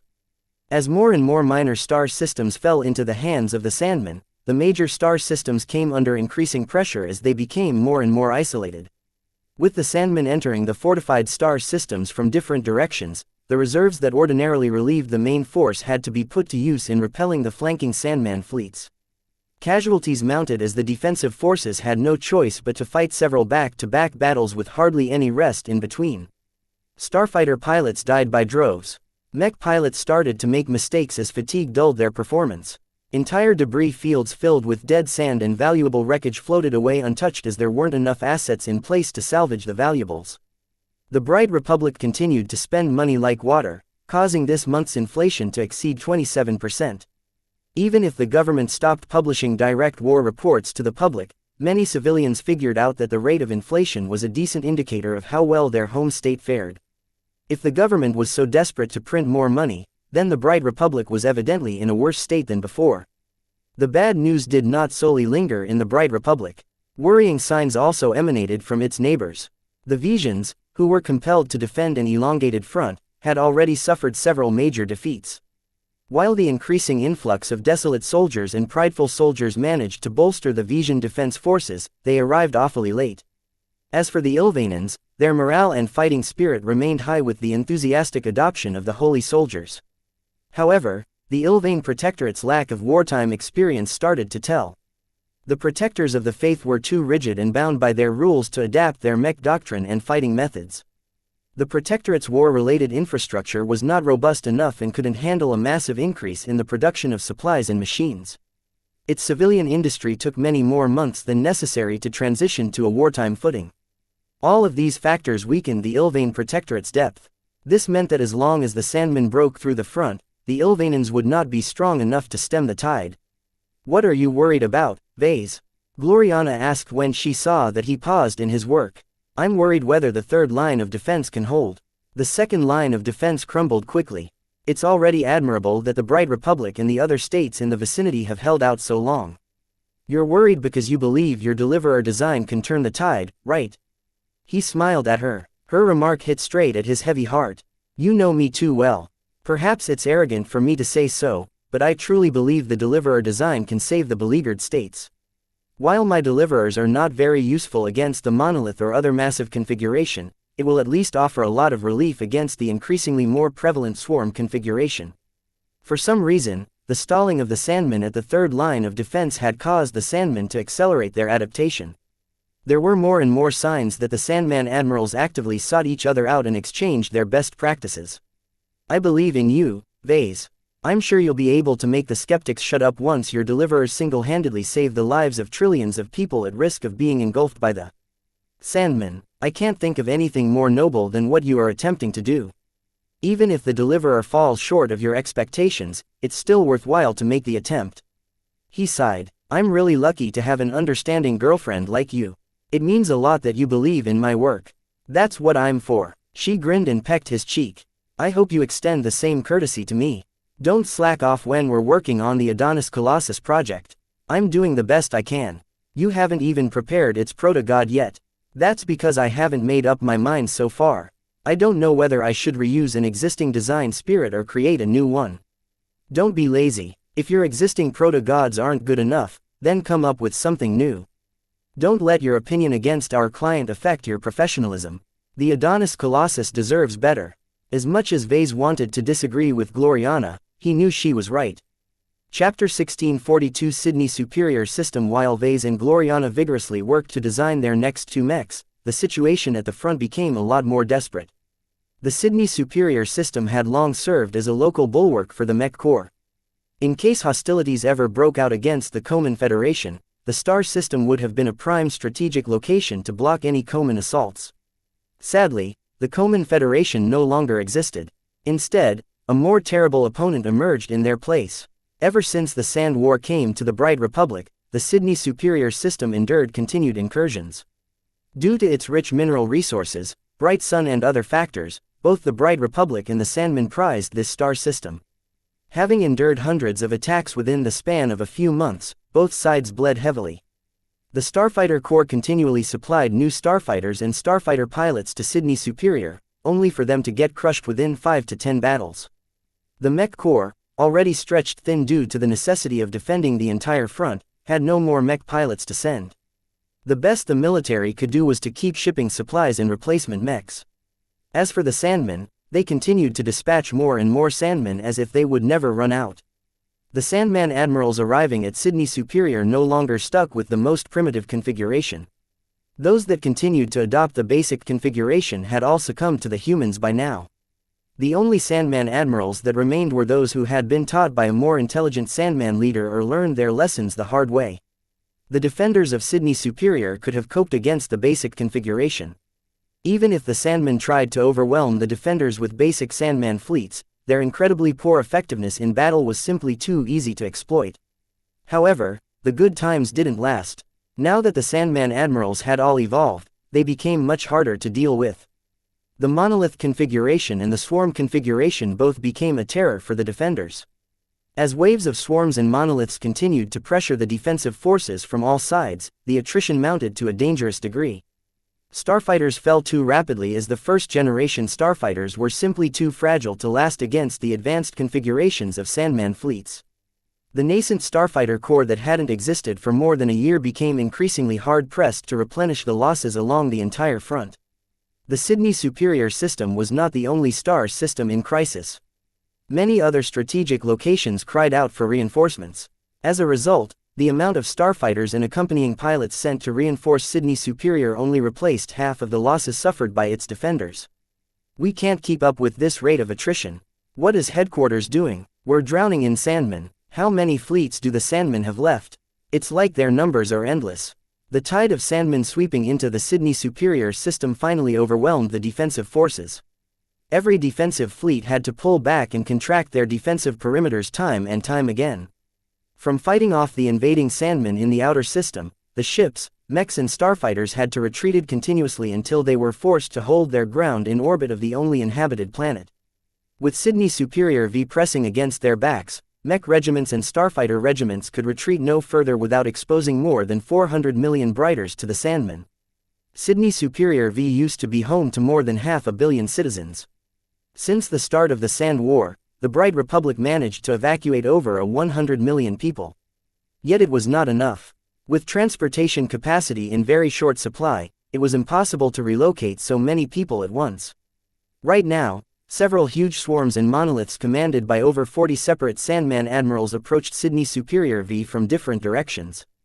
The defensive platforms that the government continually erected in orbit of Sydney Superior V began to unleash their might for the first time. A continuous barrage of tens of thousands of ballistic shells and kinetic projectiles slammed against the Sandmen looking to sweep over the surface of the planet. Like a stone cast in a lake, the ripples of fire pushed against the approaching Sandmen, causing them to suffer considerable losses. A concentrated salvo of fire from over 30 defensive platforms all slammed against a single monolith. Huge chunks of sand and other grainy material splashed from the closest monolith, ruining its perfect spherical shape. On the other side of the planet, the defensive platforms sprayed their fire in a tight zone that encompassed a buzzing swarm that consisted of tens of thousands of Sandman drones. The torrent of firepower rapidly diminished the swarm until only a third was left. Due to the decreased concentration of drones, the defensive platforms no longer wasted their firepower against this specific swarm. Their commanding officer ordered them to shift their firepower against another swarm. If the Sandman fleets only tried to approach the planet, then the defensive platforms would have been able to weather the storm. Unfortunately, the Sandmen weren't vegetables. Though ordinarily inclined to hoard their energy, the experienced Sandman admirals held nothing back in their attempts to break through the opposition. As long as the Sandmen managed to drop to the surface, the planet was within their grasp. For this reason, the invading swarms and monoliths unleashed their firepower upon the defensive platforms without mercy. Unlike mechs and starfighters, the defensive platforms were basically structures floating in space. Their mobility was limited as they were never meant to move aside from making adjustments to their orbits. In exchange, they featured far more armor and firepower, causing them to be able to endure a significant amount of damage while dishing out just as much hurt. However, their severe lack of mobility also turned them into sitting ducks.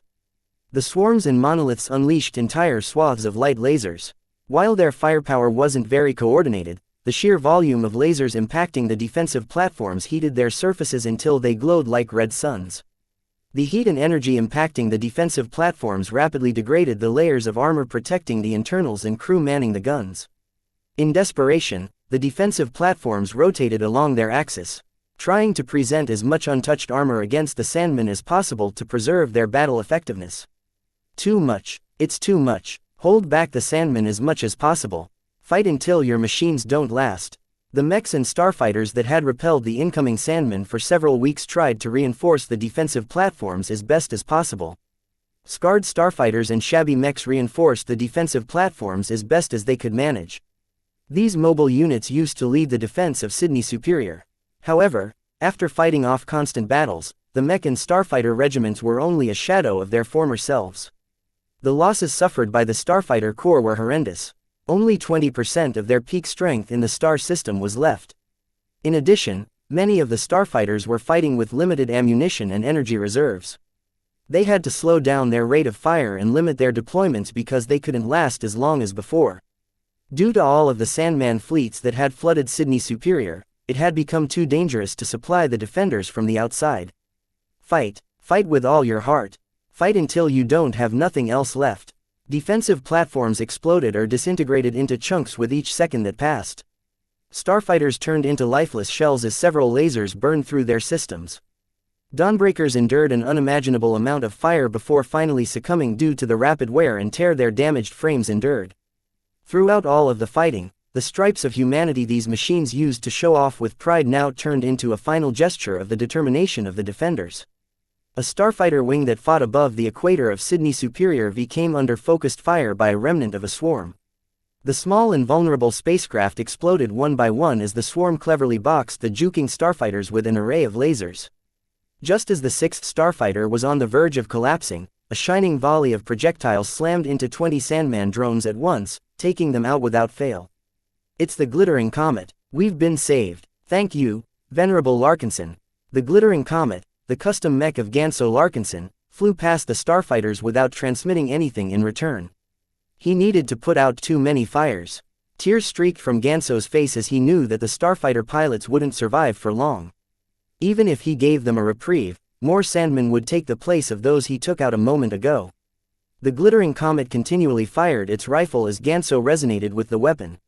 Shining white projectiles slammed against numerous Sandman drones without missing a single shot. Only an expert pilot could accomplish perfect accuracy against the fast-moving Sandman drones. If Ganso could whittle down the swarms over the course of a month, then he would have been able to clean them all up without suffering any losses. Unfortunately, time was not on the Bright Republic's side. The continuous attrition and retreat had battered the mobile forces to such an extent that Ganso's presence was indispensable.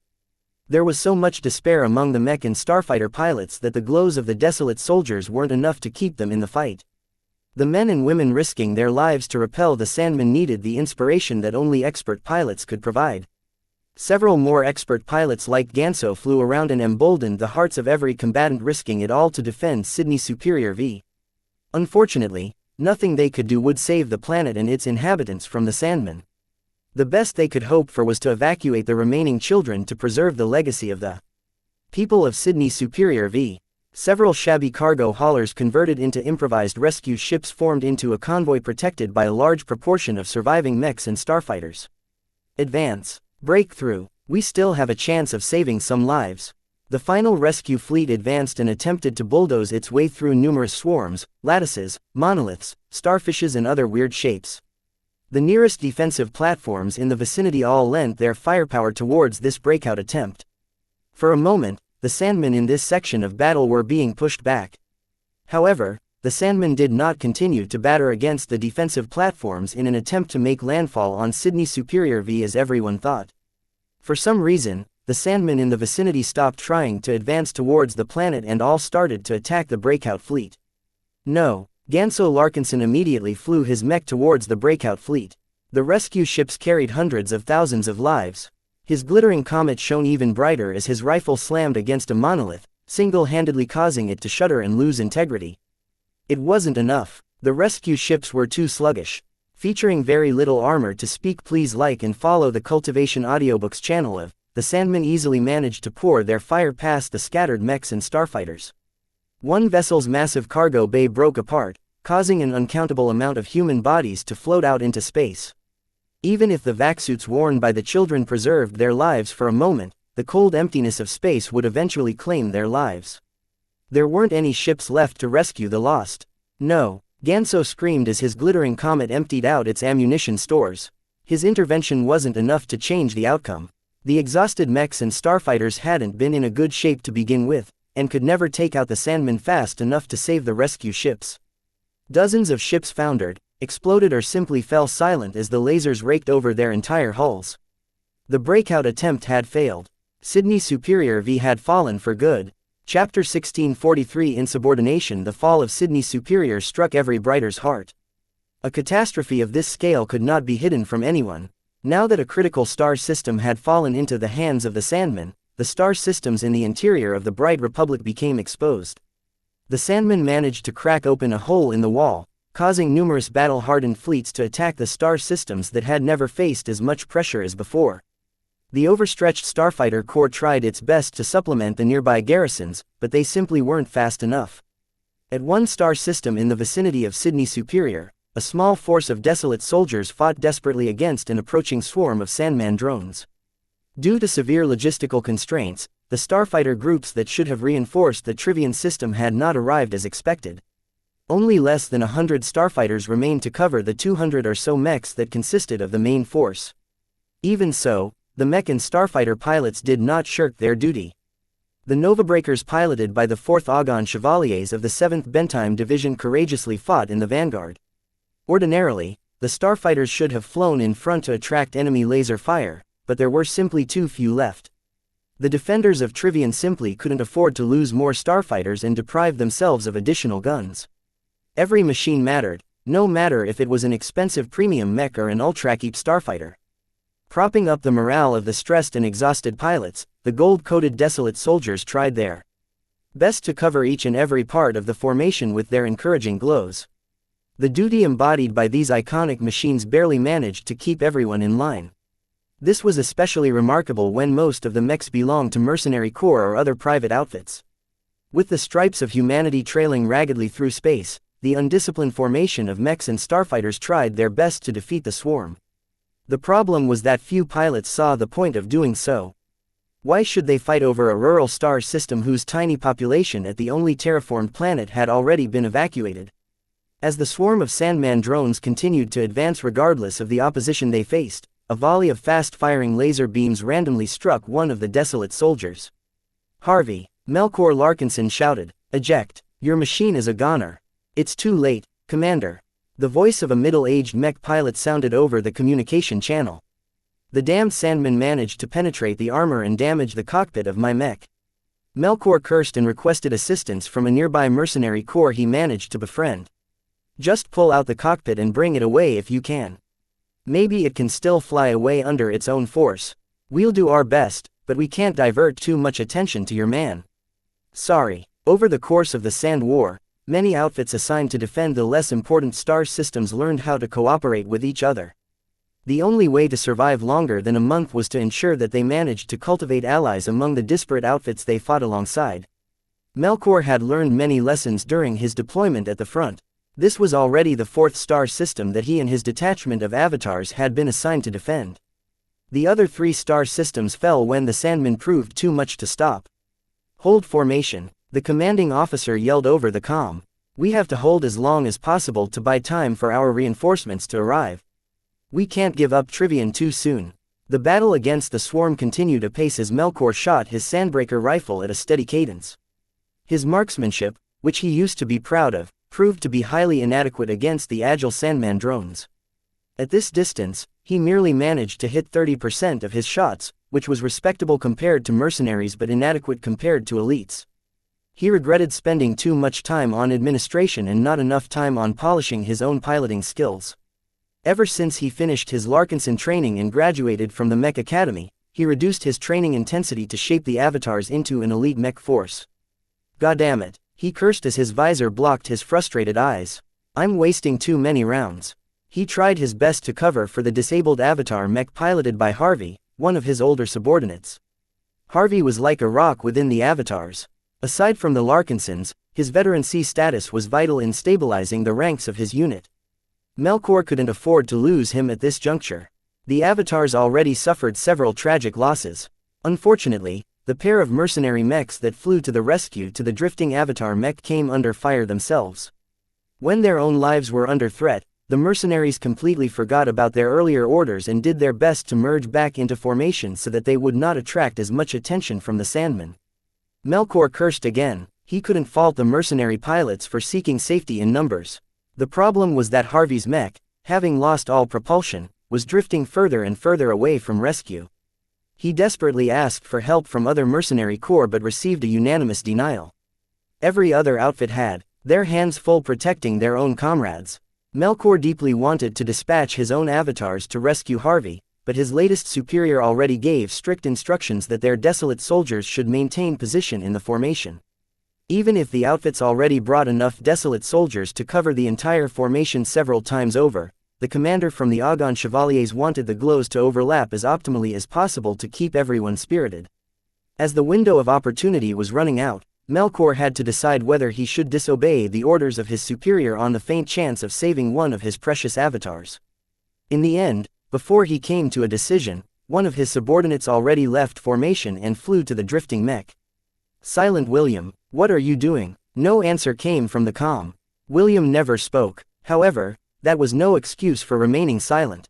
A mech's communication systems facilitated various means of verbal and non-verbal communication methods.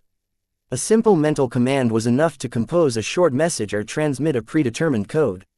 "Silent William, return to your post," Melkor admonished. "You're disobeying orders." Even as Melkor rebuked the disobedient mech pilot, he secretly hoped his words fell on deaf ears. He really wanted Harvey to get rescued, and so far only Silent William had the guts to leave formation. How could Melkor not be pleased? The only disappointment was that Silent William wasn't really his own man. Vase made it clear that this odd mech pilot was only here to reforge himself in battle. Nonetheless, Silent William had gained every avatar's acceptance for his bravery and silent support. Melkor looked on with hope even as he pretended to rebuke Silent William.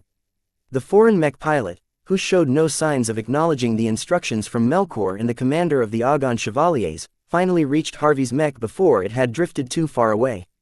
Even though numerous sandmen took potshots at both desolate soldiers, somehow Silent William managed to cope with the damage.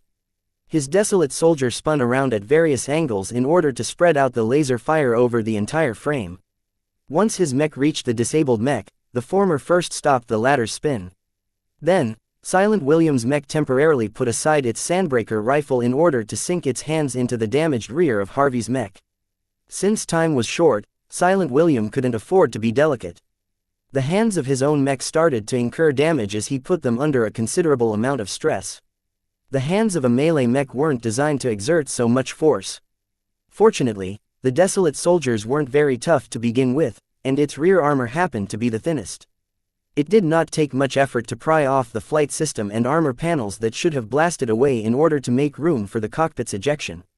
While Melkor still tried his best to provide cover fire for the rescue attempt, he switched half his internal vision to a feed of Silent William's mech. He watched carefully and studied the damaged exterior of the cockpit. "Silent William, the damage to Harvey's cockpit is too severe.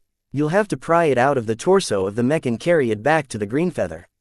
Can you do that?" Though Silent William did not transmit any acknowledgement, his mech already started to pry the cockpit out, managing to succeed as not all of the systems of the cockpit had failed. "Success. Bring him back." The desolate soldier piloted by the guest among the avatars flew back with certainty while cradling the cockpit like a piece of furniture. Though several Sandman drones fired at the vulnerable rear and flight system of the retreating mech, Melkor and the avatars instantly targeted the offenders and sprayed them with sandbreaker rounds. Eventually, Silent William's mech managed to make it back to the light carrier of the avatars. Melkor silently smiled while quickly turning back to the battle. By now, the swarm had been reduced by a third. The threat they posed against the defenders had lightened considerably, which meant that there was less chance that other avatars would suffer the same fate. "My avatars are too precious to die here," he muttered to himself. "I have to make sure everyone gets back alive." He knew that this went against the intentions of Vase, but right now he simply couldn't care about his instructions. His avatars were his comrades. They fought side by side and supported each other without fail. Even Silent William, who wasn't technically an avatar, did not hesitate to put himself at risk to rescue Harvey's life. Fortunately for Melkor, the battle ended without any suspense. With the military's Novabreakers soaking up the bulk of the damage at the front, the rest of the mechs and starfighters endured considerably less damage. The modest Sandman swarm hadn't managed to pierce past the thick, compressed armor of the latest military mech model that spread among the mech regiments. As the mechs flew back to their carriers once they made sure to kill every lingering Sandman drone, Melkor briefly glanced at one of the Novabreakers returning to its mothership. The entire surface of the mech looked scorched and deformed as 100 or so light laser beams had tried to fell the machine.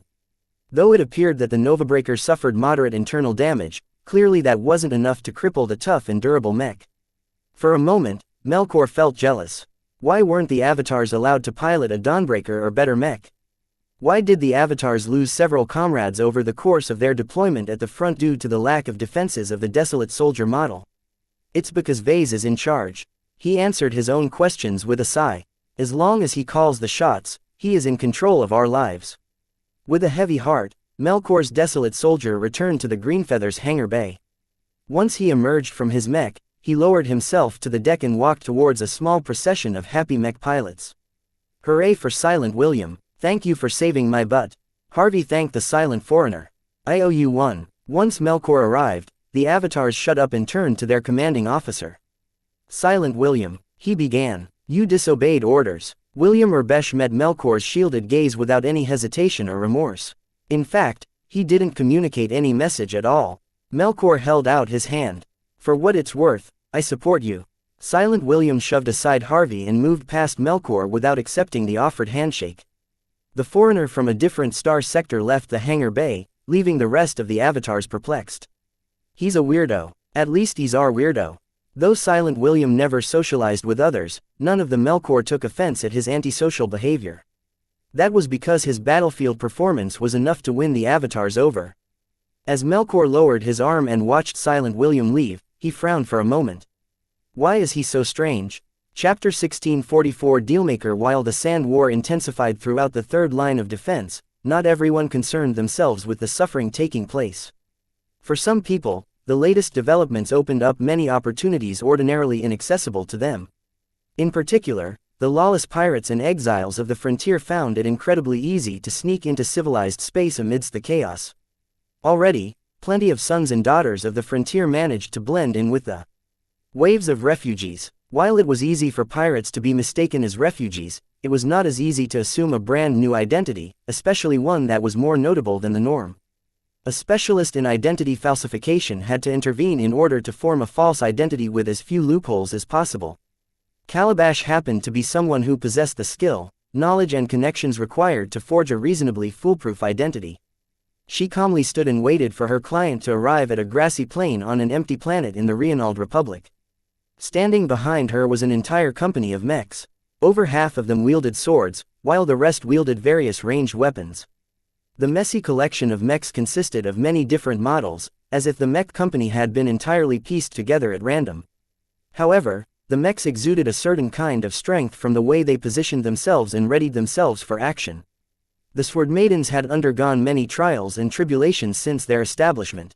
The death of their founder devastated them a lot, but the rise of her replacement managed to preserve what the all-female outfit managed to build. There is movement up front. Get ready, a voice whispered in Calabast's ear. Soon enough, an aerial mech company descended from afar while surrounding a shuttle. The procession alerted the Sword Maidens, causing their mechs to grip their weapons tightly. Calabast barely took any notice, though. She stood in the open without a care in the world. She was confident in the deal she made. Once the shuttle landed on the grass a distance away from the Sword Maidens, the hatch slid open, allowing a subdued dressed middle-aged man to emerge. Escorted by some armed and armored guards, the man energetically strode forward in a powerful and confident gait. The man had reason to be confident. Not only were the aerial mechs under his command much more powerful than the mechs of the Sword Maidens, he had plenty of forces at his disposal in space. Once he arrived in front of the woman he scheduled to meet, the two paused for a moment. Both of them dressed professionally. While Calabast blended in her business attire as if she was a born manager, the other man seemed very uncomfortable in his plain and unadorned business suit. Let us get this over with, Hexer. The man spat. As you wish, Fredaemon. I am no longer a Fredaemon. He hissed with a threatening timbre in his voice. You are correct. As of now, you are a Reinaldan, a citizen and a mech designer of a crumbling state. Calabast waved her hand forward, causing a floating box that hovered behind her to glide over to her client. The other man took the box and opened it up to reveal a datapad, a secure data chip as well as some hair, blood and tissue samples preserved in transparent containers. Is this it? I expected more. As long as you follow the instructions outlined in the data pad, this is all you need, Skull Architect. The dreaded pirate designer from the Ferris Star region sneered at Calabast before picking up the data pad. After that, he shoved the floating box to a subordinate following behind him who took up a multiscanner and began to examine the biological samples. So you've arranged the identity of Professor Benedict Cortez for me. He wasn't high on my wish list. Your demands are too unrealistic, Skull Architect. Do you really think that we can operate with impunity in civilized space? Even if turmoil has swept the Komodo star sector, it is not so easy to lay a hand on a senior mech designer without a trace. We've suffered some losses in the process of hijacking Professor Cortez's evacuation fleet. The Skull Architect laughed. Don't try to raise the price. Professor Cortez is one of the easiest targets on my list. What happened to him, by the way? We've cleaned him up. Have no fear of that. Not a single trace of him and associates have survived. You'll have to come up with a way to reintroduce yourself to the public without arousing too much suspicion, though. I'll keep that in mind. After performing some inspections, the Skull Architect became satisfied with the arrangements made by Calabast. While she was confident in her handicraft, she cautioned the Skull Architect to act with discretion. Even if you follow all of my steps, your new identity is not completely foolproof. I've only managed to message the records of every relevant record-keeping institution of the Reynald Republic. If the state falls, then no one will be able to verify the records except what the government managed to bring elsewhere or put them up on the galactic net. That does not account for the detailed biometric data the MTA has collected from Professor Cortez. The Skull Architect crossed his arms. No one in this star sector can falsify the MTA's records. You wouldn't be dealing with me if you have the capacity to access and alter their database. It's best if you stay far away from the MTA while you assume your new identity. I trust that you already know how to conduct yourself to avoid attracting their attention. You don't need to lecture me, young woman. Now that you have accepted my offering, will you still commit to your end of the deal? You'll get what you want. I'm not the sort who burns my bridges with someone who is actually clever in a sea of idiots. The deal that the two had made in recent months was fairly simple.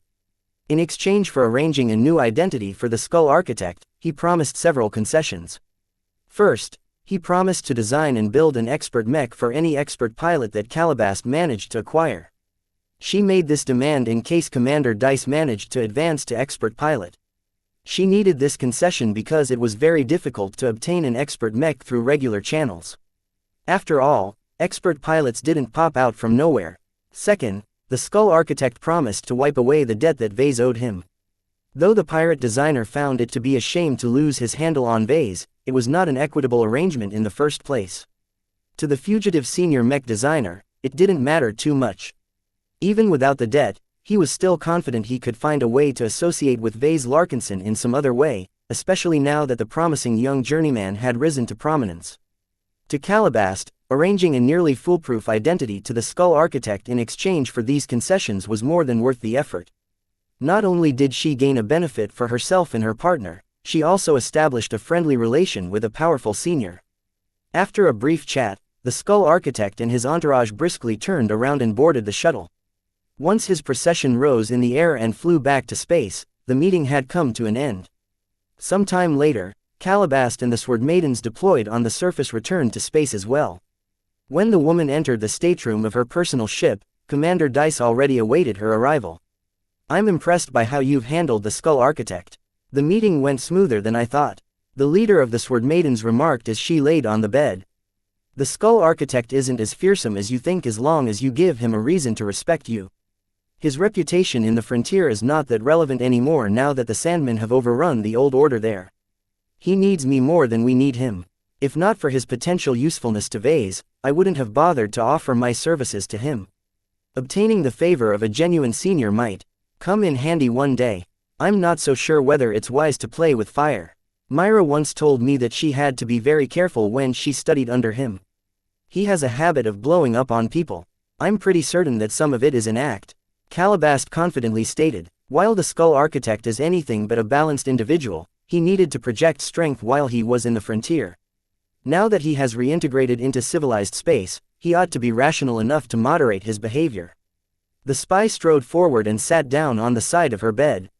The two came very close. Want to have some fun?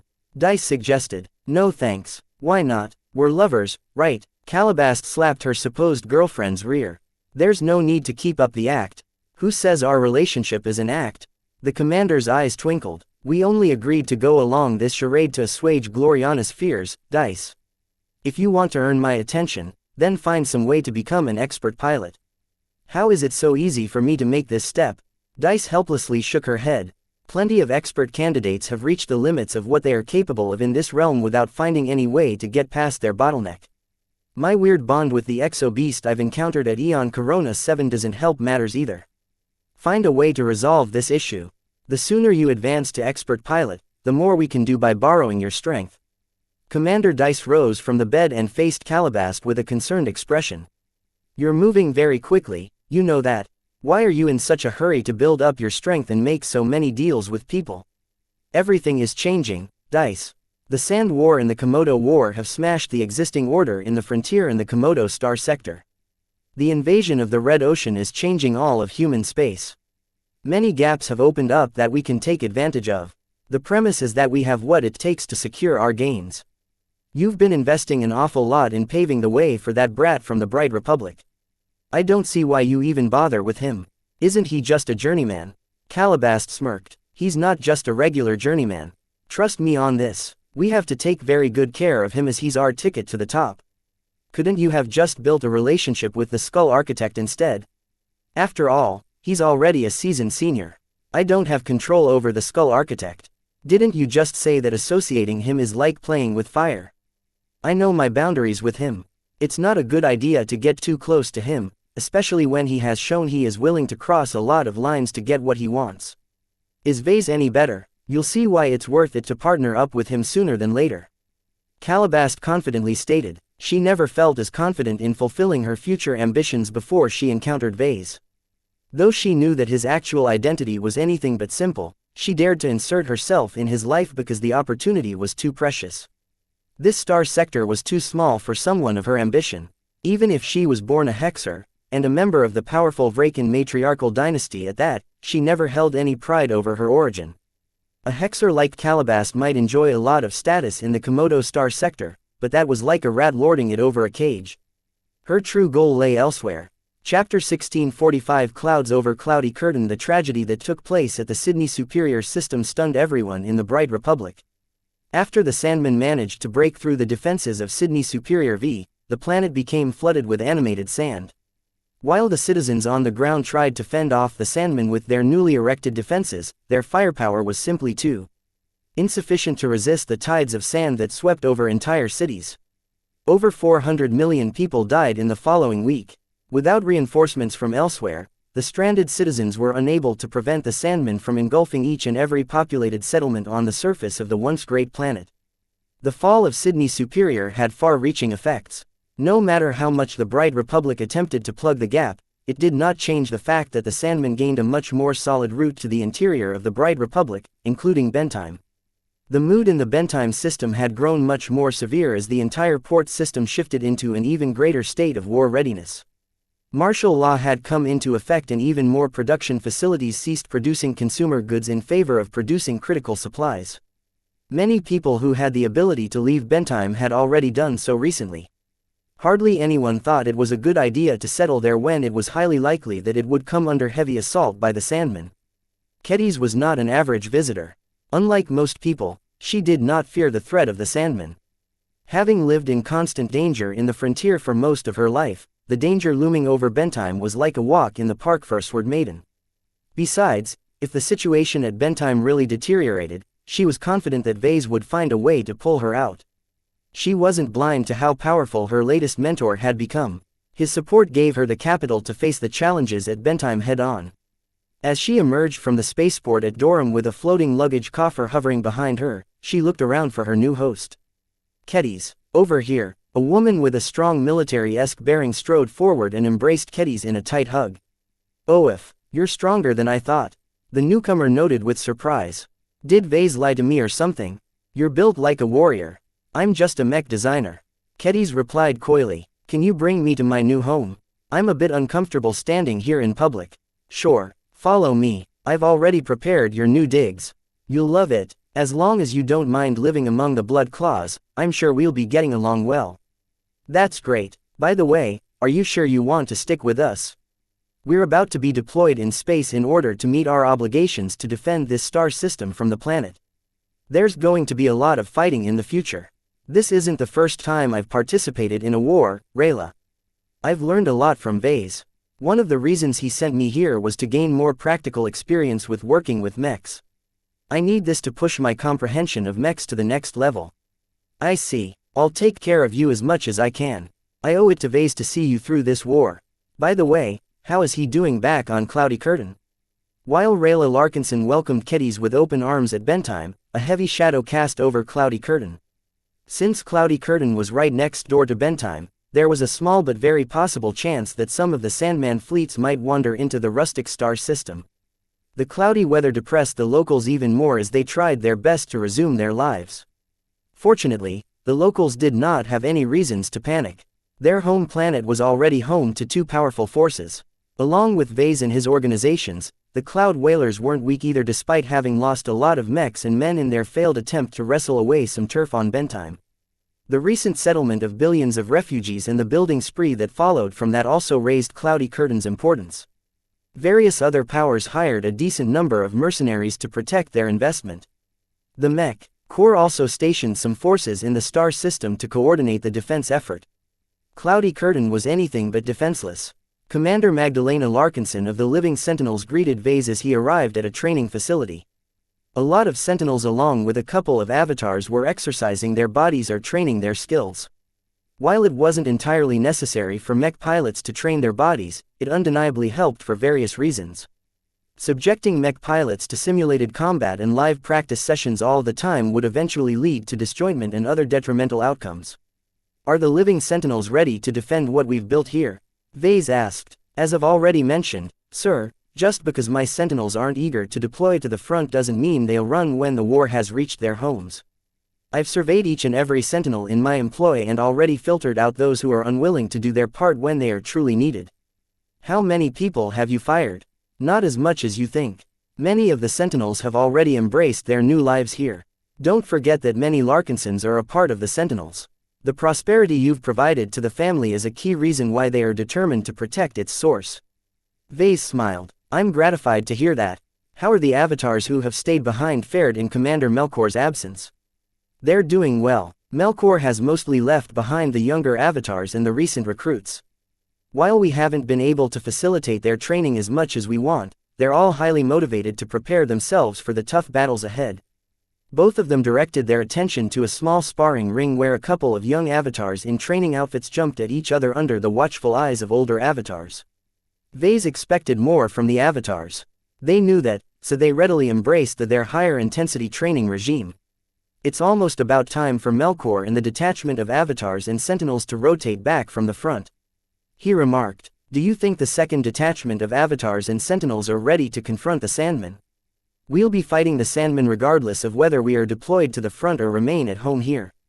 No one here is exempt from fighting, sir. The Sentinel commander had a point. As Vase and Commander Magdalena discussed the security arrangements, they strode forward until they reached the sparring ring where the avatars demonstrated their martial prowess. Vase sensed a lot of determination and fighting spirit from the avatars. Each of them heard of the arduous circumstances at the front. Several avatars had already lost their lives in the noble fight against the Sandmen and plenty more would lay down their lives in the future. Despite the risks, none of the avatars showed any signs of shirking their responsibilities. As soon as Vase made himself known, the avatars paused and saluted their boss. Resume your training, avatars. Though none of the avatars could dismiss his presence, they did their best to get back to their own activities. Vase swept the entire crowd and spotted plenty of new faces. Evidently, the avatars welcomed a considerable amount of new recruits. Fortunately, the cadre who had been with the avatars for years maintained control over the rest. After reassuring himself that the avatars were firmly in his grip, he approached a specific avatar resting at the side. The young man immediately stood up. Mr. Larkinson, Joshua King, how are you doing? Are the avatars of myth to your liking? I love it here. Piloting your mechs all day has always been my dream. That's good to hear. Vase smiled, though inwardly he felt a little disturbed by Joshua's excessive enthusiasm. I recall that you wanted to pilot a custom mech, right? Joshua nodded. I'm familiar with all of your mech designs. I've even piloted all of the models the avatars and sentinels have on hand. They all have their own unique strengths. I became a fan of your glows before the LMC started calling it that. In my heart, I've always longed to pilot a mech that possesses a glow that belongs to me. That's why I've joined the avatars without any hesitation. That's remarkably honest of you. Vase blinked. He patted Joshua's shoulder. Keep up the good work. As long as you perform well in the Sand War, your future with the avatars will doubtlessly be bright. I'm more than willing to design a custom mech for you if you have the strength to make it worthwhile for me to do so. I don't design custom mechs without a reason. I'll definitely prove myself worthy, sir. Haha, you're good, kid. He sensed the strong and vibrant spiritual potential within Joshua. While it was still in an undeveloped state, it could bloom at any moment if he received enough stimulation. With how the Sand War was intensifying, Vase was very confident that Joshua would unearth his potential. As one of the few mech pilots with spiritual potential in his crew, Vase depended on this young avatar to shoulder greater responsibilities in the future. After checking up with some other promising avatars, Vase parted ways with Commander Magdalena and left the training facility. He tilted his head upwards and beheld the clouds covering the entire planet. The weather will grow worse in the future. According to the information he obtained about the war situation, the Bright Republic's situation had deteriorated a lot with the fall of Sydney Superior. While the military planners always expected the border systems to succumb, they hadn't anticipated that the Sandmen would have evolved so quickly. Fortunately, it wasn't all bad news. The Starfighter Corps recently announced the release of the second generation of starfighters. Tougher and more resilient than before, the starfighters were designed to last much longer against the deadly shower of lasers the Sandmen deployed, increasingly more against their opposition. The Sandbreaker rifle, which has fared well against the aliens, had also been adopted at a very wide scale. The extra firepower and other optimizations eased the disparity in numbers somewhat. When Vase returned to his office, Gavin walked up and updated him on the latest developments. Remember the charity you founded? It's doing better than expected. I don't know, but Director Clinton Larkinson managed to hire some excellent doctors and specialists from the refugees. The Vase Larkinson Foundation for Wounded Veterans has already begun to treat hundreds of patients at a time. Vase grimaced when he heard that. That's way too fast. What is Clinton thinking? Your foundation has even attracted some positive media attention. The press think you are being generous on account of your prior service. Whatever. Vase waved his hand in dismissal. As long as Clinton doesn't bite off more than he can chew, he can do what he wants as long as it is within his budget. Is there anything else going on that I should know? Well, the Wuxia Kingdom and the Reinald Republic are both faring increasingly poorly against the Sandmen. We only had to deal with the collapse of Sydney Superior, while the Wuxians and Reinaldans are both trying to plug multiple gaps in their defensive lines. What do you think about their chances? The Wuxians are strong. Gavin immediately replied, I don't think they showed their full strength yet. We know they are capable of more since we've fought them so much in the past. It's the Reinaldans that is really concerning. They haven't been battle-hardened at all, and much of their internal situation has become a mess from all of the leaders and business magnates that have abandoned their responsibilities and fled. Are you saying, I don't see much hope that the Reinald Republic will last? Everyone believes it's only a matter of time before this state will succumb. Once that happens, the Wuxia Kingdom will have to fight on two fronts. If the Wuxians can't handle the pressure, the Bright Republic will doubtlessly be next. Vase finished the sentence. Both of them looked grim at this possibility. Chapter 1646 Combining Domains. The fall of the Reinald Republic accelerated the fall of the Wuxia Kingdom. The fall of the Wuxia Kingdom hastened the end of the Bright Republic. For better or worse, the Bright Republic needed these foreign states to be strong. Strong enough to resist the Sandmen and strong enough to protect the flanks of their neighboring states. Vase felt a new urgency in his work. He was certain that his Deliverer design would live up to its promise and make it easier to resist the Sandmen. The sooner he finished its design, the sooner they could start sniping down Sandman admirals. He shook his head. Am I being delusional for thinking that I can single-handedly save the Bright Republic and the other states under attack? It felt a bit unreal that he had grown to this point as a mech designer. As long as he could realize the Deliverer according to his vision, the mech would definitely be able to match the impact his soldier product line managed to make. Despite the pressure piling up on his shoulders, Vase felt more passionate and determined than ever to realize the Deliverer design. He pretty much treated it as a passion project due to its limited commercial appeal and restrictive piloting demands. It wasn't enough for the deliverer to be piloted by a random Ilvanan mech pilot.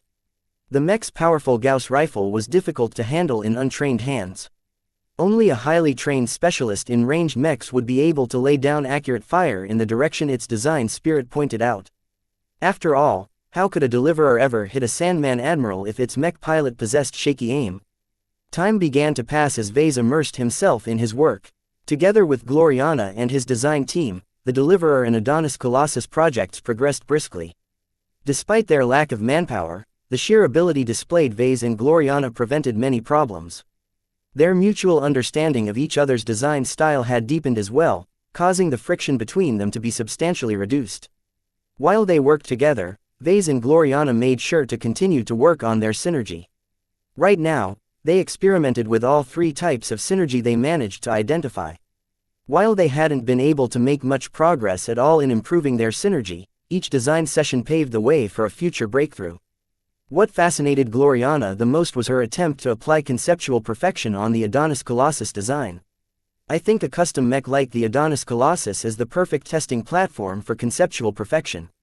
She stated to Vase, "Just think about it, it's not only a custom mech, but also one with a generous budget by third-class mech standards. It should be well within our means to design the perfect vessel for Vincent Riccolin from the resources we have on hand." Vase looked skeptical. "While I don't necessarily disagree, our client is less than ideal. As a mech pilot, his skill set is too mediocre and spread out. How can he bring out the potential of any mech with his lackluster piloting ability? I thought we already talked about this. We'll just have to make the Adonis Colossus easy to start with and leave a lot of room for growth. Trust me, Vase, the value of a custom mech, especially one that fits a mech pilot perfectly, is incalculable to them. I have changed the lives of plenty of clients who used to muddle along before I designed a custom mech for them. I'm sure you understand what I'm talking about.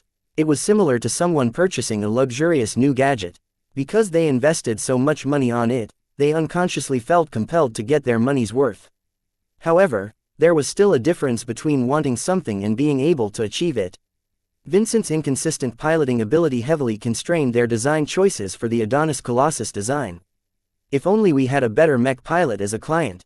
Vase grumbled resentfully. They went back to discussion on how to apply conceptual perfection on the Adonis Colossus design. I think it's worth a try to pray for a miracle with this mech, she asserted. What we're doing is creating a god from scratch. How can a god be worthy of their name if their existences aren't miraculous? This was the lying to reality part that Vase had never really gotten a handle on. The entire concept sounded too fantastical and devoid from his existing understanding on how reality worked. Yet just because he didn't know if it worked did not necessarily mean it was impossible. Vase already lectured the Tovars about keeping an open mind, so how could he not practice what he preached? He was willing to go along with Gloriana's obsession over conceptual perfection, since it didn't appear it would do any harm. How will we apply its principles, though? Vase frowned. If it's merely engaging in wishful thinking, then that's little different from what we are already doing. Conceptual perfection has to be more deliberate than that to achieve genuine synergy between our design philosophies. I was thinking about applying it in a more limited scope to begin with.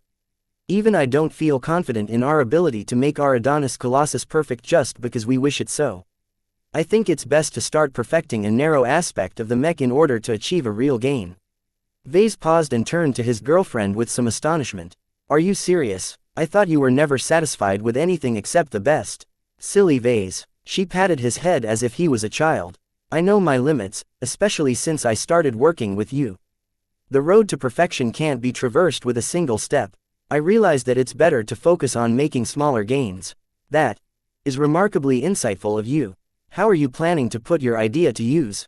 By selecting a single conceptual trait and trying to make it as perfect or real as possible, of course. By starting with a small miracle, we can see whether this method of synergy is viable. Whether it works or not will be clear as long as we can sense a difference in the design. What aspect do you want to perfect? Think about what the Adonis Colossus is all about. What is the single most important trait to Vincent? Masculinity. Vase instantly answered. The mech is all about showing off Vincent's qualifications as a man. Exactly. What I'm thinking about is a way to elevate masculinity from an ordinary divine nature into an extraordinary feature that is worthy of a miracle. Vase fell silent for a moment as he considered Gloriana's proposal. Focusing on enhancing the masculinity aspect sounded kind of overboard. He had already formed a plan to add a raw, masculine charm to his mech through creating a suitable spiritual product to act as its design spirit. However, that was something produced from his own power. The point of lying to reality was to combine their respective specialties to enhance a mech beyond conventional means. To put it in simpler terms, conceptual perfection revolved around combining life and perfection to produce something real and fantastic. Though it sounded grand and groundbreaking, in truth it was far from simple to combine their strengths in such a transcendent fashion. It was a highly advanced act of creation that completely encompassed the essence of him and his girlfriend. He scratched his head as he thought about how to approach this challenge. The problem is that we haven't established a proven technique to achieve this outcome. We are two different mech designs with two different outlooks on mechs. Gloriana grinned and held his hand. You don't have to do all the hard work yourself, Vase. I've already thought about these problems and came up with some theories. Let's hear it, then. As journeyman mech designers, we are essentially humans transitioning to a state of godhood, do you agree? They talked about this before, but Vase never took it so seriously. I'm not entirely sure I agree, but let's go with that. When do you think someone is a qualified god? Becoming a master should be sufficient. At that point, a mech designer has managed to realize their design philosophy. Some hexers believe that every master is a living god. Vase shrugged. Okay, anyway, if you adjust your mindset and acknowledge the truth, you should embrace your domain. Domain. Your divine domain. It's life, right? Vase nodded. That was hardly a secret to someone who knew him too well. I'm not sure if this word accurately describes my design philosophy. It's good enough. My own divine domain is perfection, obviously. Ordinarily, the two aren't related to each other. However, it's ridiculous to think that gods can't combine their powers. There ought to be a way. This. Gloriana. The woman rose up and faced Vase with burning passion in her eyes. I've only realized it recently, but perfection in itself is too empty and colorless to chase after. If I want to design the perfect vessel, then I need to accentuate my domain with another domain. And what better than to borrow your domain of life? What was she talking about? Vase grew confused. Were they still talking about designing mechs? What does this have to do with the Adonis Colossus, Gloriana? She grabbed his shoulders and pressed her face right in front of his. Don't you see? This is the key to greater synergy. We must shed our flawed perception of ourselves as humans and embrace our transitional state as gods in the making. Don't they call expert pilots demigods? Journeymen like us deserve to be regarded in the same light. Vase grabbed her arms and desperately tried to put some distance in between them. Let's not make any hasty claims. No, this isn't the time for caution, Vase. This new theory of mine is certainly true. I can feel it. We should test it out right away. After haranguing Vase like a stubborn badger, Gloriana eventually managed to persuade Vase to try out her new method on the Adonis Colossus. I'll spare you from adopting the same approach to the deliverer, she said. We can design it normally and treat it as a control sample. Once we complete the two projects, we can compare the two and see whether my new method has any merit. I don't think that comparison will be useful, Gloriana. The design spirit for the deliverer is very mature and highly developed. Its effects on the design will likely skew any comparisons. Besides, commercial mechs and custom mechs are fundamentally different machines. There is little point in comparing apples to oranges. It doesn't matter. Let's just begin right away and see what we've managed to achieve. The method that Gloriana outlined to Vase sounded simpler than he thought. In her perspective, the two of them were transitional gods who already possessed an underdeveloped prototype of the domains they would possess when they became masters. Each domain possessed their own remarkable effects, but they weren't exactly impressive by themselves. In order to achieve greater results, they needed to combine their domains to enhance a certain aspect of a mech. This was masculinity in the case of the Adonis Colossus. What Gloriana proposed was to hold the same ideas on masculinity and apply their respective domains to them in an attempt to empower them. As long as they shared the exact same ideas, they could attempt to merge their domains together in order to achieve an extraordinary outcome. The key to combine two distinctly different domains was to use their common subject as an interface to connect the two. The more their ideas on masculinity aligned with each other, the easier it was to make a successful connection. However, Vase immediately spotted a problem with this method. "You're a hexer, Gloriana. Not only that, you're a completely different person to me. How can we hold the exact same ideas on something when we are not that much alike?" "What are you talking about?" She frowned. "Is your perception of masculinity the same as mine?" Chapter 1647 Veronica Larkinson, what is a man to you? The question stumped both Vase and Gloriana because they each held different ideas on men and masculinity. To Vase, a man was supposed to be brave, courageous, responsible and strong enough to protect his family. These were the ideals his family and his culture instilled in him. While they sounded a bit old-fashioned to some, the state often made use of them to get men to volunteer for military service. Complete gender equality didn't exist in the Bright Republic. While men and women both enjoyed near equal treatment these days, for various reasons the military branches enlisted more men than women. Some things never changed. In contrast, Gloriana possessed a completely different outlook on men. Her beliefs literally elevated women to a supreme level compared to men. Vase had been with Gloriana long enough to develop an understanding how a hexer like her regarded men, or boys, in their parlance. The hexadric hegemony was a state explicitly founded by female supremacists who developed all kinds of awful ideas about the other gender. To hexers, men had been in charge for too long. Almost everything that humans did wrong in the history of their civilization could all be attributed to men. The women ignored the backgrounds, personalities, historical norms and every other context surrounding the deplorable behavior of some men and tied all of their evils to one common refrain: their gender. To someone like Vase, this was a ridiculous and flawed use of logic. In a proper scientific study, researchers needed to come up with arguments to argue that a cause and effect relationship existed between two variables. This mass murderer from one country is a man. This tyrant who led his country to disaster is also a man. Hey, look there, this inventor of a horrible weapon that went on to kill a lot of people is also a man. Do you know what this means? Men are evil. An argument as spurious as this only suggested correlation at best. There were plenty of women who behaved just as worse, but did any hexer even acknowledge their existence? To a hexer, logic and scientific rigor mattered less than confirming their own biases. Because they were predisposed against men, their research and cultural evolution all started with assumptions that cast them in a bad light. The biases and prejudices of the hexer researchers all ensured that any academic paper they published completely affirmed their warped beliefs. Naturally, the hexers completely ignored or discredited the contradictory studies from other researchers outside the hegemony. In their eyes, their conclusions were pure and honest while the conclusions of others were tainted by the chauvinistic values held by the ignorant foreign researchers. Only the hexers had managed to liberate themselves from the shackles of toxic masculinity. In their eyes, almost all of human space was still firmly in the grip of the nefarious men who kept the rest of humanity under their heel. Even if Gloriana came to know the different outlook on men and women in the Bright Republic, she was still inescapably a hexer. To her, every man was actually an immature and irresponsible boy. Some just hid their naughty traits better than others. Gloriana even expressed some disdain to powerful men such as Senator Tovar and the male leaders of the Big Two. In the perspective of a hexers, these men happened to be more capable pigs than the norm, but only came into power due to unfair advantages. On an even playing field, women would always be able to triumph over men. Women were smarter, gentler, calmer, more thoughtful and more suitable to be in charge. As for boys, hexers did not treat them too poorly. Rather than see them as slaves or redundant reproductive partners that should have gone extinct, hexers tended to treat boys in the same manner as pets or immature children. Even grown men were just boys. It was already bad enough that female hexers bought this mindset. The worst thing was that the men that had been born into hexer society also bought this mindset.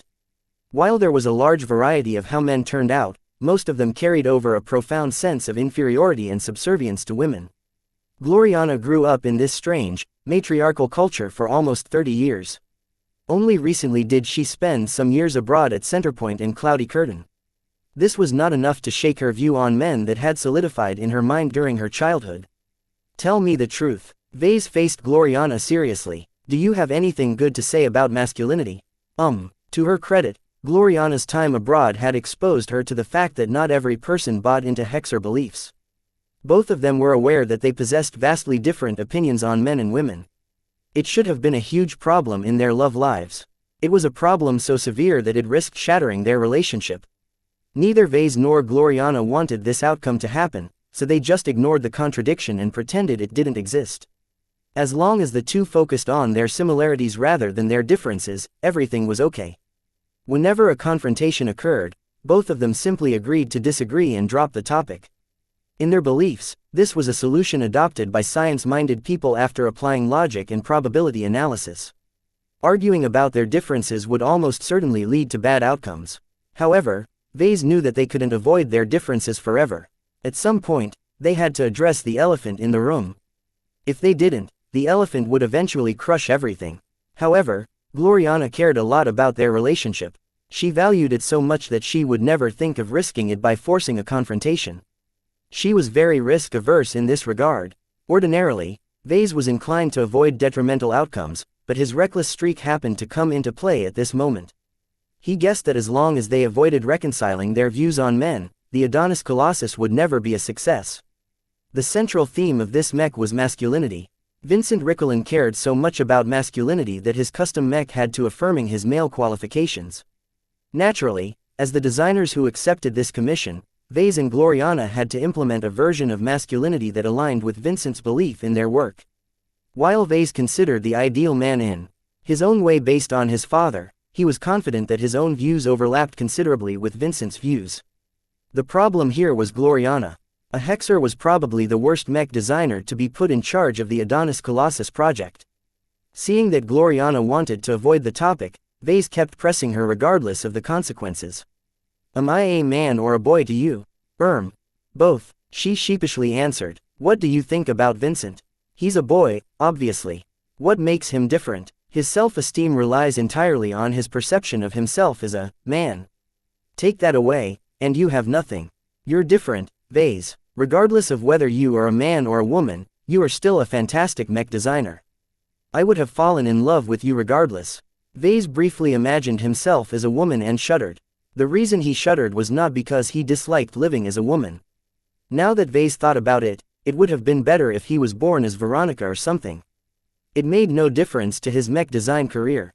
His upbringing would have been the same as well as the Larkinsons never treated boys and girls differently. His father's influence on his childhood would have been the same as well. Even if some divergence took place due to growing up as a female, he doubted that Veronica Larkinson would have ended up with a different personality and outlook on life. If everything that happened to Vase happened to Veronica, then his female alter ego would have been a much better partner for Gloriana. Vase was very well aware that hexers fully accepted pairings between females. With all the advanced reproduction technology available to humanity, some states readily became single-gender societies for various reasons. Technology that facilitated gender transitions also existed. From growing complete new bodies to transforming an existing body into another gender, all kinds of options existed to turn men into women or something in between. Naturally, Vase never contemplated the option of turning into Veronica Larkinson. He was content with being born a man and could never imagine himself as a woman. Falling into a relationship with a hexer did not change his resolve. Some hexers believed that men transitioning into women were still boys at heart. "So you admit you still think of me as a boy, right?" Gloriana sighed and patted his hand. "It doesn't matter if you're a boy, Vase. There are good boys and bad boys. Vincent is a bad boy. You're a good boy. I like you a lot more for that reason." What kind of argument was that? Her words momentarily stumped him. Was that a compliment? "Tell me honestly, then. What will it take for you to call me a man? I don't know why you keep harping on this. Your worth as a person isn't defined by your gender. Admittedly, most of my fellow hexers don't agree with me, but I don't care. I love you, Vase." Now it was his turn to sigh. Vase had a feeling that she was as much of a hexer as before. The only thing that changed was that she patched her mindset with a few new details in order to fit him in with her largely dismissive attitude towards boys. In her eyes, Vase was a boy. He was merely a special boy, a good boy, one that happened to be very compatible with her. All the other boys were bad and deserved to be treated as such. He repressed the impulse to blow up in her face. While he felt quite resentful at Gloriana's inflexibility, it was not really her fault. He stretched out his hand and placed it on her shoulder. "Look, let's forget about achieving conceptual perception and just try and make the Adonis Colossus work." "How can we do that?" "I think it doesn't matter if we have differences in belief. Do you know how resonance is achieved?" She nodded. Resonance takes place when the amplitude in a system is magnified when the frequency of vibration is the same or nearly similar to its natural frequency. I've worked with resonance in various applications already, Gloriana.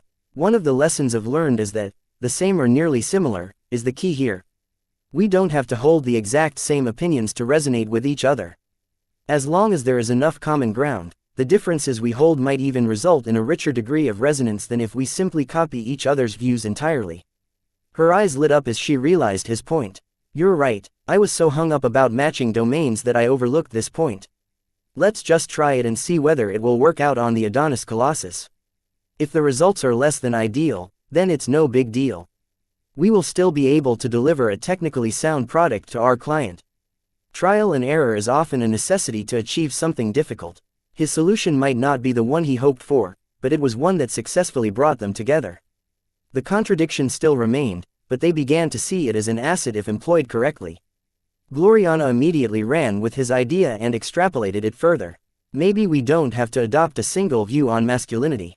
Maybe it's better to hold different views on it but try to bring them together in a way that fits. As long as we achieve the right fit, the result will be greater than if we stuck to a single view. The key is achieving resonance.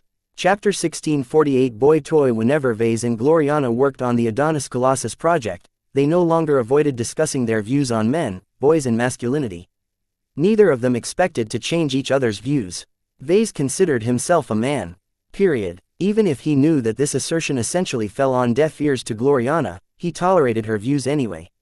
It helped that they both shifted the crosshairs away from him and placed it on Vincent instead. Vase had much less qualms about disparaging Vincent's qualifications as a man than his own. He cared little about betraying every other male as long as it wasn't him who suffered. Boys like Vincent are too self-absorbed to realize that they're no good. Gloriana self-righteously explained, according to my personality analysis, his sense of self as a man is nothing more than a sop to prop up his fragile ego. His early life and his violent breakup with the Ricklin family would have broken him if he hadn't turned to masculinity for support. You have a good point. Vase nodded in agreement. From what I've witnessed, Vincent is much less of a man than he thinks. Compared to the male relatives in my family, Vincent is too inferior. He was lucky to become a potentate, but what did he do? He dickered in his training, and when he finally grew a little serious about piloting mechs, he defected to the Bentime Liberation Movement. As a result of their disregard for Vincent's masculinity, the Adonis Colossus project suddenly went off the rails. Vase and Gloriana completely discarded their original intentions and the intentions of Vincent to pursue a crooked direction. Instead of trying to make the custom mech personify the perfect masculine ideal, the Adonis Colossus now centered around appeasing someone they both considered to be a manchild. Since the Adonis Colossus was just a custom mech meant to be paired with only a single person, Vase and Gloriana merely had to narrow the theme of the Adonis Colossus. Instead of designing a mech that embodied the perfect masculine ideal, the mech now centered around Vincent's masculine ideal. This crucial difference prevented Vase and Gloriana from pressing each other's views too much. They managed to hold onto their own views and tried to fit them together. Strangely enough, it worked. The project proceeded harmoniously as neither Vase nor Gloriana clashed any further. The common element that connected their diverging views together was their penchant for badmouthing Vincent. Vase mainly concluded that Vincent was all about false bravado. Compared to the heroic Larkinson mech pilots who selflessly served in the mech corps in the name of duty, Vincent was much more pathetic. His battle record was mixed and frankly disappointing. Whenever Vincent was in a battle where his side was ahead, he eagerly behaved domineering. Whenever his side fell at a disadvantage, he was one of the first to retreat and save his own skin. Vincent has little courage to speak. Please like and follow the Cultivation Audiobooks channel of Vase remarked as he adjusted the shoulder launchers of the Adonis Colossus design. The strong image he portrays in public is merely an insubstantial image. As long as you apply a sufficient amount of pressure, the image breaks. As for Gloriana, she adopted the predominant hexer mindset that men were all immature at heart. This patronizing attitude towards the opposite gender colored the hegemony's entire perspective on the male gender. Every hexer routinely diminished every grown man by treating them as boys who would never grow up, unlike wise and clever women. No matter how smart, strong or dignified a man became, Gloriana automatically converted each and every one of them into a boy. Vase wondered if Calabast still looked at men in this light. For a woman as frighteningly competent as her, it was probably natural for her to dismiss most men. At the very least, Vase felt that Calabast's attitude towards him had always been similar to a mother admonishing a naughty boy. He gritted his teeth as he recalled his past interactions with the Hexer spy. Vase never had the impression that she treated him as an equal. Even their supposed partnership was just Calabast imposing herself in his orbit without his consent. After all, a mother never needed to gain her son's permission to intervene in his life. As long as the boy was too premature to take care of himself, it was the duty of a mother to care in his stead.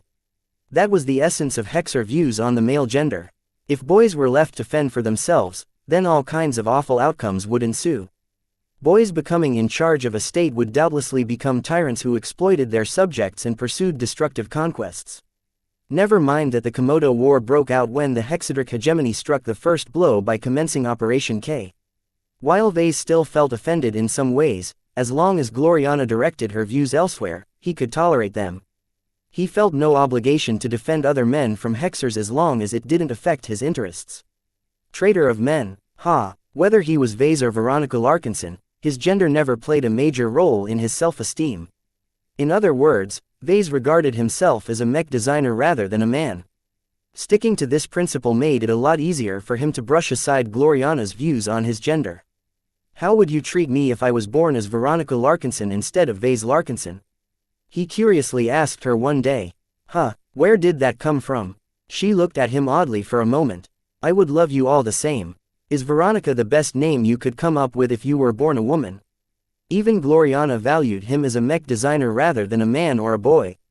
Their pride in their profession and their compatible design styles bound them in a way that made every other difference manageable. The fact that they managed to reconcile some of their differences on the Adonis Colossus project was proof that they could work together. The only problem that ensued by adopting this changed direction was that the custom mech might not match their client's intentions anymore. To a professional, this was a severe violation of trust and contract. Gloriana became increasingly disturbed. We have a responsibility as mech designers to deliver the product that satisfies our clients. It's one thing to design a commercial mech that doesn't please many mech pilots. They have the freedom to reject our product and turn their attention elsewhere. This market interaction doesn't exist with private commissions. The client approached us with a set of demands that we have promised to implement in our product. How is it acceptable for us to turn around and deviate from our client's intentions? Vase grimaced as she brought up this problem. The issue had been weighing on his mind for a while. The professional part of him agreed with her stance. The proper course of action to take was to inform Vincent of their problems and try to seek some sort of accommodation. He predicted that this would go very wrong. Vincent possessed a very strong and specific view on masculinity that clashed with the immaturity and false bravado injected into the Adonis Colossus design. It was impossible to reconcile these contrasting views. Since nothing good came from acting professionally, Vase decided that he would rather act like a scoundrel. He leaned into Gloriana and pressed her close to his body, causing her to blush. Look, Gloriana, boys like Vincent don't like being told the truth. He thinks he's a man while he's really a boy pretending very hard to be one. Instead of breaking this illusion, it's better for all of us if we indulge it instead.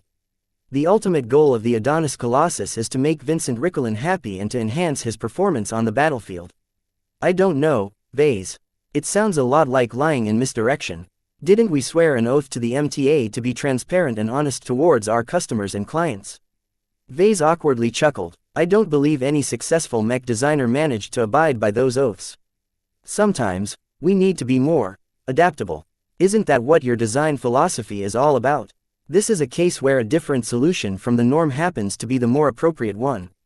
We aren't here to enlighten Vincent Ricklin to the sad truth that he's nothing but a pathetic boy. We are here to craft a mech that meets his needs. Right now, the most convenient way to do that is to reinforce his fantasies. Fantasies are lies. Isn't that a bad thing? Lying to reality is bad unless reality conforms to our lies, right? Vase retorted. Lies aren't always bad, Gloriana. Lying is a virtue when the outcome is better than the alternative. She still looked a little troubled. I don't know. He leaned his head until it pressed against hers. We're mech designers. Nothing more. It's not our job to psychoanalyze our client and correct his misconceptions. As professionals, we should abide by our competences and leave other matters to the professionals. If we want Vincent to become a better person, then he should seek help from a counselor or a psychologist. Should we refer him to one, then? Nah. If Vincent has a problem with himself, he can ask for help on his own accord. Let's just leave him be and build the greatest toy that he can play with. Our work so far is already shaping up to be a remarkable mech. He wasn't lying. Now that they found some common ground, the Adonis Colossus had become increasingly more formidable. Once Gloriana cast aside her doubts, her enthusiasm for the project returned. She worked vigorously to make the Adonis Colossus in the best toy for a boy like Vincent. Never mind that Vincent was a grown adult and the Adonis Colossus was a fully functional war machine that could unleash a lot of devastation in the wrong hands. At their current design capability, the high complexity of the Adonis Colossus was hardly a problem. Not only were they both capable of designing compact and efficient internal architectures, they also had a lot of room to work with, allowing them to be even more unconstrained than usual. It's actually to our advantage that Vincent wants us to design such a beefy mech. Vase remarked. We can expand the mass and volume of the mech to the limits of the medium weight class. And due to our budget, this limit is a lot higher than usual. Gloriana added, there was no single mass or weight limit that defined whether a machine was a medium mech, a super medium mech or a heavy mech. The industry definition instead determined the weight class of a mech by a combination of factors that included both mass and acceleration. A fairly standard spaceborne mech paired with a lackluster flight system possessed a much lower weight class limit than the same mech paired with a powerful flight system. This led to the phenomenon where more expensive flight systems considerably raised the weight class limit of mechs. As long as a mech accelerated fast enough to dodge a certain degree of enemy fire, then that mech was a medium mech. It didn't matter if the mech was heavier than the Aurora Titan. As long as its flight system was powerful enough to boost its acceleration to a respectable height, then it was no problem to label it as a medium mech. That hadn't quite happened with the Adonis Colossus. The Aurora Titan was a very hefty mech that moved and accelerated like a snail. Nonetheless, by pairing the Adonis Colossus with an expensive new generation flight system that offered considerably greater propulsion than last generation models, the mech offered considerably more capacity than they initially expected. The result was that the Adonis Colossus easily accommodated all of the weapon systems and other modules that ordinarily made every other mech crowded. A toy indeed, Vase murmured. Chapter 1649 Designing for value. All of the intensive design work on the Adonis Colossus distracted them a bit from the deliverer. The latter design project received much less attention as Vase and Gloriana both became engrossed by combining their different views on Vincent's masculinity in their design project. They also enjoyed the relative freedom of choice they enjoyed by the mech's excellent capacity. Most second-class mechs are like this. She lectured to him. From what I've noticed from my time of working with you, cost, material capacity and tech are far greater constraints in third-class mech designs. While our Adonis Colossus is not a second-class mech, its relatively high budget significantly closes the distance. Vase recognized her point. I guess why I'm a bit more reluctant to work on the Deliverer project. Its budget is much more constrained since I plan to make it cost as much as the Blackbeak when I initially released it. Focusing everything on offense and neglecting every other priority has turned it into a very challenging design. Second-class mechs are so much more diverse and offer so many more capabilities and systems because they have the room to implement them all. When you can stuff many of the things you want in a second-class mech design, you need to adopt a different approach to design a successful mech. Instead of pursuing efficiency, you instead try to amplify their value. Vase recited one of her past lessons. Exactly. You can stuff all kinds of systems and modules in a second-class mech, but that doesn't mean the end product is useful. There are many clever mech designers in the hegemony and other second-class mech markets who mix and match complementary systems until they achieve an outcome that is more than the sum of its parts. Only, such mechs are worthy to be sold on the market. In a way, there wasn't necessarily a difference between maximizing efficiency and amplifying the value of a mech. However, the implications of the two approaches lead to different outlooks on how to design a good mech. Maximizing efficiency emphasized being as sparing as possible. A mech had to fulfill its primary functions with the least amount of waste. Anything that did not contribute this had to be left out as much as possible. In a third-class mech market, this design approach covered almost every commercial mech. The only exemptions were super expensive custom mechs and expert mechs. Every other mech below a certain cost had to be good in what it did without carrying any deadweight. For this reason, the Bright Republic's mech market generally did not go wild with gimmicks. Many mech designers left them out entirely and preferred to strengthen the fundamental aspects of mechs as much as possible. This contrasted significantly when a mech designer wanted to design a mech for second-class mech markets. The improved tech and materials on hand as well as the vastly higher budgets at a mech designer's disposal opened up so many new possibilities. The key to designing a good second-class mech was to avoid getting lost by countless options and form a clear idea on what a mech had to accomplish. Starting with a basic mech type and mech concept, the mech designer's next step was to enhance their initial idea by adding various modules to augment its capabilities. For example, a second-class light skirmisher could be turned into a more elusive machine by adding modules that boosted its acceleration to a ridiculous degree in short bursts.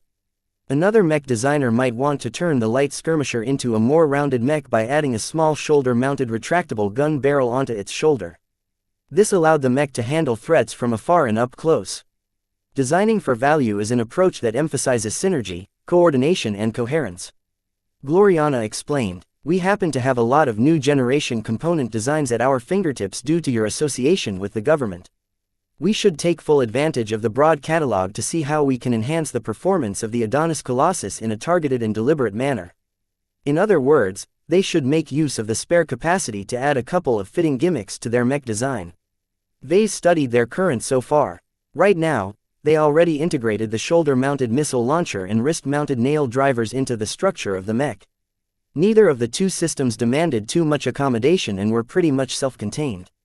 That left plenty of spare capacity, some of which they already apportioned for additional ammunition and energy cells. The powerful flight system that enabled the Adonis Colossus inevitably consumed considerably more energy, though not to the point where it was too inefficient to bother. As Gloriana warned, the sheer amount of choices available momentarily overwhelmed Vase. "I rarely faced a situation where I have the luxury to add extra modules without paying a heavy price. I'm actually uncomfortable with this situation. My design instincts tell me it's better to use up the extra capacity on strengthening the core function of the mech, such as extra armor plating or even more energy and ammunition to increase the deployment time of the mech." The latter was a very practical choice to Vase. While it sounded boring, it might make a difference, as Vincent would be able to last at least twice as long on the battlefield without worrying about his mech running dry. His girlfriend didn't see it that way, though. The battles against the Sandmen don't necessarily last very long. Most of them turn out to be short-lasting, high-intensity confrontations that result in a lot of casualties. It's more important for the Adonis Colossus to achieve the greatest within 30 minutes than trying to keep up its battle effectiveness while most battles have already ended by this time. I get it, the marginal value of adding more energy and ammunition is small past a certain point. Depending on the circumstances, we can achieve greater improvement by devoting the spare capacity toward other modules. However, the question still remains what we should improve. They both considered this question for a moment. Since Gloriana was a lot more practiced in this approach, she answered first. "We have to look at the concept of our mech design first. Leaving aside the issue of masculinity, the Adonis Colossus is a well-armored spaceborne medium hybrid mech. Its armaments are predominantly ranged because the Adonis Colossus is primarily meant to be deployed against the Sandmen. It features high offense, high defense but low mobility. Our first choice is to determine which of these three areas we ought to improve." When Vase looked at their mech design, he came up with several possible ideas. "I've always been unsatisfied with the mobility of our mech. While its flight system is already powerful, it can barely make our mech keep up with the formation. Its sluggish acceleration and awful agility due to all of its mass will not do the mech any favors in high-speed encounters. Then how do you propose augmenting its mobility? The flight system we've selected already hits the sweet spot in terms of size, cost and energy consumption. More powerful ones not only take up vastly more room, but also guzzle too much energy. For a mech that is primarily meant to be an inspiration and employed in frontal assaults, there is not much use to improve its mobility any further." Maybe so, but perhaps we can mount internal boosters along various points of the frame to add some extra dodging capability to the mech. They don't have to last very long. They just have to push hard and often enough to make the Adonis Colossus capable of dodging in different directions. Gloriana shook her head. "I don't think that's a good idea either. The Adonis Colossus is so massive that it requires a lot of effort to alter its trajectory in space. The boosters will either have to take up too much space or use up far more fuel than normal, thereby shortening their uptime. He reluctantly agreed with her judgment. That still left them with a lot of choices, though not as much with regards to mobility. So in your opinion, it isn't worth it to augment its mobility at all? In this case, yes. That doesn't mean I disagree all of the time. If we were designing a second-class mech, we would have a lot more options at our disposal. There are augments that can temporarily reduce the mass of a mech by half, amplify the propulsion of the flight system at the cost of burning a lot of energy, and deployable space warping rails that can be deployed into a channel that significantly accelerates any mech that flies through this path. In short, there were too little viable choices available for third-class mech designs. After ruling out mobility, they turned to the other two areas. Considering the role of the Adonis Colossus, it's more useful to augment its defense than offense. Vase scratched his smooth-shaven chin. Gloriana concurred. The offensive contribution that an individual can make is extremely negligible when it is fighting alongside hundreds or even thousands of mechs and starfighters. Adding extra weapons or augmenting our mech's existing offensive capabilities by 30% or so will not shift the outcome of the battle at all. Besides, with Vincent's mediocre piloting skills, he won't be able to utilize the added deadliness to its full potential anyway. So that leaves defense. The intention of this commission is not to design the most combat-capable mech. It's to design a mech that impresses the public and shift their opinions. Don't forget that the government wants to integrate the former members of the BLM into mainstream society by employing Vincent as a role model. In order for the government to achieve the most out of him, the Adonis Colossus has to protect his life well enough to make him last the entire Sand War. Recently, the Sand War has escalated. The Sandmen have grown smarter and deadlier while constantly barraging our defenses with their fleets. Any encounter against the Sandmen is a harrowing affair that always results in at least some casualties. Sometimes the casualties amount to over 30% against particularly awful opposition. In this difficult situation, any mech pilot would be hard-pressed to preserve their lives. Only by piloting a better armored mech would a mech pilot be able to increase their chances of making it back alive. While the Adonis Colossus was already a well-armored mech that offered good protection to its mech pilot, Vase would never say no to extra defense. The only question was whether the options came at a price they were willing to pay. It's not that beneficial to add extra armor plating to our mech.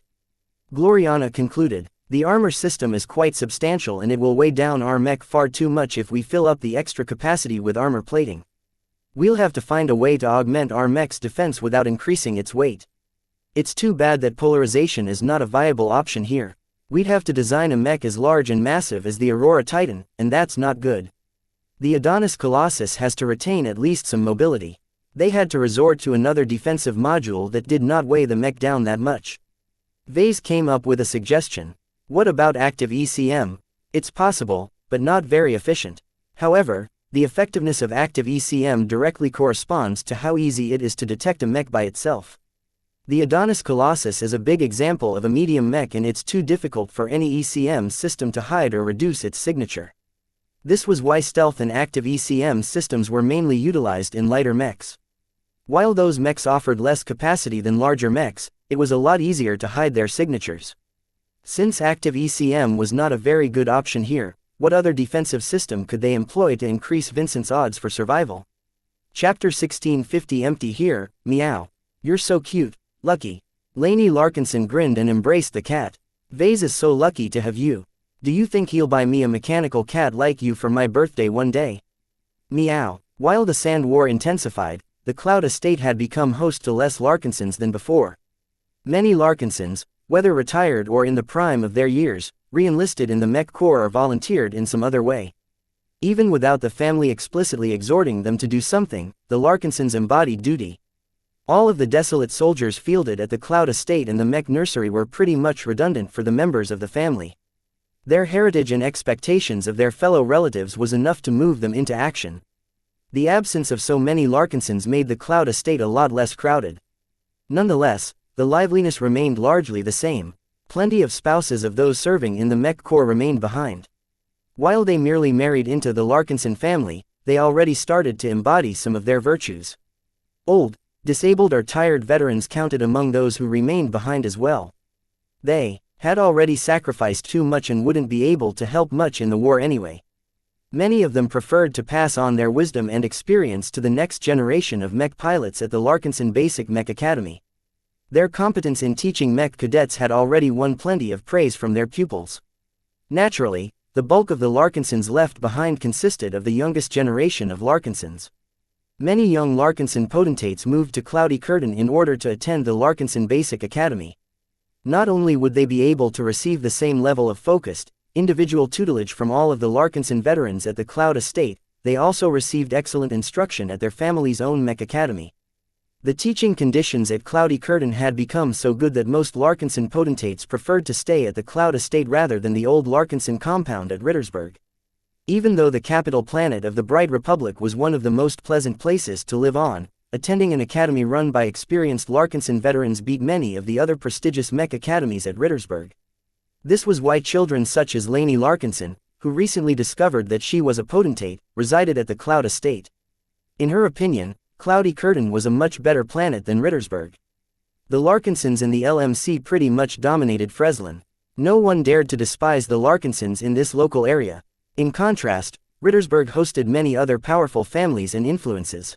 Lainey felt suffocated whenever she visited a city or attended school. Meow. What's that, Lucky? You want more company? Meow. The cat thrusted a paw at a tree. More specifically, the person sitting emptily underneath it. Lainey immediately recognized the woman. That's our guest. Davia Stark was no stranger to the Larkinsons residing at the Cloud Estate. Vase practically dumped her on their laps without much of an explanation besides telling them that she was a foreign mech pilot who had lost her state to the Sandman. No one made the initiative to approach Davia at first. However, the fearless Larkinson children eventually grew curious enough to approach the stranger. Right now, one of Lainey's youngest cousins toddled over to Davia. Afraid that the obviously traumatized veteran might hurt the young boy, Lainey walked over in order to make sure to protect him if necessary. Much to her relief, Davia did not react to the young child's presence. She merely looked up for a moment and grimaced. You shouldn't be here, kid. Why not? I don't want your company. You look lonely. Do you want a flower? With befuddled eyes, Davia accepted the flower that the boy clearly plucked from a nearby flower garden. When Lainey reached over to the boy, she watched Davia becoming increasingly more fascinated by the flower. The boy grinned. See, my parents told me that presents always make you happy. The older woman softened a little. Thank you. This is the first present I've received in years. You're a good kid. Yay. Madam Stark, how are you today? Lainey respectfully asked. Though the woman did not appear very notable, she carried the same air as the other veteran Larkinsons. In fact, now that she came close to Davia, she felt as if there was more to the foreign mech pilot than she initially realized. She grew curious. Davia's eyes raked over Lainey's academy uniform. You're a potentate. Yup, it's my dream to pilot a mech one day. That's admirable. I'm a Larkinson after all. We aren't true Larkinsons unless we serve in some way. That's not a healthy attitude. I've never encountered a group who is so eager to fight and bleed for others than your family. We're different, Lainey proudly exclaimed. Don't get me wrong, though, I'm not going to enlist in the Mech Corps. I've set my sights on the avatars of myth. I want to pilot the best mechs designed by the best mech designer of our family. I want to join the avatars too. The little boy echoed. Wait until you're 10, cousin. Don't set yourself up for disappointment. Lainey lectured him, though she had been secretly guilty of this as well. Just as expected, the boy stubbornly shook his head and scowled at her. I'll become a mech pilot for sure. As Lainey and the little kid argued with each other, Davia looked on with a hint of bemusement. The empty void in her mind stirred a little bit as she witnessed the two young kids tussle with each other. Sights like these happened every day as the rambunctious kids treated the gardens of the Cloud Estate as their own playground. Her heart couldn't help but warm each day she spent outside. Despite the depressing clouds that covered the skies, the cheer and exuberance from the Larkinsons were infectious. However, each time she was about to smile, the awful memories of the war reasserted themselves. The memories of losing her comrades, her commander, her home planet and her entire state burned in her mind as if they were searing brands. The helplessness she felt at the time despite advancing to expert pilot was something that broke her utterly. If not for a passing evacuation ship that picked her up because they wanted the protection of another mech, she would have thrown herself against the Sandman to join her comrades in the afterlife. A profound sense of weakness swept over her body, causing her to slump against the trunk of the tree. She never wanted to experience those harrowing events again. The Sandmen were too terrible to face, not because they were strong, but because they were heartless. Perhaps other aliens might enjoy slaughtering innocent humans, but the Sandmen didn't feel the way other sentients did. They were barely sentient at all, and people still weren't sure if they felt any emotions. One thing was clear to Davia. The Sandmen did not kill all of those humans at the border states because they liked it. They killed them because they were in the way.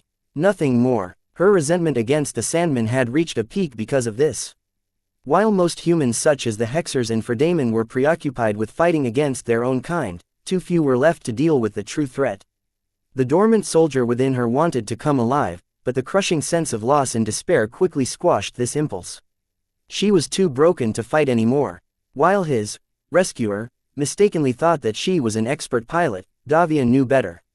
She had barely been a demigod when she was at her peak, and she lost it all when she saw her state succumb to the Sandmen firsthand. A failure like her didn't deserve to be called a venerable. To Davia, another day went by without much change. Her mental scars stifled any attempts to rouse herself to fight her demons and avenge her fallen comrades. Elsewhere on Cloudy Curtain, Leland met with Gavin at a cafe in downtown Freslin. Though no one should have realized it, the cafe was fully under the control of Flashlight. It was one of the many properties the spy agency prepared on the planet in order to keep an eye on Vase and the LMC. "Hey," Gavin nervously greeted as he sat down on the other side of the circular table.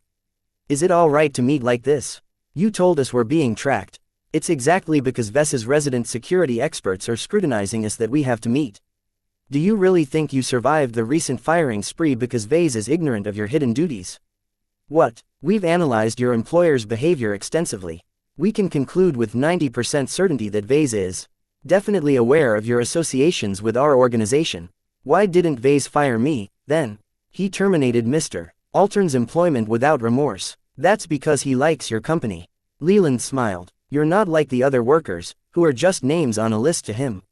You're a confidant. He remembers your face. He appreciates your advice, and that is reason enough to exempt me from getting the boot." "Yup, that's how people work sometimes, Gavin. That doesn't make any sense from what I know of Vase.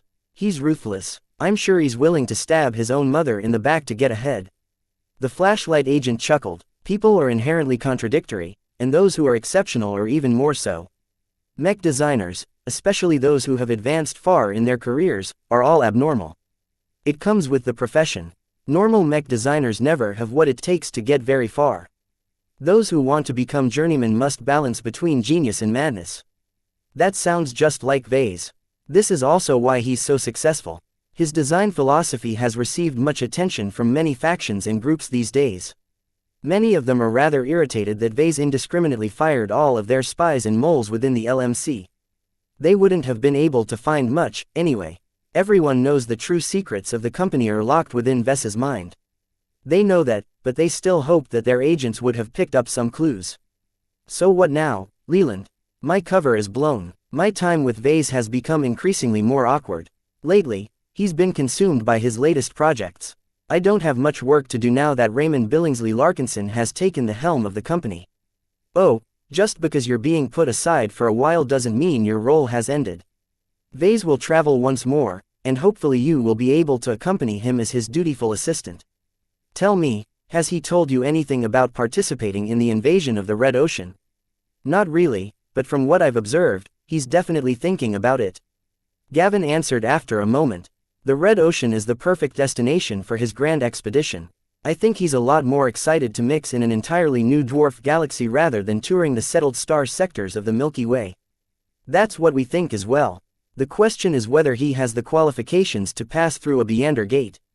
Earning the astronomical amount of merits required to exchange a Beander ticket is beyond most people, including most of the respected seniors of our state. A journeyman should be even less capable. He has Gloriana though." "That's a good point," Leland replied. "While we don't think his chances of obtaining passage are very high, he can't be judged with common sense. In case he somehow manages to accomplish something that is out of reach to most of his colleagues, we need you to be in place to participate in his grand venture. Whether he remembers it or not, Vase is still a brighter." "Do you understand?" Gavin reluctantly nodded. "I understand. I'm not sure if I'll be with the LMC at the time, but I'll make sure that Vase doesn't forget his roots." Chapter 1651 Bentime's Strength Chapter 1651 Bentime's Strength The Bentime system had never come under attack by an external enemy since the Bright Republic colonized it. It shone as the brightest and most valuable jewel of a state that had endured frequent aggression. That did not mean that Bentime never saw violence. On the contrary, the gangs and influences that made up Bentime's lucrative economy constantly warred for supremacy. These underground conflicts rarely bothered average Bentheimers, as the conflicts all took place in the more remote parts of the planet. The Bentime Planetary Guard helplessly allowed these gang wars to occur, knowing that the collateral damage would grow much worse if they intervened. Aside from the underground organizations competing over turf, the greatest threat to Bentime had always been the Bentime Liberation Movement. Founded by disgruntled locals who objected to the central government's penchant of raiding their planet's coffers to support the rest of the state, the BLM violently advocated for independence. Due to the huge proportion of wealth being stolen right in front of their eyes, many locals supported the separatist organization. The BLM received much sympathy and support, so much so that they had been able to come back time and time again each time the authorities struck a huge blow. Not only that, but the terrorist attacks they perpetrated always resulted in a huge amount of death and property damage. Their indiscriminate attacks turned their organization into a very polarizing existence. Most of the lower classes on Bentime supported their cause, while the more well-off citizens hated their guts. To the latter, the central government's decision to grant a complete blanket amnesty to the BLM sat very poorly with them. Every single rebel received a second chance, including the masterminds responsible for planning attacks that harvested thousands of lives, many of which were local Bentheimers who were just in the wrong place at the wrong time. I'll never give them. Once a murderer, always a murderer. Captain Melinda Larkinson gritted her teeth as her modified desolate soldier sortied out of one of the Planetary Guard's combat carriers. As much as she wanted to turn her mech against her former enemies, she knew better than to disobey orders. She was a Larkinson, after all. This was no place to settle her private grudges. Keep up, men, she commanded her lagging subordinates. Don't show any weakness in front of the scum. No Bentimer expected their first external enemy to be the alien Sandman. Everyone believed that the star system would face its first true opponent in the form of the ambitious Visions. Each and every war between the Bright Republic and the Vija Kingdom always revolved around Bentime. The latter tried so hard to take it over, and they came closer than ever to achieving this dream a few years ago. Bentime had always been prepared to repel their expected invaders. Due to Bentime's immense importance, it was one of the most protected star systems in the Bright Republic. Even while the situation at the front worsened with each passing day, the Mech Corps insisted on stationing entire Mech divisions in space and on land. No matter how many Sandman fleets came to batter the economic center of the state, the Mech Corps was fully prepared to defend the pivotal star system to the death. If that wasn't enough, the Starfighter Corps and the auxiliary forces in charge of running the abundant amount of defensive platforms pitched in as well. All of the branches of the military invested significantly in fortifying this pivotal star system. Losing Bentime would spell the end of the Bright Republic. Fortunately, the military wasn't alone in defending Bentime. Along with the Planetary Guard, the vigorous private sector outfits largely answered the call, not that they had much choice. Through multiple means, the authorities compelled every outfit and security company that had sat out the initial stages of the Sand War to defend their home planet. In addition to these somewhat respectable outfits, a large amount of irregular forces deployed as well. These consisted of the ragtag street gangs that formed the bottom rung of Bentime's underground community to the more impressive organizations such as the Blood Claws. Sadly for Melinda, the former cells of the Bentime Liberation Movement also made an appearance. Part of the deal called for the pardoned rebels to fight the Sandmen. The government officials, in their infinite wisdom, decided that the best way to motivate the BLM into action was to assign them to protect their own homes. As a consequence, a substantial chunk of mechs deployed in this part of the Bentime system formerly belonged to the BLM.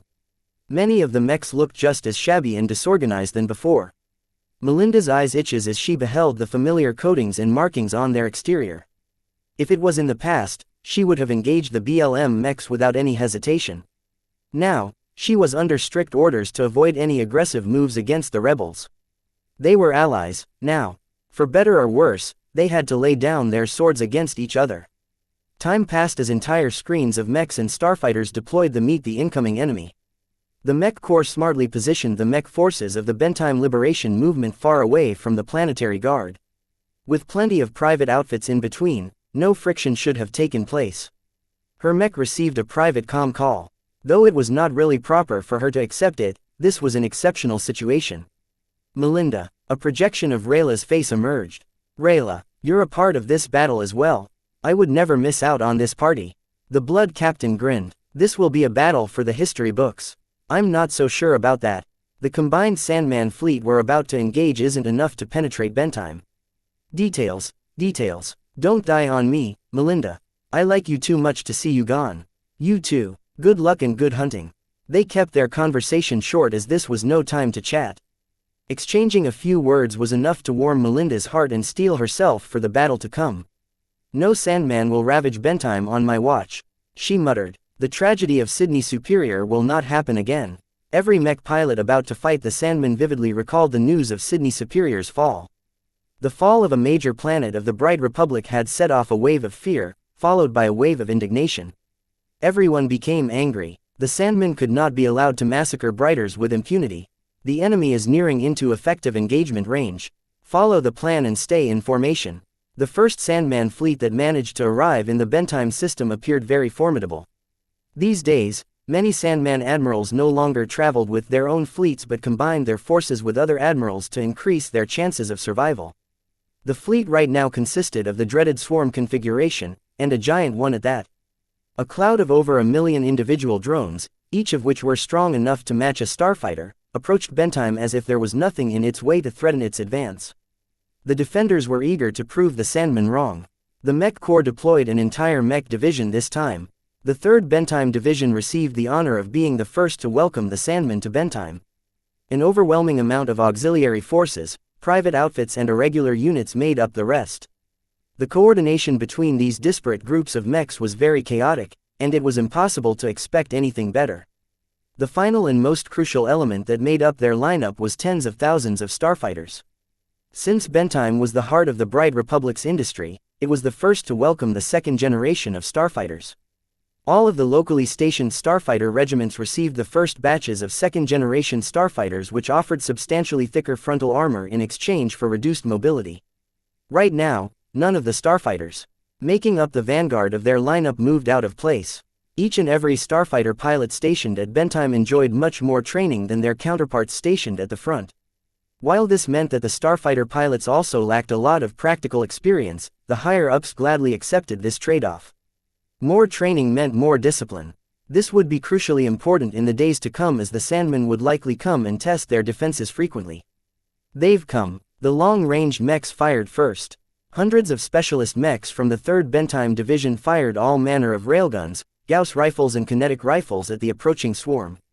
Their firepower, while powerful and deadly, hardly made a dent against the approaching swarm. However, the mechs quickly fired their 2nd and 3rd salvos at a respectable pace. What Melinda found most admirable was that the marksman mechs managed to land most of their hits. Even I can't match this level of accuracy. Though the Sandman swarm slowly diminished, it was far too slow to whittle it down before it arrived at its destination. To stop the Sandmen, the defenders had to put up a greater fight.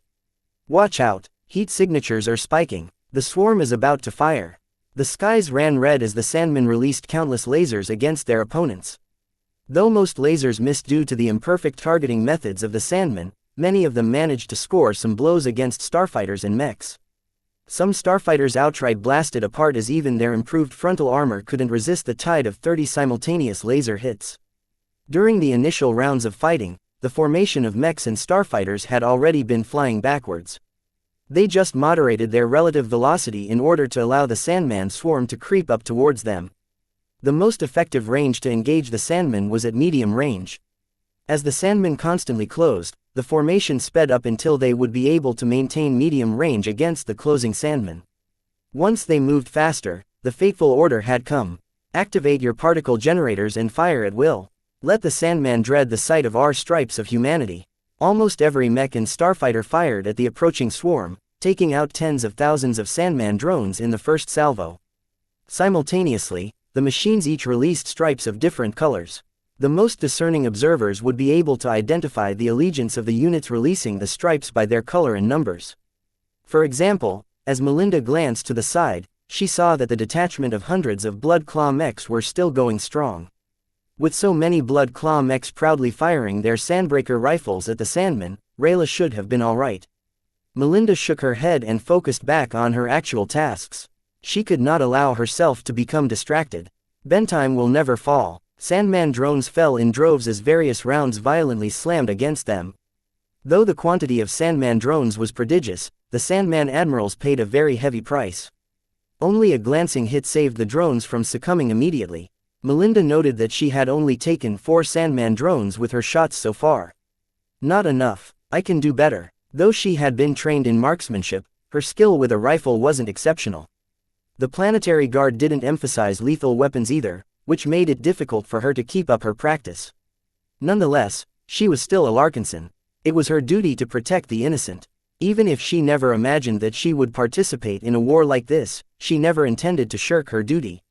The ferocity shown by the human defenders quickly unsettled the Sandman swarm. Though their numbers still overwhelmed the defenders, their weak lasers failed to kill the second-generation starfighters fast enough.